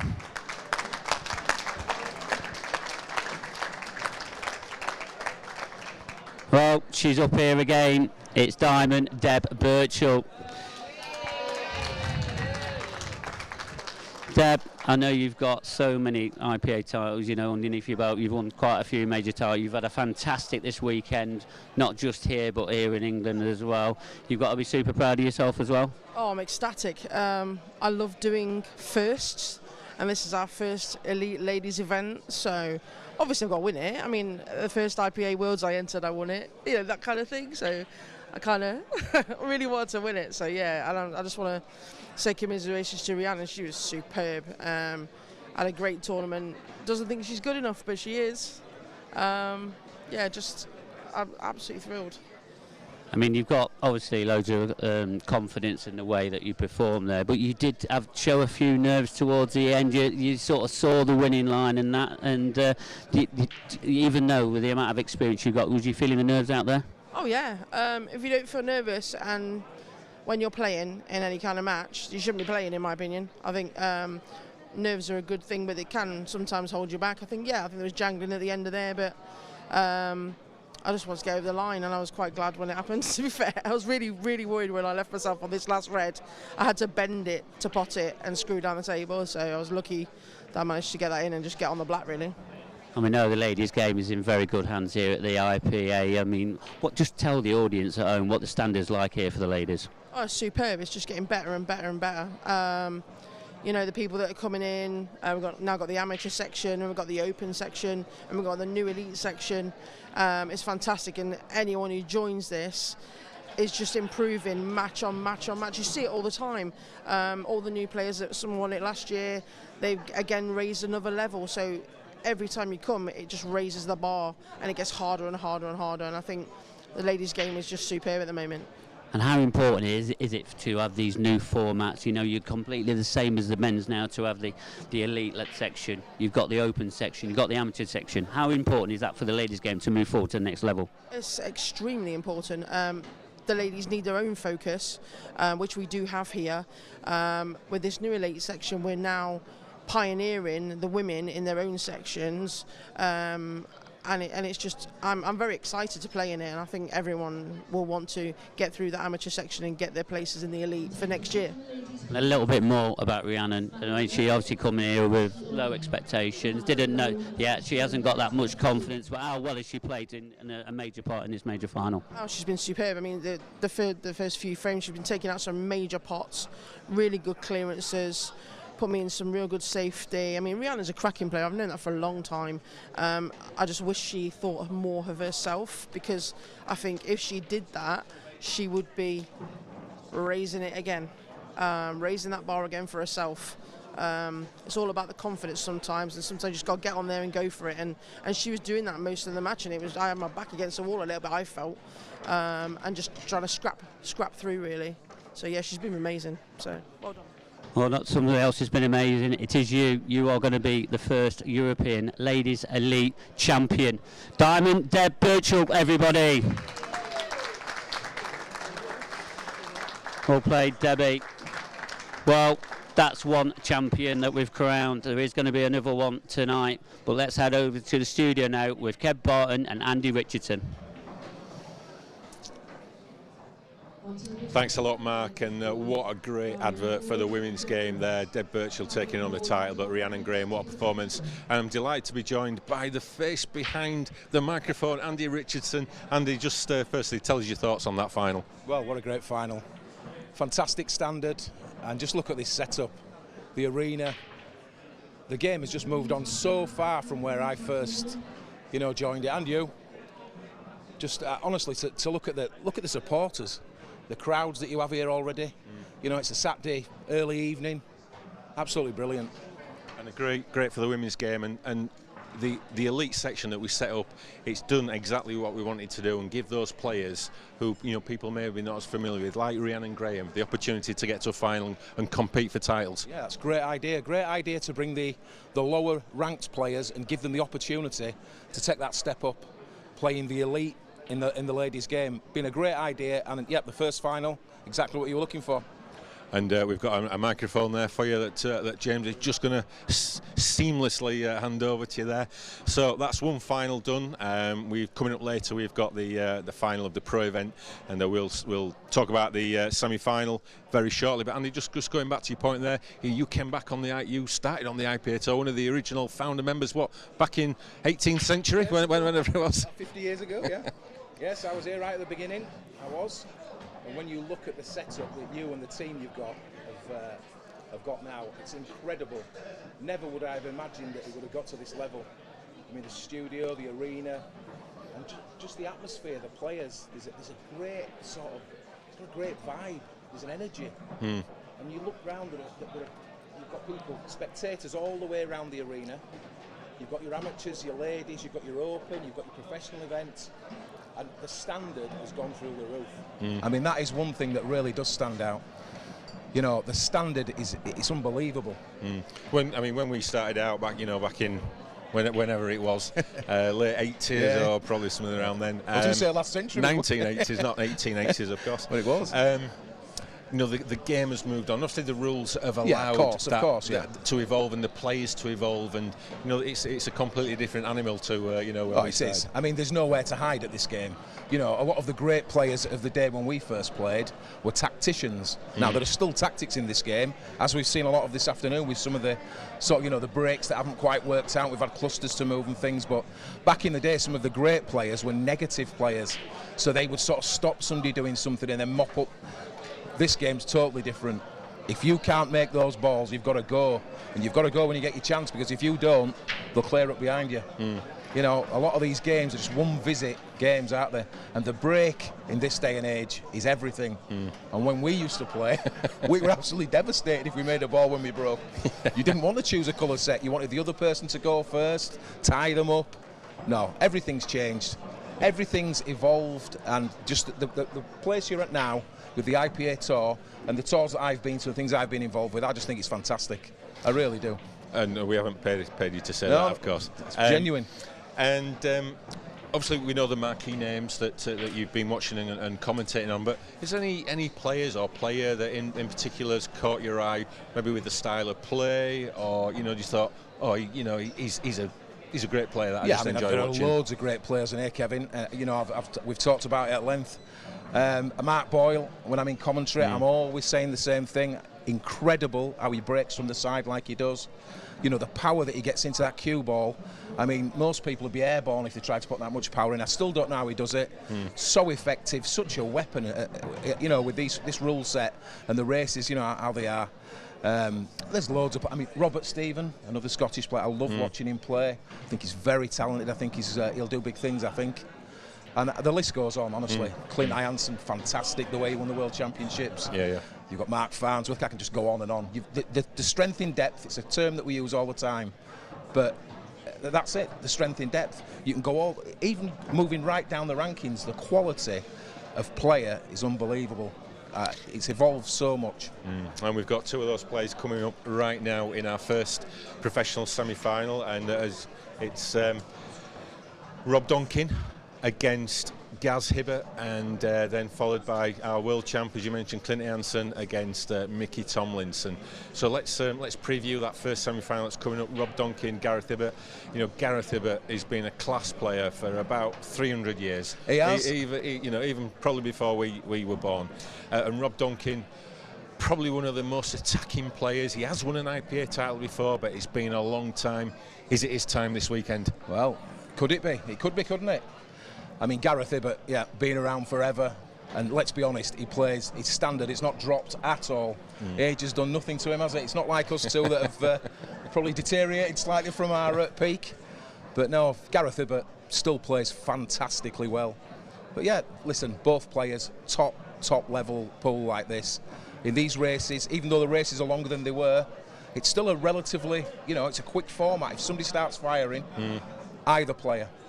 It's so open. What do you think it is about Gaz Hibbert that gives him that longevity in his pool career? Well, obviously, temperament must be. He's got such a temperament, very calm, always looks collected. Don't think he burns a lot of, there's no sort of, every bit of energy he uses at the table. He doesn't seem to sit there and stress if things go wrong. I just think he's very focused, very deliberate, great potter, obviously, great patterns. Just plays the game how it should be played. It's very, very steady. And just a quick look ahead to the second semi-final. World champ Clint Ironson keeping the form going against, not a surprise, but Mickey Tomlinson, who is now starting to deliver on that potential that we all know he has. Yeah, and Mickey lives in the same village as me, same town as me, Castleford. So, absolutely fantastic player. As you say, getting stronger and stronger. Clint Ironson, well, we've alluded to it already, world champion, on form. Often, when they've won the World Championships, the players have come back, haven't they? They've struggled, but he doesn't look like he's struggling to me at the moment. No. So, on paper, Clint Ironson, you would have to say favourite, obviously, with his ranking and what he's achieved. But Mikey Tomlinson, more than capable of coming out and topping that match as well. Right, well, thanks a lot for your insights there, Andy, and we'll be hearing from you later on in your nice comfy comfy box. It's nice and warm, so I hear nice and warm in that absolutely, box. Boiling. One extreme to the other. Hot in front of the cameras and freezing in the comms. Right, so the players are just about ready, just looking over to the arena. Our referee Brian Moss is just getting everything together, so I think it's time to get over to the commentary box with Dan Davey. But first of all, Dan Fairway. Yep, I'm still in here for this one, and as mentioned, I am joined by Dan Davey for this first semi-final in the IPA European Professional Championships. Rob Duncan against Gareth Hibbert. As is traditional, Dan, I'm going to ask you who you think is going to win this one. Well, matching tops, that's cute, isn't it? It's nice, isn't it? It's nice. Yeah. I don't think they've got matching tops in the arena, though. I think the photos. No, very out of date. Yeah. Bit too much hair for Gaz, actually, in that photo, I think. It's not that old. There's not enough greys on Donkin's beard. No. Oh, there they are. That's a nice shot, wasn't it? Completely different tops. Yep. Couldn't look any different. Do you think they've had a falling out? They were best of friends before with those shirts, and now it's like, no longer friends. It's probably, a better deal if you bought two at once or something. They won't be friends on the table. Not for the next hour or so, that's for sure. No. It's a nice change to see Donks in a semi-final. It's been a while for him to reach this stage of an event. Yeah, I was talking about him earlier actually. He was on one of the outside tables that the camera was flicking to in his, I think, quarter-final. I think he was quite far behind against Gav Robinson. 5 or 6-1 behind. I don't know what the score ended up being, but he's obviously, made a real good comeback to win that match. And I was talking about him just being about as aggressive a player as can be. Quite literally, he not as a person.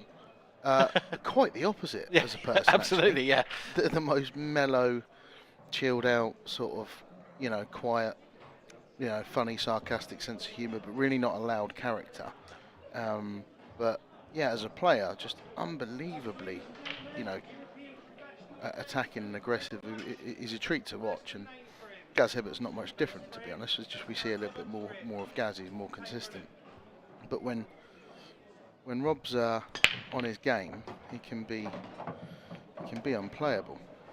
So what you're saying is, Dan, we're expecting fireworks, and I think that break might tell you what sort of game it's going to be. That is an astonishing break from Gareth Hibbert. Yeah, that's the sort of start you want. Yeah. I think the black goes into definitely the bottom right corner, maybe even the bottom left as well. I'm struggling to find a problem here. Yeah, you would expect Gareth not to miss any of these in a month of Sundays. These are this is just a perfect start to a match. Right, we often do this. Whilst he's gonna make short work of these, a month of Sundays. Yeah. So people say that as if it's sort of like 10 years.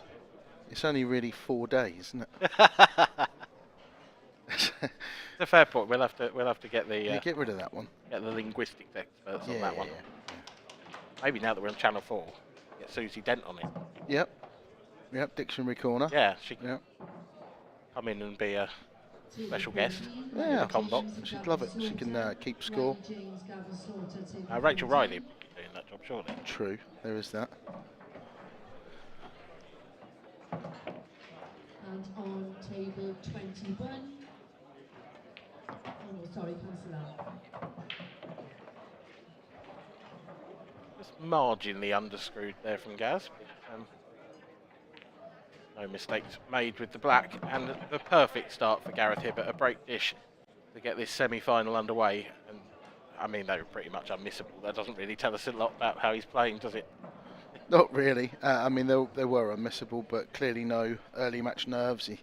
White was on a string, ran about an inch out of position for the black, and no problem for Gaz. 1-0. Yeah, Rob certainly won't be fazed by that. He knows he's fully capable of just coming to the table and doing the same thing. This is one of those matches, particularly if these two are in top form, which getting to the semis you'd expect them to be, where a lot of it will be down to who gets the better luck off the break. Yep. Yeah. Often the case anyway, but I think even more so. I think that applies more so when you get later in tournaments, because generally, like you say, the people that find themselves in semis or finals are definitely playing well, not scraping through. In terms of a form, by this point we've sort of separated the wheat from the chaff. We've got rid of the players that aren't necessarily feeling at their best. Yeah, the weak and the weaker in the commentary box normally. And definitely true. Yeah. Rob hasn't quite got the same contact there as Gaz. Didn't No see way. that break, that big explosion of balls that we saw on Gareth Hibbert's break. Nowhere near the same reaction. But it's similar layout in that there's not really any problems on. No, if he wants yellows, the first yellow's not. I mean, the pot's easy enough, but getting good position isn't. So there's an argument for reds anyway, and it might be the deciding factor is it's quite easy to get position on his second ball. Yeah, I'd be going reds here personally. I think the only snag you look at is maybe that black doesn't go to either of the pawns pointless, but Yeah. if you can get the cue ball round nicely into that bottom left part of the table. It's one of them. I think if he was forced to go yellows, I'd probably still back him to get them. Yeah. But yeah. Anyway, on he goes, and these are the ones where I'm stating the obvious, but it's more important than however important you think it is at home. It's more important than that. When you start a match of this sort of level, and you're breaking clear first up, and your opponent goes dry, it's so important that you finish these, and it just sets the tone for the match. It really does. That first mistake often sets the tone. Just a little thin here. Is this red. Just going to have to come twice across the cue ball, I think. And that. Spot on. Just absolutely plumb. Yeah. I think, like you mentioned earlier, that the problem here, or the biggest problem, is going to be where's the black going to go? Yeah, I mean, the obvious pocket is the right centre, and if you could just play about on, squeezes past. Yeah, I see that now. Yeah, if you could play on, if you can leave either of the two reds on the left-hand side of the black until last, yeah, then it basically the key shot is this one. If he can land somewhere directly between the two of them from this, then they're gone. But he doesn't want to leave too much angle on either of them. If he does, he's going to be in a bit of trouble. So yeah, this is trickier than it looks. yeah, is he going to top this on and off the cushion and come back through the gap? Yeah, that's the one. That's the one. It's got to go. That's not bad. No, it's not. It's not bad. It could, if anything, if it had rolled to the point where he was straight on it, he'd have been hamper queuing anyway. So this is probably as good as he could have wished for. Yeah. Yeah, that's brilliant. Exhibition stuff. Yeah, they're your ones that your club players are very nervous about taking because there's a bit of distance. Gas just knocks it in like it's over the pocket. Soft screw across, and it's perfect on the black in the middle. Perfect start for Gareth Hibbert. Yeah, there is nothing wrong with Gareth Hibbert at the moment. He is flying. Great dish and a reverse dish to start this match off. Leads Rob Duncan by 2 frames to 0, and Rob gets to have a real meaningful look at the table. At what point, when you're playing someone like Gareth now, do you begin to worry that you're not actually going to see the table? As soon as you see him in the draw. No, it's one of those. Let's say, okay, so let's say, for example, the next 2 frames go the same way as the first 2 frames. Are you then going, oh no, this is... I think you're more worried the further behind you fall, just because of his experience. He's always in semi-finals. The last 10 years, he's just a consistent, winner of tournaments, and pops up, wins big events, won the Worlds. I think worries dependent more on the person, but you've just got confidence in him to sort of carry it on. He's quite ruthless. Yeah. I think I'd probably worry more about how he broke first up, because they went everywhere. He made 3 off the break. He's just... And again? Yeah, and just look at the splits, and that's probably what you'd worry, or you'd think, oh, this is a bit of an ominous sign, is how he's breaking. So are you now worried if you're Rob, because you're looking at the first 2 breaks going, well, actually, if he does that, now that he's reverse dished me, if Gaz does that, I can't win. Yeah, it puts a bit more... I'm probably not thinking like that. It just puts a bit more pressure on my break next. Yeah. Right now I'm thinking there's only one yellow that can save me, the one next to the black, and he's going to go straight into that. So I'm just thinking, please, something go wrong. Please. Yeah, glue to the yellow or something, because he doesn't want to go into this firm. Yeah, that's perfect for Gaz. He's played that really well. These aren't gimmies, but they all go now, and he's 2-0 up. I expect him to get them. Yeah, I think the next shot is key. Might even take the one next to the black now, actually. probably worth doing, isn't it? There's a clear route for him to come around and. Yeah. That was off the near jaw. That wasn't part of the pocket. No. Yeah, and that's perfect, I think, as well, because he can just get through to the yellow closest to the middle, come back out and play the other one in the middle. So it's looking likely to be 3-0, and all Rob's going to have to show in terms of hand on the table is one break. Yep. It's tough at the top.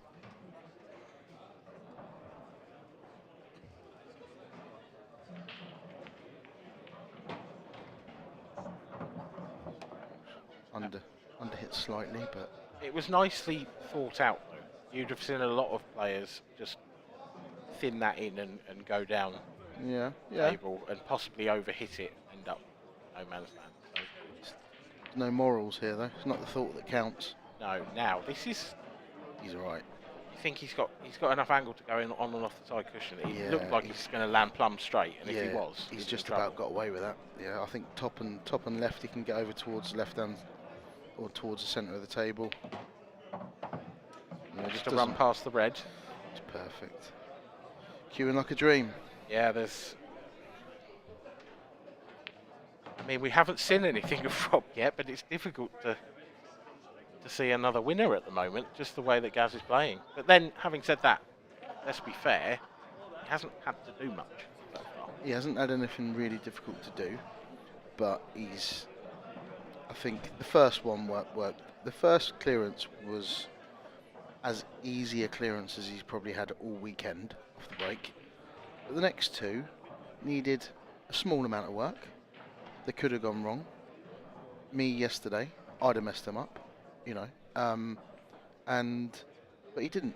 He got them. He's, you know, like I say, just all about keeping your foot on the pedal and keeping the pressure on. Yeah, I don't think it can be overstated how consistent players are. You know, there will have been, and to be fair, we sat here and did it after that first break. We sat here and go, you can't miss things. But actually, anyone outside the top 16 probably only getting those maybe 8 or 9 out of 10. Anyone outside the pro ranks is probably only getting those 6 or 7 out of 10. Yeah. So talk about it a lot.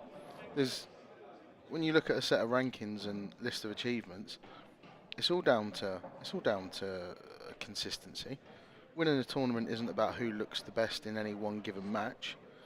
You know, it's about how good you are 6 matches out of 7. Oh, he's just got away with that. Well, I was going to say salvation for Rob Duncan because he's made a ball off the break, but where that cue ball has ended up, this is a horrible opening shot, whichever way you go.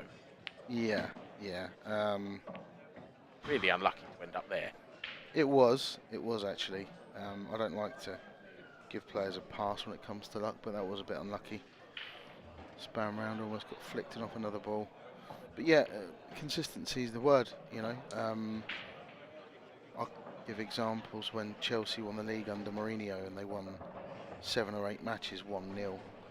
But they were far from the best team to watch, but they won the league comfortably. And you know, if you're winning tournaments, it's all right blitzing somebody and having a highlight reel and people going, oh wow, did you see how well Rob Duncan played, or see how well Mark Boyle played, and so on. But it means nothing if you're just going to play, you know, play slack shots in your next match and go 3-0 down and you bang under it. So there's so many players that can be unplayable at their best in a one-off game. It's just how often do they string, you know, and when they have a bad match, you're going to win this tournament, you need to win 5, 6, 7 matches. You need to only really drop your guard 1 or 2 of those matches, and then your B game needs to be really good. Well, first 2 shots of this visit have not gone to plan for Rob Duncan. Firstly, putting that red safe, and then in trying to keep it safe, I think he's opened up a window there for the yellow to go through. And if it does, it's, let's be honest, more than likely another frame on the ball for Gareth Hibbert. Yeah, again, if I'm Rob, I'm sat thinking, well, this is my last chance. This needs to go wrong. Gav's got decision to make whether he floats it past it or whether he plays it a bit of pace and tries to get the red out. So I think the black goes past it, just. It's one of those. It's not a big pocket. You've got to get it. You've got to get it right. If you catch the red too thick, then it double kisses it out. So. Yeah, and I think he's you can see from this angle, he's a bit fortunate that the red's not jammed against the jaw, because that would make it a tighter pocket. Yeah, it just gives it that little bit of breathing room when you play one onto the other. Yep. It's just, that's gone a little bit wrong. Want it to be a lot straighter on this so he can hold the cue ball. I might be made to look an idiot, but that's really tight, that black and red. Like, I think it's all right. It is tight, but I think it goes.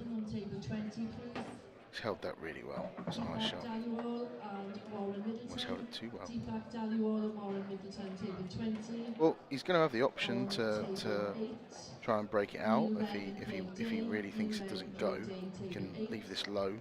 I mean, I suppose play the yellow and the advantage of trying to break it out may have been that at least if you didn't get it, you'd have a double. But he's obviously not doing that the way he's played this. No. And only really screw back to the third round. I think as well you want to go just cushion slightly before the red. Yes, absolutely. Yeah. And probably fairly soft. He's looked at it a few times though. So he's obviously not really confident that it flies through there. He's looking at it again. I'm really shocked that he didn't try to get straighter behind it.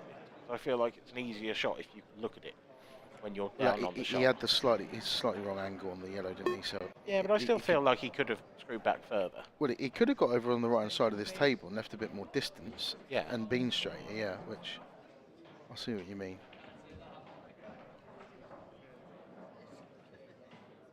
Shot in the context of the match, this for 4-0, and it's not there. It was tight. It was tight, yeah. Had a bit of a result because it has covered that red. I think that red's right on the cushion. I don't think that goes in off the black. It's not the nicest table for Rob to come to. He's straight in for the double as well. Does he flick the treble? Flick the treble. No, it's off the jaw. Is the red covering the black? I think he's just poking out. I think he's got an edge. Yeah, I think right thing to do though, because obviously now he'd have been able to play a shot to just push that red past the black and cover the pocket, and left Gaz nothing but a double. Yeah. So it was the right thing to do. But it hasn't come off, and 4-0. 4-0, yep. 4-0, all he's done is missed a double. Essentially, yeah, and we shouldn't forget as well how harsh that break came out. Horrible, yeah. Yeah. Like, second break of the match, makes a ball. Balls went out quite nicely. There weren't any huge problems huge problem areas rather on the table. Found himself nestled right in the jaws. It was. Yeah, well, to be fair, like I say, he actually tried to cover a pocket and it came back off the jaw. Even though he had it really soft, that felt a bit harsh. But it always seems to be the way when you're chasing the game. All rubs to the green.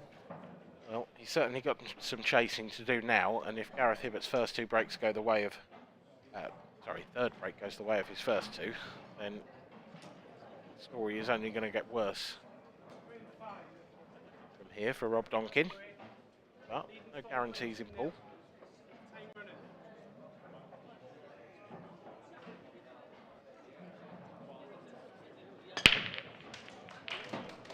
What a split again. Yep. Massive break. Cue ball is seriously travelling on that one. Red's nice then. The one next to the black is a bit awkward actually. I don't know where that goes. He may have to move that. He may have to. He could probably get into it now if he wanted to. It might go top left. Maybe. I mean, if he played on, he could play on it. Yeah, like you say, top left.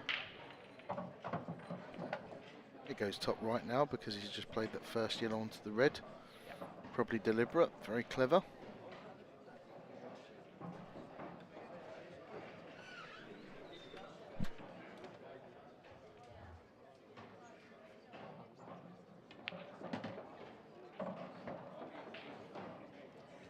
that has not gone to plan.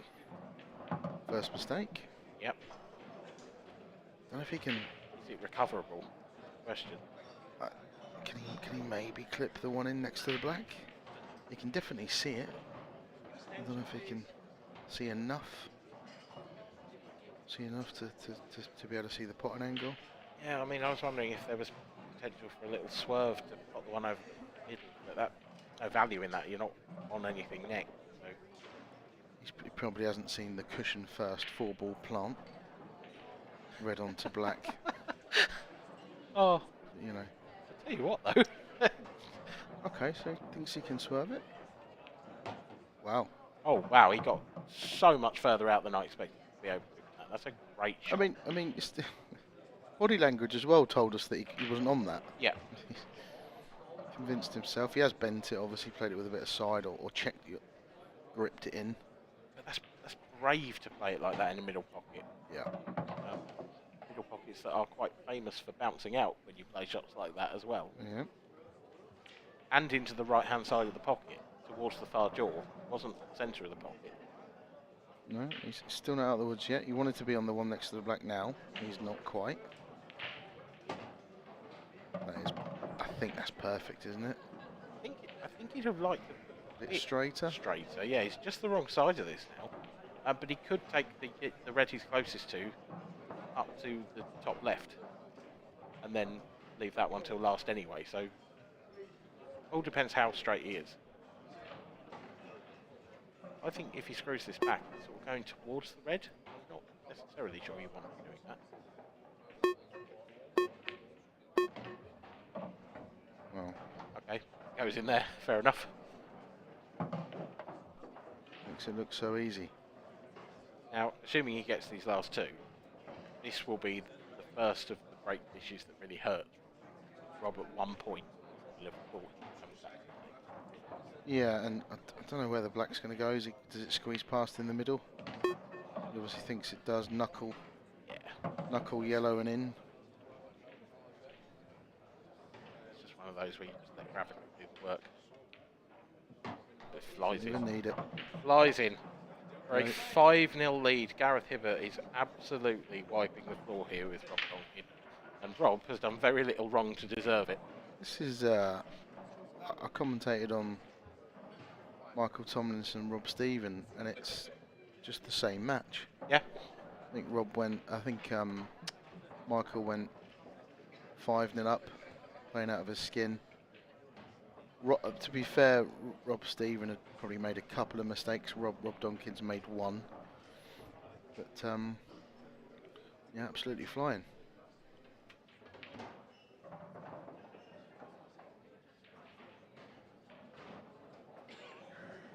Well,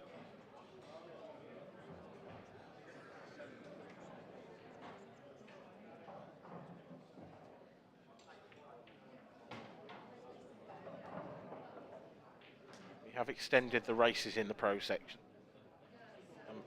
It's probably the only thing giving Rob Duncan any crumb of comfort at the moment. The fact that this is a 9 rather than an 8. This gives him a touch more chance to get back into it. I was about to say, it's a good job.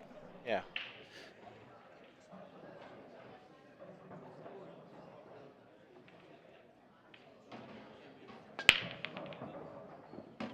Really solid contact that time on the front ball. Got the cue ball coming straight back down the table.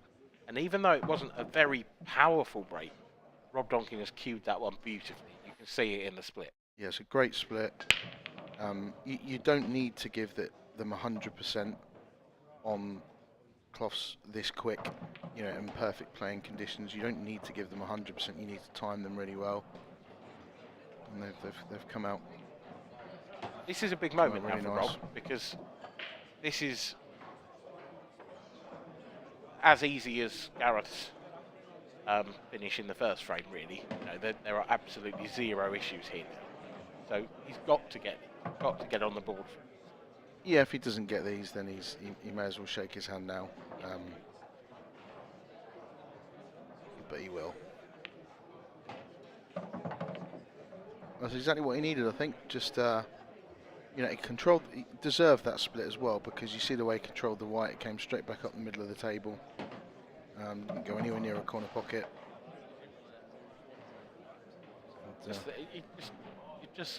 I think at 5-0 down in a race to 7, 8 or 9, you just, at this point, want to make a game of it, to put up a bit of fight. Yeah, you'd be thinking, right, let's get back to 6-4 or 7-6. Yeah. You know, keep him off 8. Rob's experienced enough to know that you can have dry break. Gavs can have a couple of dry breaks, and before you know it, Rob can reel off 4 frames in a row.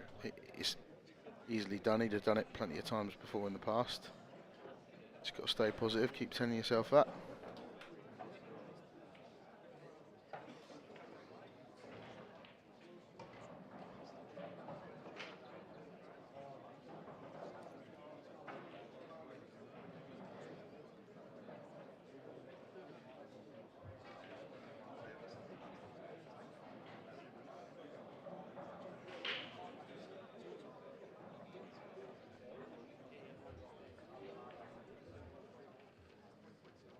Frame number 7 coming up. Gareth Hibbert so far lethal off his own break. 3 from 3 break dishes. Can he make it 4? Not going to back against it, are you, Dan? I wouldn't, no.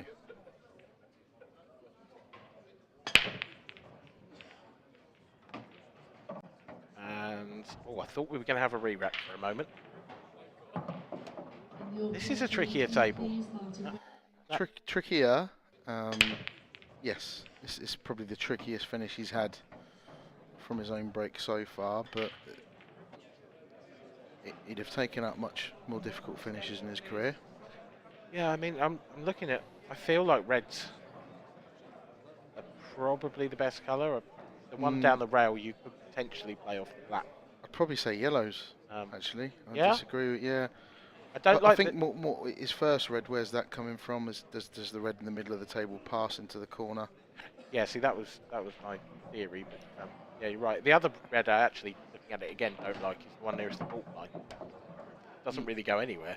No, and if and it's definitely far easier said than done, but if he picks the yellows off in the right order, he won't actually have to play any cannons. But this is a tricky clearance, to say the least. One of those where you can pick them all off without, but that's a lot easier said than done.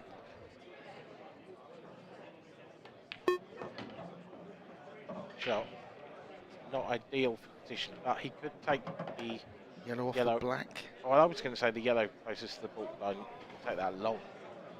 Maybe, I don't know if it passes or not, or he could play it in the middle. I'm not even sure if it passes in the middle, to be honest, from the overhead. He obviously knows. In the middle. Oh, no, now then. Could he see exact? I mean, obviously he went because he wouldn't have gone for it otherwise, but yeah, did he only have sort of half a pocket, or? Perhaps it didn't go long down to the bottom right, but I thought that might have been the shot because it looked straight, so he could control the cue ball. Was my it looked tight to me, but it also looked tight in the middle. So he obviously just about squeezed past. But first mistake from Gaz. He's human. Yep, a rare miss from Hibbert. Well, I suppose he missed the black into the corner, but we weren't sure if that went anyway. The first thing he's missed that's looks easy enough. Yeah, plays it at the right pace though. No, caught the cushion far too early. Yeah. When you play him at the right pace, you can get away with catching the cushion a little bit for a couple of inches up, but that was a foot. Yeah. He's not getting away with that. Yeah, this is a great chance now for Gaz. He's got the yellow down the rail is obviously a little bit tricky. If you get right behind it, you've got nothing to do. Yeah, stun it in. I don't know. I think he wanted to be dead straight on this so he could screw back and not have to flirt with the middle pocket. Yeah. Because ideally, he'd love to place the cue ball right next to that middle pocket. And well, he's going to have to drop this in now rather than playing it confidently. Yeah. I think he can definitely hold it. I think he'll be all right. Yeah. Just think it's more of a just roll it in rather than a stunner. Yeah, it's missable. So, see that? That's exactly what you said. Play at the right pace. Play at the right pace with a bit of run inside as well, and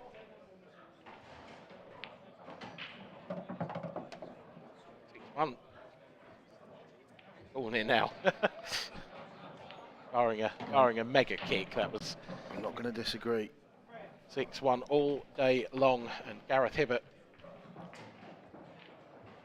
this time has capitalised on. You've really got to call that an error from Rob. I think it was actually the first shot he played it. You could argue it was a bit unfortunate to only land on that red down the rail, but equally could he have been a bit more careful with his white ball? Exactly that, bit of both.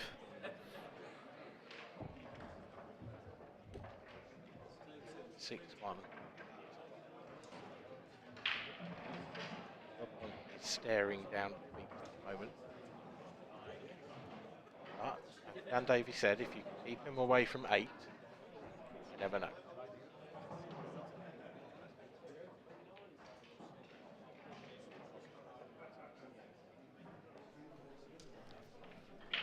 Shot there of the outer arena. Huge amount of action still going on. We've had, I don't know how many matches we'll have played by the end of the day, but that'll be in the hundreds. Yeah. Fast.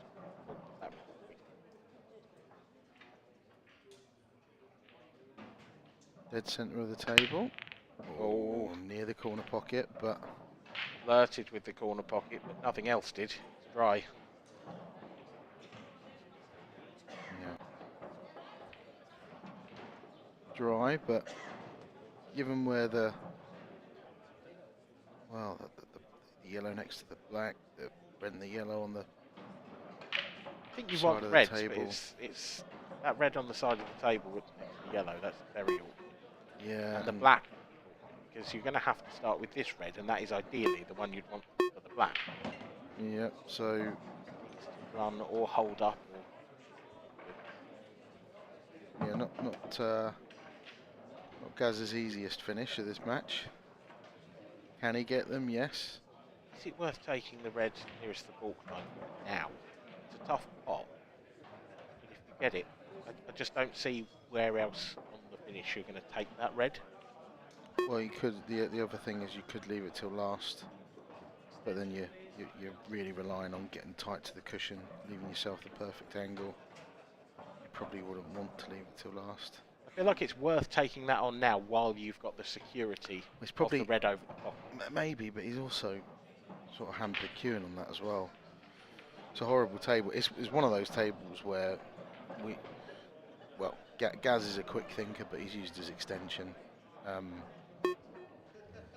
Is it even worth just pushing this over the corner and not even trying to pot it? That's maybe what he's done. We don't. Yeah, I think that might have been the plan, because I don't think he misses it by that much. No, and say to Rob, look, you know, if you take these out, then fair play to you, but I'm 6-1 up. Yeah. Good luck. Yeah, exactly. He's sort of forcing the issue now for Rob. And Rob's aggressive. Rob isn't gonna. Rob's probably gonna go for this somehow. Yeah. Well, this is the angle to get into that buster near the corner pocket. Oh! Oh, the dreaded bounce out. Was it, or was it the jaw? Don't know. I think he might have just caught the near jaw there. I'm not sure that full bounce out.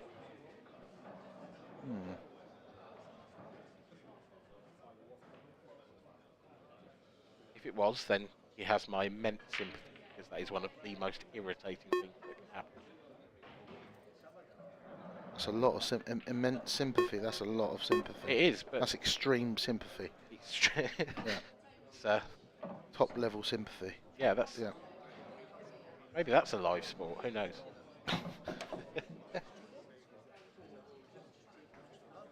So yeah, Gaz looking there, just confirming the black doesn't go past the yellow.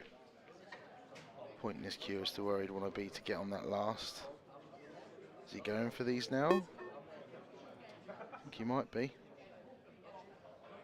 Talk about Rob being aggressive, but I mean, Gaz is ultra aggressive as well. Yeah, I think that might play into Gaz's decision. Because when you know you're playing someone ultra aggressive, however good a position you're in, particularly when it's like this one where it's a good position but not a great one, you don't really want to give Rob the chance. No, it's in theory it's the right thing to do, but it's a lot easier said than done to let someone go for it when you know they're capable of getting it, even if you are 6-1 up. This now is tough. I mean, the angle that he's got on the red that he's about to play, he's going to be playing some form of cannon by the looks of it, or it's going to be hard to avoid it. He'll know better than us because he's right behind the shot, but then he's got to leave himself an angle to get up on the black. See, maybe it's not too bad. Horrible queuing. I don't know. And needs to because get that back. red's on the cushion. Well, I don't see how you get down for the black. Running side off 2 cushions, threading through a tiny gap. I mean, there's not a lot you can do. Oh no, you're right. You've made it sound easy now. Yeah. It's Gareth Hibbert. You know, he can do this. Oh, I have no doubt that he can. But I can't wait to watch him try. This is very straight. Yeah. This is. Cushion first, an absolute ton of top right, maybe, but yeah, good luck. I can't wait to see him try, like you. Yeah. Can he? Yeah, maybe nick the cushion first. Yeah. But again, he'll know. I don't know if that red's touching the knuckle or not. The only other chance is he just pulls it back and leaves it double. But I mean, hold your horses. Oh, in off. Coming off. Well, that is a surprise, to be honest, from looking like he was, going to take the frame. I think, like you, I was sat here quite relaxed about writing 7-1 on my notepad, to be honest, when he was 3 or 4 balls into that clearance. But yeah, it was just all going to be, one good shot. It was when he had 4 balls left. The plant didn't quite go to plan, and it left it a little bit messy.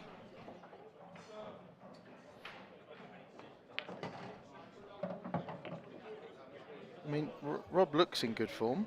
Rob looked, he's just been frozen out. Yeah. He's missed a tricky ball down the cushion.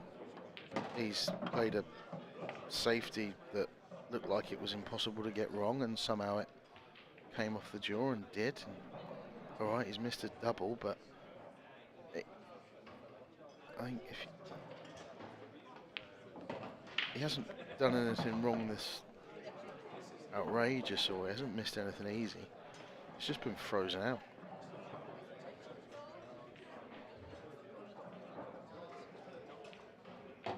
Comes a point as well when you're quite far behind that you really do relax.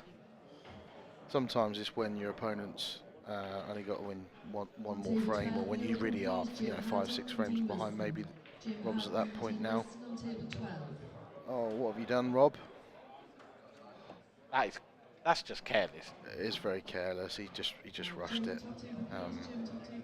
That isn't nerves. That's just it's careless. He knows Gareth's got an almost impossible cut. Although sat down now, he'll be half fancying Gareth to find a way to pot this.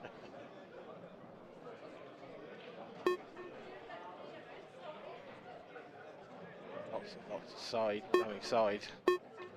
Catch it just right. Maybe. What a shot this is. Is the black going to come out? My words. It's a skill shot. It's on. Oh, this is, filthy. if he takes these out. Oh, you filthy animal. That's ridiculous. It is absolutely. He's slow. He's played that slowly as well. Cut it along the cushion. There is for one of the best 2-ball clearances you'll ever see. No, you won't. Oh. For the fans, come on, Gaz, get that. Come on, mate. I can't believe he's not got that. I thought it was written in the stars. It had to be, didn't it? It was almost like a gimme once he'd played that. Well, it's a gimme now. Well. 6-2. Well, we talk quite a lot about turning points, and 6-2 to 7-1. I think he was. Could be. He was quite far behind that. He was well enough behind that to me he was exactly where he'd want to be. I know the yellow wasn't hanging in the drawer of the pocket, but yeah. But on a slick cloth with new balls, you would fully expect him to make Yeah, he almost maybe hit it a little bit hard, but he just, yeah, once he landed right behind it, I'd have said that was a 9 out of 10 for Gaz. Yeah, same. Yeah, 'cause, I mean, it's just off straight, isn't it? You can see it there on the replay. But, It's not an easy shot. But for Gareth, and the black is close to the yellow. I get that, but I really fancy him to get that once he pulled out that miracle cut along the cushion. yeah, I mean that would be a shot of the tournament contender.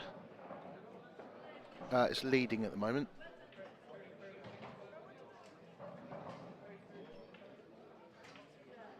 I mean, to be fair, I haven't spent enough time in the commentary box to be able to tell you whether it is or not. But yeah, it certainly is from what I've seen. That was a superb cut down the rail. Well, I've done 3 matches, and it's the best shot I've seen so far. So we've got 2. You know, here's the semi-final lineup. I don't think it's unfair to say that 2 of those names are fully expected, and 2 of them are less than expected. 2 of them are prolific winners, and ultra consistent. Been top 5 for most of the last ever, yeah. I mean, for Gareth Hibbert, yeah, it's a joke that gets made a lot, but since Victorian times. Yeah. I think he first got into the top 10 during the Battle of Hastings, and he's been there ever since. Yeah, Clint, Mr. Consistent world good champion. with the bow and arrow, I heard.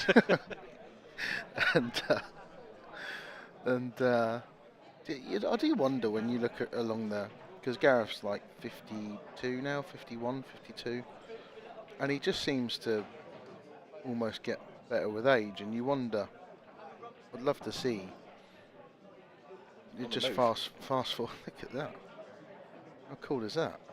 Yeah, I'd love to fast forward 20 years and just see where Clint Ironson is when he's Gareth's age. Yeah, there's a few players that you put in that category, aren't there? Like, yeah, just Corey Rees is getting to that level, but yeah, Clint, you're right. Clint is, I mean, it's basically for his age, Clint has been around for a long time. Yeah. It was very good as a junior, wasn't he? So yeah, I mean, we talked about him when I interviewed him earlier. Or the social media side of what we're doing. I opened the interview by saying, I haven't put the monkey off the back now because we've got over losing the first IPA World Championship final. Yeah. That was at the Lakeside. That was I remember 10 years ago. Yep. Remember it well. What do you say? He's been at that level for pretty much a decade, at least, if not longer.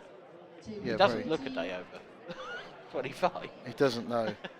No, it's very annoying for someone who's his age. No hair, It's. I think I'm younger than him.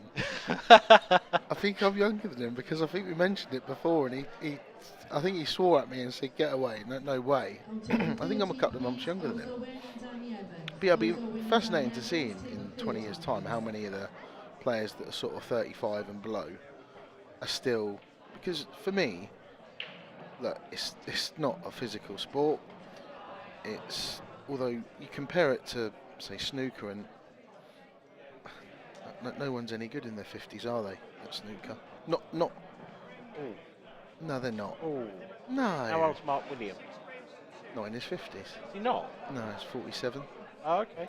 Him, Ronnie, they're all sort of 47, I think. 46, I mean, 47. maybe we should ask that question again in 5 years' time. Yeah, they maybe. all seem to be going strong still. But point is, Gareth is 52 or 51, and he still breaks like that. He doesn't even look like he's considering getting any worse. He's but if you've still got the love for the game and you still play, and why should you? Yeah, absolutely. And I think he does genuinely love it. Yeah. Real, just such a professional. Yeah. You never ever see him put a toe out of line. No, he's makes the game look very simple as well. He doesn't. he can pull something out of the locker if he needs to, but Is he looking at a cross double? Because I'd be doubling this straight away. Yeah, there's no. This is your best chance to get rid of that red. Isn't it? You're going to play into it. I think he is, and it's just not. I think everyone's. Look at that. I mean, he could so easily have flicked the yellow on the way past. Yeah, catch the red too thin and push it onto the cushion, or there's 100 things that can go wrong there. And yeah. And for me, I'd looked at that and said, well, for top players, a double into the middle pocket where they were positioned, that's a 9 out of 10. A double in the middle, but and that cannon to catch that so perfect is more like a. Oh no, he's gone in off as well. What's he done here? You just said to me he never puts a toe out of line. Well, he's put the whole foot across there, hasn't he? That is. Yeah, that's your fault, that is. Or though, yeah, he really lost the cue ball as well. He did, yeah. I mean, he was jacking up a little bit, and I think he was probably a bit straight. He's that good. He might have even been trying to pinch a little bit of the pocket, but yeah, I mean, that is shocker. For Gareth, yeah. And you talk about turning points. He was a skill shot away from being 7-1 up. Yep. Now he's and missed now that one. Yeah, these can start to build up in your mind, especially if Rob does take these out. Yeah, I think he's gone a bit far with that. He could do with a handy cannon. Oh, that's not help. Well, I think he's got away with it. Well, I mean, it was still double, but it no, has I think stopped he can play it off the yellow, off the red. Sorry, in the middle. Yeah, I think you're right. He's got away with that a little bit, but if he can somehow find a way to get over the line in this frame, it's just about okay. Yeah. So, yeah, if he can. That yellow on the right hand side is going to be a bit tricky. Can't get right behind it. Red. True. Be a little bit thin. Yeah, he's just pushed it towards it, hasn't he? Might sort of evoke memories of the one down the row he missed earlier. All about cue ball control. If he. Very. See, that's a really aggressive shot. He does play a few shots differently to how most people will play it, I think. Yeah. But that was great.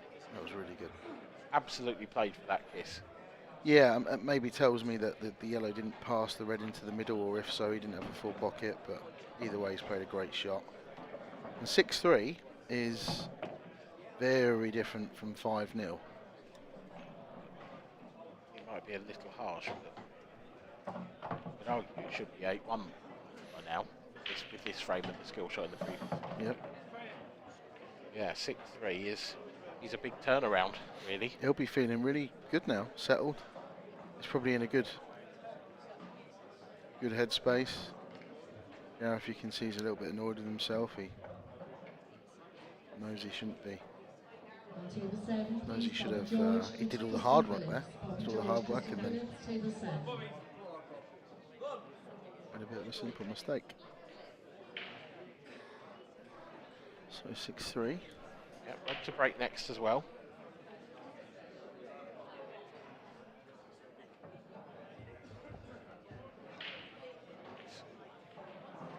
And it really did look like this was going to be a very one-sided game.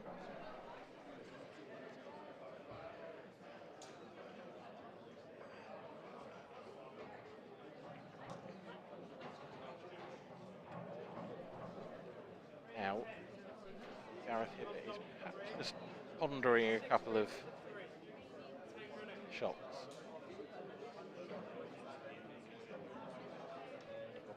That chair, another frame here.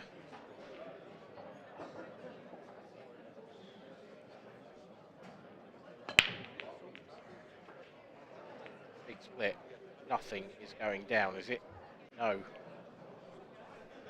Nothing down, but not gimmies. No, but he's got a nice plant first up to get him onto reds. You can take that yellow onto red. If it goes past the yellow he's right next to? I think it does. I think he can see enough of that yellow. I don't know. From the overhead it looks like it. From our other angle, I'm not sure. Yep, fair point. From the overhead. He's already took his extension, which tells me... Yeah, because he's got to hit the left-hand side of that. Yeah, I'm sure he can probably see it, but maybe not see. Swerve, maybe. Not quite a big margin for error the way they're set up. It's not that they're not that far apart. No, they're not, no. No, safety.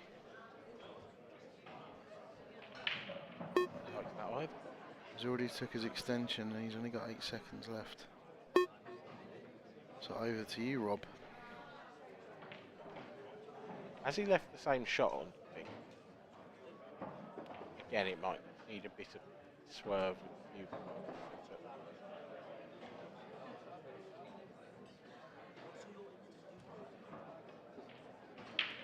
Baring his teeth on the table there just for a moment.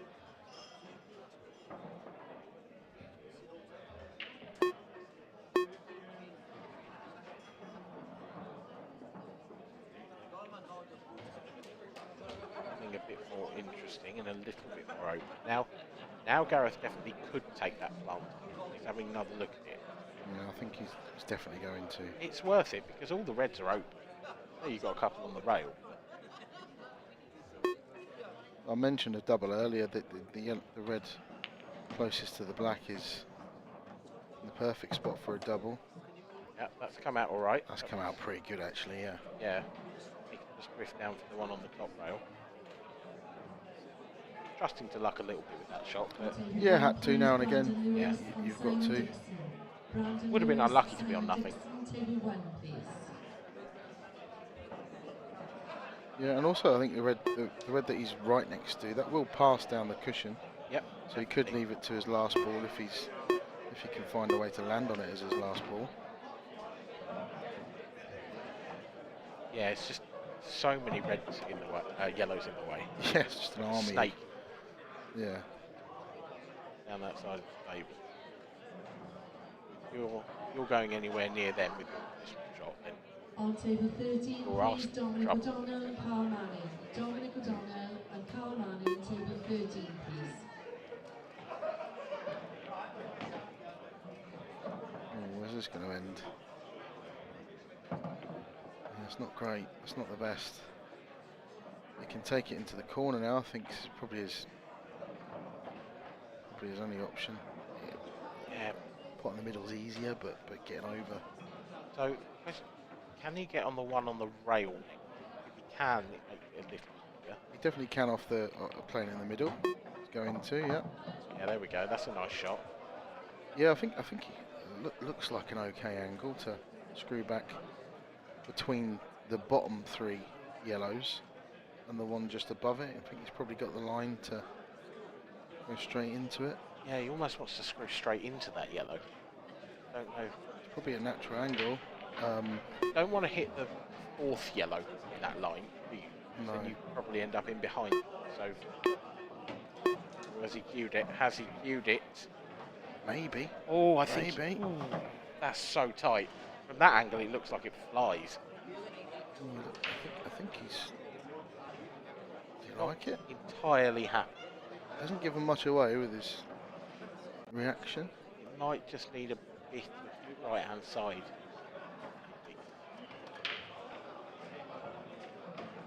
What he's asking the referee to do. Spotted a bit of something there.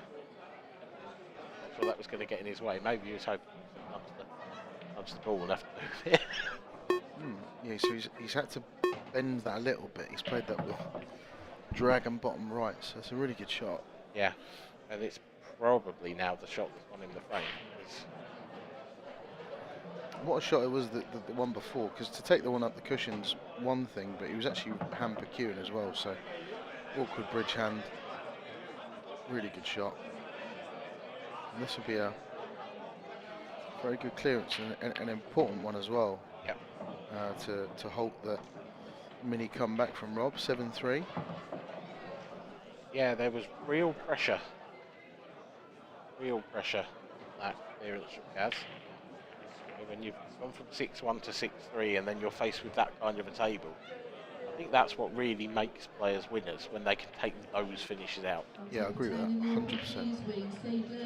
100%. You see the very best take out those clearances in these sort of situations way more than the rest. Yeah, because there's 200 people, near enough everyone who can take those out. But it's taking those out at this moment. Yeah, he's 50-50 to take them out, whereas others are 1 in 10. Yeah.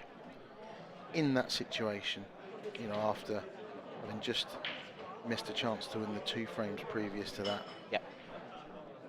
Great stuff. Still looking like a pretty heavy favourite, Gareth Hibbert.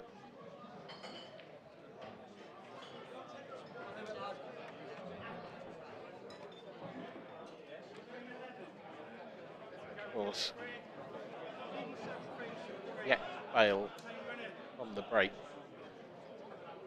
Dished every single one now, but still hasn't given up first visit at the table.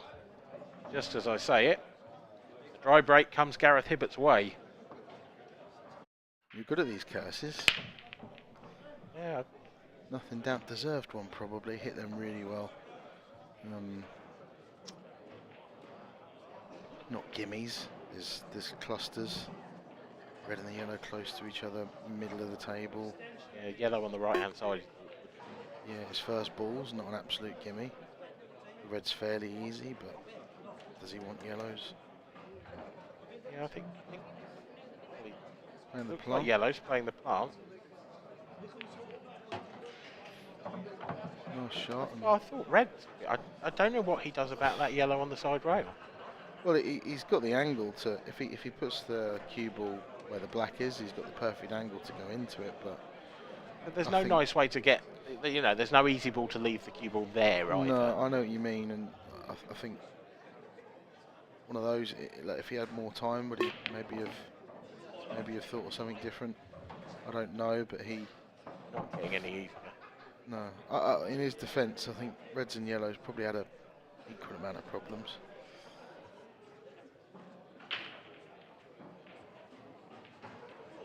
See, he just sort of gestured at the table there, just almost like clenched his fist a little bit. You can see it's getting to him. Well then, he's aggressive. Can't see any other option on. I thought he was going to flick in off the red there. Yeah, me too. Not left it too bad. Well, yes and no. I mean, it's one of those situations where one very good shot and Gaz should be well in. Yeah, I think the cut along the cushion is far more difficult probably than the red closest to the black. Yeah, but the red closest to the black, you're going round behind those 3 balls. Yeah, and anything you end can up. happen. Yeah, exactly. So one of those situations maybe where you take the more difficult pot. I think this is, again, whichever way you go, one of those situations where you are trusting luck. A little bit, yeah. Whether you take up. If you take the cut, the white should come down towards the yellow, but it's a very difficult pot. This is a pot, yeah, so like probably a 9 out of 10 at least for someone like Gareth, but it's come out quite nice actually. Yeah, could have been worse. Last yellow has flicked. Last red, sorry. Poked its nose out, so he cut that into the centre. I think the one just below it, I don't think that goes in the middle anymore. No, I mean if you got right behind it, you'd fancy yourself to make the plant. Yeah. You take the other one first, you can. Anyway. Underdone this big time. Maybe not as big as I thought. It's just carried on. Yeah, that extra couple of rolls because he wants to come back up the table anyway. So play this gentle enough, and the pockets will play fairly big. Yeah, I think you mentioned it earlier, playing almost exactly the shot, going up towards that yellow. I think use that.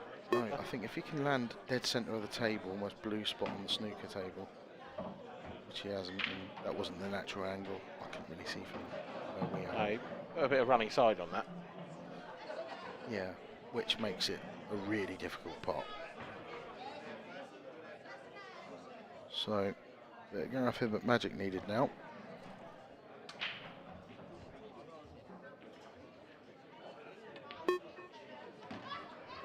Terrific pot, but is he on the one down the rail? If he is actually, it's not that bad, is it?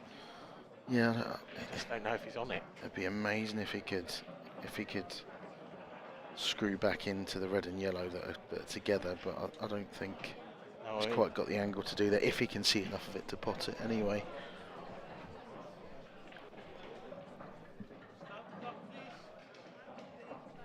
If not, in the one in the middle, can he avoid the yellow and go round to the cushion? I I think the yellow. getting a gap between the two, or is the yellow totally in play? I think so. Yeah, he tried to arc the cue ball there a little bit, and wasn't an awful lot I could see him. Well, we've seen Rob Duncan dig himself into a couple of holes, and now it's Gareth Hibbert. And this is getting into hero territory here. I'm going to pull this off. Are you thinking that this flies up into the top left? Oh, I think we'll see from the pace he's hitting it. Well, he obviously thought he could do something with it, but Yeah, we'll a couple of mistakes creeping in now. And Rob got a chance to get this back to 7-4. And Rob break next as well. Oh. yeah, get these 7-4, break and clear 7-5. You know, you're properly back in the match. Yeah, certainly at 7-5, 5-0 down. You'd have snapped at 5-0 down. If you'd have offered Rob 7-5, he'd have snapped your hand off. I think 7-4 even. It does look like that will be the number. Does, just needs to get the pace of this right. Ideally wants to be straight on this yellow in, if he's screwing back, and the yellow into the corner. He's topping it through. Okay, it's a nice shot.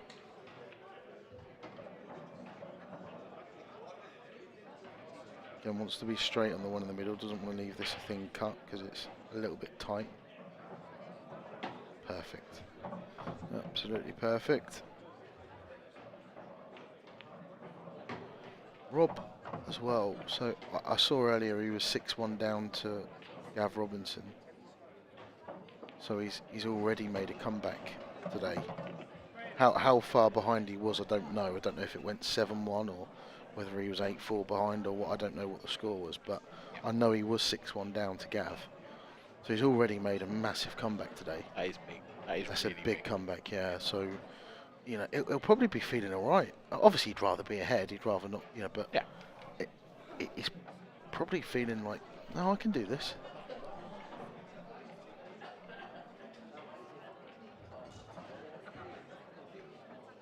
Gareth Hibbert looking slightly nervously around the arena.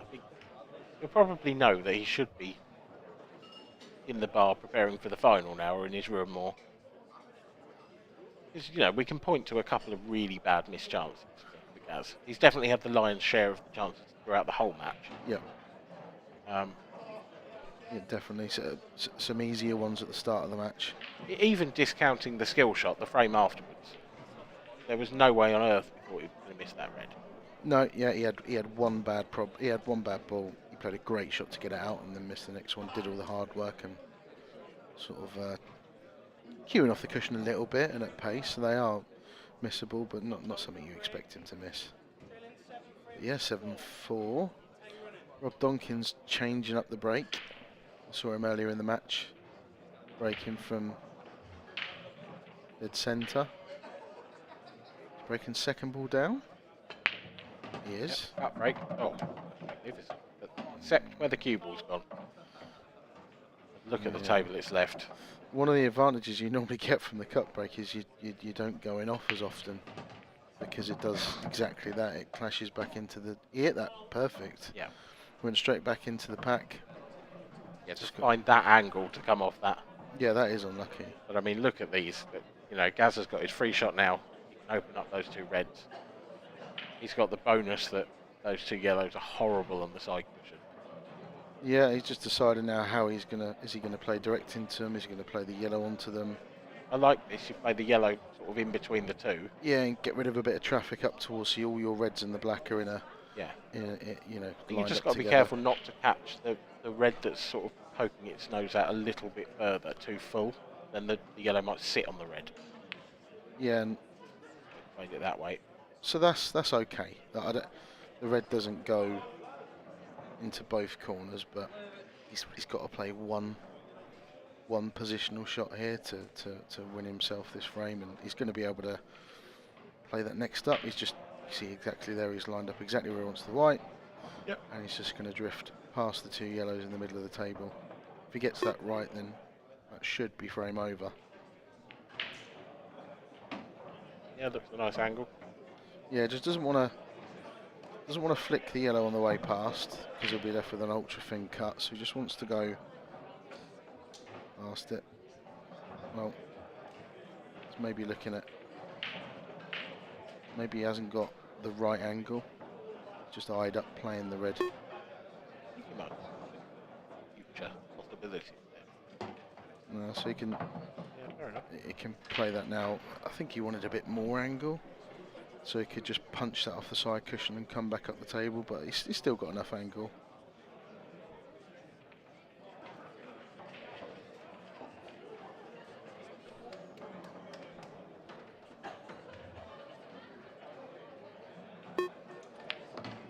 Needs to keep going. Well, I don't think he had the angle.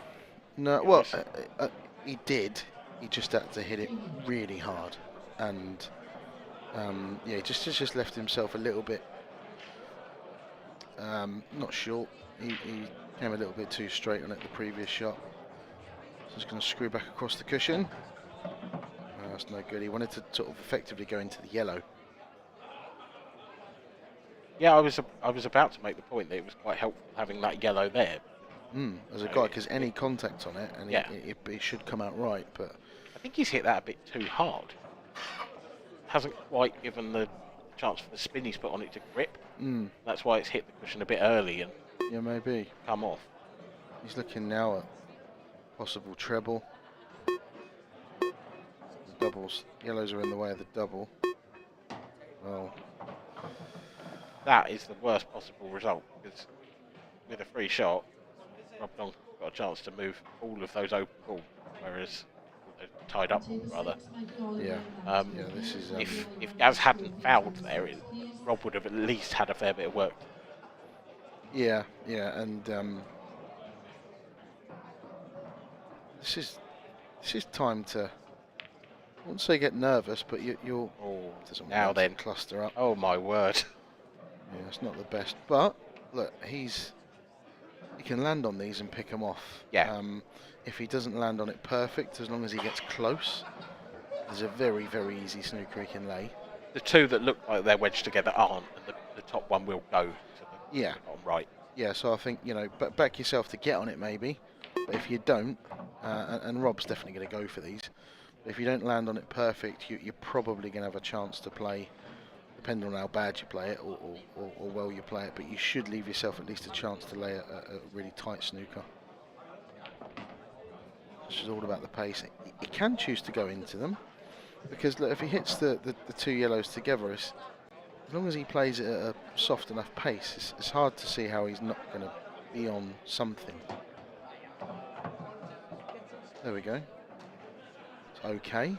Could have been worse. It's not ideal, that. Could play the middle of the three now, maybe? I kind of think you've got. If you play the one that's come open, you're topping the cue ball through towards the side cushion. Yeah.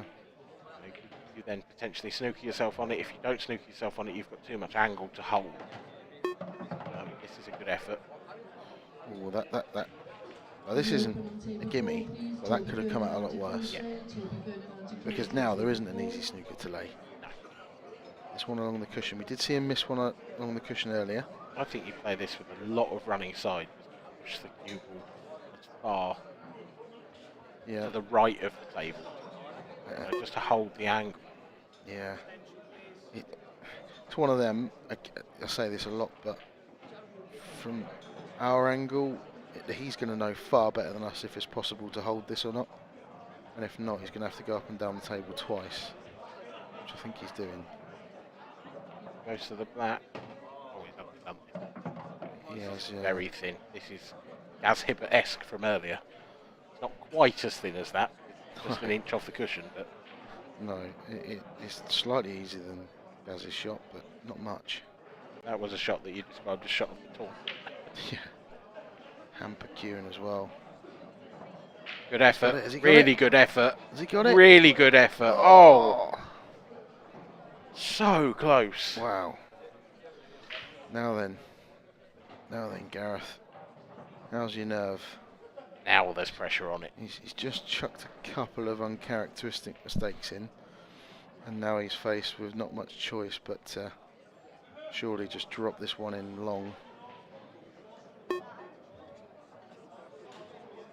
All eggs in one basket. So solid. That is so Smooth. steady. Smooth as you like. Yeah. Silky from Gareth Hibbert. Yeah.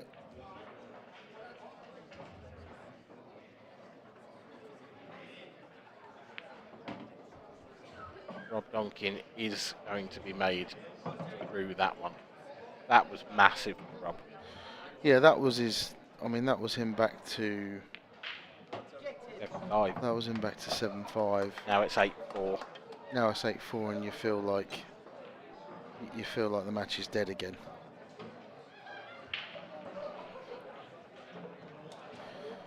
Yeah, Look, the way that's gone there, I can't see anything but Gareth making about 4 balls and leaving the easiest clearance of the tournament. It's just, I can't see anything else. Well, I'm sure Gareth will be crossing everything he's got that happens. Always seems to be the way.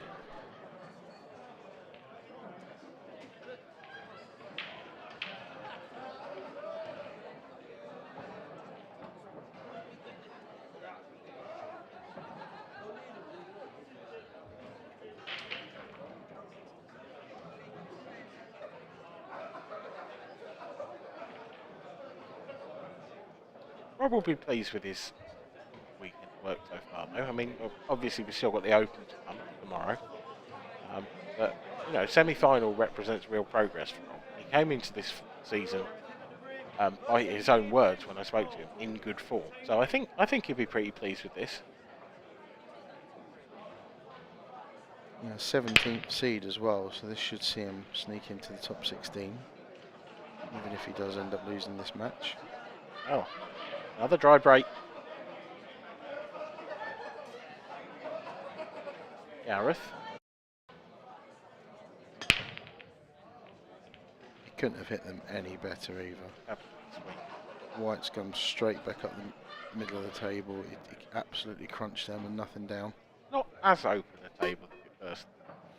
No. You look at it initially, you think, yeah, the yellows probably are quite get these, easy. and then yeah.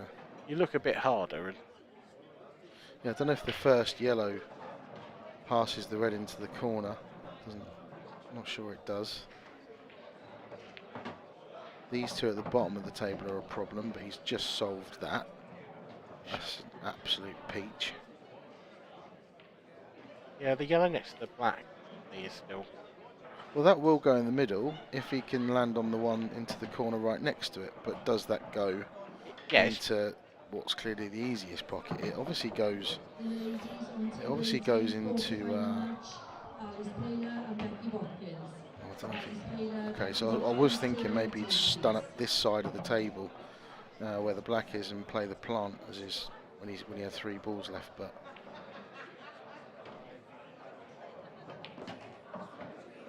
Now, nice bit of reverse side. Okay, so he didn't have to break into anything here, even if it doesn't go into the.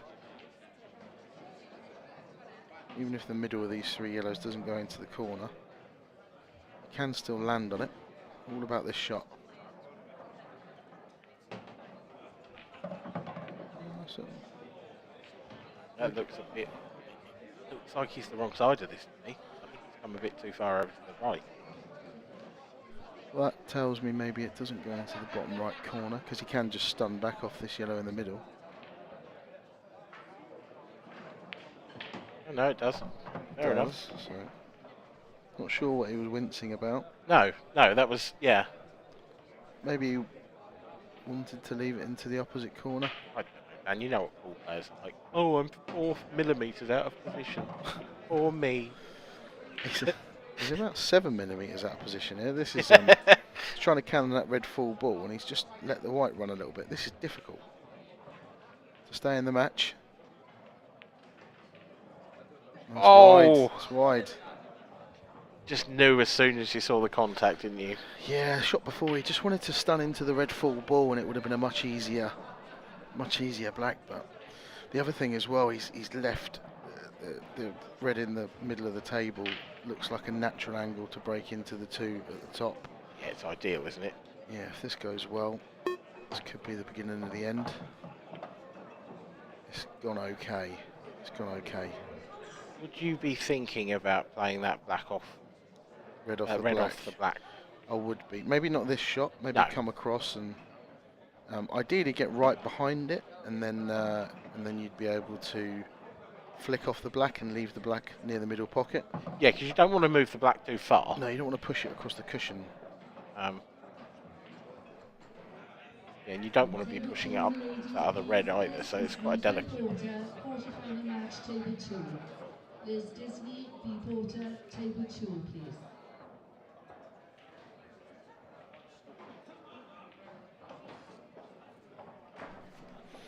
So he's thinking now about playing a more difficult shot.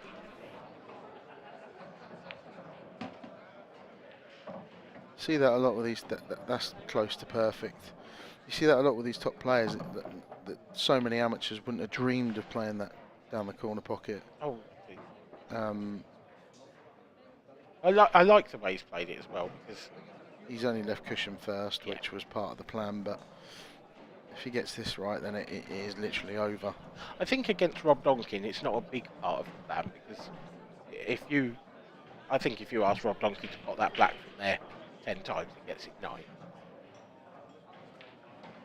7. Okay. No one gets that 9 out of 10. You don't think? You don't think there's anyone who's that good off the cushions that they get that? Oh, there's players that get it 7. I mean, I suppose. Yeah, I don't know. The black is a little further away from the pocket than. Do you know? Joking aside, if it was your home table, where you know the exact spring of every single cushion, yeah, fair point. Then I think there's people out there that's 9 out of 10. Yeah, very fair point. When you play at a tournament, every table plays slightly different. You don't know exactly how it reacts if you play it with a bit more pace or less pace. It's gone a little bit wrong for Gareth, but this should be easy enough. Play this with a bit of drag. Yeah, dragging left hand side. Very nicely played. So, well, it looks like we've got one of our finalists. Yeah. It will be Gareth Hibbert taking on Tomlinson or Clint Ironson. Yeah, and like really good performance there to get over the line. Started unbelievable, like PlayStation mode. Yeah, good. Few mistakes crept in, whether that was foot off the gas or what, I don't know. But it managed to get over the line in the end. I think that there was a big frame there to go when Rob had the chance to go 7-5 and didn't. So yeah, look, job well done. Yeah. You can clearly see he's playing really well. He's breaking really well. If he carries on breaking like that, you could see a final where he clears off 60-70% of his breaks. What a final it to be. Well, whichever one of those two he faces, they are in for a stern test on that evidence. And, let's hear from the man himself, Gareth Hibbert. He's in the studio. Thanks, chaps. Here I am with the Godfather, Gareth. It's been a while since you've been in an IPA Tour final. I know you've had a couple of finals recently in the World Championships back a couple of years ago, and also the Champions Cup in 2022. Yeah. But are you pleased with your performance? I mean, you started off like an absolute steam train. Yeah, I was flying early on, getting some good breaks and taking all the chances. I got a bit sloppy towards the end, some silly mistakes, just lost the cue ball a little bit. But yeah, I'm happy with the game. Rob let me off once or twice there near the end. Yeah, and what do you think the sloppiness is down to? Just because you had the heavy lead, or is it, it's getting a bit later into the night, etc.? It's a bit of both, but I've got a new tip on as well. So I've got I played Jason Hill in the last 16, and my tip was just sounding horrible. And before I played Mark in the quarters, literally like a guy from round our way said he can put a new tip on for us. So he had some in his room. Lagging the quarterfinals was the first shot with a new tip, and scraped through that 9-8 and. Just like on the finish towards the end there, I just wasn't getting the same reaction I was expecting, so it takes a while, but yeah, I had to do it at the time. I don't think I'd be sat here now if I hadn't changed the tip, so Yeah, because obviously you had a pretty convincing win there against Rob Duncan. Obviously the score didn't really reflect the way that Rob played in some of that match. With a couple of the other matches, Jason Hill took you to the end. Obviously you had a few tip problems, but you also had a great game against, and it was a repeat of the 2021 Champions Cup final against Mark Boyle. Yeah, me and Mark. There was a few mistakes, but there was a lot of clearances, and luckily he dry broke for the decider. He dished 2 from 8-6 to get it to 8-all, but at the decider he had a dry break and left me quite a good chance, and I took him. So. And Rob Duncan, I mean, we know he's such a talented player. Didn't really have the best of seasons, but is it great to see him back? Because he's such a talent, isn't he? He's a great player and a good guy, and he's. Rob's known for going for his finishes, but it was me getting most of the first opportunities there because I was breaking a lot better than he was. So sometimes you're happy to watch Rob go because he just goes for finishes from anywhere really, and a lot of the time he gets them. So he's a hard player to play, but his break didn't really work for him there. So what's your plans now then? So you're going to have a little bit of a rest now. You're going to be watching semi-final number 2, get or a bit of food actually. I'm not really eating much, so might have a bit of food and watch a little bit of this and chill out a little bit, Mark. Well, I'm going to let you chill out. Well played. Good luck for the final. Cannot wait to see how that one goes. Well played, Gareth. Cheers, mate. Well, there's the Godfather. He is safely into the final. And Kevin Barton just coming into my little studio here. Gareth Hibbert back on an IPA Tour final. We mentioned he's got to a World Final. We mentioned he got to the Champions Cup final. You know, not too far or many moons ago, but first Tour final for a little bit. Gareth Hibbert is a class act. He's a class player, class person, and I couldn't be more delighted for him that he's in the final. And I was speaking to somebody earlier about, you know, what is it about Gareth that he has this longevity? We've talked about him being the proverbial fine wine, just getting better and better. I mean, he's just a great player to watch, and same for Rob. You know, those two are probably in 2 of my top 5 of players that I enjoy watching. You know, Rob Duncan, I enjoy his style of play. Unfortunately, just want to be there for him. Just quickly had a word in there. I think he was a little bit nervous start of that match, and obviously 5-0 down. That's a tough, even in a race to 9, is a tough ask against, you know, someone who's playing as well as Gareth. Yeah, I mean, let's talk about Gareth, about the longevity of the way that he's done. You know, he got here, you know, late on Thursday night. He's played on Friday, and you know, somebody that's, I'm not going to give his age away, 50 plus years of age. We don't know how old he is. But he's an absolute machine. I mean, we're coming up now till 8 o'clock at night, and he's been playing most of the day. Played some really tough matches against Jason Hill, Mark Boyle, and again, you know, Rob Duncan was no pushover. How does he just keep pulling off it? You know, a serious level that he's doing it at. Well, whatever his secret is, he needs to bottle it and sell it, because I think he'd make a lot of money. He's just one of those players, a freak of nature. You know, he's probably still going to be playing like this another 10 years, so we probably better get used to it, because he's no sign of heading towards retirement yet. No, he's definitely not put any retirement tickets into me, so I'm not sure that's going to be happening. But this next match-up, this is going to be another exciting one. The world champions here, but Gareth Hibbert, who is it, do you think he's going to be playing? Well, obviously on paper, it's Clint Ironson. He's the world champ. He won that title maybe 6 weeks ago, I think. Maybe a little bit longer, 8 weeks ago. But you know, he's showing no sign of any world championship hangover. He's in the semis. And he's up against Michael Tomlinson, who I can only just call inspired, delivering on that potential that we all know he has. So, yeah, on paper, Clint. But this is certainly a match that Mickey can win. I think the start is really key. I don't think he can do what Rob Duncan allowed to happen in that first semi and let Clint get ahead, because I think then the writing will be on the wall for him. So I think if he can get a good start, stay in the match, you know, 2-all, 3-all, 4-all, then anything can happen then, and he could well be in the final. Yeah, Mike, he's had a pretty good rest now till this semi-final. You know, he demolished Robert Stephen around sort of 5 o'clock, and you know, by in convincing style. I mean, he broke absolutely superbly in that match. As you've already mentioned, he needs a very good start. You think his break needs to work for him, and he just needs to keep with Clint, doesn't he? Well, he's got to have all aspects of his game if he wants to beat Clint. We know Clint is the world champ, so you know, at the moment he's the man to beat. But if Mickey Tomlinson can get the opportunities, then it's down to him, and you know, whether he can control his emotions, you know, in this semi-final, because you know, getting to the final is a big thing, and I can't wait to watch it. Well, the final isn't many moments away, but first up is going to be this semi-final between Clint Ironson and Mickey Tomlinson. So let's head over to the comms box now with Dan Davey and Andy Richardson. Good evening, everyone.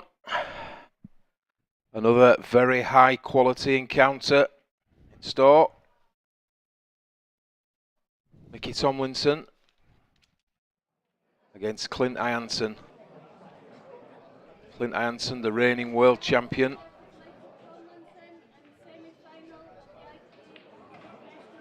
He's had a good run so far. On his top form. And as the guys in the studio said, I think Mickey's got to get off the... well, just about to say he needs a good start. And that's the good sort of start he needs.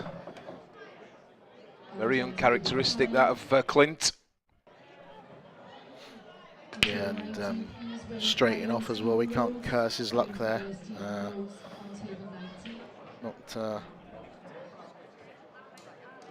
Not the best start. But I think you're right. It's for the better player, for the current world champion. It's not as important for him to get off to a good start as it is for Mickey Tomlinson, but the way we saw him earlier against Robert Stephen, I mean, he looks in top form. Yeah, I didn't get to see any of that match actually, but I did hear and I spoke to Mickey before he came out for this match, and I know he played well. Everybody's been saying broke well, and it was a convincing victory at 9-2, wasn't it? Yeah, he started so well, put Rob under a lot of pressure, and he just looked very comfortable out there. He looked like somebody that's been playing a lot, and yeah, just got what he deserved. It was a fully deserved win, and he really did dominate the match. You look here now and see the way he started. He looks very confident. Would have loved to have been a bit straighter on this. He's going to have to use the cushion, almost like a stunning sort of punch shot, if that makes sense. And just come up a little bit short, has he? Yeah, I think he has, Dan. Oh, that's not what you want, is it? No, First. Another roll. Yeah. Been ideal.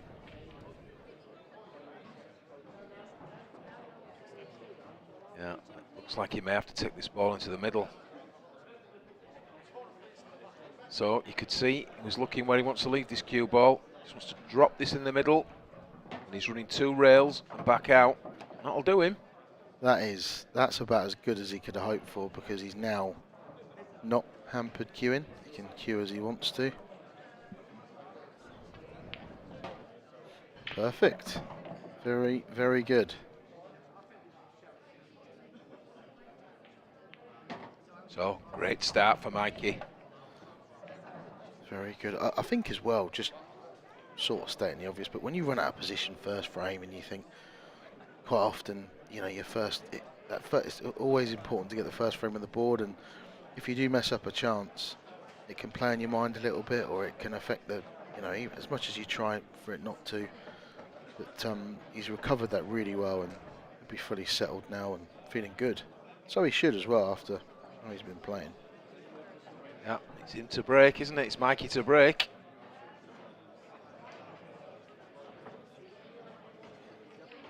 Perfect start as far as Mikey's concerned. It's a great thing to settle your nerves, isn't it? Opponent scratches, just gives him that opportunity to get used to the... Obviously he's played on this table already, but this is a different environment. Semi-final. Huge match. So let's see if he can continue to break as well as he did in his previous match. Yeah, front ball smash for Mike. Dangerously close to the corner, but didn't go in, the cue ball, and unfortunately dry if you're a Michael Tomlinson fan. Yellows look pretty good as well. There isn't really anything that needs to be broken out. I mean, the black's on the side cushion, that'll take a bit of getting on, but I mean, Clint has probably never been in better form. So you'd fancy him to get out from here. Yeah, he's electing to play up table, remove the 2 balls at this end, keeps all his work in one half of the table after that. Yeah, just needs to. Obviously, he's got the one over that corner pocket to link him to the ones at the top of the table. I don't know if he was planning to use that next, but he's got no choice now. It's just the 2 yellows that are closest to the middle pocket. They're kind of in each other's way to an extent. Just to work his way around that. Oh, well. He's human. Clint Ironson is human. He was trying to cheek the pocket. I'm going to stick up for him before people start saying, "How can you miss that if you're a professional?" He was trying to cheek the pocket because he was dead straight, and by topping it through, he was obviously going to follow the cue ball in. But yeah, early mistake. I just see as well. I don't know if we've actually, for people at home, we've got 2 screens that we're looking at. And so I don't know whether you guys at home saw, but Clint was just rubbing his eyes there, it's almost as if it's been a long day and he's tired, and maybe he didn't get a great night's sleep last night. I don't know. Maybe that will play a factor. Yeah, he doesn't look as relaxed as usual, does he, Dan? Well, he looks a bit flustered, a bit, right, need to settle, need to refocus. She's blinking a little bit there, almost as if he's just feeling a bit drowsy. Might not be a physical sport, but mentally it is taxing. It is, it's very draining. The levels of concentration required to play at this level.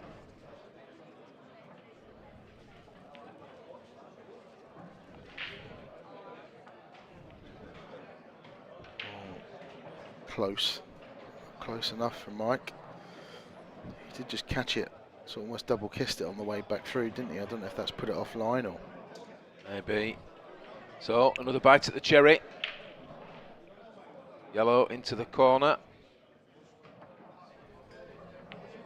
This time, no mistake. Yeah, very nicely done. Horrible shots. He was severely hampered queuing there.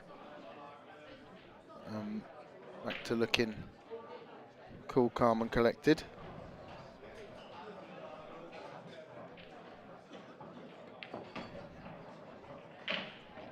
He had to really hammer that in to be able to get the cue ball out as far as he did. It's a much better shot than it looked. So again, it's just this black ball on the side cushion. Yeah, all about the angle that he leaves himself in his last yellow. He would have loved to have been dead straight, but that's okay. He wants to leave himself a nice little stun shot, so he can go over towards that middle pocket. Okay, so he's deliberately playing it off probably 3 cushions. Yeah, certainly 2. Probably elect to hit the 3rd cushion for perfect. He just wants to hold up now. Yeah, that is perfect. Clever shot, because his margin of error there, he knew the angle he left himself. He was never going to go in the middle, whereas if he stuns across, he can flirt with the middle pocket a little bit more. So very clever shot. It was. Played the right line. One apiece. And that's one that got away in some respects for Mikey. An opportunity there, hasn't he? Yeah, and look, it might not have been easy, but you're playing Clint, you're playing the world champion, you're in the semi-final of a pro event. You might well have to be taking those to beat Clint on current form. I think Mikey expected to kick that red out better than it landed when he took the first shot over the corner. Just didn't quite catch it correctly. Left an awful blind pocket cut. Full length of the table. Yeah, nearly made it, but... He did nearly make it, yeah. But it was almost double kissed all the way in, wasn't it? Yeah. Hell of a shot maker, Mike. You know him better than me, didn't you? Oh, it's he's your a area. fantastic shot maker, yeah. That's his thing, isn't it? I mean, it is, yeah. I can imagine... Very aggressive, great shot maker. Digs himself out of trouble. Yeah. Yeah. Big time, yes. Or he'll leave himself what most people would consider a tricky pot, and he'll be fine about it. Absolutely backs himself to pot anything, yeah. Yeah. Yeah, great to watch. Very, very dangerous opponent. And certainly for Clint, if he doesn't, if he starts to struggle.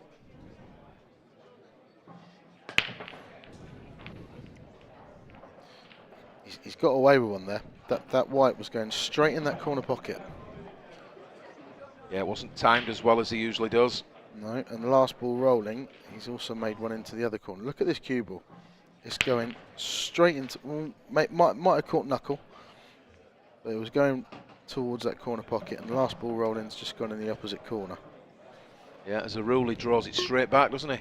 Yep. Straight back over the spots. Yep. It was heading straight for the corner pocket.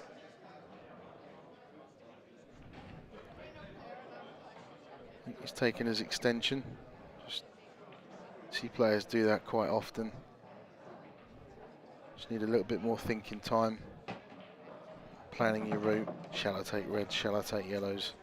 Okay, I'll go yellows. What order am I going to take them in? Just need that little bit more thinking time first up.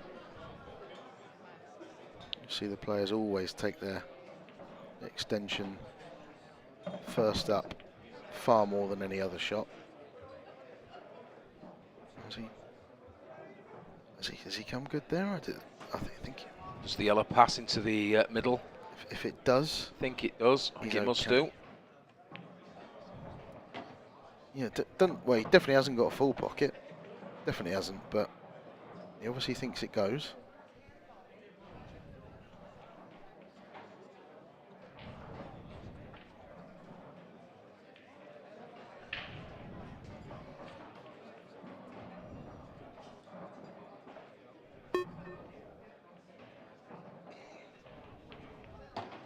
Wow, I can't believe that's gone in at that pace.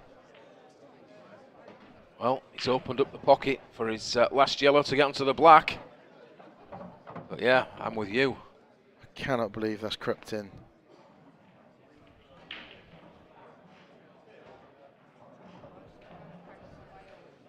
So, this is to take a 2-1 lead. And all things considered, I think Clint will be very happy with that. Yeah, he could be forgiven for thinking this is going to be my day. First of all, the break shot, and then that. Yeah, he looks anxious. Teague maybe just trying to G himself up. Yep. Mikey there, look. Yeah, he looks determined, relaxed, focused. Big sigh. Bored. Yeah. This is very focused. You can see he's. Did you speak to him? Does he got like a? Yeah, he's quite. Listen, he said he's playing well, confident. Has he got a method, like when he's sat in his chair? Does he? Yeah, always? I've not really discussed it with him, but he just looks comfortable, doesn't he? Shoulders are up, you know. Yeah, body language. Yes, good. Body language is good. Yeah. Air of confidence. I mean, let's be fair. Clint always looks very relaxed when he's sat in that chair, doesn't he? He just sort of. Yeah, he's got one of those. You wouldn't know if he was 5-0 up or 5-0 down from 90% of his sort of facial expressions. Yeah, looks a little bit better than he did at the start of this match. I think just taking that last frame there. Yep.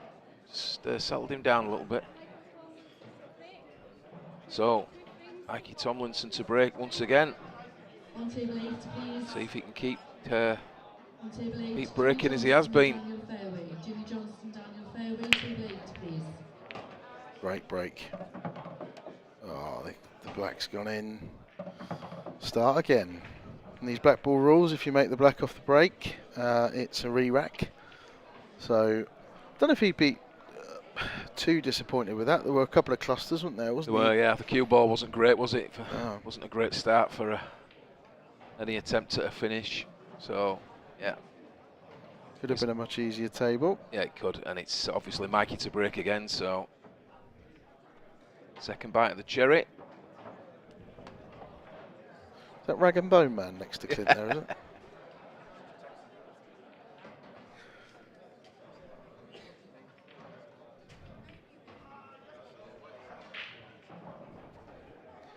So when you're world champ, you can just put your towel anywhere. That scruffy. Eh?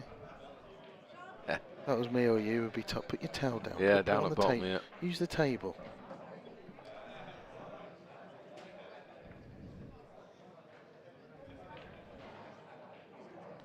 So there we have a great view of the outer tables. Commentator, Dan Fairway. Just going to table. Right, a screen there. Yeah. No rest for the wicked.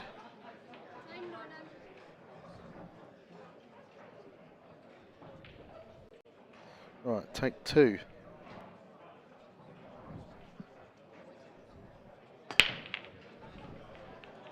Yeah, hit those better. The cue ball has landed in a much better position than it did in the previous rack. So there you see, came back in almost a straight line. Wasn't tracking towards any pockets, which is what you want. Timed them well. These yellows look good. Really good. He's straight down as well. Not an awful lot to think about here. Just the only thing that can go wrong with this clearance is complacency. He needs to make sure he. Think he'll probably come back up the table now for the one in the corner. I mean, there's so many ways. They're so easy. There's so many ways he can go about this, but just need to guard against the lapse of concentration. And this should be tied at 2 each.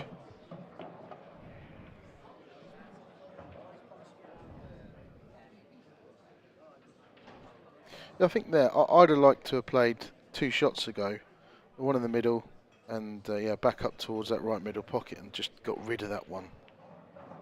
You know, sometimes when they're so easy, people can almost take it for granted a little bit, or just don't, you know, almost feel embarrassed to think about it when they're that easy. Yeah, but I think I agree that I would have liked to have taken this ball that he's looking at leaving last before the black, certainly earlier in this clearance. Yeah. If anything can go wrong, I suppose it's position on this, and there we are. It's not as intended. No, he's tried to spin that off 2 cushions and bring it back out, and this is tough now.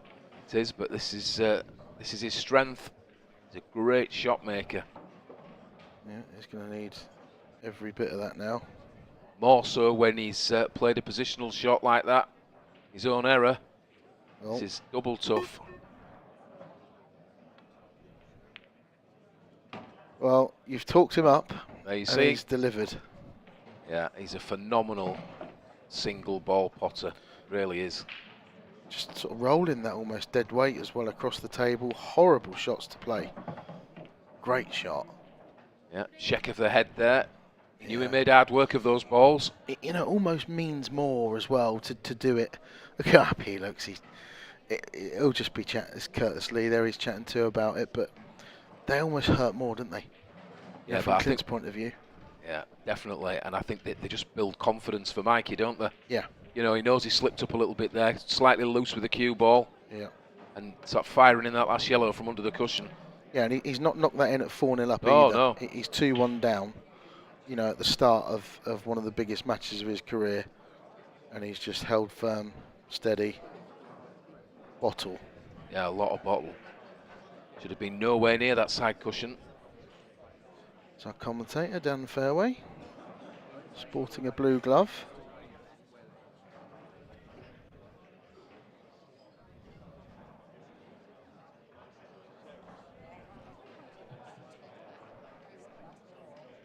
Disappeared then for a second. Not happy. Check of the head. Not a happy commentator. Right, back to the professionals.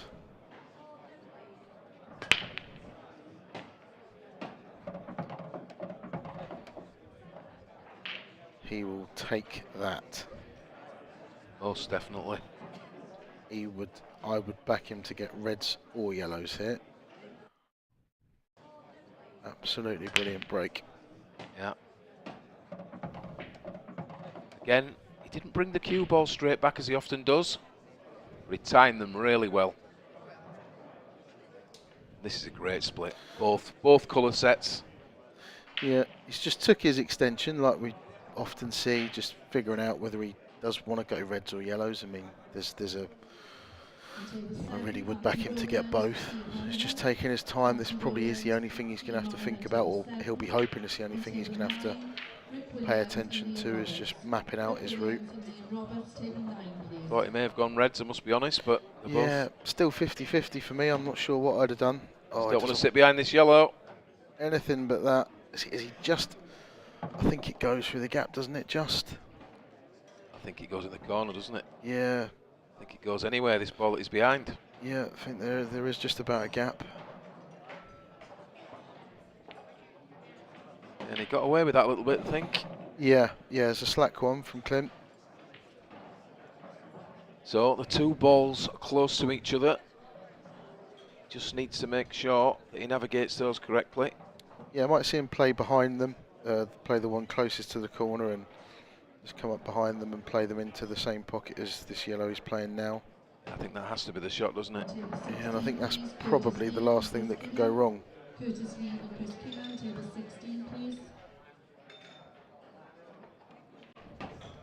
elected to play two cushions rather than the one. It's perfect. He's just low on it as well. Didn't want to have to be. Don't want to be high and having to play any sort of cannons. It's perfect.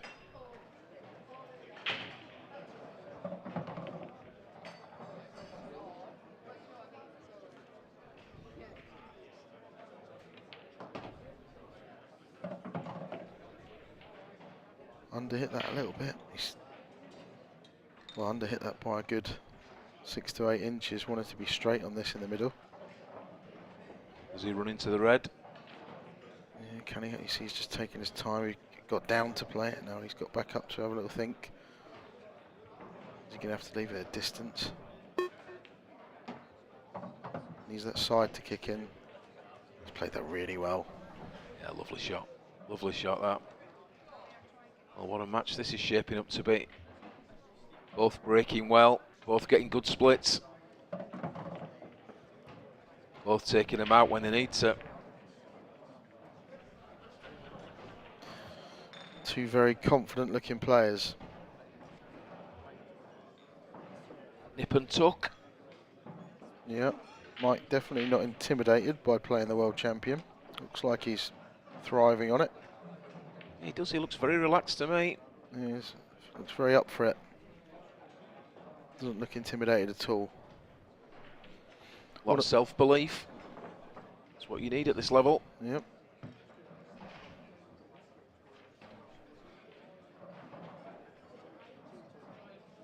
So 3-2 the lead. Clint Ironson. So again, you see Dan. Looking for it, oh, he's found it. Looking for his jaw.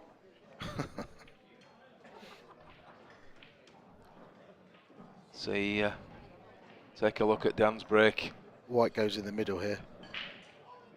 Oh, you called it. Well, he can't believe it.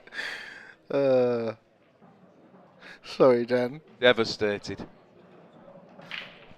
You've cursed him. Oh, it's made my day. You wait till he hears that back.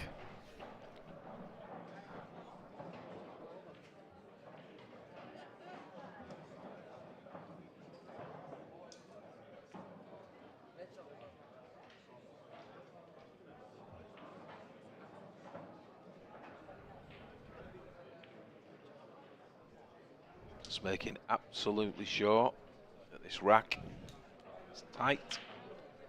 All the balls touching.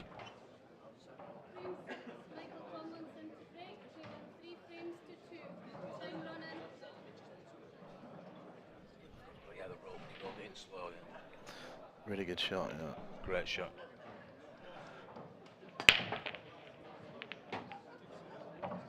So once again, great powerful break. There you see another black ball off the break.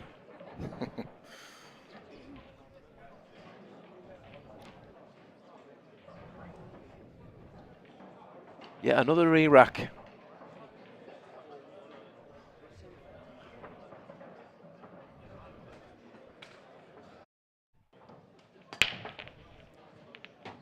Yeah, kick straight in the middle, wasn't it, that? Look how well he's hit them. Look how many balls are in the...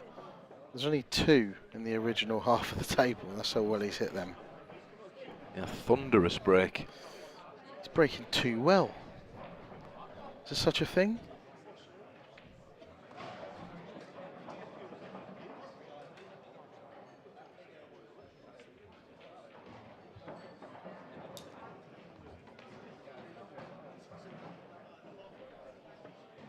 So, off we go again.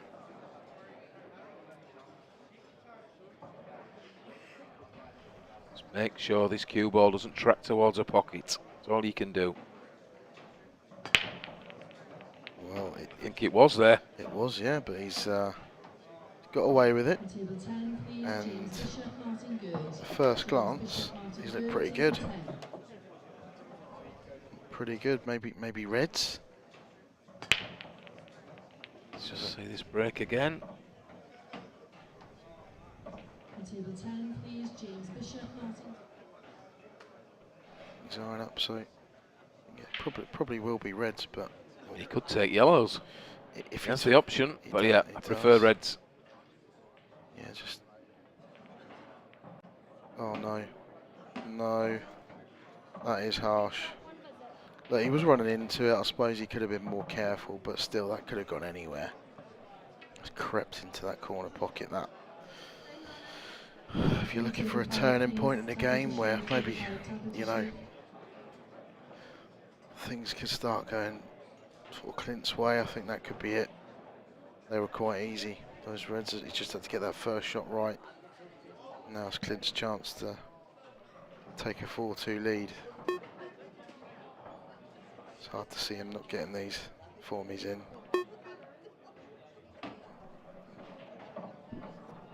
So he's elected to take the reds. Obviously, Mickey had taken the red into the corner, but because he fouled, remained open table.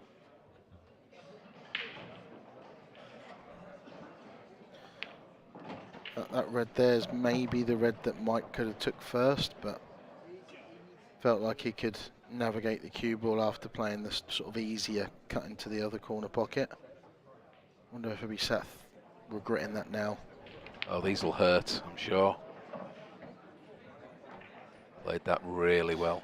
Yeah, Great shot. that could have gone wrong. If he'd have got a little bit closer to the black and stuck to it, maybe that could have gone wrong. But he's landed plumb.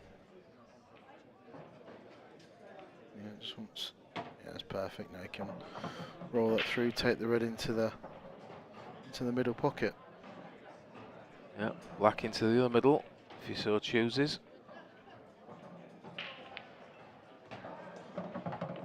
So this clearance is to take a 2-frame lead in this match.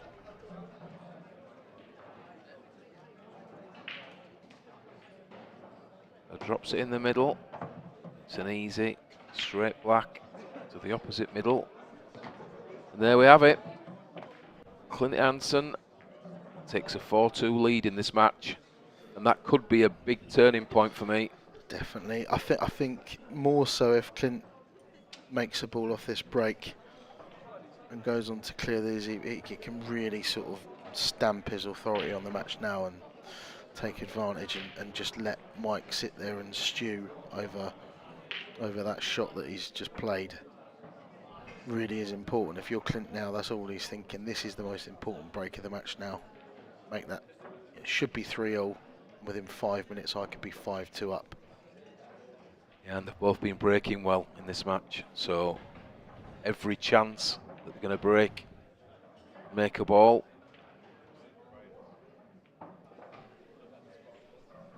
We have had a few matches where people have struggled on the break, hit them well, come up dry,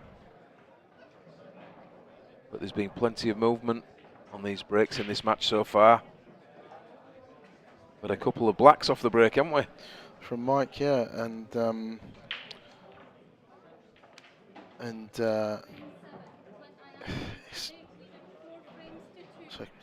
Clint often messes around with where he breaks from as well, but he's going dead straight this time. You can see he's not putting everything into it, and he hasn't made a ball there. So Mike's straight back in. Yeah, he's not bringing the cue ball straight back, is he? You know, I've watched a lot of him breaking from the front like this on the head ball, and he often brings that cue ball straight back, but it seems to track left or right. Yeah. Maybe intentional, maybe intentionally taking a little bit of power off. Yeah, and he almost seemed to stab at that one a little bit. You know, where he's normally so smooth, and yeah, it just left Mike a bit of a at first glance. You go, oh, these are nice. Well, where's your first yellow coming from? Okay, so he's got a little gap. Okay, I thought he was going to have to play a tricky plant, but he's missed it. Cueing off the cushion, it wasn't a gimme. Definitely expect him to get it, but well, that was a fantastic opportunity, wasn't it? Yeah. To make amends for the previous. I know, frame. And all he's done now is he's done exactly what he did in the first frame. Just first chance, tricky-ish first shot, messed it up and handed the table over to Clint. So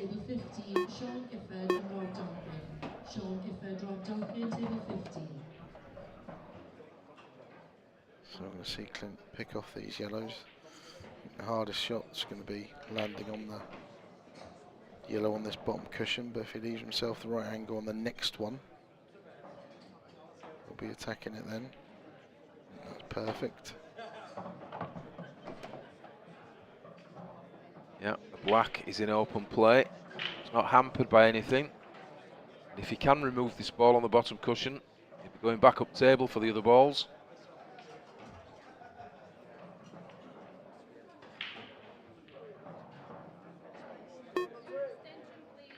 So he's just called his extension. Yeah, just wants a bit more thinking time about, is he considering playing the long plant? Not sure why he'd do that. Maybe he's thinking, take the 3 up. I mean, he's perfect now, isn't he, to get on his hardest ball. Just taking that bit of extra time, bit of composure. He's very good at that. Clint, I mean, everyone makes mistakes, but you won't often see Clint make what you might call a thinking error or rushing something. He seems to be very, very good at composing himself at the right time, just taking the extra 2 or 3 seconds to steady himself.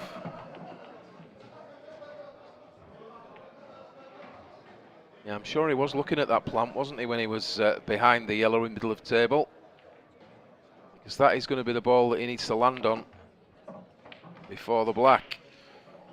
Yeah, so now it really is quite important that he gets straight, at least straight on this yellow into the bottom left corner. He could play 2 rails, couldn't he? Bottom, side, back out. Yep, definitely. Or he could just play the one if he chooses, but yeah, I think 2 rails. And he doesn't want to sit behind that red. Or is it just rock back onto it? How close is this? It's very close, yeah. And it looked like it might have rocked back onto it. That happens all the time, but he can't really curse his luck, but yeah, he's snookered. Can't really he's done well to hit that. He can't really curse his luck because he should have been nowhere near it. No. Well then, has the turning point gone back? Should have been 5-2. Really should have been 5-2. Mikey's got to make these count. He really has. No way will he have imagined did he get back to the table in this frame. No. The only thing was there when Clint hit that yellow out of the snooker, he just tied those 2 balls up a little. Mikey just give him a little nudge there. He's played that well. Played that as a controlled cannon. So the ball to the right of screen near the middle pocket there. Just needs to be careful with that one. And he's missed the ball into the middle. I can't believe that. Neither can I. And his strength is his shot making. All I can think of is he just completely took his eye off the pot. He was worried about where the cue ball was going. If that was deciding frame and that was the black, he gets that 100 out of 100. Must be his concentration, must be. Yeah. Just needs to regroup, refocus. That was a fantastic opportunity, wasn't it? Yeah, to make things worse as well, he left Clint dead straight on the one in the middle, like the one in the corner, sorry, to... He'd already made an error in that game, hadn't he? And yeah. To get a second chance. But he's got to put it out of his mind. He's got to. So, yeah, Well, check your head. Think, right, no more of that. Yeah, let it all out and refocus. It's only 5-2. There's plenty of pool left to be played. You want to take a bit of assurance from the fact that Clint's actually chucked a couple of mistakes in. I mean, this is one of the best players on the planet at the peak of his powers. Just won the world title, you know, and he isn't playing perfect pool. So just hang in there. You know, things can change. Try not to beat yourself up too much about it. Everyone's different though, aren't they? They've got different ways of handling things. Some people like to show no emotion. Some like to have a bit of a talking to, give themselves a bit of a talking to, and then get on with it.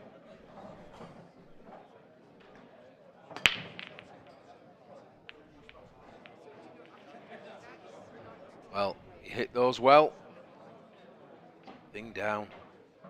It's a nice split as well. There's a bit of traffic in the middle of the table, the two yellows and the red. They're kind of blocking each other a little bit, but Clint will be happy, very happy. How often does that seem to happen, Dan? You struggle, make an error in a game, comes to be your break, you hit them well, it's like the pool gods punish you. 100%, nothing down.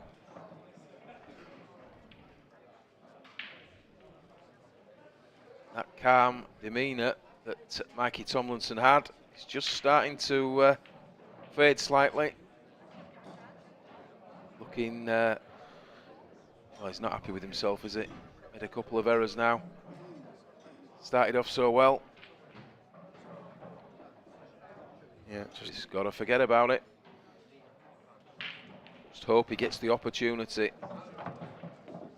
Yeah, and he's look, Clint's made another mistake now. I know the yellow does go into this corner pocket that he would have been using probably to get onto the black with, but he's got to take it now. He's not too happy himself. Puff of the cheeks, regroup. So this frame isn't over yet. Is that to stop?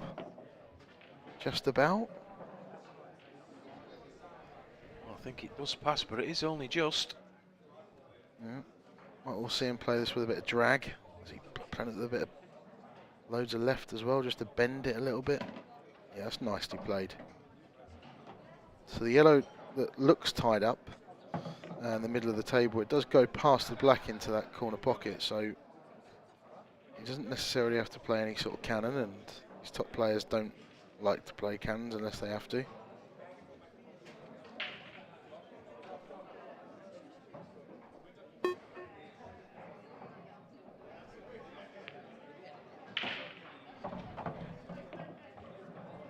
As you alluded to, Dan, I think it must pass to that corner. Yeah, so he's going to leave himself a tester.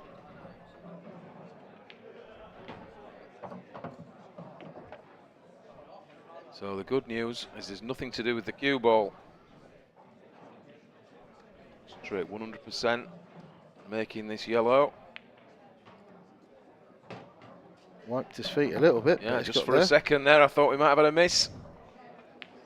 But there it is, and it's a 6-2 lead now for Clint Ironson. And those errors that have crept into Mikey's game allowed him to open up a 4-frame lead.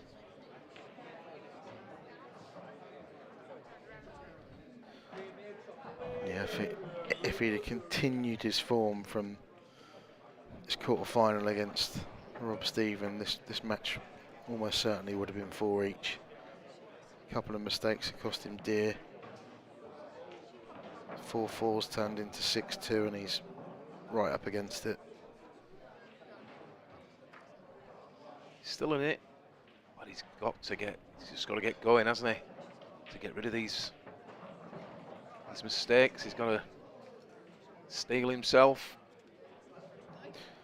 Yeah, and as much as he's not sat there punching, you know, punching the table or effing and jeffing, for want of a better phrase, he is showing a bit of emotion. It has got to him a little bit.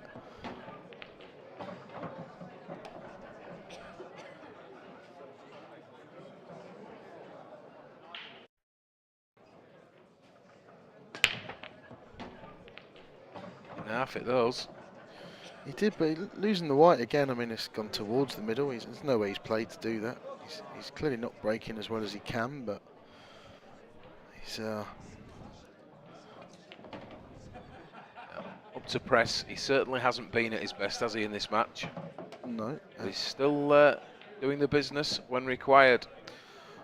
That's the difference, isn't it, between your very good players and your elite.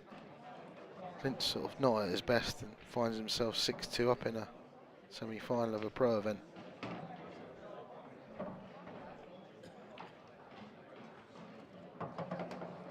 So the ball just close to that yellow top left of your screen. The red goes into that corner. Just needs to make sure he drops behind it. Doesn't want to be hampered. And, well, that's perfect, isn't it? Yeah, I think it's perfect. I'd probably love to maybe screw straight into the yellow that's closest to the white. If you can screw straight back and just go just to the right of that, maybe. And if he's got the angle to do that, he's come over the other side. Playing on the red into the corner. Yeah, I mean, if so, that was the shot, actually, to be fair. Just under hit it. If he was dead straight on this into the corner, it's frame over. 7-2, but this is tough. I don't think he can dig into it enough to screw onto the side cushion and miss the yellow. Is he going to come back up table? Or is he going to try and hold it? Play two cushions, which he has done, yeah. He's played that well, hasn't he? He doesn't want to be. Oh dear. He doesn't like that. No. He doesn't want to be straight. Always saying it, but maybe got a little bit of angle, bit of a stun run through the gap. What shot that is, a stun run through hampered queuing. Yeah, much better than it looked. Very, very good. So, starting to run away with the match. It's one thing playing perfect pool and see someone like Clint, he's in top form. You realise how often people like, say, Clint at the moment and whoever your sort of best players are at the time, how often they start to mess something up and just always seem to dig their way out of trouble. Yep, they always show the class, don't they? Yep. We all know the fantastic players with their A game, but the elite, yeah, when they're fantastic with the B game as well. Exactly that, and I think that's really is your difference between your players that are. You look at somebody like Clint, he's in the semi-final at least of one of the two competitions most weekends, isn't he?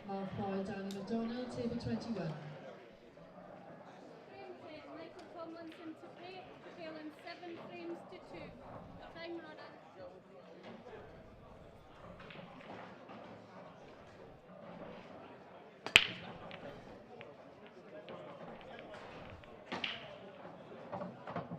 Well, he has to count himself fortunate there that he didn't go in off in that corner because he was tracking straight back towards it.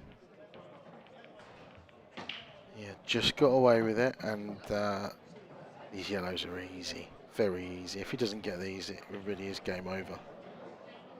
It's come out good. I think the yellow closest to this right middle looks like it's a bit of an acute angle, but he can land on that, that's fine.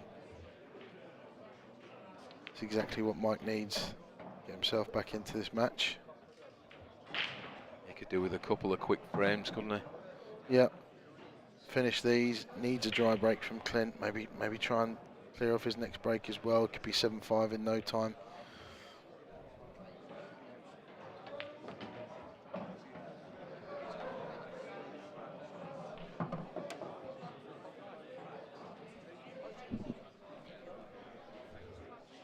It's perfect here. Just drops this yellow into the corner. He's just looking now. Yellow into middle. Yellow into the other middle. It's just all about leaving an angle on the final yellow. Yeah, any angle be fine. He can get really tight to that side cushion if he wants, but probably see him screw back, and that's perfect. Yeah, a larger margin for error screwing back, wasn't there? Yep.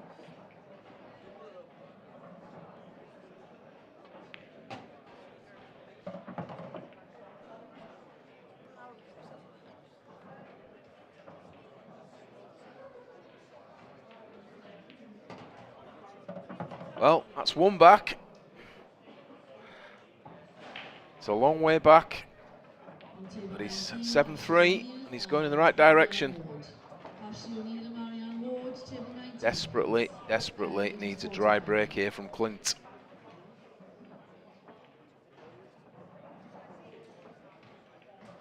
Yeah, and then another one after that. Yeah. A couple of clearances from his own.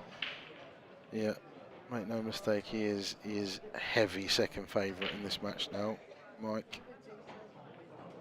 But Clint's not on the hill yet. Momentum can soon change. Does look a bit dejected in his seat, doesn't he? Folded arms. I wouldn't say he looks like a beaten man, but it's clear from the body language who's behind. That's a bit better from Clint. Just controlled the white a bit better. Made a ball. I think reds are. If the red goes into the middle and the sort of left-hand side of the table, then actually this is probably a little bit easier than it first looks. And the red does go into the middle. Sure of that. The red that is left at the other end of the table would leaving the black into the middle. So it's all about this shot. He's deliberately played that cannon.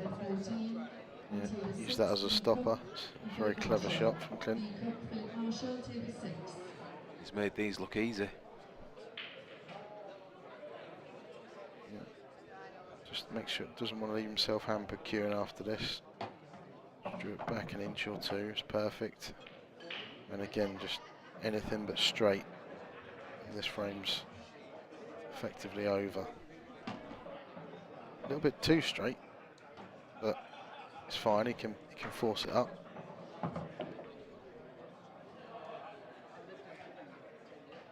He's got a little angle, he just stuns it out. Yeah, a little bit careless. He didn't, you know, he could have played that with a lot more right hand side and left that much easier, but absolutely fine. Because now, if he'd left himself straight on this, he could have got very close to the black. Now he's going to have to leave a little bit of distance.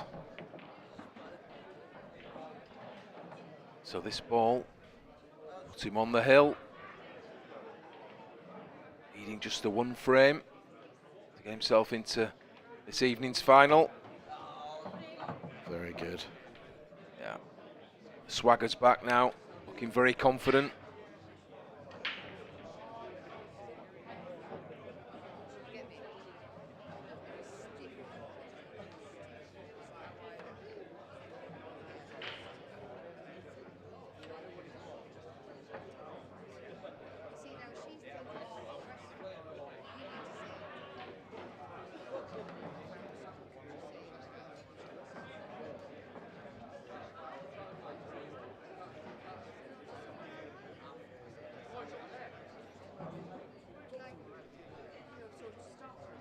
So Mikey Tomlinson just needs a quick 6 frames on the spin, Dan.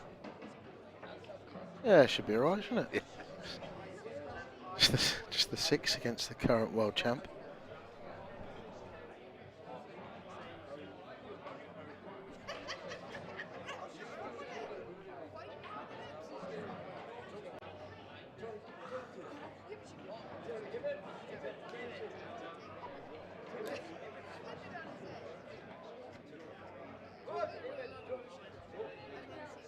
Michael Tomlinson to break Quillen 8 frames to 3. Time running.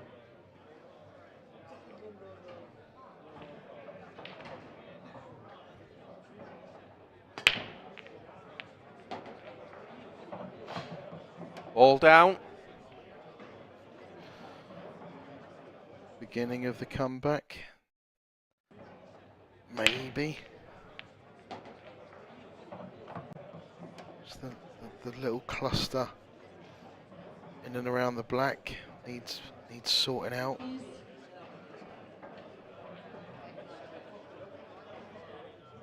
Looking at yellows, I would think, but is that cluster around the black that is the problem? Yeah, I don't know if he's even got the angle to go straight across into it now. Again, they don't like to play cannons unless they have to. You can clip this in, it's very thin. Not too sure what he played there, to be honest.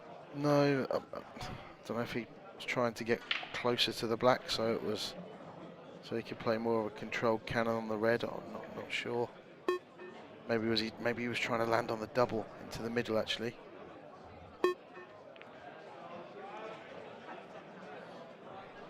And he hasn't left Clint a very nice table at all. This is very difficult. But I don't think there's any sort of safety approach here. He's got no choice but to go for them. See what he can do. Wow, what a shot. What a shot that was. What a shot that was.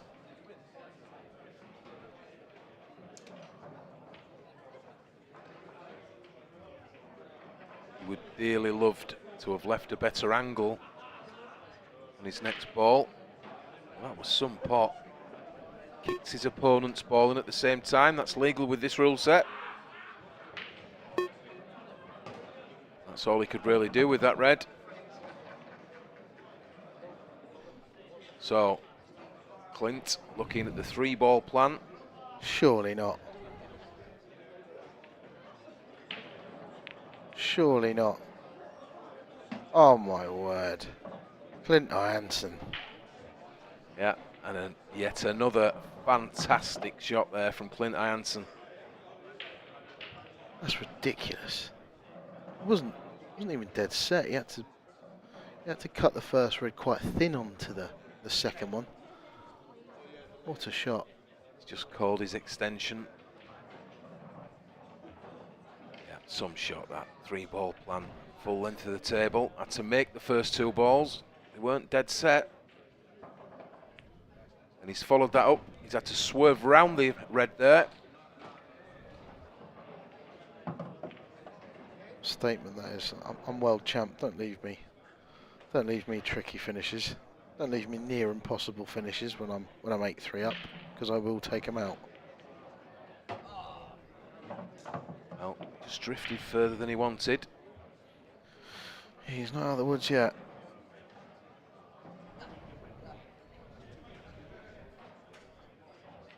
Really has got to drag and hold this.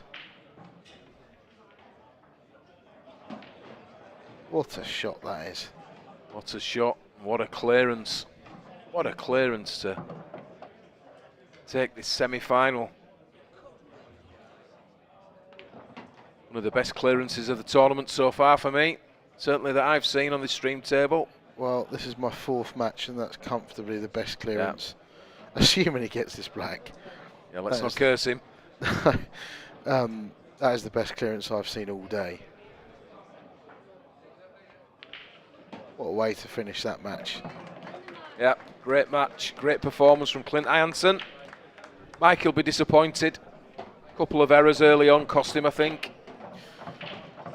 Yeah, and Clint just doing what Clint does. You know, started very well. A little bit of a wobble, a couple of uncharacteristic mistakes in the middle of the match, but a couple of times he sort of ran out of position, just found a way to dig out the clearance and finished it with one of the best clearances you're going to see all weekend. Yeah, that final clearance there was sublime, wasn't it? Unbelievable, yeah. It was almost as if he enjoyed the challenge. Especially the 3-ball plant, had to make it. Oh, the initial skill shot, the 3-ball plant, it's ridiculous, absolutely ridiculous. So, world champion, and he's in to the final, the professional event. Here we have a view again, some of the outer tables. As you can see, very busy here. Lots of action. And a lot of support from the locals, people that have travelled up with the players.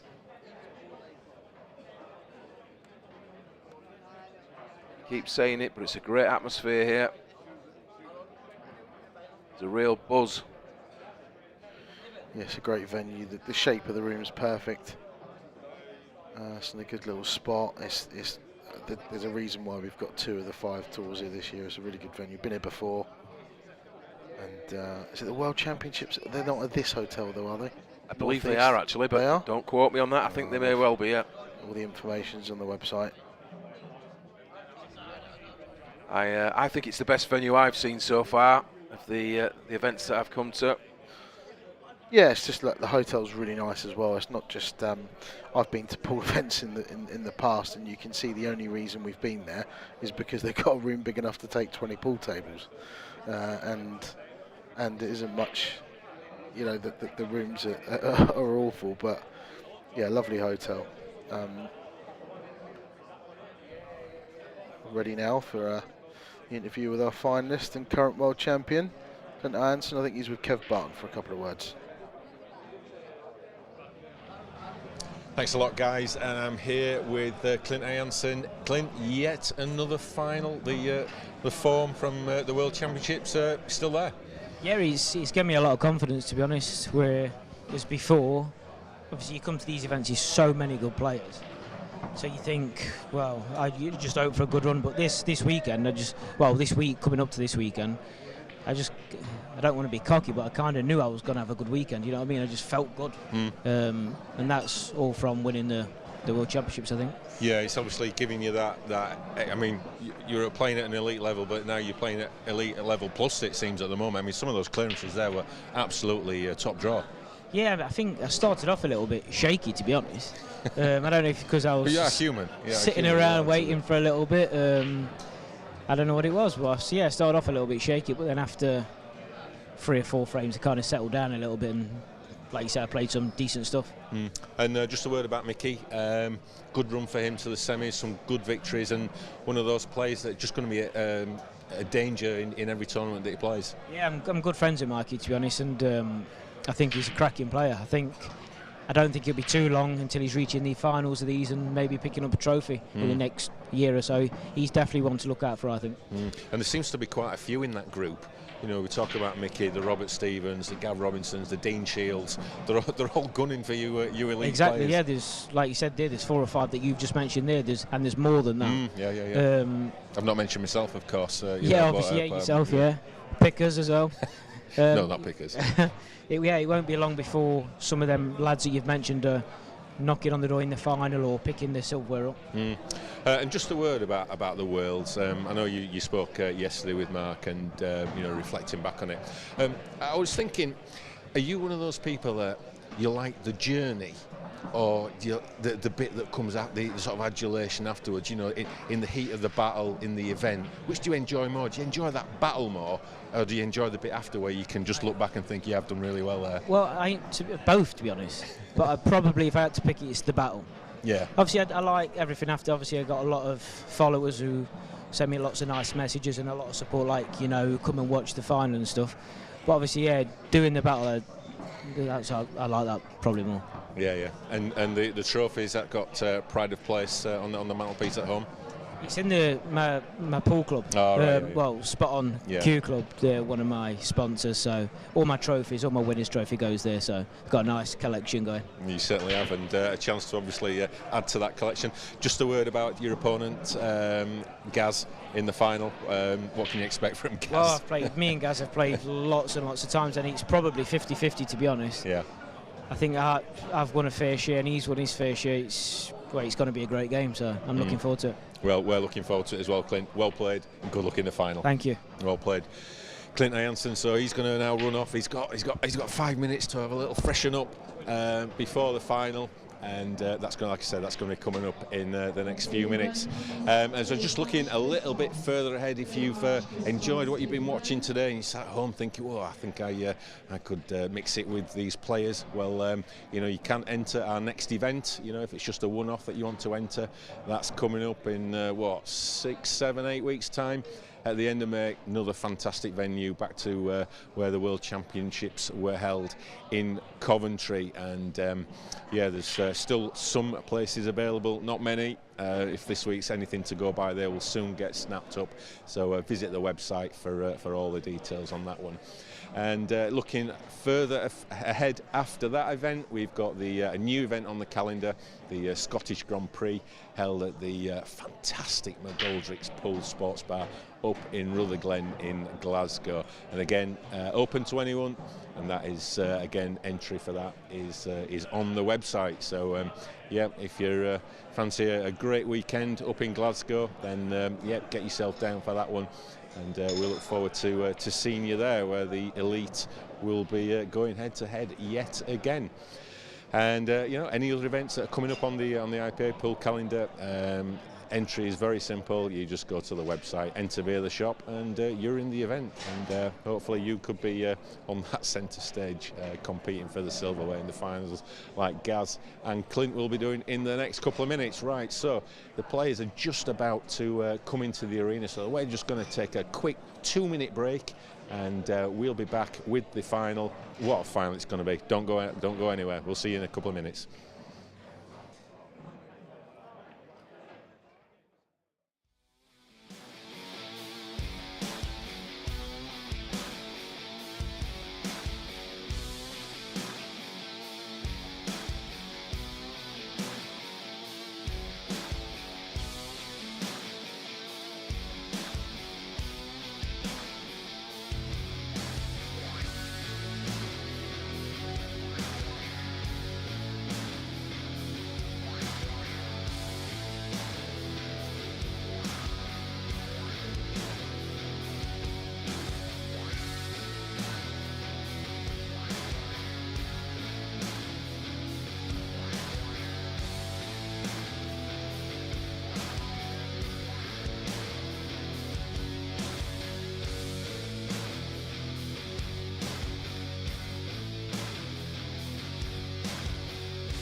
And welcome back to Gosforth for the final match of here on day 2, the Pro Final, the European professional event between two of the greatest players in the world. I'm delighted to be joined by another great player, unfortunately not in the final tonight, Dean, but Dean Shields. And Dean, before we talk about the final in a minute, two great players, impressions of the event and the weekend overall so far? Oh, it's brilliant. There's definitely a buzz around the place. It's yeah, it's a great event so far. Yeah, and obviously shocks as usual in the pro event. You know, Mark Farnsworth going out early doors. It just seems to be every tournament we're talking about. You know, you just can't predict anything. No, that's the standard of the. Well, I was going to say the pro side, but everyone really, everyone could beat everyone. It's cutthroat. And just talking with Clint at the semi-final, we're talking about this group of players that are really pushing. The top 2 or 3, you know, and yourself is in that group. The Mickey Tomlinsons, the Robert Stevens, the Gaz Robertsons, the Dean Shields. It's getting super competitive out there. Yeah, it is. It's you've got to give it your all in every game. There's no not that you would ever take it easy with someone, but you know, sometimes you look at the draw and you might have thought in the past, oh yeah, I've got a nice route here. You don't have a good route at all anymore. So whoever you've got can take you. We'll keep maybe. But yeah, you just say you've got to give it your all in every game, whoever it is now, because they're all capable of beating each other. And what's the difference between those at the very top and the likes of yourself? What have you got to do to lift yourself into that next level? It's a golden question. I think for me, it's always been about belief. I know I've got the game. It was just doing it when it mattered, and when you're in that moment and you've got that one chance to do it, it's producing the goods when it matters. And I think that's where the top boys have been doing it for so long, and they're used to the environment, the crowds or whatever, and doing it when it really matters. And I think that's just the little separating point at the moment is that maybe the chasing pack are still to experience that on a regular basis. Yeah, but as you get more and more accustomed to that environment, then it's just a matter of when and not if. Yeah, exactly. I keep telling myself it's a case of when and not if. I've been knocking on the door now. It's just it ain't budging, but it's going to do at some point. Well, the two that have. Gaz and Clint, you know, for people who've maybe not seen these players, new to Black Ball, new to the IPA, tell us about these two players and their respective strengths. Well, Gaz is a legend of the game. Since we've been doing it for about 55 years. Obviously, me and him won the doubles back in 2016. That was like when I first really introduced to him, and he's just brilliant. His positional play, his potting is unbelievable. And Clint's just a machine that just seems to always be at the back end of tournaments. He's unbelievable. He's current world champion, and he's playing like he wants to win every event he's in. And talking about Gaz, what do you think it is about him and his style of play that gives him that longevity? Like you say, he's been around for, you know, at conservative estimates 55 years, could be longer. No one really knows. What is it about him that he's able to play at such a high level at the mature end of his career? Well, we think so. I've no idea. I'd be saying that in 10 years' time. Again, yeah. I've no idea. It's just he just gives it his all in everything. He's not one of them that's looking for excuses. He's 100% in every frame he plays, and he's got the game to back it up. You know, It's just, like I say, he's one of the legends. And his break, he's quite a unique style. He gets his leg and body into it. There's nothing left out there on the break, is there? No, he best pack that in a few years. He could pop a hip out or something. Yeah, it is a good break. Yeah, everyone needs a good break. I think Clint's got a bit of a monster. I think what bit I saw at the semis, he wasn't breaking too well, but they were still going everywhere. And if he can control it, he's hard to beat also. So it's going to be a great final. And Clint obviously riding the crest of a wave after winning the Worlds. It's obvious that, you know, talking to him, that has given him so much confidence, as it should. Yeah. I think he's one of them. Everyone's talks about Clint as being one of the big boys in the game. Obviously, he's been seeded #1 before, and it's just that was the one thing that was missing off his CV. And everyone knew he was a world champion in the weighting, and now it's come true. He should be riding the crest of a wave now in future tournaments. Brilliant. Well, thanks a lot for your time. I know we've just pulled you in at the last minute, Dean. Thanks for your thoughts and insights on that. And like the rest of us, looking forward to an absolutely fantastic should be a great game. Conclusion to the European Pro event. The players are ready, the refs are ready, so it's over to the com box, down fairway.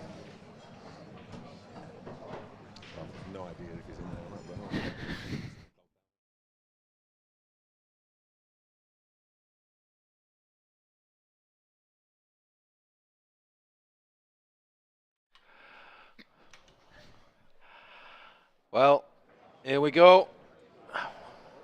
The final of the European professional event up here in Newcastle.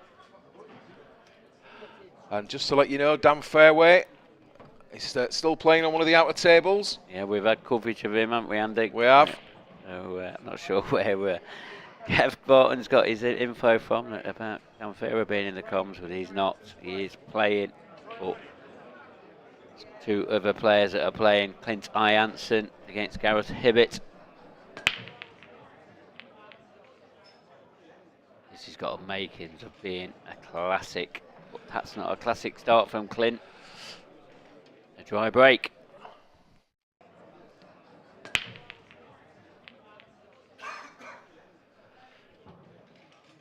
So, first real opportunity goes to Gareth Hibbert.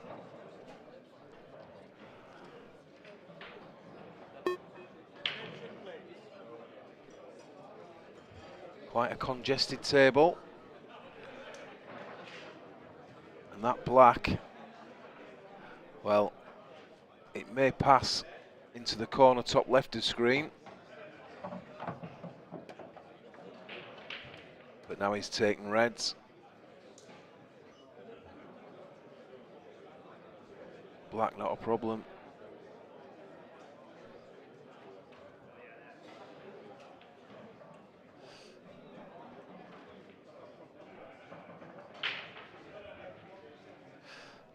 So Gareth just looking at this long red. He's decided he's just going to, well, look at that for an aggressive shot. Yeah, he's played that. 100% he's played it, yeah. Yeah, I mean, even if it just stayed over the pocket, it was a great developing shot, and wow, great shot. I mean, he's probably going to be forced into a bit of a, I don't know, finish possibly. It's a tough shot. It says he's going to take this red into the corner. I think he'd like to develop this other red, and yeah, he's been a little bit unfortunate there, but it was always a possibility. He'd like to have caught that ball, half ball, wouldn't he? Yeah, coming off that top cushion and hitting straight behind it, you've got to say it's tad unfortunate.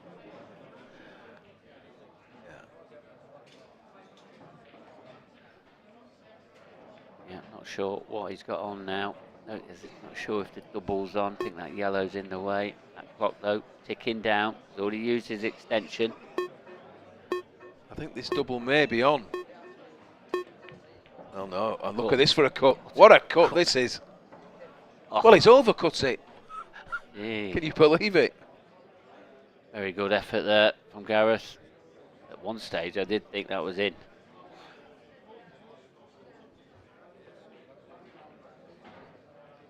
Well, he's blocked the pocket. Second prize. And these yellows aren't easy, are they? No, they're not. And to right at the black spot. We need to do something with them. They haven't got many pockets to aim for.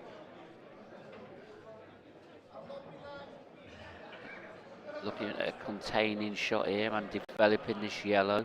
Trying to hide it behind these cluster of yellows, but he hasn't hid the cue ball. Oh, I think it stopped Gareth from potting one here. I don't think he's got a cutback. I think it goes. Yeah, I think he got job done there, to be fair. He's tied up that red between the two yellows. He's got something to think about here as Gareth.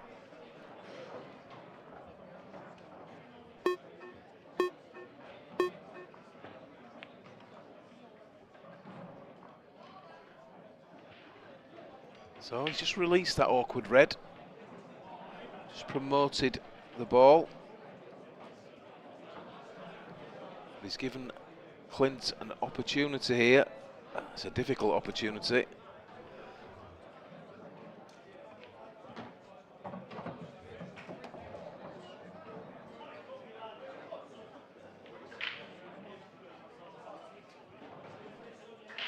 The yellow furthest right on your screen as you look now. That's a problem. He's just looking now.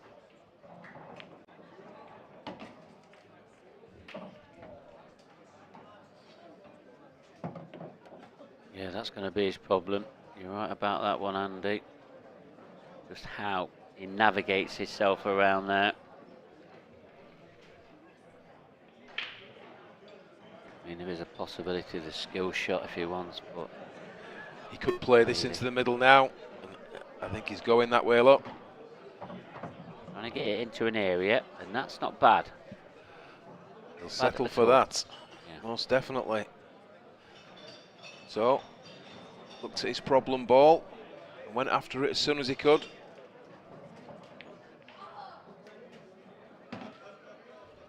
Now, he's in a much better position. The problem with the remaining balls is going to be position to get onto that black.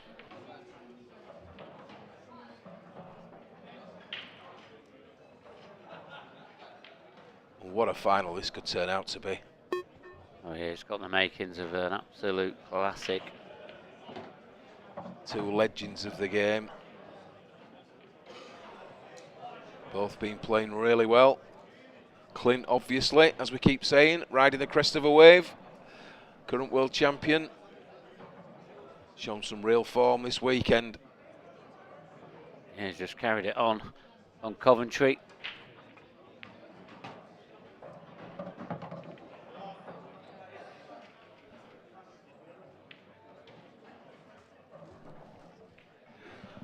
So, he just stunned this ball back. Just off straight, and he's just stunned it. And there we go. So, tricky finish that was.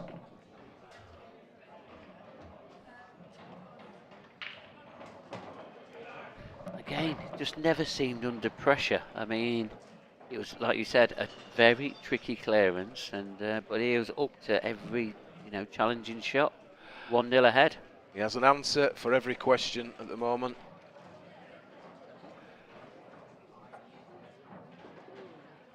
As we saw in his previous match. Pulled out some big finishes in that as well.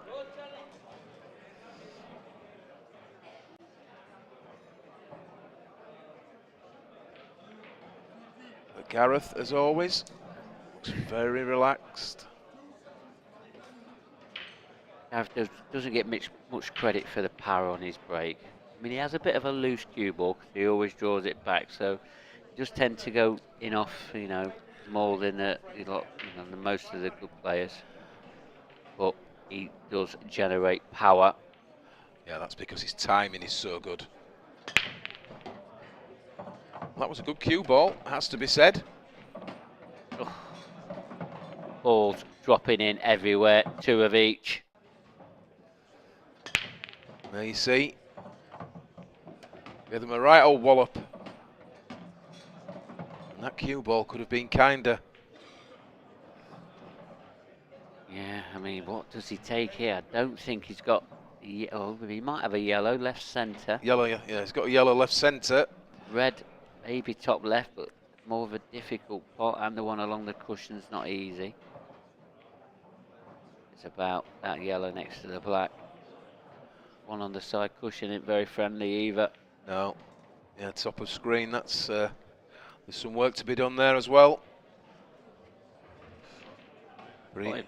Potting 4 balls, Andy, it has opened up this table a little bit. There's not much stuff blocking each other.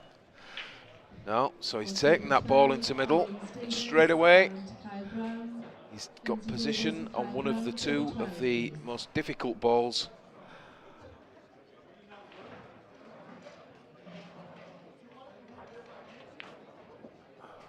Oh, for a moment I thought he missed it.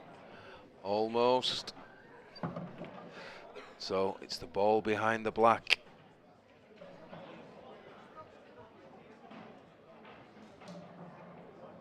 So he's going to go up table. And he just wants to make sure that he lands. Oh, stay away from the mid. Oh, Gareth. Very uncharacteristic. Well, he's so good with the cue ball as a rule. Just trying to think what he's done wrong there. Has he deaccelerated a little bit? Isn't get the stun he wanted on it. Sure. He's more or less drawn the ball back, hasn't he?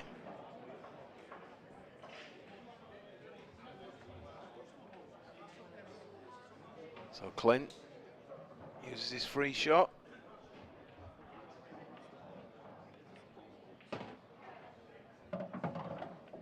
Does the black pass the two yellows into this corner?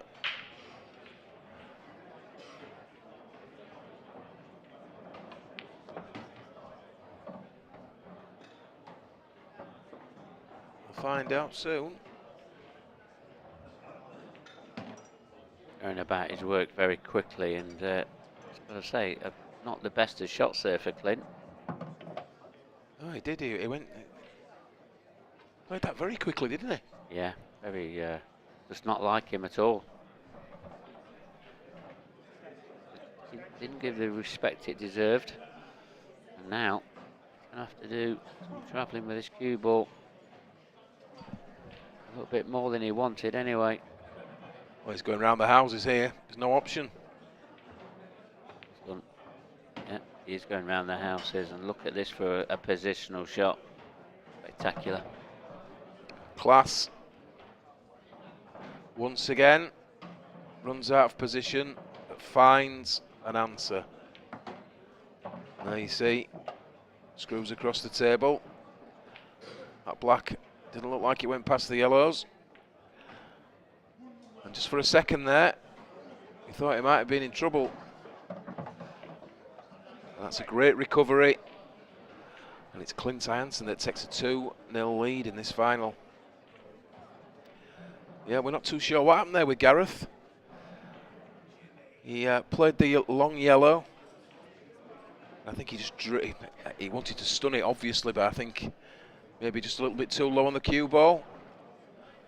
He spun the cue ball into the middle pocket, which was effectively end of frame. You can't afford to do too many of those. Certainly not in a final against a man on form.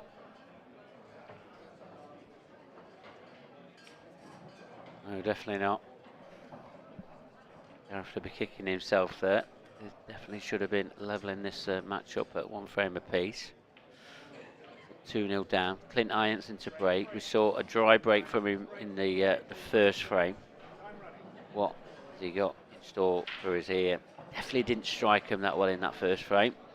Needs a better strike this one. Took a little bit of power off those for me. Better connection, but same result. Dry break. Yeah, and it's interesting to note that up to press, Clint has only broken from the front. He's only played head ball. We've not seen any, or I can't remember him. Certainly when I've been commentating, I've not been aware of him playing any breaks, cut breaks.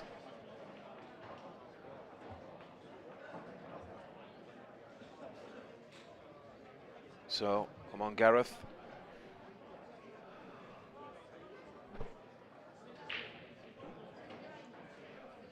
Put the last error out of your mind, and he is good at that. Very good temperament.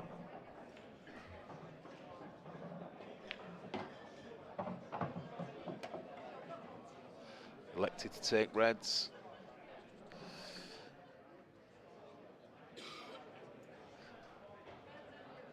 So the work in this clearance, definitely the two reds, the black end of the table.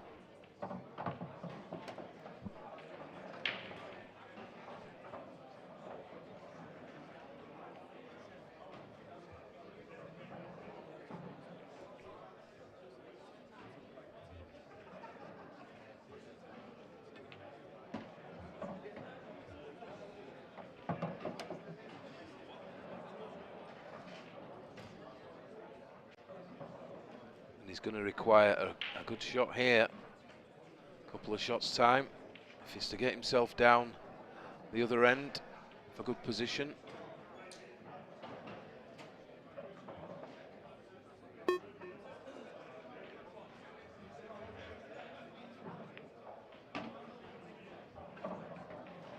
Needs an angle. Yeah, a bit of a puff of the cheeks there. He's not quite where he wants to be.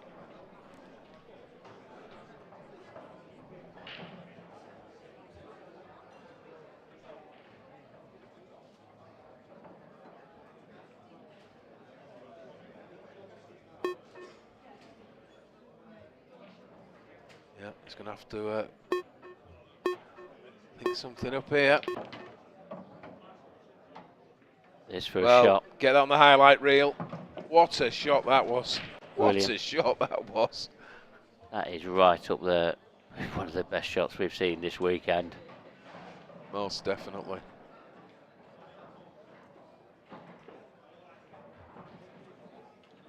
How well did he time that shot? Yeah, incredible. Incredible.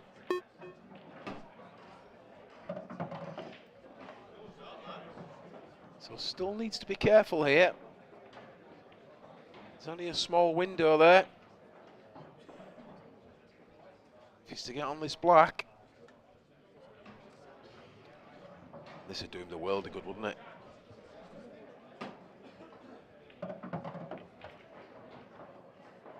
So, does it pass?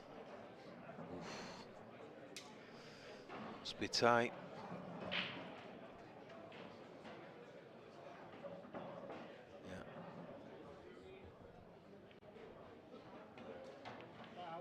Oh, just a glance the yellow. I'd like to see that one again. I mean, I did see the yellow move, but wow. Darren Maidment called it very quickly. Oh, look at this shot. Just look at that shot. Superb class. That's worthy of any this one here highlight reel, and then, the merest of glances. And unfortunately, because he's potted the black, it's game away. 3-0. Clint Ironson is not being punished for his dry breaks. He's had 2 already, but he's 3-0 ahead. I've seen one of the best positional shots I've seen for a while, to be honest, to go through the gap of them yellows and land absolutely plumb on the bottom cushion for that red. Yeah. A poor positional shot. You just can't hit a ball better than that, can you? Millimetres from getting the best position on that black. Millimetres. It was always tricky to hold for the black. You can't say it was a bad shot not to land on it. It was quite tricky.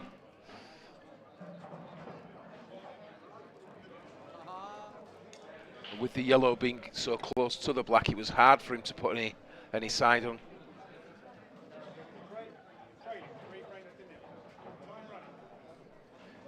So, regroup, refocus. It's a race to 10, long way to go.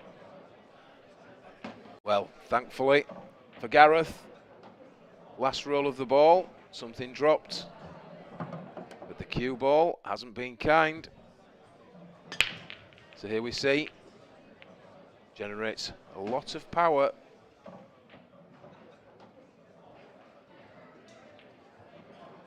Yeah, he's been a bit unlucky there.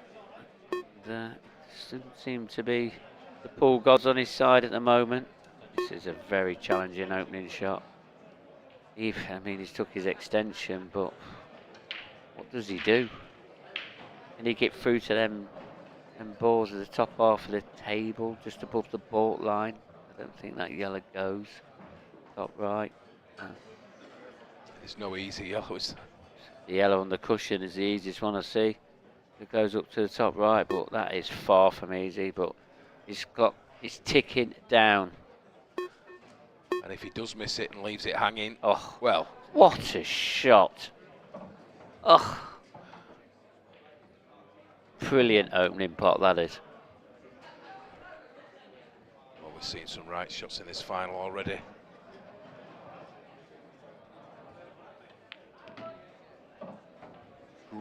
Great opening yellow. And all of a sudden,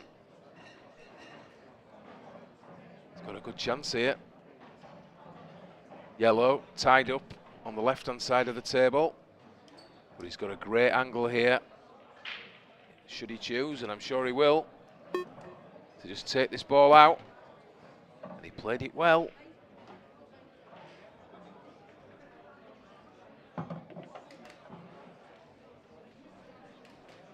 So he now goes into the middle.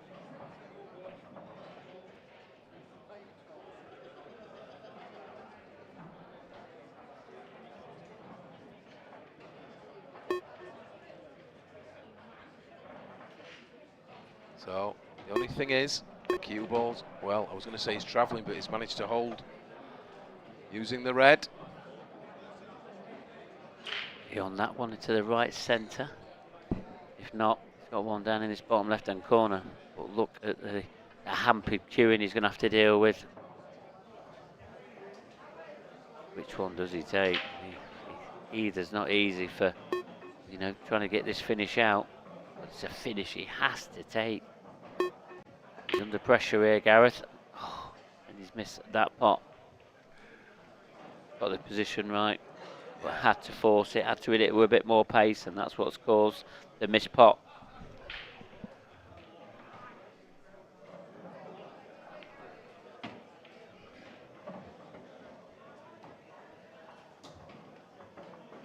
The trouble is the table that is left, no traffic.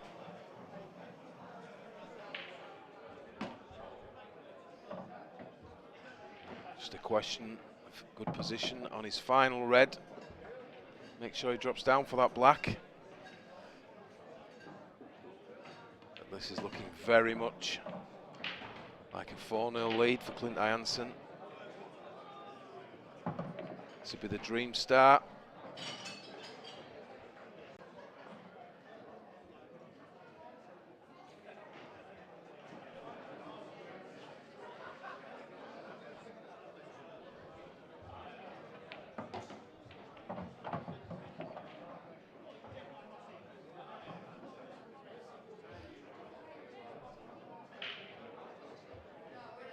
Just taking his time here. Just looking at the ball. He's going to be taken into middle to get him onto the black. Just checking exactly where he wants to be. And that's exactly where he wanted to be. I'm going to show you. Just the right side of this red. Just run this ball through. He's used the cushion. And he's got a straight black for a convincing, it has to be said, 4-0 lead.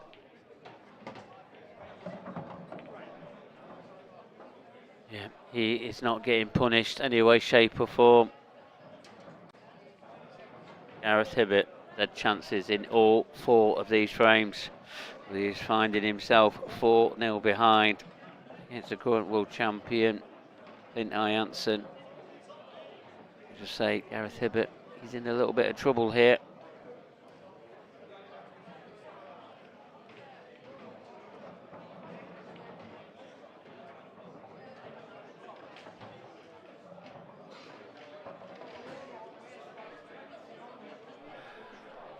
I was just saying that was a tough yellow that he attempted. I did fancy him for it. Left himself so awkward and he had to force it in to try and get the perfect position. He got the perfect position but missed the pot. 4-0, not the start that the Godfather wanted. Third break for Clint Ironson. He's had 2 dry breaks already, but he's 4-0 ahead.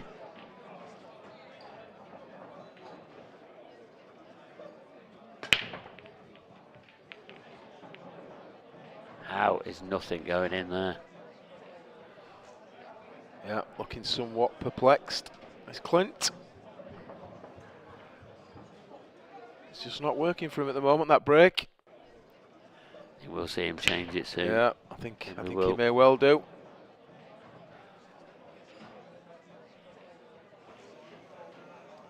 So 3 dry breaks. And he's still 4-0 in the lead.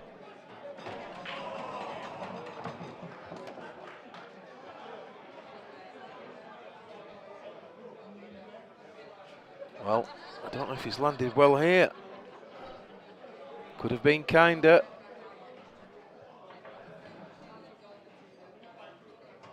as we always say, when you're struggling, you don't tend to get those little nudges, do you?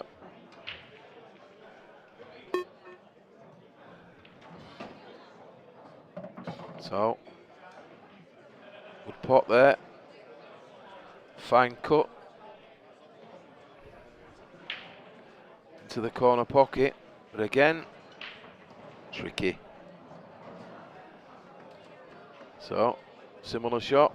Fine cut.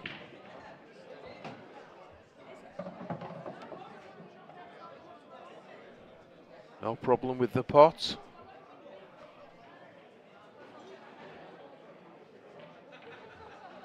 He's just checking whether that passes into middle. I don't believe it does.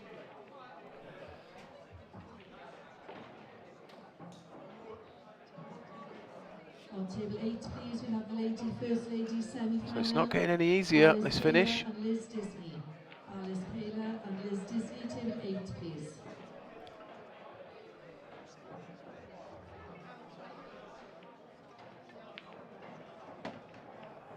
Yeah, and he played that well. Wasn't easy. Just keeps digging them out. Refuses to let go. Showing his class.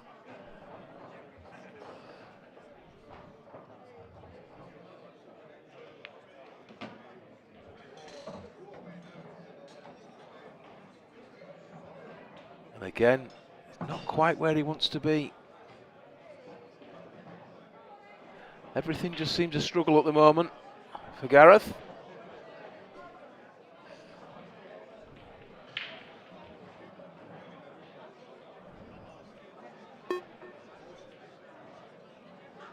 So he's going to cut this into the middle.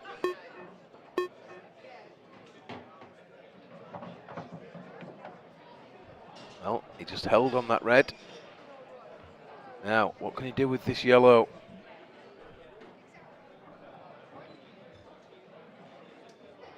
So make sure he can see this black. Obviously, we had the frame where he landed awkward. He ended up fouling, giving loss of game. So yeah, I can agree with that. Just stops the cue ball. Leaves a more difficult black than he probably would have wanted. But he'll back himself to make this. Must go in. And it fell there just at the last second. Wiped his feet. Well, he's on the board. It's been a while. 4-1 down. He's well, at least he can smile about it at the moment. Still a long way to go though. It's a race to 10. And not out of it yet. Let's obviously give Clint something to think about. Yeah, and you've got to say, Gareth, one of his strengths, he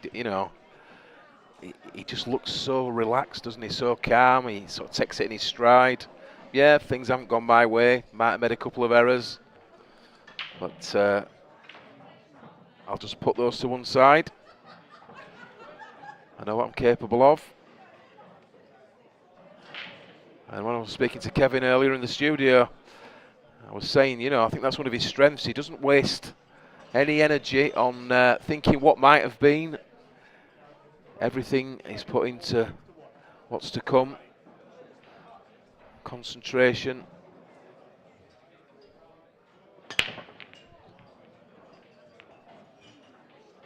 Well, Gareth Hibbert's first dry break of this match. Just when he was just got a frame on the board, I mean, not really. Only that one ball's threatened a pocket. It's dry. Yeah, it's him well. So Clint is going to take yellows here. That'll do him.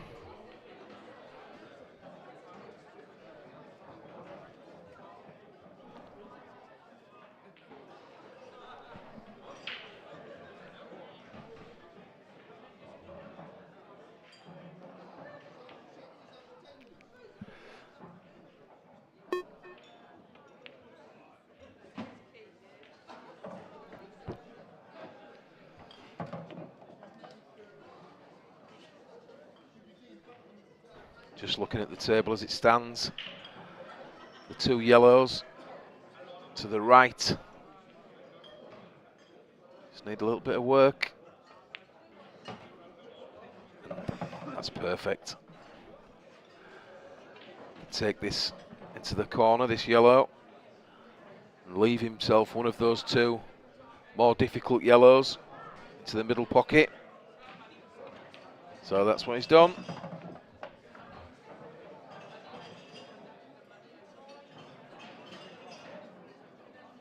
Making it look easy out there.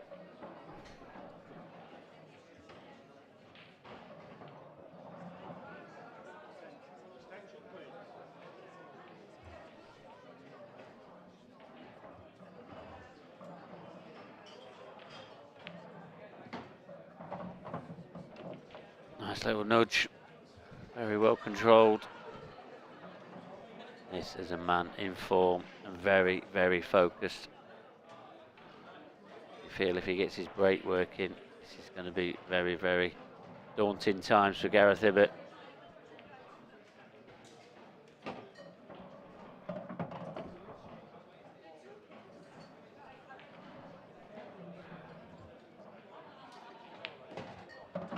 Well, looking like 5-1. And nothing Gareth could do about that. It was a good break, just didn't get one down. And that's what happens at this game of pool.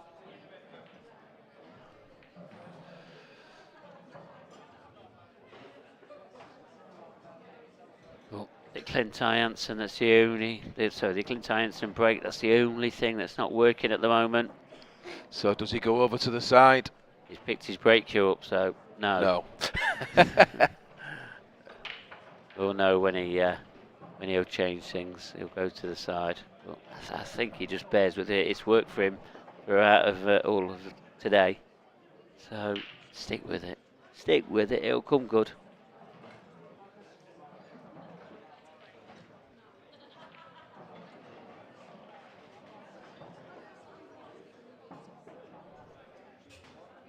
In a very comfortable place at the moment. Here's Clint Ironson. Viv in his corner there, his partner.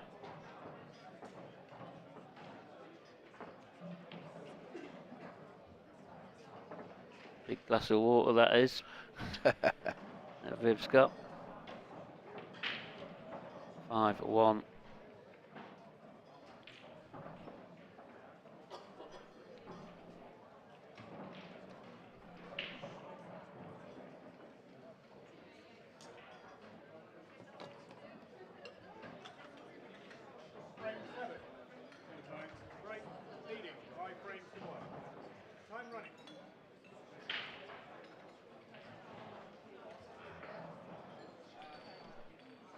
So the Clint Ironson break, is it going to start working?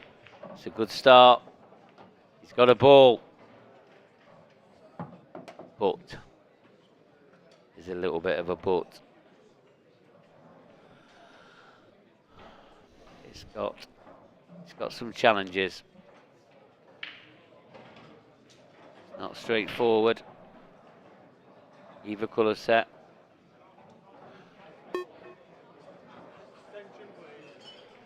This layout is going to give Clint something to think about.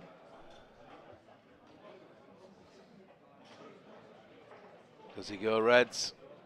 Does he go yellows? So he's looking there now.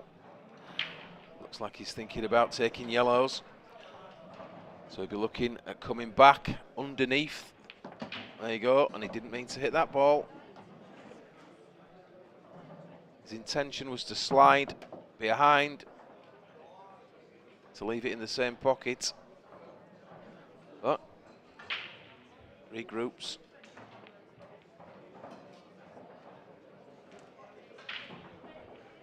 Yeah, just overcooked that a little bit. I mean, he had such a small window to try and stun that off the top cushion through the gap for the rest to play that yellow, so it was a super tricky shot.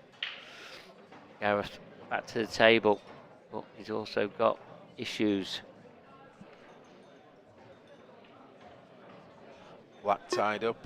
The red next to it, awful. On table 20, Guthrie, Ross. Does he go into it early? Does he wait? Does he see that he's got a chance at it now?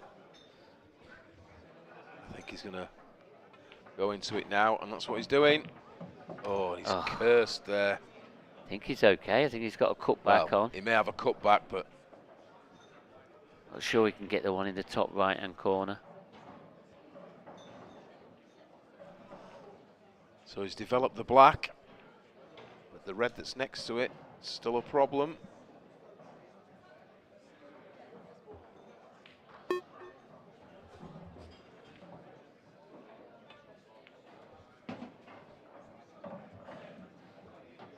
Doesn't want to be hampered.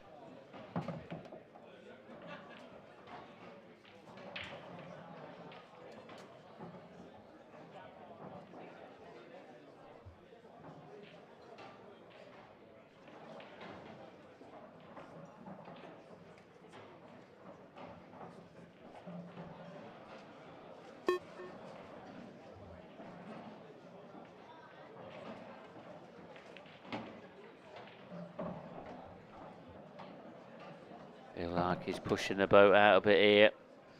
This is going to be a huge clearance if he gets this.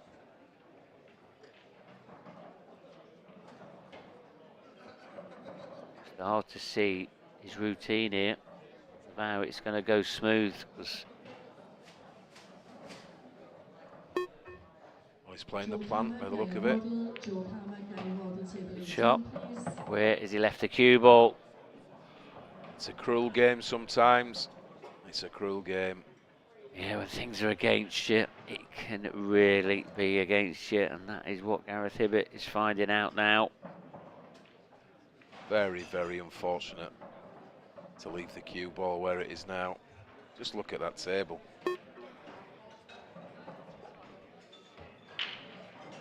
I don't think this red passes a black. I think he tried, I don't know. I think he tried to play it off the jaw. I think he was just out of ideas. Clock ticking down. Used his extension. The pressure was on.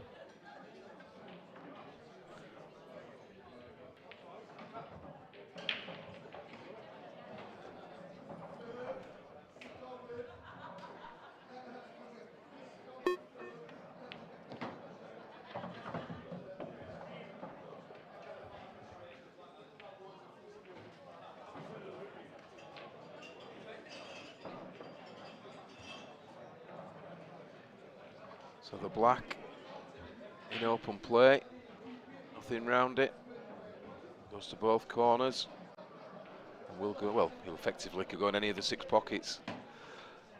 And I think he's played that well.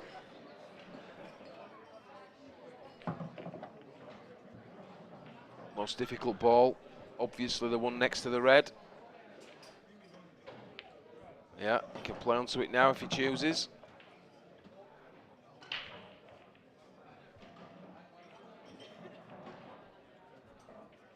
Just needs to drop this in the middle.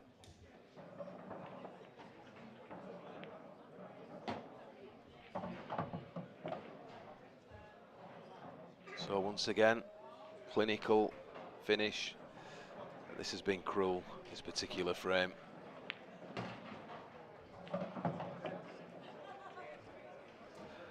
So black for 6-1.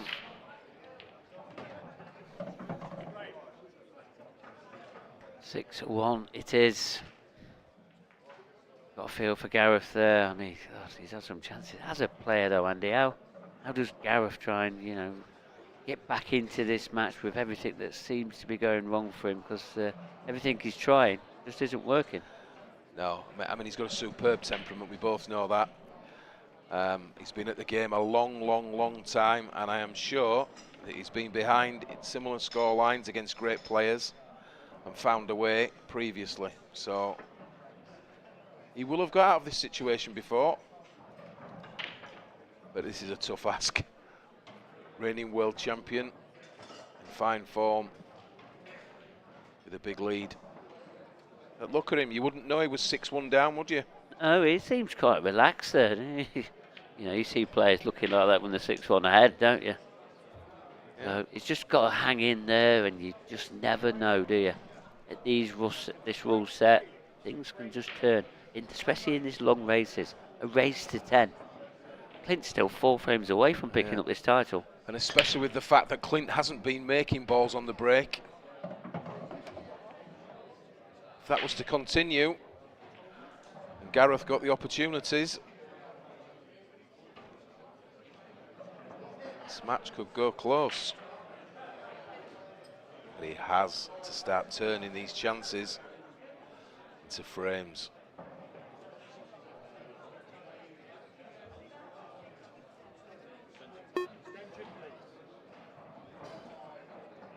They're not easy splits.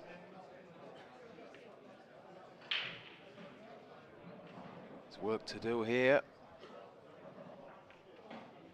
Red tied up on the right-hand rail. I say tied up, it way past the yellow, but looking from here, it certainly doesn't pass it. So these are tricky.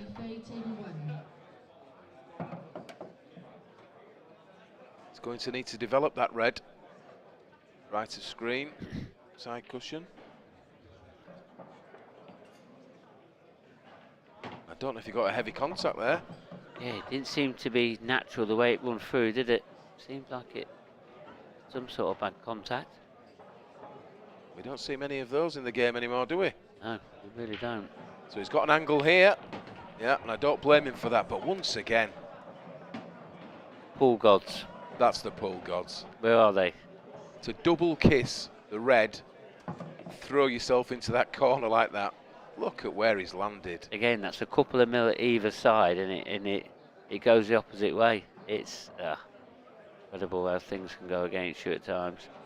Anything but a full ball contact, anything but a double kiss, and you feel he had to be on something.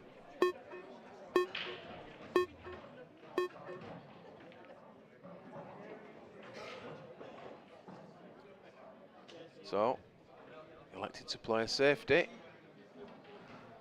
And there is a ball on here, long yellow. And if he does take it on, which I'm sure he will, he has a yellow to middle to follow. So, just needs to cue this. Need to do much with the cue ball. Yeah, heart of the pocket. Solid. Absolutely solid, that is. Great shot. Yeah. Now it's just a case of floating back out. Picking up the pace, hitting everything nice and positive now. He knows he's in a very, very healthy position here. Still pulling faces though. He'll probably be a millimetre out of position, and that's what Clint's levels have risen to.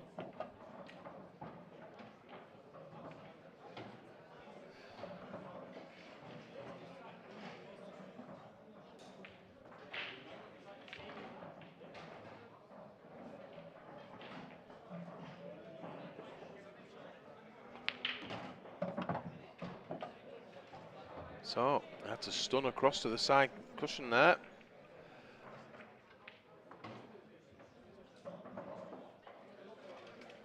So, once again, little pocket, just run into the black, and he doesn't want it. Oh, it's okay if it drops it. There you go, he's all right. Yeah, as long as the yellow drops. As long as the yellow drops, that's the thing. So, legal shot. What's his last ball? Black in the same visit, same shot. It's 7-1. Very unfortunate there, Gareth, it has to be said.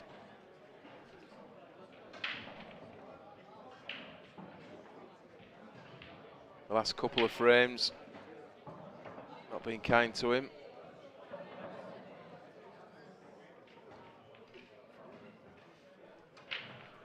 And is Clint Ironson's name already on this trophy? Is it destiny? really put a foot wrong though, has he, this weekend? He's been absolutely phenomenal. Yeah, he's carrying the mantle of world champion, carrying it well. Very solid. When he's been asked a question and had difficult clearances, he's had the answers. Certainly not his A game for most of the day, but that's how good he is.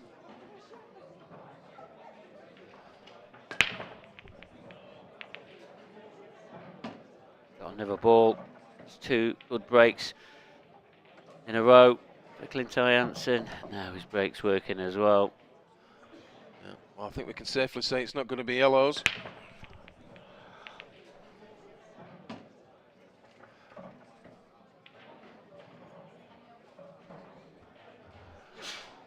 So here we go, taking the reds, and immediately he attempted there to just dislodge one of those 2 reds. Just went past.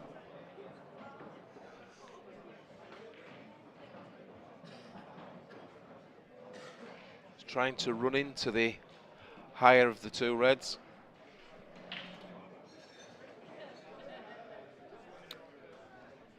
Still don't look phased by that. He's already worked out what he needs to do. He's worked out his pattern. Yeah, straight away he's found himself an angle onto this ball into the middle. And if he chooses, if you look at the line now, he's just looking at it. He runs down past that black, can leave himself on one of those 2 balls.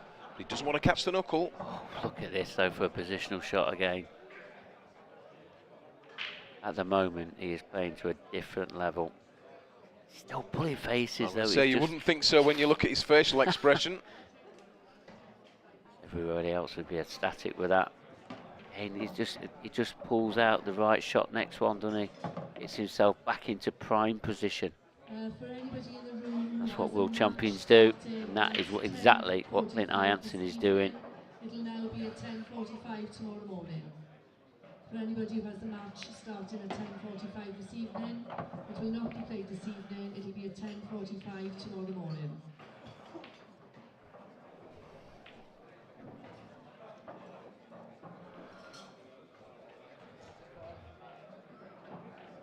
So he takes this into the corner, stuns off the side cushion, leaves himself a long red to corner, black to middle. We're looking at 8-1.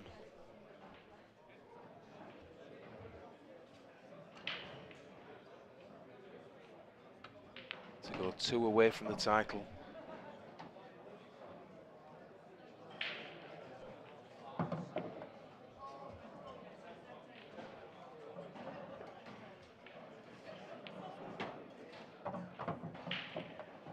One-way traffic at the moment.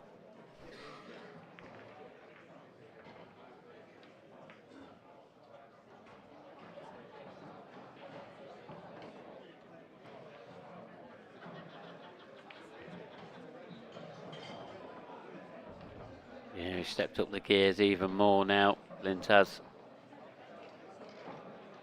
Yeah, played a great shot in that clearance.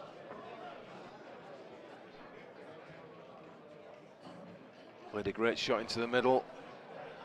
Ran back up table to get himself on those 2 difficult reds.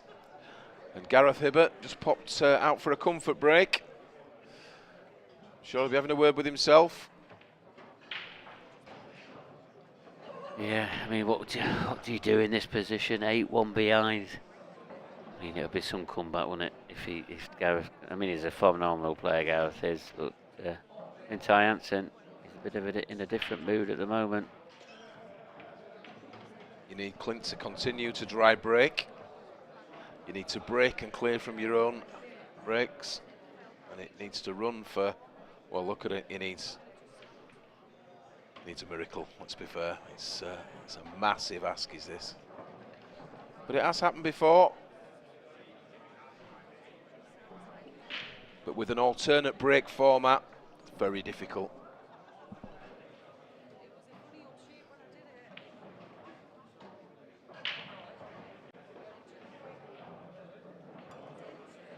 Still a lot of matches going off here in Gosforth.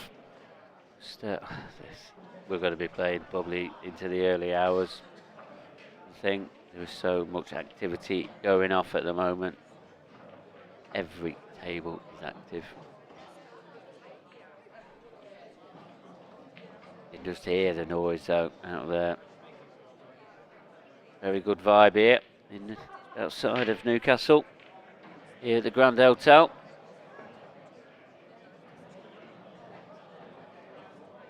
Terrific venue, terrific atmosphere. Yeah. Been buzzing from the word go, hasn't it?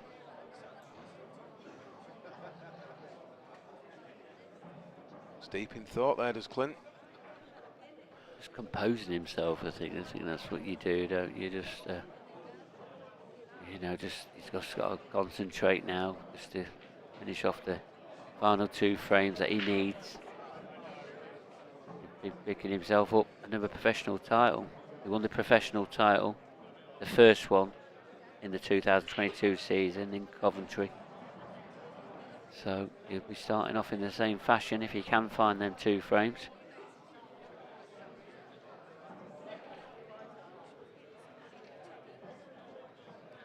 Yeah, and what a successful campaign this would be.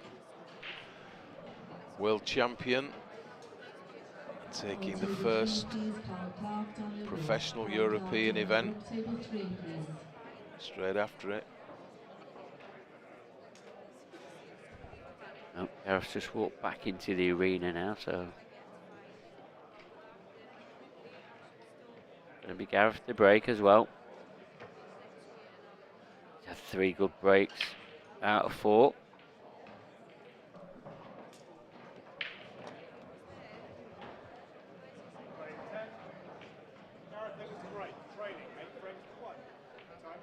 Here he is, the godfather, Gareth Hibbert. Come on, Gareth. Oh dear. Oh dear. Things are going from bad to worse. In off, it's unforgivable, that in off into the centre. You just come across the ball, don't you? And in off. Have we seen Gareth Hibbert's last shot? It's quite possible. Now if Clint goes on to clear this frame and breaks and clear, he will beat the European professional champion.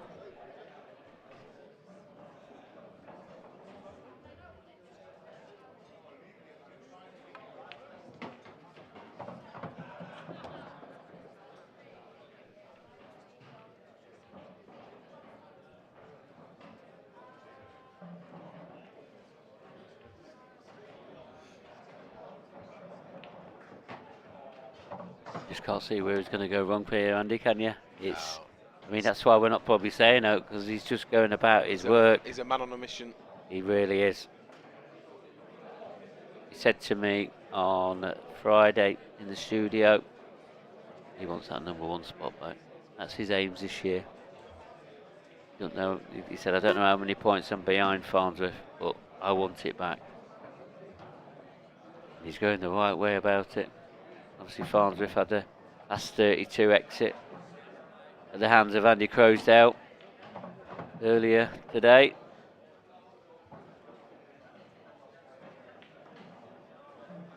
Now, Clint Ironson.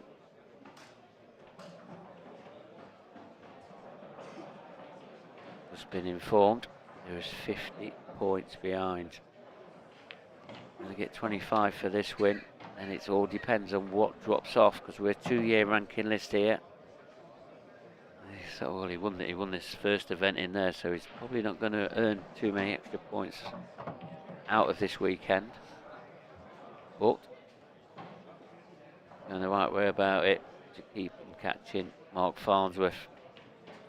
He's been absolutely solid in this final, and this simple black to go a frame away. 9-1 ahead now, and he's going to be breaking in the 11th frame. Well, you may have called it. You may have called it, Mark. when you said, has he had his final shot in this final? It's cleared. And if he breaks here and makes a ball, you wouldn't bet against it, would you? No, you really wouldn't. He's had 2 good breaks in a row. One of them was a break and clearance, which is his previous one. So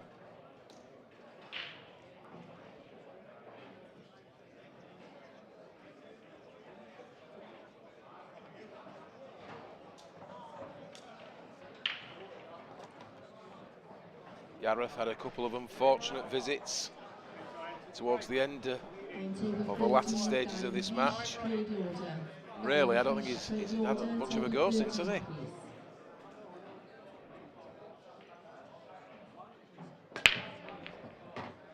Well, ball down. Cue ball. He's in off. What a break. Probably his best break of the match for power.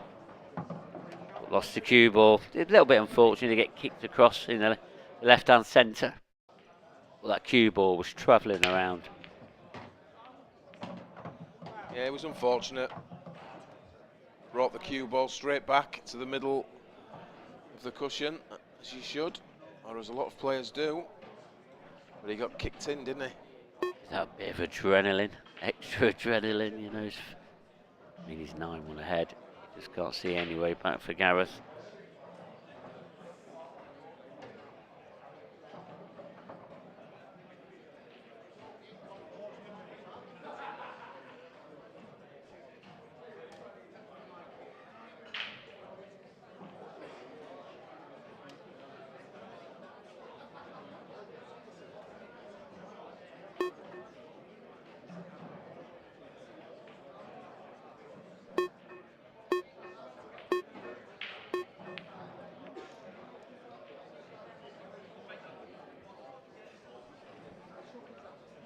Yeah, just using his free shot wisely there.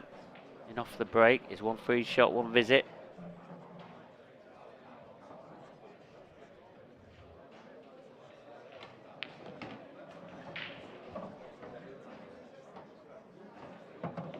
If anything, Gareth's just going to try and make the score look a little bit respectable.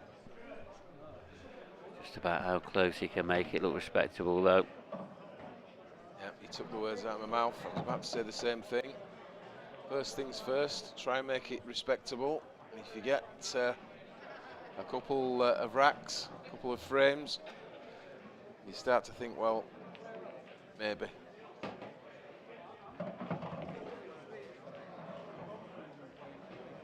Gareth plays these shots very nice. Sometimes if he's playing this wrist side, just tracks it back nice. Always gets the pace right. Boyle table 17, please. Ruiz, Boyle table 17. Make him feel a little bit better.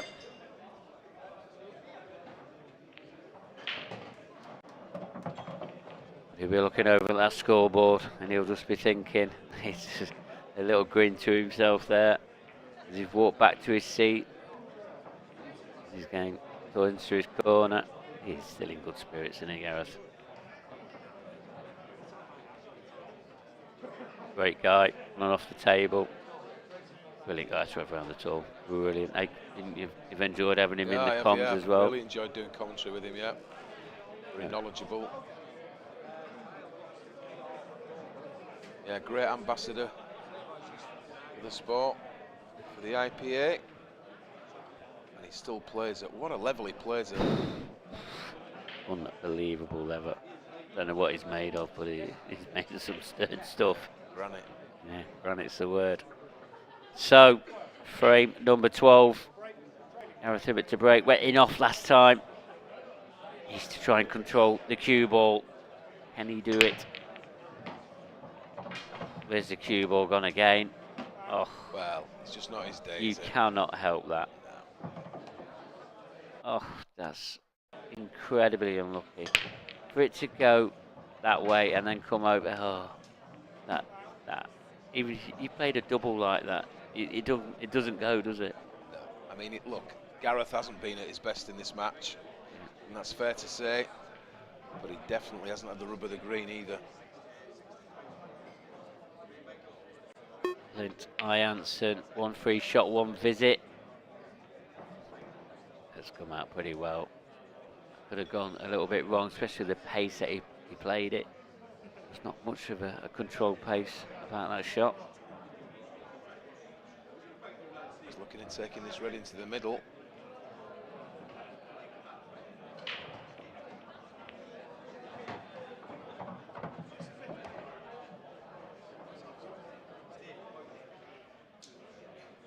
So, no clusters. Doesn't want to be straight. Still got a little angle, he's fine there.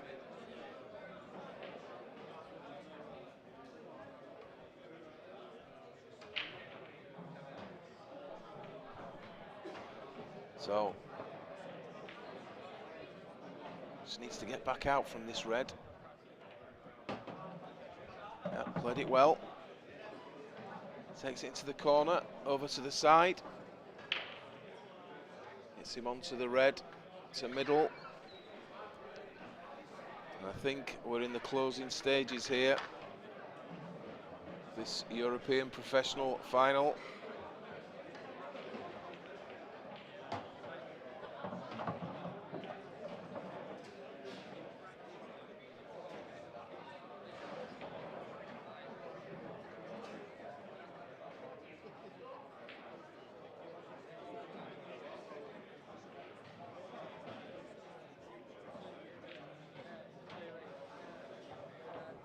So, going up table first.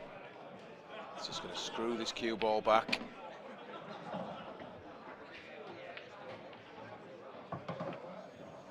He'll take that.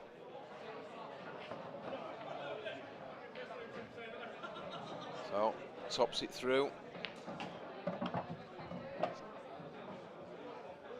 A little bit shorter than he wanted to be.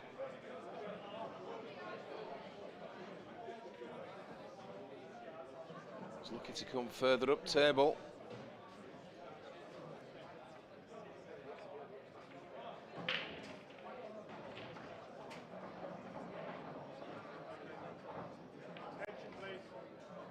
Let's just call for his extension. And I have a view from the overhead. It's a little bit more difficult than it looks. There you see. And it's there. So it's black to middle for the title. And there we are. Fantastic performance from Clint Ironson. And there you see the fist pump. Reigning world champion. And he's now just won the European Professional title here at Tour 1 in Newcastle. There you can see, I think it's relief to some degree. We've said before, it's often the case that the world champion struggles in his following season. But this is a dream start for Clint. And look at that there, big smile.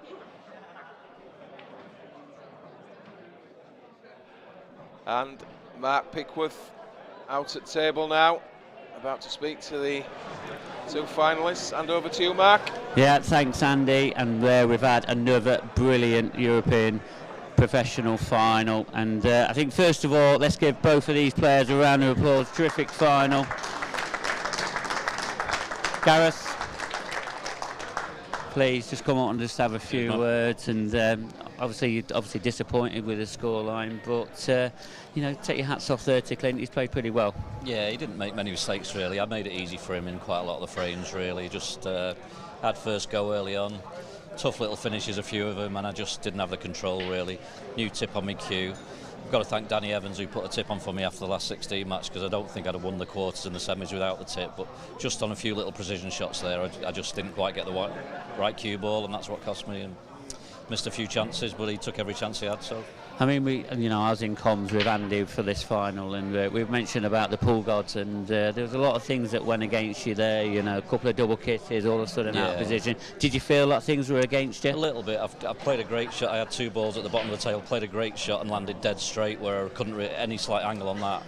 I ended up fouling on the black because I tried to hold and couldn't quite hold it. Just little things, but. He definitely deserved to win. So no complaints. And overall this weekend, I mean, obviously you've made an IPA final once again. Are you pleased? Did you have any expectations to try and get here? I know we had a few words about it. It's good to see you back in an IPA I've Tour not really final. played since the Worlds, Mark, to be honest. I've not bothered much. I've put a lot of time in for the Worlds and that didn't go so well. So I've just been playing a bit of snooker really. So I'm quite happy. But just like to have played a bit better there. But all credit to Clint. Yeah, absolutely. And a few words about Clint. Oh yeah, he's so much for the world champion curse. That didn't last long, did it? But yeah, he's just deserved it. He's obviously played well all day, and like I say, 5 or 6 of the frames I missed my chance and he just punished me, and the others he took from the break, so can't argue with that. You can't argue with that. Unlucky today. I'm sure you'll have another day coming and maybe some revenge against the Clint. Gareth Hibbert, everybody. Come up here. I'm fed up for talking to you. I've been talking to you for the past 2 days. I'm sick of talking to you, to be honest. All right, Clint. Okay.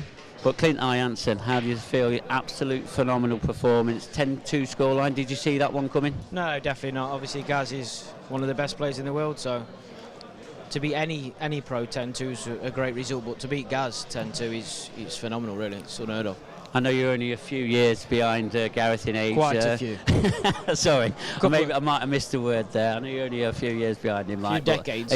But if you're playing to that level that Gareth can play to at that age, you'd be one happy man, would you? I'd be over the moon. He's as good as anyone in the world now, never mind, even at his age, it's ridiculous. And we go on about the world champions curse, etc. But you've played superb over these last couple of days. You've got to be truly, proud of your performance. Yeah, I think I just got better and better as the weekend went along, and and I think obviously, like I said earlier on, winning the world championships just gave me loads of confidence. To be honest, I was coming here this weekend, and I'm thinking I'm going to do well. And I know there's so many good players, so you can't really say that, but I knew I was going to do well. So. And obviously you've got Shannon over there. She's come to support you in the end, hasn't she? How much does that help you to have the support coming over from all over the UK? Shannon and Shannon's family, even some of the Geordie lads, because it's like my second home now, really. It's brilliant. Well, I'm going to crown you now the European Professional Champion. Clint Ironson, everybody.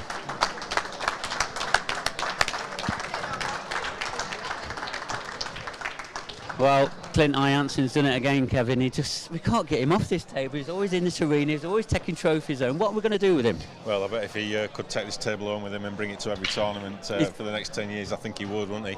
I mean, a world championship performance from a world champion. Some real quality, and you can just see the confidence oozing through his veins as he takes out the clearance after clearance, and he's going to be a tough man to stop this year. And great to see Gareth back in the final. Hopefully we're going to see him in a couple more finals throughout this season. I'm sure we will. Obviously not his day today, but obviously showing some good form as well. Yeah, look, Gareth Hibbert is one of the best players in the world. He's a class act, both on and off the table. We say that all the time. And great to see him in the final. Real disappointed for him that it just didn't go for him in that event. We wanted to see a real close battle because we know how good these guys are. But the pool can work like that. It can go like 9-all, or sometimes it can be a bit lopsided. And unfortunately for Gaz, it just wasn't his night.